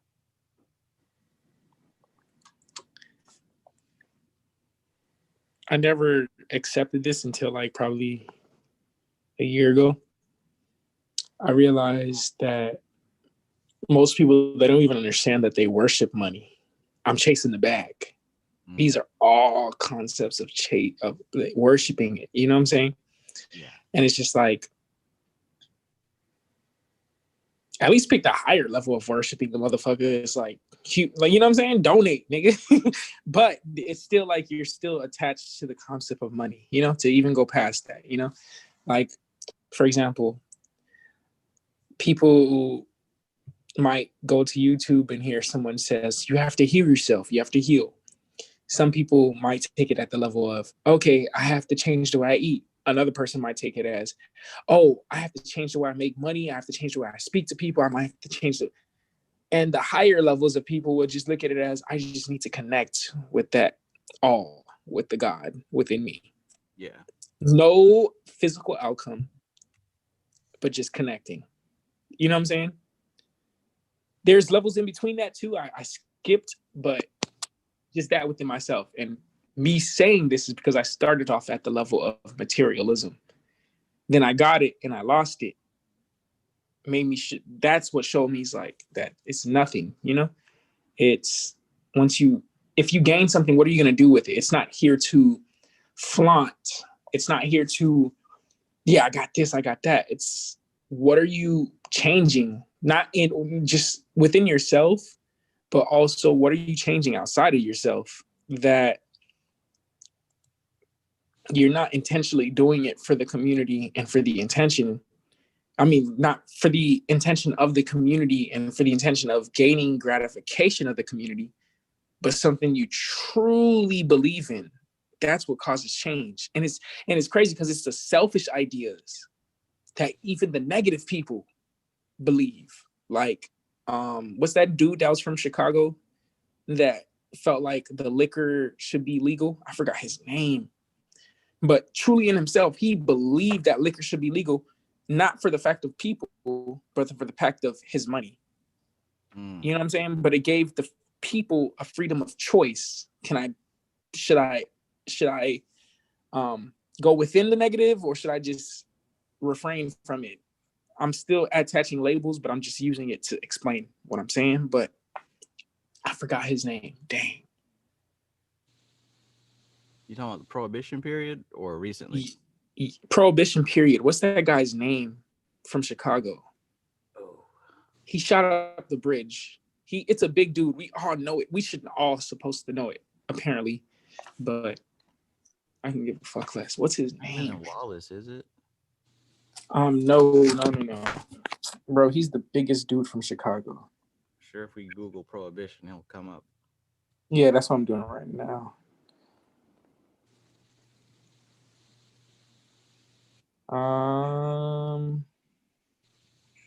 Al Capone. There you go. Al Capone. Oh, damn. That's crazy. That's the biggest name. That's how much we don't give a fuck about this shit. But Al Capone, him. He like, I was listening to his documentary and stuff like that. He truly believed like he was doing it for the people. But if you look at the polarity, you're actually doing it for yourself, dude. You know what I'm saying? Mm-hmm. But in the end of the day, yeah, it gave on a lower level of physicality. It gave people the choice, which is very important, you know, when it comes to this reality, to decide what they're going to do. So he did affect it. But yeah, I hope y'all got what I was trying to say. Yeah, I think so. At least I got something. Put it that way.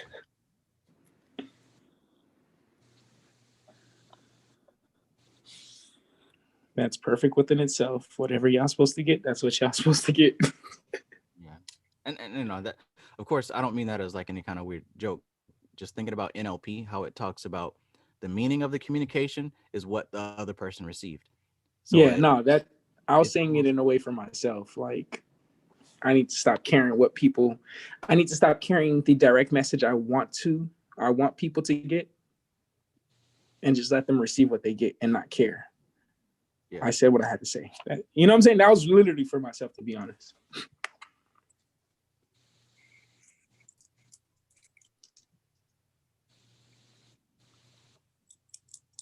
A lot of times we complain about having to do small talk with you know, regular ass people, but it can be a fun thing, you know, when you look at it from a perspective of learning or training or even practice, you know, because every person you meet represents a segment of people, you know, and it's an opportunity to observe and receive data. You know, even if you're just observing how a person reacts or how they're acting or just picking up subtle cues, it's frustrating and annoying when you have to deal with people if you don't want to. But if you flip it around into something that is a continuation of your study, then the frustration kind of goes away. Yeah, hell yeah. Like, one thing that I realized too, I was telling the girl I call my sister that's in Tantra, that's deep into it. I was telling her, I was like, you know what I realized this past few months? The people that I train to teach them how to trade and stuff like that, I realized that as I got deeper into this information, I'm more like the past month, I've been telling people, hey, forget the Think and Grow Rich, forget all that.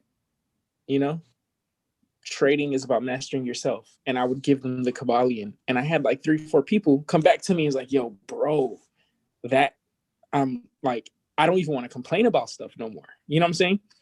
One of my homeboys that I seen that complaining aspect, he always dived into the deep pessimistic side of things, which was a representation of myself, you know, from a year ago. I still like pessimistic when it comes to someone putting an ideal that I should do. But I was always optimistic of what I wanted to do. You know what I'm saying? Mm-hmm. So it's just that alone. It's that even that little piece, even if they do it the wrong way, like whatever we feel like is wrong, even if they go at it with the intention of, oh, the Kybalion taught me how I can make money my own way. Eventually, I truly believe something within themselves is going to be like, yo, there's something deeper. You know what I'm saying? And like, I think before I used to get aggravated when someone they had the intention to start it, but they didn't have the morals behind it. And I used to be like, yo, bro, it's not all about that. It's not that. I used to be in that. It's not that. But now it's like I'm getting less irritated because I seen how I started and I got it, but then I seen how much it was worthless too. You know what I'm saying? And then it's like, that's the start of the journey. Mm-hmm. Even if you have the wrong intentions when you start it, it's the fact that you started it, you know? Right. I like that. That's the start of the journey. That's how I felt about the Goetia stuff. You know, I was doing it for a lot of different reasons, and I got a lot of it. Some of it I didn't. But at the end of the day, it was like, this don't even feel fulfilling. Like there's got to be more than this. I think my real journey started after that Goetia period. Mm-hmm. So after sorry, go ahead. I just say as when it started working, after it started working. So we gain after the selfish period, basically. When we start in spirituality and we're being selfish, it's when we learn it's not just about us. That's when we actually gain, you know? Because it's like, even when we learn it's not about us, that's a form of us letting go. Yes, it is. Like giving it up, like giving up that strength because we're trusting, like, you know what, even though it's not about us, it's gonna happen. Certain things that you know what I'm saying? And whatever that's perfect for me is perfect for me. So like, even when you tell me you're perfect, when you said that earlier, it's like, wow, the old aspect of me would have been like, yeah, nigga, I'm the shit. But now it's just like, thank you, bro. Even my imperfections is here to teach me. You know what I'm saying? It's like a whole different perspective. But yeah. The problem with me is I used to hide my imperfections and only portray what I was good at. But now I don't give a fuck. But that was like a year ago. Even, yeah. For me, it just takes a while. Like even with this group, it took me a month to 2 months just because I have trust issues because of my mother and father not being there. I don't blame it on them. That's how it's supposed to that's the outcome. But I can see it for what it is. They weren't there, so it's like even if I had people around me, I would feel like I still have to hide aspects about myself because I don't want to be judged. You know what I'm saying? But once I get comfortable, it's like I can give a fuck less what you think because y'all fuck with me anyways, you know? But yeah. It was never, I never had to always prove a point. It was more just like a don't judge me because you don't know me type standpoint, you know? Yeah.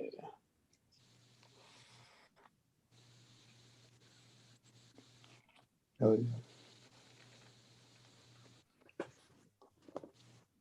yeah.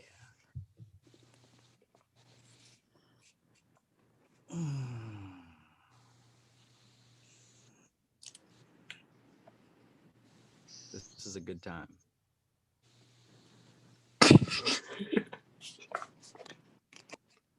I mean, you know, overall, this is a good time. Yeah, no, I got it like that. Everything going on.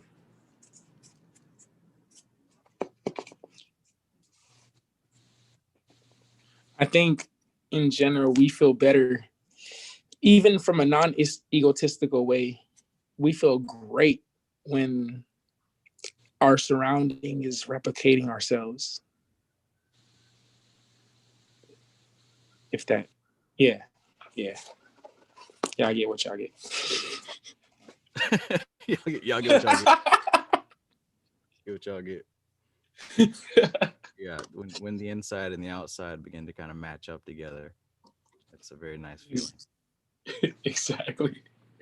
Alignment. I mean, that to me, that's the real substance behind seeing 1111 and 333 and all these numbers. That's just showing to yourself that you're in a state of harmony with something. It may not be absolute harmony, but it's a certain level of harmony. Like there's no other. Go ahead. Sorry. There's no other reason you look at the clock and it's these specific numbers every single time. Even if you're training to, if you're subconsciously training to do it, you're still going into harmony with a, you know what I'm saying, a sync of time. So just to add on to what you were just saying, bro, with these different numbers, right? The different vibration of the numbers, what I've recognized is, just like you were saying, just because you see 333, you might be at a creative harmony. When you see 222, you might be at just an example. This is what I perceived out of my continuous seeing of this. You might be if you're with someone, you might be out of a unification type of energy that's surrounding you, right? I don't even want to put things on this, but there's so many levels to these different 111, 222, 1111 that you will see that you can be in harmony within sadness. You can be in harmony within joy. You can be in harmony within happiness. You can be in harmony within confusion. And that's what I realized throughout the past 4 years of me seeing these numbers. You know what I'm saying? Like I would always tell, okay, what am I feeling right now? Or what is the I, me, myself feeling right now? And it's just like, it's harmonizing with the times and everything that's going on, you know? Yeah. But yeah. If nothing else, it serves as a cue to trigger introspection. Mm-hmm. One thing I realized about just 111 for myself with my experience is 111 is the alignments of what you're thinking. Whatever you think is going to come, because it's like a pathway. You know what I'm saying? If you put 111 together, it's literally a bridge. Yeah. So whatever comes is what you're gonna get, right? 1111. What I realized with myself is when I'm at the most positive side of myself, and I might be thinking of something in a non-pessimistic way, doesn't mean it's gonna manifest this fast. It's just like, bro, you're on point, but how long are you gonna maintain that at the same time? Like a warning, maintain the way that you feel right now. Or at different times, hey, remove this feeling and remind yourself it's based off of your inner reality, the you inversed, basically, Mm-hmm. But yeah. And it's not even based off of just 333 444. It's just like the message for you that day, that month, the obstacle that you're going through. It's like all these things that you have to apply to even perceive that one situation that you're going through. It's not just that one thing, everything at play. But yeah.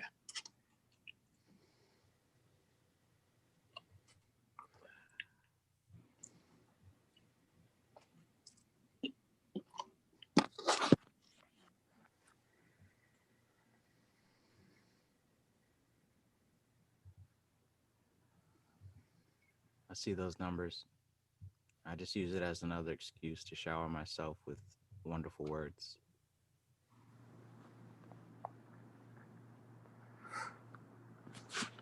And you see, that's a good thing for you. Myself in the past, because of what I went through, when I seen those numbers, it was just like, I can give a fuck less. It's just a repetitive things. Like since so many people talk about 333, that's what I'm gonna see. The fact that I went through harshness, I didn't believe there was no positive message behind it. Once again, that's all on perception. You get what I'm saying? But now I look at it differently. And still I'm not even saying what I'm saying is 100% true. I still want to understand why I'm seeing these numbers. I'm just understanding at the level I'm understanding. I know for a fact it's, through just the Kybalion, there's no coincidence. But what's the true essence behind that? That I feel that's a coincidence. You know what I'm saying? So I'm still even applying that. Like I can't even say I know for a fact that's what these are. I know for a fact. You can't tell me otherwise. But how do you know? I just know. And this is why I feel like for myself, okay, if I were to say Ashwini energy or Aries energy, people think sometimes I come off to people like I know it all, but it's just like, I tell people all the time, it's like, what, do you want me to be unconfident in what the fuck I'm saying? I'm going to say what I say with confidence because this is what I believe. But you think I know it all just because you're insecurity. You know what I'm saying? I truly do not believe I know it all. I'm going to be honest with you. I just say what I say from the heart, But people still look at me like, you really think, bro? Or some people, yeah, that's why I stay quiet a lot, bro, because just I might say things entertaining or funny, but when it comes to like deep, direct spiritual information, I might stay quiet more because I'm not gonna act like I know it all. I don't want to act like I don't even want to be judged on that, But yeah, okay, now I'm talking about too much. Y'all know too much about me.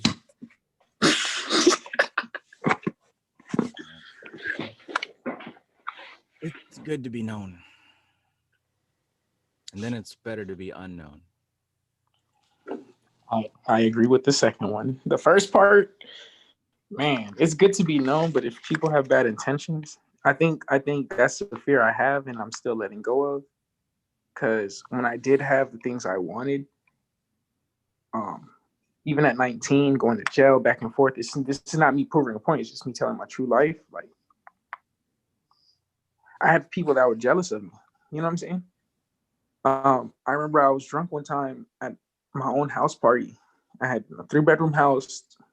I was 19, but it was, through the wrong stuff.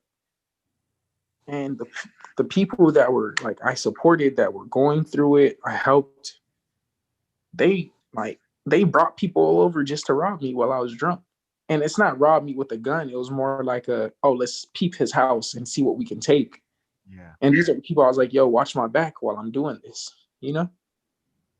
But don't forget, it's like my mom and dad wasn't there emotionally. So it's like I didn't have trust from when I was a child. But then it's like me going through my own stuff. Yeah, it probably built an ego, but it built a trust within myself that people perceive as me being a know-it-all. You know what I'm saying? Yeah. It's just like, nigga, I went through this life not really by myself. I might feel like that on a physical way, but how do you expect me to even relate information to you unconfidently? Or that's the opposite of what I'm supposed to feel like, of what society wanted me to be, unconfident. You know what I'm saying? That's why they even created this type of trap for people. But yeah.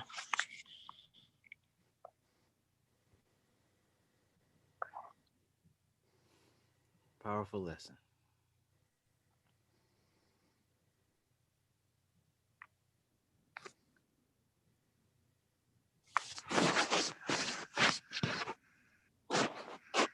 The most confused people always want a guru.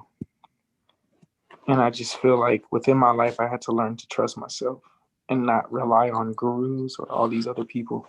And it's tough because when you rely on yourself, you don't know what exact strategy to go at life. So you're doing so many different things that's so confusing, and you're not doing it in steps that's beneficial. So you just mess up so many times, and you go through the struggle of not even trusting yourself. Then to be able to be like, bro, it's just you here. That's what you think. You know what I'm saying? To be able to even trust yourself and forgive yourself for all that mistakes. That's not easy. It's not easy, bro. I'm gonna be honest. That's a tough journey. But It is, especially when you're trying to get somewhere and you don't have anybody to look to that's been there, so you can't take any advice. It's uncomfortable, it's scary, but what's the alternative, right? Back to the same old shit you came from. That type of being in that type of decision, that type of uh predicament, it really helps to build character. yeah, it's tough though, bro, because it's like I'm so tenderhearted. Maybe it's the Cancer moon or whatever, and I'm so humanitarian that when somebody perceives me as like, you know it all, and it's like, man, all I had was myself to have confidence in. Like, how can I ever speak if y'all just beat me down every time, down to my mom, my dad? Like, how? You know what I'm saying? It really fucks with your mentality, bro. It really fucks with you because it's just like, I'm supposed to be humble because at true at heart, that's all I want to be. I just want to support people. I want to help people. But at the same time, like even me going after money when I was younger, it was never because of, oh, I want to prove a fact. It was for the love of my mom, to be honest. She struggled hard. And I knew the way she loved people. I seen her being abused by people. She deserved a good life, you know? But I'm not reality. I can't tell what people deserve. And I had to understand that. You know what I'm saying? Yeah. So it's tough, bro. It was tough. It was tough to even get to this point of even trusting myself. Like even before I met y'all, I was always in the battle of, is this my destiny or is it da da da da da da? But my sister, she always been saying like in a way like, yo, you could always overcome the inanimate objects. It's not always about the inanimate. It's about your intentions and always incorporating what God has for you too. It doesn't mean you don't have free will. It's just like make sure you get your shit done that you're supposed to get done and still enjoy your life. That's it. You know? Yeah. But that battle when you hear somebody say, yo, you're this, you're that, you're this, you're that, and that's all you've been hearing all your life. And then you're trying to trust yourself. Each move that you make, or you even fall in love with somebody and you think you're doing the right things and they just manipulate you to believe that you're fucking up just because of their own intentions. That shit fucks with you. Even when it comes to your family, manipulating you just because of their intentions. It fucks with you, bro. Makes you believe everything you're doing is fucked up.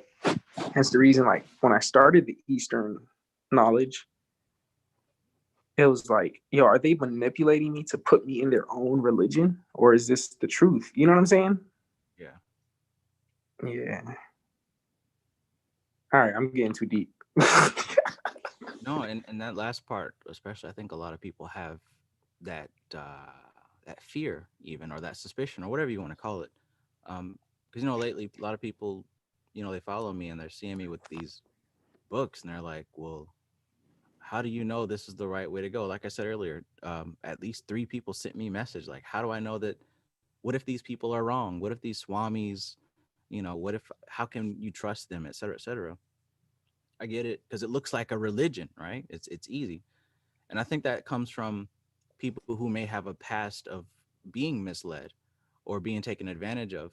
You know, we all want to believe in something. We want something stable. We want something that works. We all want that, and you come to find that with testing these things out for yourself, not necessarily following somebody. I know that I'm in a position where people can follow me, but that's not what I want. I want to provide opportunities for people to test things themselves so they can find that strength. So they don't have to believe something, so they can see it and experience it and have that. I think. Yo, Trav, to even go with your experience deeper, I'm gonna be honest with you. I perceive you as a type of person where it's like, I think in your, like, not even perceive you all the way, but the essence I get in a certain way is like the information and all the knowledge that you're doing and then learning about human nature. I truly believe I truly see a way that, like, the way you can apply your knowledge that will benefit you and everybody else greatly is being able to read the human nature of somebody and then telling them a strategy on how, different techniques that can help them. And the books. So, specific books like, oh, this is your problem, this is your problem, this is your problem. And it's not just based off what they're telling you, but based off of your energy and what you're reading, you know exactly what to spread out, Yeah. because of all the information that you take in. Yeah. But yeah. Yeah, I think in a way that's I don't know, I think that's naturally starting to happen more and more. Jeez Louise. It's never about getting the person, walking to person to the water and making them drink it. It's more about it. Do you want it? And you know what I'm saying? I don't care if you do the work or not, but I'm gonna give it to you because that's what I'm here to do. That's it. And like, that's the energy I get from you. And that's why you have that inner battle of like, damn, I really want to fucking just explain every fucking thing to this person, but it's not their time. So let me just let them experience. I see that inner battle with you. I don't know for a fact, but that's the energy I feel. You know what I'm saying? Yeah. Yeah. It happens. Sometimes it can be harmful trying to carry somebody. Sometimes you gotta fall on your face. You freaking Bruise your carry knees. somebody, they drag you down with them, and that's what sucks. And I've been through it. I've been through the position where I was in love with someone, and I only been in love with one person, but in love, they're smoking cigarettes, and I'm like, okay, let me smoke cigarettes with them so they don't feel like I'm judging them. And then 3 months later, they stopped smoking. But then a year later, they never smoked again, and I'm smoking now because we're not together. You know what I'm saying? So hey, I get what you're saying 100% when it comes to that.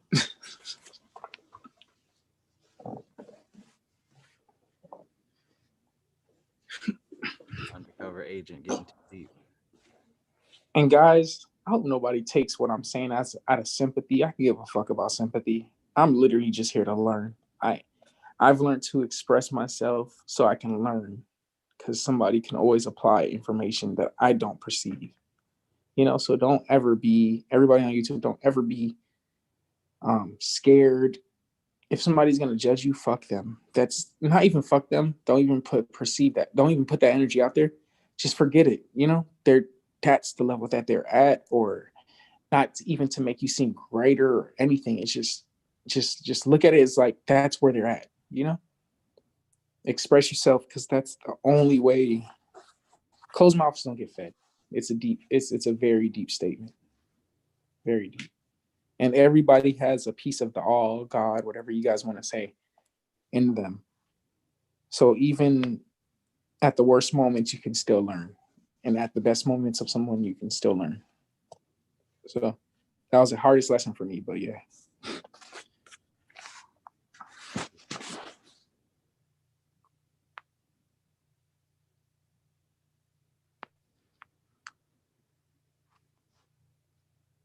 Yeah, that's something I had to deal with at some point in my life. You know, worrying whether or not I should make this kind of content because what my family would think, what my grandparents would think, what the community, the people who knew me as a child would think, you know. I had to make that trade eventually. Like, either I'm gonna care what these people think about me and let that control my decisions, or I'm gonna do what I know in my heart is right. If I really believe that this is the truth, then it doesn't matter what anyone thinks about it. I must do it. And what I found, and even with studying social media marketing and presenting and things like that, is when you find your authentic self and your authentic voice, when you put that out there, that authenticity attracts other people who have that in them as well. So I don't remember that phrase exactly, but yeah, your vibe attracts your tribe. It's corny, but it's true.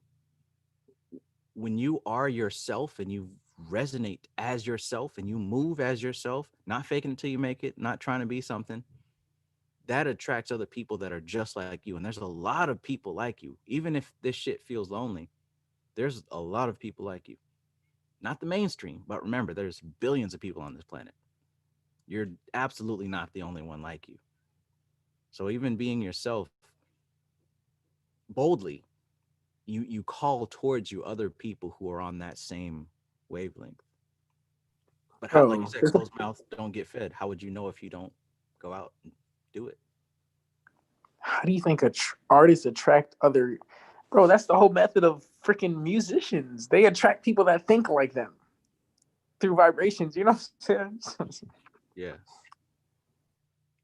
Back to the vibration. Spandan. Nada. And it's crazy because it's like you might have certain cities in you, and these cities have multiple levels to them. You know, your first city might be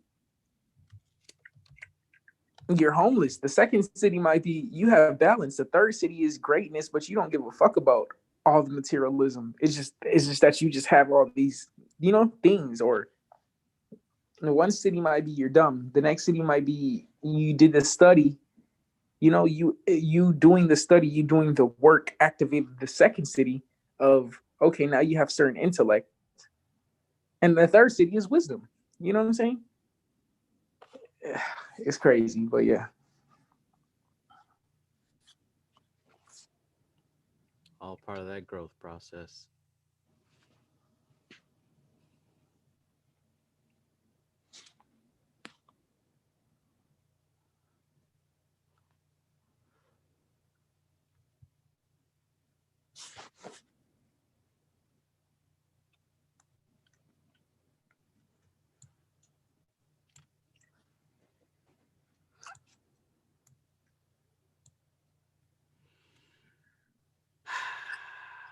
Jeez Louise. I wonder what stars are out right now.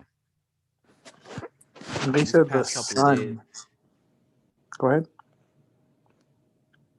these past couple of days, there's just been this feeling of raw honesty, you know, just fuck it. I'm gonna come out with how I feel about this thing and take it or leave it. That's been really strong lately. I like So it. it said, sorry, go ahead. Sorry. I like it, but I'm usually very cryptic with people that I'm close to. That's just how I communicate. But lately, it's just been pretty straightforward, and that's different for me, for sure. So like the planets that are in play, it says Mercury, short term, get into your rhythm, your mental rhythm. Venus, a feeling of romantic renewal. Mercury, again, July 11th to 20th, success from speaking and listening. I guess it's personal for me though. Dang it. I didn't know this was personal. Hold on. Oh no, it just says transits. This is not personal actually. The sun, shine a light on your ambitions. Venus, get into your soul of your relationship. Win the debate with an argument.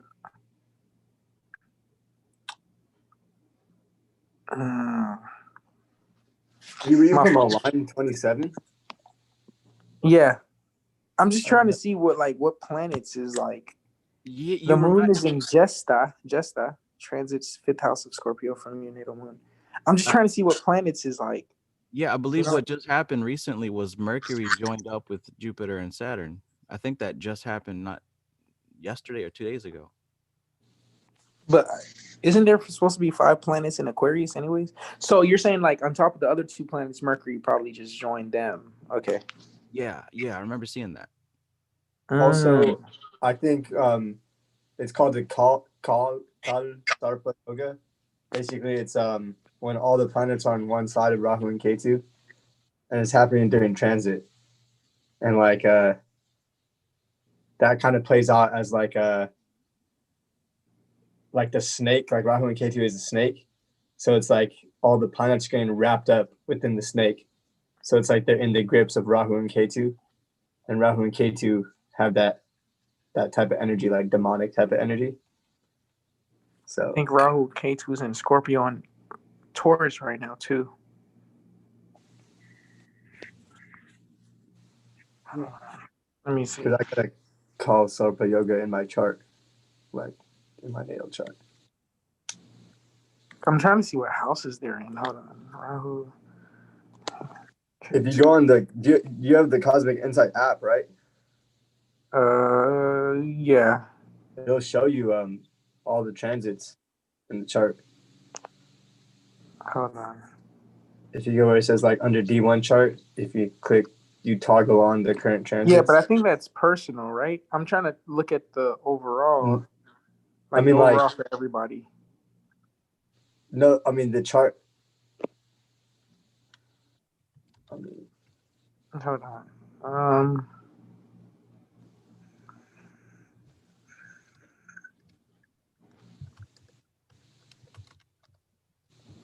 You get what I'm saying though?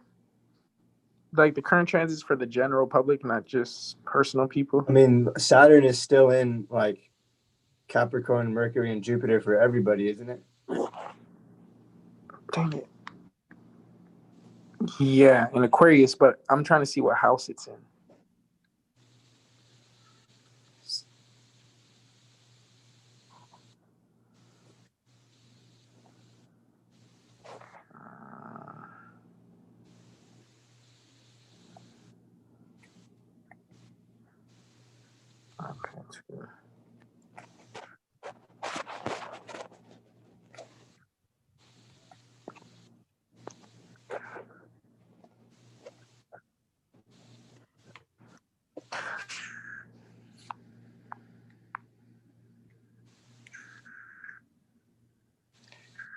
Okay, Ketu is transiting, is supposed to be in Scorpio, and Rahu is supposed to be in Taurus.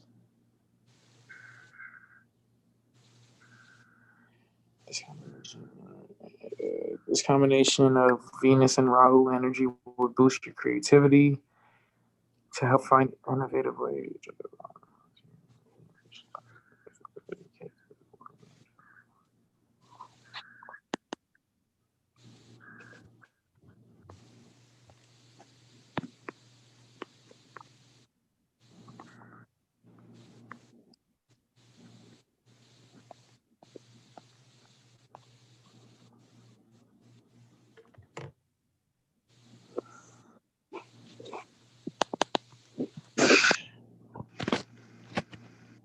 Yeah, I don't even feel like reading this because I feel like the opposite is happening. Are you guys using? Wait, what the fuck, Mike? What you mean? Mike said my mood isn't retarded right now. Moon isn't retarded. My moon isn't retarded, bro. That's a whole sign, Mike.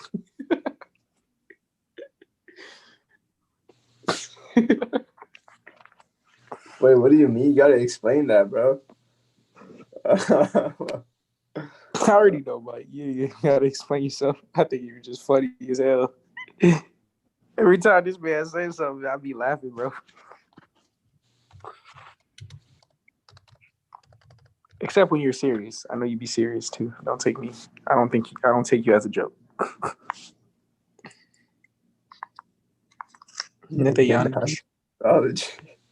Like the what? The website, or you just talking shit? Now I'm confused. Nah, he was just talking shit. I was literally about to go look up. Like, wait, Hithayana got an astrology? You probably do shit. For $15.99 a month.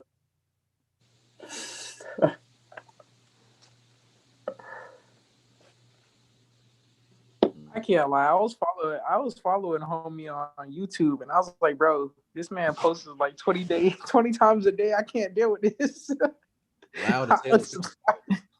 You be screaming into that mic. They got the volume turned up. Have you seen the other guy too? Like, it's the same channel, I think, but it's a different guy. He's kind of bigger. He's pretty funny too. I unsubscribe really quick. Like, imagine like Nityananda having an older brother with a beard, basically. Him and his brother. That's funny. Oh shit! They trolling everybody, yo. Yeah. A big ass smile, man. That's funny.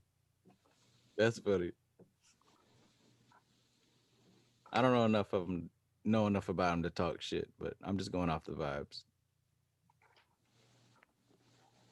And the theme song. Wouldn't believe the things I do just to get next to you, Nityananda. Oh shit! I need me a theme song like that. Nityananda sounds like a light-skinned nigga. He's the Drake of yoga, homie. The Drake of yoga.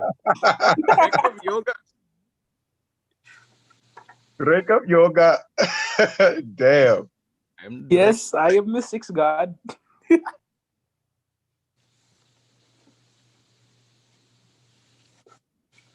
Greetings. It is I, Negro Nanda.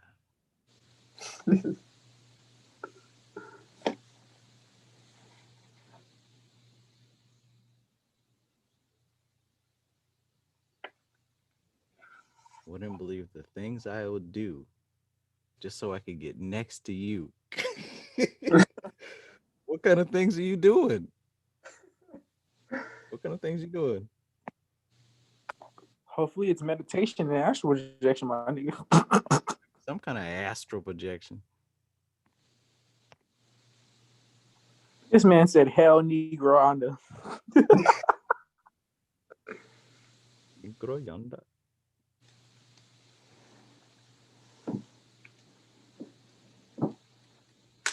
I can't even cap. That's another I'm trying to release to making fun of these people, man. Yeah. Finding humorous act like their misdeeds humorous. I'm like, damn. Because it's like misdeeds towards it, not even for me to judge it, but it's like when people mess up or say something that they feel like is 100% correct towards what they feel is the all or Shakti or whatever. I find it humorous, and I feel guilty. I feel guilty a little bit. Hey. I only seen a couple of his videos. Has some, has some gems in there. I can't say he's, what I'm saying, like some of these American folks. He got some gems. Yeah, some of it's just pretty good. I'm just amused by the presentation. That's all. Yeah.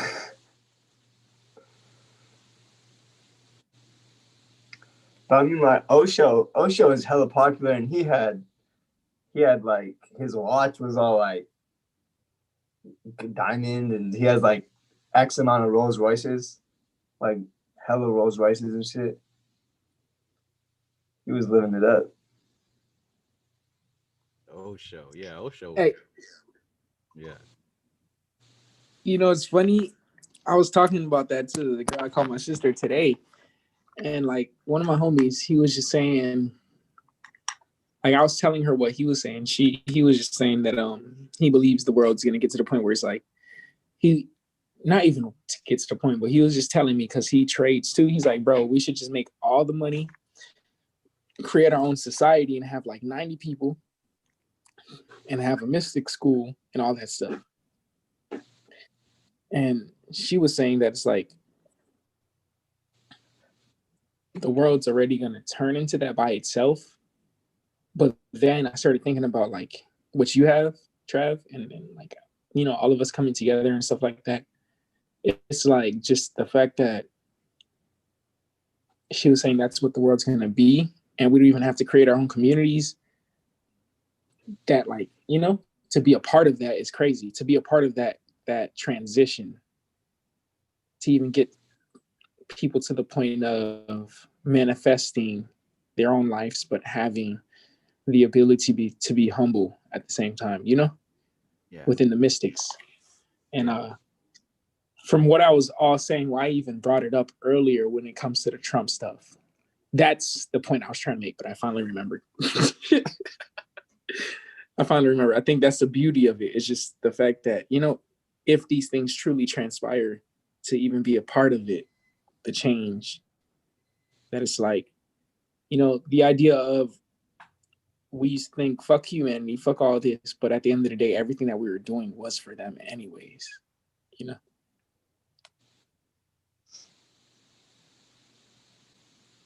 I think in a way, what we're doing is specifically for us, and the rest of the world just happens to casually benefit. Maybe that's a bit too grand, but that's a better perspective. I get this inkling, of course I can't really prove it, but I get this inkling that this project here is part of a much bigger project. And maybe every time this project comes around, the world becomes a better place. True. Now you're making me think about how many times has the world even gone through this? This is probably part of the world. This is probably part of the clockwork. Yeah, as it seems to get worse, we pop up. Then it gets better. Then it seems to get worse. Yeah, that's literally that's what Krishna says in the Bhagavad Gita. Like the concept of that. It's like when injustice and all this shit happenings, I incarnate.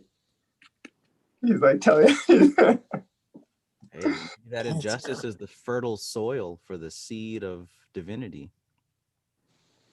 It's 10 o'clock. So, thanks, Maxine. It's crazy. So it's like, to even go deeper what y'all saying in the perspective, this is a philosophy, but whatever.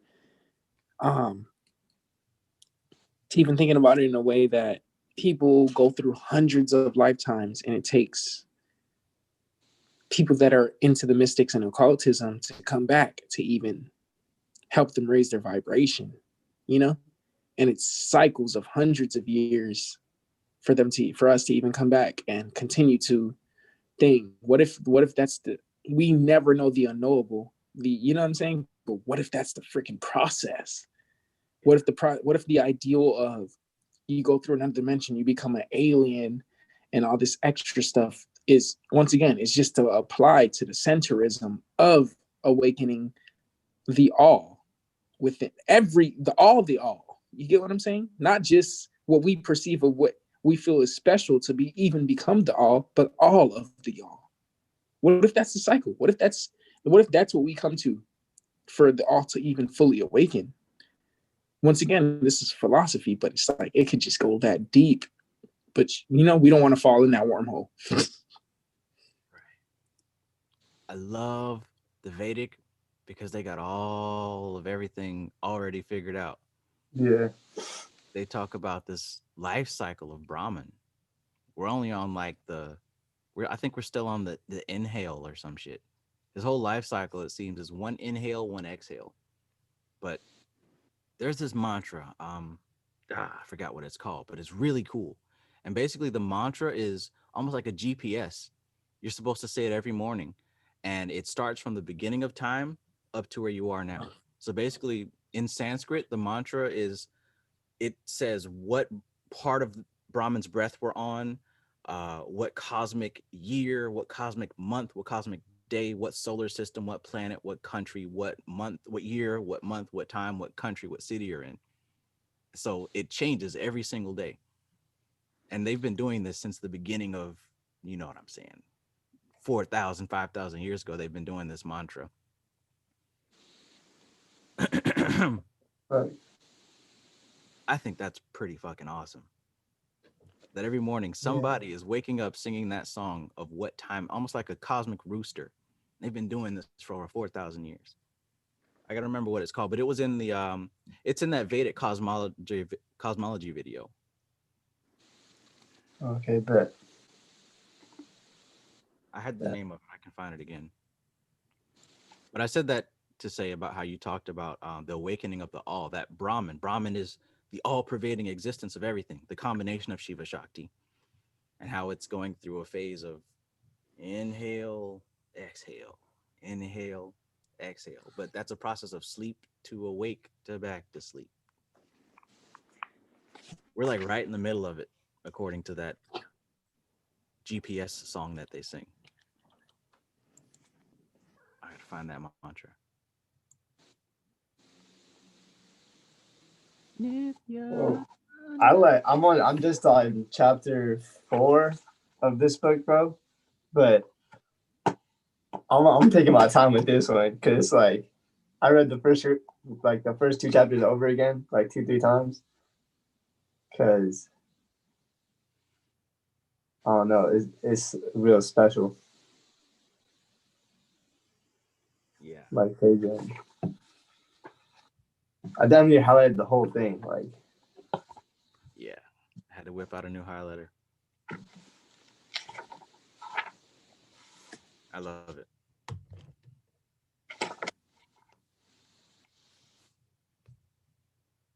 Like I said before, it's almost like we're assembling the equipment to be able to conceive of God, the all, creation, and all these abstract concepts.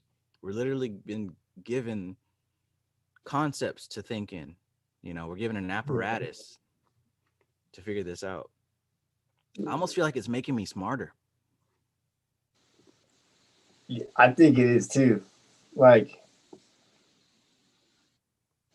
I can tell that I just started like, I think the top was Shuddhi too, to be honest. But it's like I read a lot faster. And like the only real thing I've been doing differently, every day I've been doing like top with Shuddhi. And then like the effects of that. So it's like, yeah. Yeah, I think that this is different from the years before. I'm not just reading a cool book and like feeling spooky. Like there's a direct correlation between these books and the improvement of my mental state, my living state. I mean, geez Louise. A lot of things are going on. And it's wonderful. Yeah. And it makes fucking sense. That's the thing. Like at first I thought it would be like, oh, like complicated, but it makes sense. Like I'm gonna have to like the concept is so like intriguing that I'll read it over again so I could get a better handle on it. But like it does make sense. It's not like anything like shocking or like out of the blue. Nothing you got to wrap your brain around or stretch to believe like, I don't know, this is far-fetched. It's It's like you're looking at a Exactly. school book. It's plain and simple. Yeah.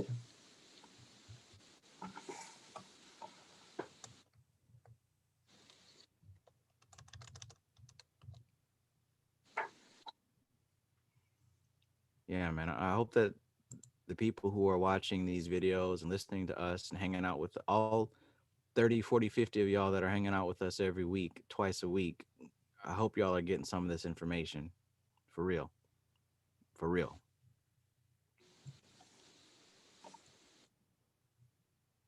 Some of y'all are just now getting Durana Darshan. That's awesome. Hey, yeah, I talked to one girl last night. She's already got the Samkhya Darshan. And I was telling her, look, hop on the Zoom and let's talk, because Oh hell, she's been had it. you said you had it about 2 months. I'm gonna get her on here next time. Oh yeah. But yeah, this is good. This is good. Yo, that was crazy. I was gonna say like, oh, never mind. That's crazy. I feel like I should have just said it earlier because I just feels like I'm making shit up. What? I was gonna be like, oh, I feel like there's other people, like there's more people kind of like that like ever since that dream and shit, it's like, oh, there's like it's hasn't fully assembled yet. Yeah. It's assembling. Yeah. It's feeling like it. It's really feeling like it.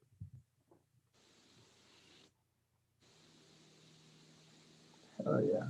I've arrived.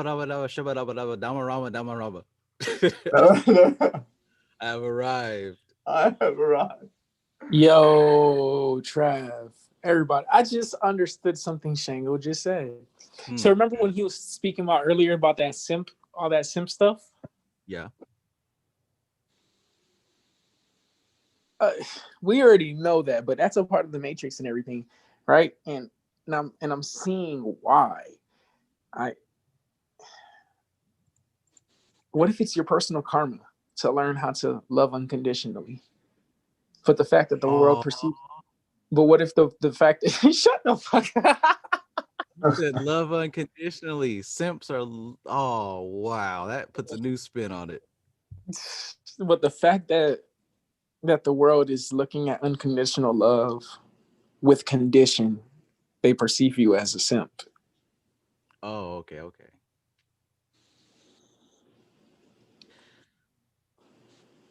He's like, nah, I ain't no simp, so I don't understand. It's I guess here we gotta go into the definition. When I hear the word simp, I think of something very crisp and clear. And I don't think it's unconditional love. I think it's ignorance. You see, I can't lie. That's the way I was thinking too. But well, the definitions now, like I said, my definition, like I have a clear image of what I think. I don't think that some guy that is giving his heart to a woman, and I don't that's not automatically a simp.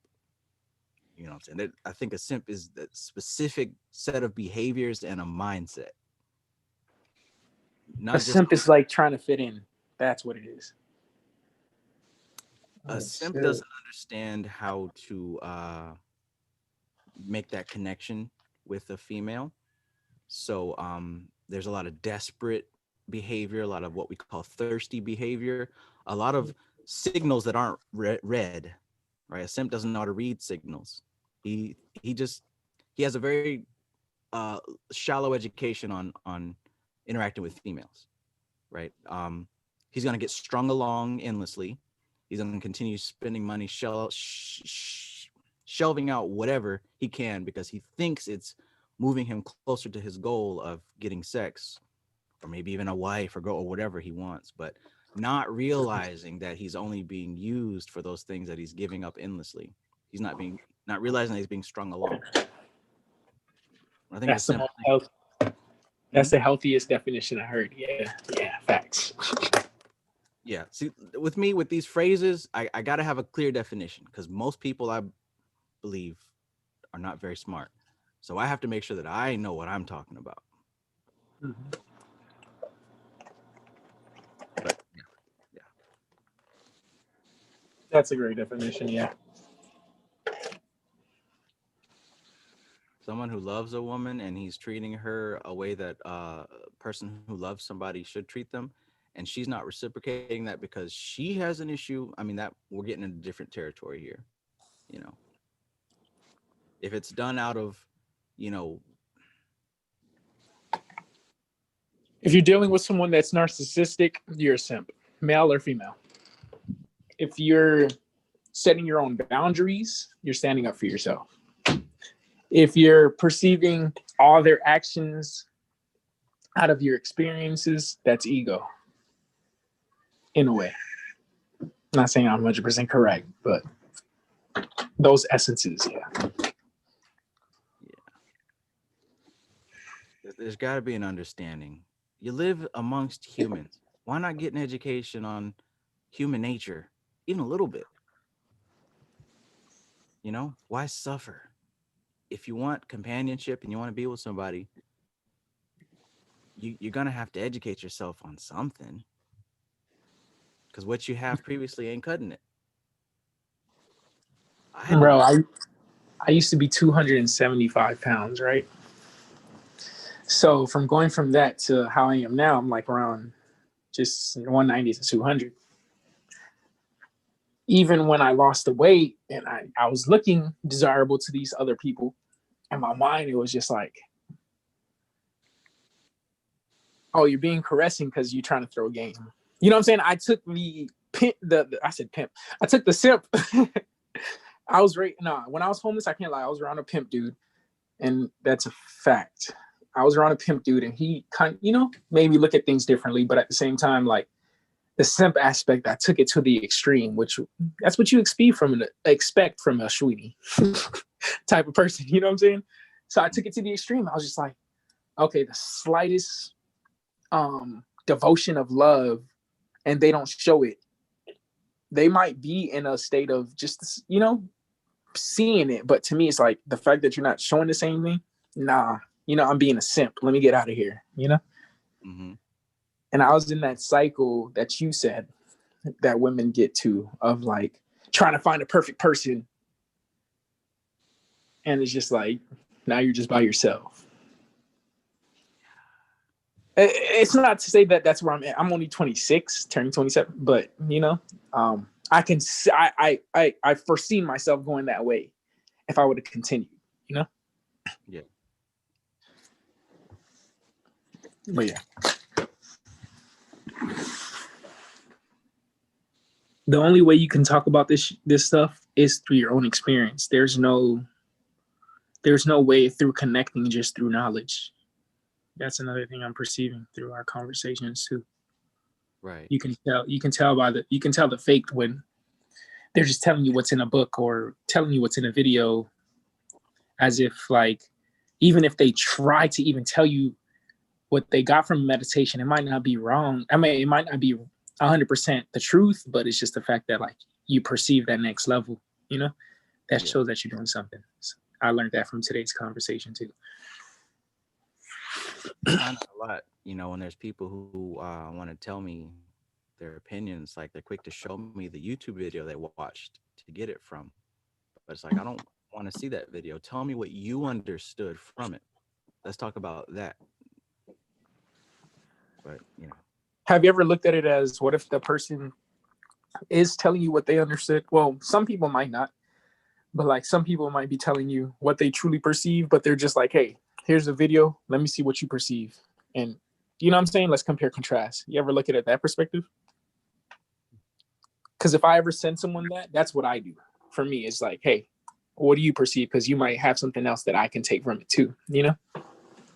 I guess to flesh it out more, I mean, like, say I'll present an idea and a person will come with a very slight counter argument, and instead of discussing that, they just throw a video at me instead of elucidating on what they see, because they can't. It's just in a video that they saw. Yeah, I get you. They're attached to the idea of someone else just because they probably had an experience that they could connect with, but they didn't truly see. Yeah, whatever. You know what I'm saying?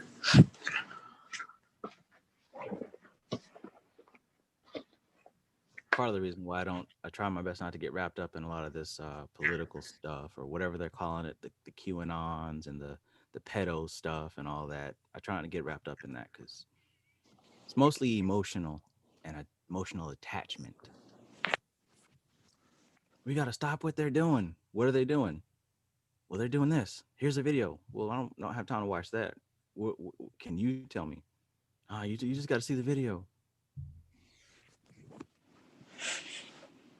Oh, thank you. Man, we gotta make that a meme, bro. That was funny. Yeah. Yo, watch this. Yo, I truly believe this. All right, what happened? I can't tell you. Just watch the video. That's a real Nigga, life. what the fuck? That's a real life example. Wasted an Are hour. you telling me your beliefs or somebody else's beliefs that you feel like you connected with? My fault. Exactly. That's the underlying point. Oh, you can't explain it to me? Why do you think that might be? You talk about a city that you don't even have in yourself. You know what I'm saying? Yeah. You trying to find you still trying to be human. You trying to connect with something you don't even know. Look, man, the politicians and they doing this to the kids and they eating adrenochrome. What do you mean? Just watch the video. Well, I mean, just can you tell me like a brief synopsis? Look, man, just watch the video. I don't have time for that. Literally. Care about no damn this. You've never heard of adrenochrome before this video. Yeah. You never heard.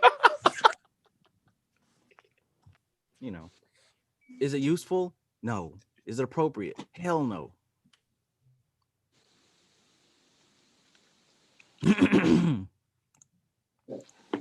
Wait a minute. Yeah, that's it Yeah, right you there. could flush out a lot of shit with is it useful and is it appropriate? Yeah. Attention is important. Time is important.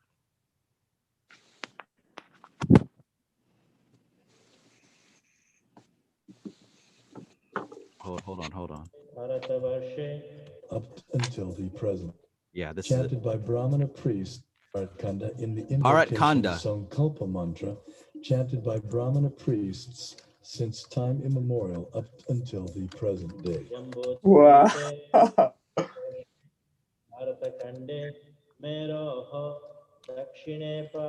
Vedic cosmology gives descriptions of the entire cosmos. Yeah, Bharatakande, Bharat Varshe, Mero. How long is it? It ends on Mero, and that's like the Mount Meru. So it goes from the beginning of time all the way to the current time to Mount Meru, which is the center of the earth. I tried looking for that specific one, but like I said, it updates every day. So it's like I found one. I think I sent her to you when I was doing that search. I think she does one on hers. I think it's called Bharat Khande. It's one of those three that I just typed in here. Okay, I saw it typed out once, but the reason it gets tricky is because it depends on where you're physically located. Like so it's different for everybody because yeah. But yeah, I was interested in maybe saying it myself. Yeah, that would be. That's a side quest that should be resumed. A lot of these chants sound pretty damn cool. Guys, wish me luck. I'm about to be out. Got to take a shower. I'm about to practice continence. So y'all be safe. All right, bro. All right, peace, Trap, bro. Trap doesn't. You still got to talk to me about what you were gonna say, but you didn't want to say it out loud. Oh yeah. I will message you. All right, bet. Later, bro. I'll be safe. All right, Mike. All right, if I die, I'll be safe. All right, bro. Peace. Yeah, bro.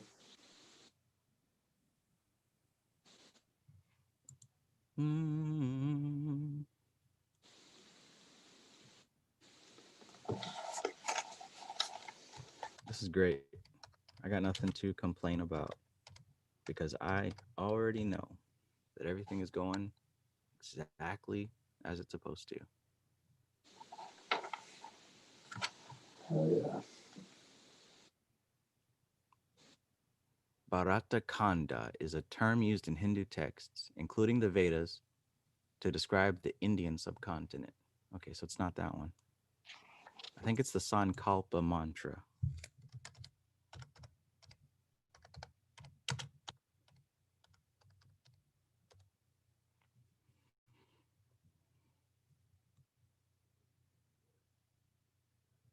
Yeah, Sankalpam is an oath or promise, and letting God and the saints know when we are doing the puja.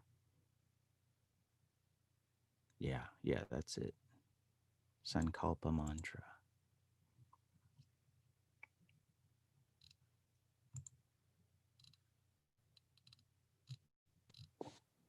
I don't have work till 3 tomorrow. I thought I had work at like 10 or 12.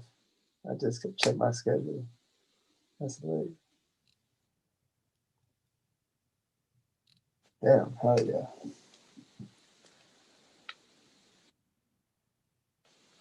Shit. Oh my goodness.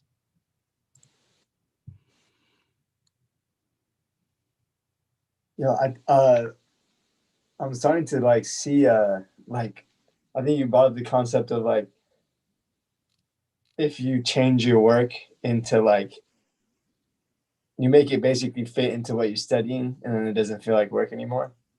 Mm-hmm. That's what like I did with this because I mean like it's already like NLP and psychology because like I have to like run the programs with the kid and I have to like teach them like whatever the program is. So it's like if it's like stop and go for like stop for 30 seconds.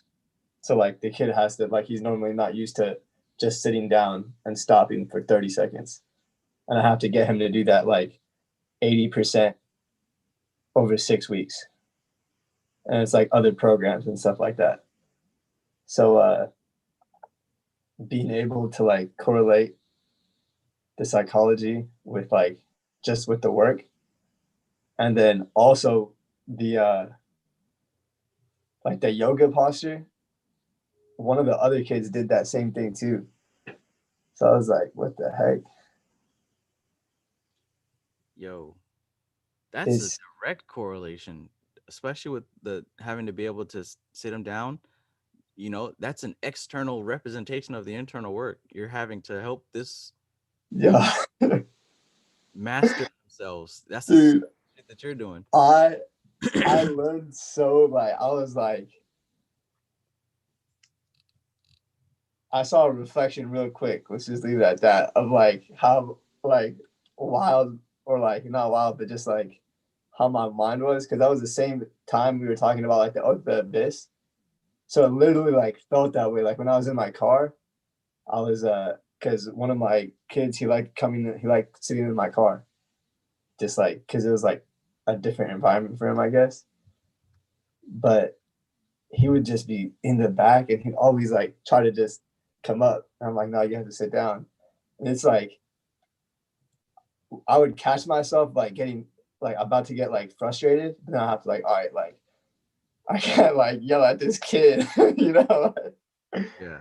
So it's definitely it definitely like is like shadow work for me in a way. Cause once you get like 2.5 hours into the shift, and especially if the kid is like having an off day and then they're like smacking you and stuff and you can't, it's just like frustrating. It can get frustrating. But that's like perfect time to practice what I'm learning right here. So it's perfect.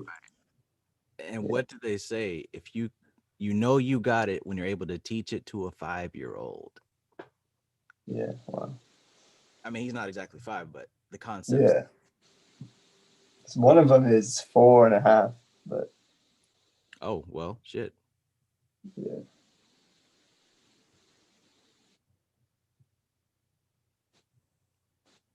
Yeah. Oh boy. It definitely made me look at everything different, especially like applying the whole like karma yoga to it and stuff. But just like getting out into the world and just seeing how other people were living and like not conscious, you know what I mean? Like don't have anything to do with this. So it's just like it was like kind of like different from what I was used to, because I was just like in these books for like however long, and then like now I'm going out, and even the conversations with like the parents and stuff is I had to adjust to it, to be honest, but it was fun. It's fun. MC Maestro in the chat says Amar about to spend all day looking at Cali with his head. Yeah. Shoot.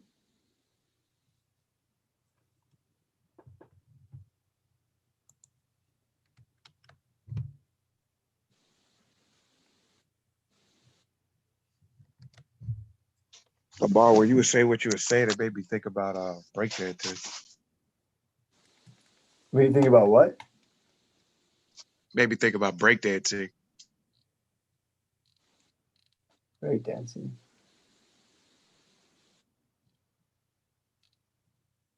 Yeah, when you said the kid was doing that pose, it Oh, made me think about breakdancing for some reason, like what happens during that time.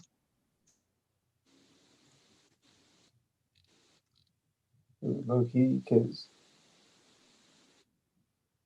yeah, Like the different positions that they do when they breakdance. yeah, it's like from that. It's like from that pose. Yeah, that's what Yeah, it just made me think about. Yeah. yeah, it is. Yeah, that's true though, because it's like, yeah, that makes sense. Do you used to breakdance at all? Nah, Yeah, me neither.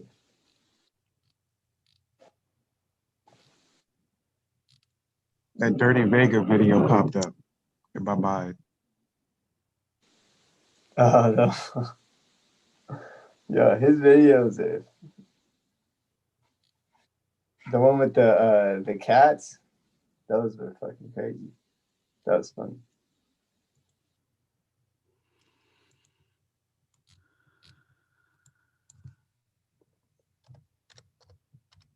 Shiva.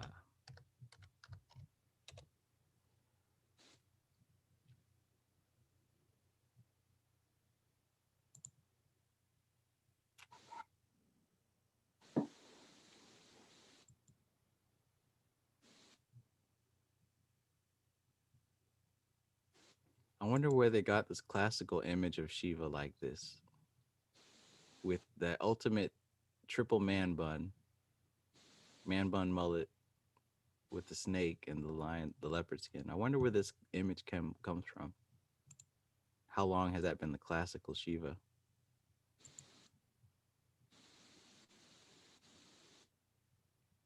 You talking about this one? Yeah. It's extremely prevalent. Like I haven't seen him look any other way. Yeah. I got to see some ancient depictions of him because I find it hard to believe he looked like that before uh, the British took over.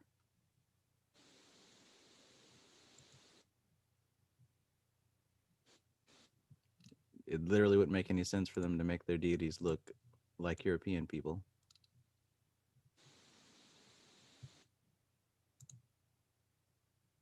Mm.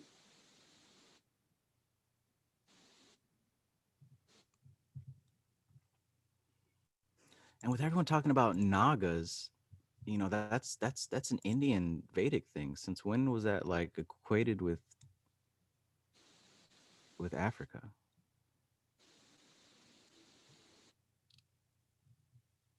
I don't know.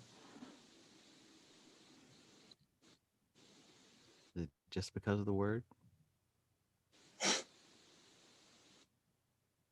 When they say Naga, when they say nigga, they really saying Naga. Naga means king, serpent. We king serpent.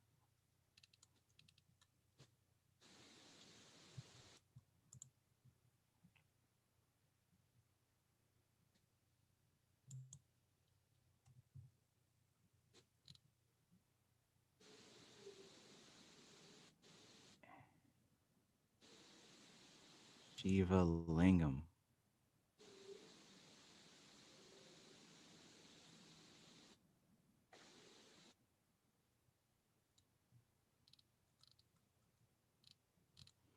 Yeah, I can't wait to go back and watch some of these Bobby Hemmett videos with some of this new information as well. Oh yeah, that's gonna hit way different. Because he started talking about the Vedas too and the Vedic scriptures. I mean, that's where I first heard of it from Yeah, him. when he was like, if you're gonna compare, you have to like compare the mythology to the ancient scriptures and to the Vedas. Yeah, That's what I heard him say. that's what he was saying. Yeah. When he said, "Show me in the text. If it didn't happen in ancient scriptures, it didn't happen." He was right. Yeah. He was right. See, these people Yeah. don't listen. They just follow the fucking bandwagon. But he said the same thing we saying. Yeah. I mean, it's not. It's like that's what the fuck it is.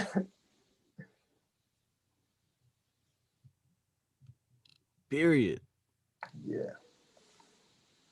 But one of the biggest fucking takeaways I took from the first couple pages of the Samkhya Darshan was on chapter 4 when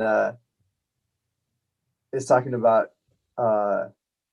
Kapila did not want to discuss that which is beyond the grasp of the human mind and that which is strictly a matter of experience.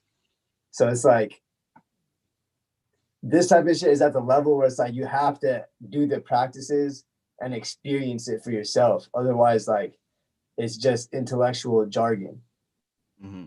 Like that's why in like the Yoga Sutras, the first one is like it's not a philosophy, it's an instruction and a practice of yoga, like a systematic practice, not a philosophy. Because like it's like the ultimate gatekeeper. Yeah. Yeah, the gatekeeper becomes you. Yeah, exactly.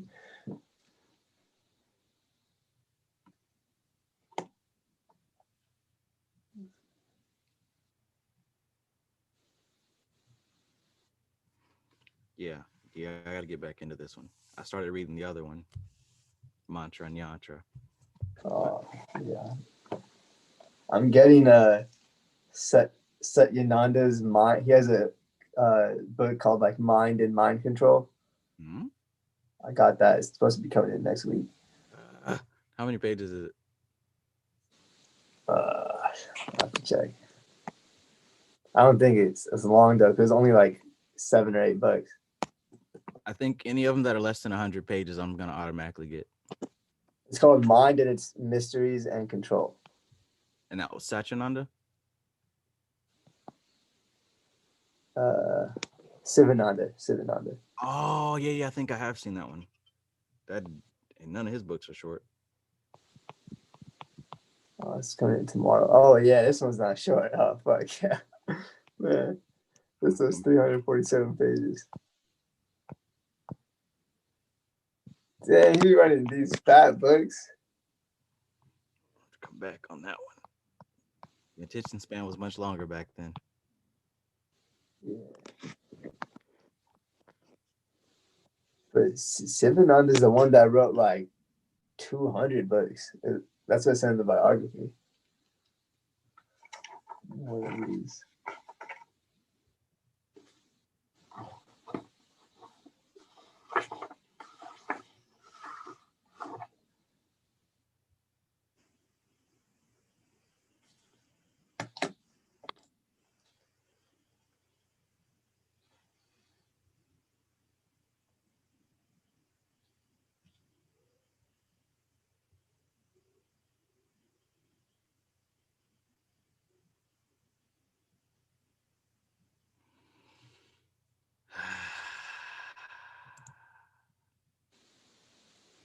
Changing Spiritually, yes, it is on Amazon. But listen, slow down. You already bought like 6 books since I talked to you. Read one of them. Slow down. I promise they'll be there. Especially some of the ones you named. You going straight for the hardcore.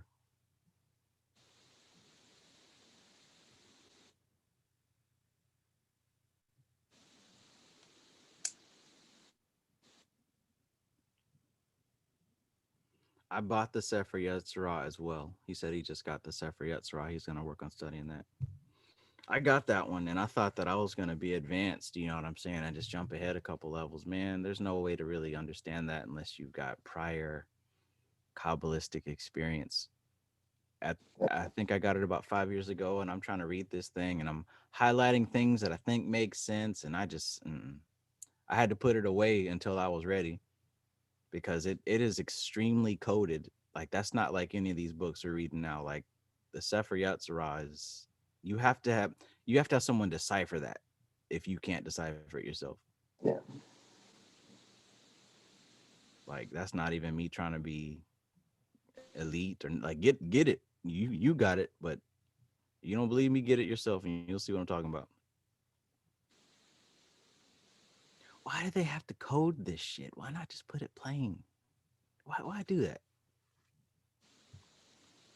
Oh, it's like it's like the Bihar School of Yoga. They put that shit plain, and these books are pretty like almost 10 years old, 10, 15 years old.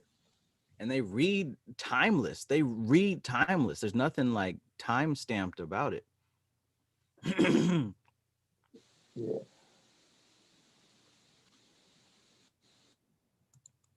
Gosh.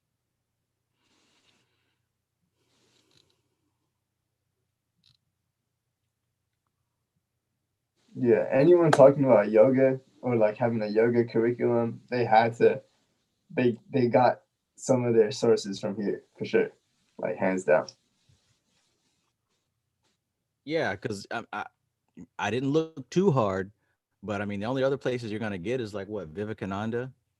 Yeah, but that's still this like the same orange robe. They're still like orange robes, so it's like So that's their specific colors. yeah. I know. I think I saw a different Swami with a different book. I mean, I'm sure there's countless Swamis. Maybe I don't know, but Yeah, they have a there's one because when I looked up the Samkhya Darshan on YouTube, there's a playlist, but he spoke or Hindi, so it's like I understood like 40% of what he was saying. So it was hard to follow along for like specific things, but for the overarching like concept, I grasped it. But he was wearing red. He was wearing a red robe and a turban thing. So I guess they have different like sex. oh my gosh, okay. So I went to type in different schools of yoga, and all that comes up is the downward dog, women in yoga pants. Yeah. I wonder, like maybe that's kind of done intentionally, not like on the manifestation level intention. Maybe that's like spiritually done intentionally to kind of keep, I don't know, as like a gatekeeper. Yeah.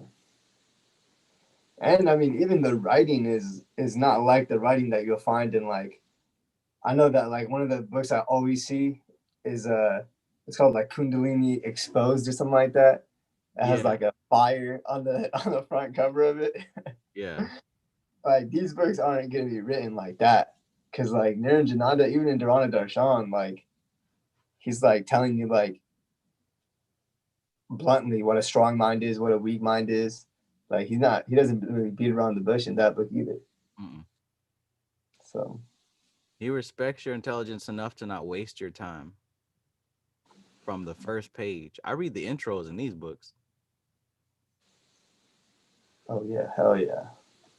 The moon just went into Mula. Mula, yeah, we know that one. The roots, the breaking, smashing. Oh, that means that it was just a Gandanta like this past day or like couple hours. Because when it transitions from a water sign to a fire sign, it's like a zone, like a knot. Oh my, I can see that energy. Yeah.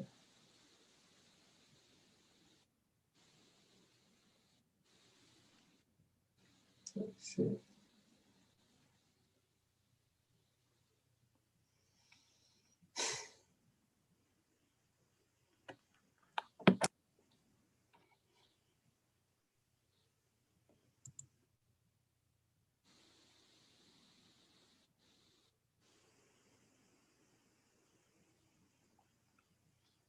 Yo, Mike, you there? Yeah, go ahead. What's good? Sit there chilling.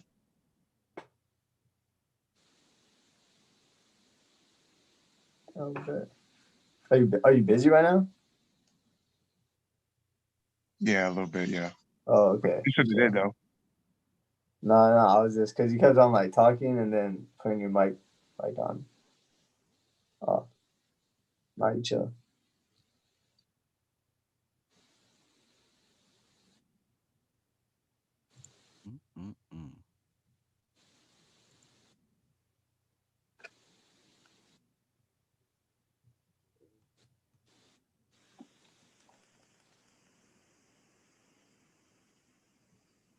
Yeah, I'd love to sit down and just listen to what some of these folks have to say. That would be a great experience. Oh yeah, most definitely. I don't gotta say nothing. Just share with me whatever you can. Yeah, just like some Kaya Darshan, go. Like he's just going from his head, just talking about it. Oh Shit, man. look me in the eyes and tell me what I need to know. Go. Whatever subject topic what I'm ready for, what I'm, whatever. You know better than me.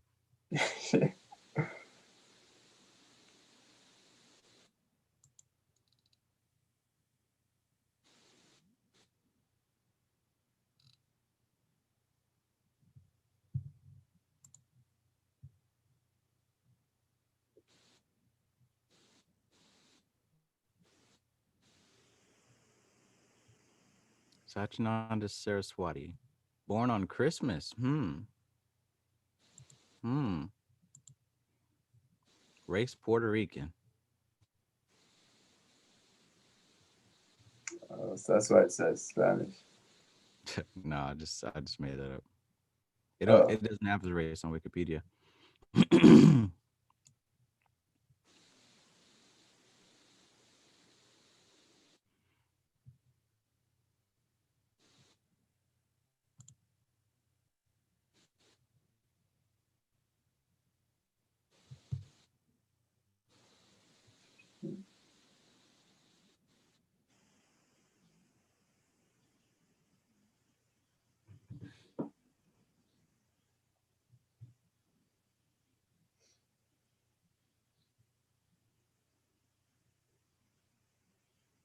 I wonder if anybody ever took the path of being a sannyasa and then like gave up and went back to regular life.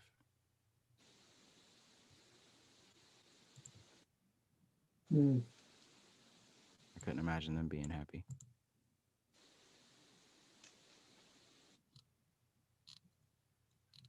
I'm sure that there are people like that though. Like,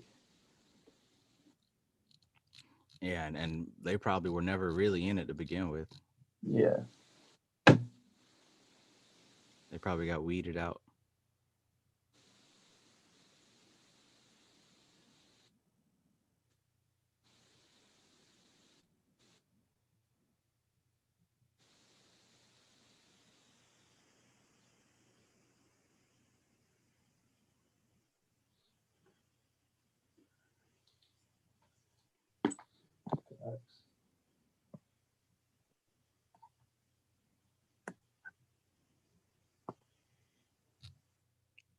Okay. Well, yeah. So I'm getting into research mode. So I think we should probably go soon. Plus, I should probably eat something. All right. All right, y'all. Trav, Mike, All right, yo. See y'all Thursday, player. Yeah. All right. For sure. Peace, everyone on the chat, on the live. Peace. Appreciate you guys. Family. Peace. Okay.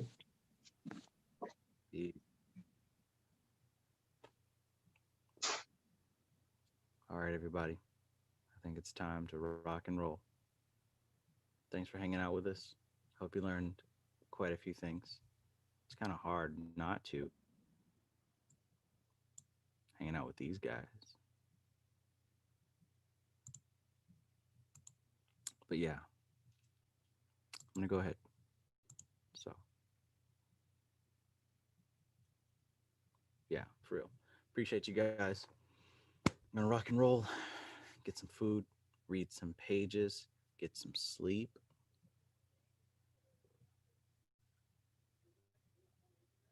Yeah. All right. So MC Maestro, peace out. Tree Marie, peace out. Changing Spiritually, peace out. Useless Familiar, I know you just joined us, but you know, maybe next time. Chaos Fiji, thanks for hanging out with us. Goodness gracious. Al Dickey, good to see you. Who else we got? Who else did I not name? Hikate, usually in the chat, but now you're in the chat. That's cool.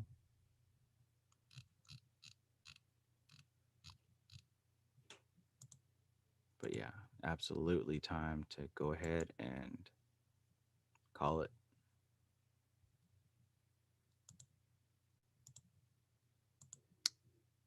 So, follow me on Instagram. Read. Don't just talk about it. Be about it. This is TK Trav, aka Travis Magus, here with LVX777. I love you guys. Peace.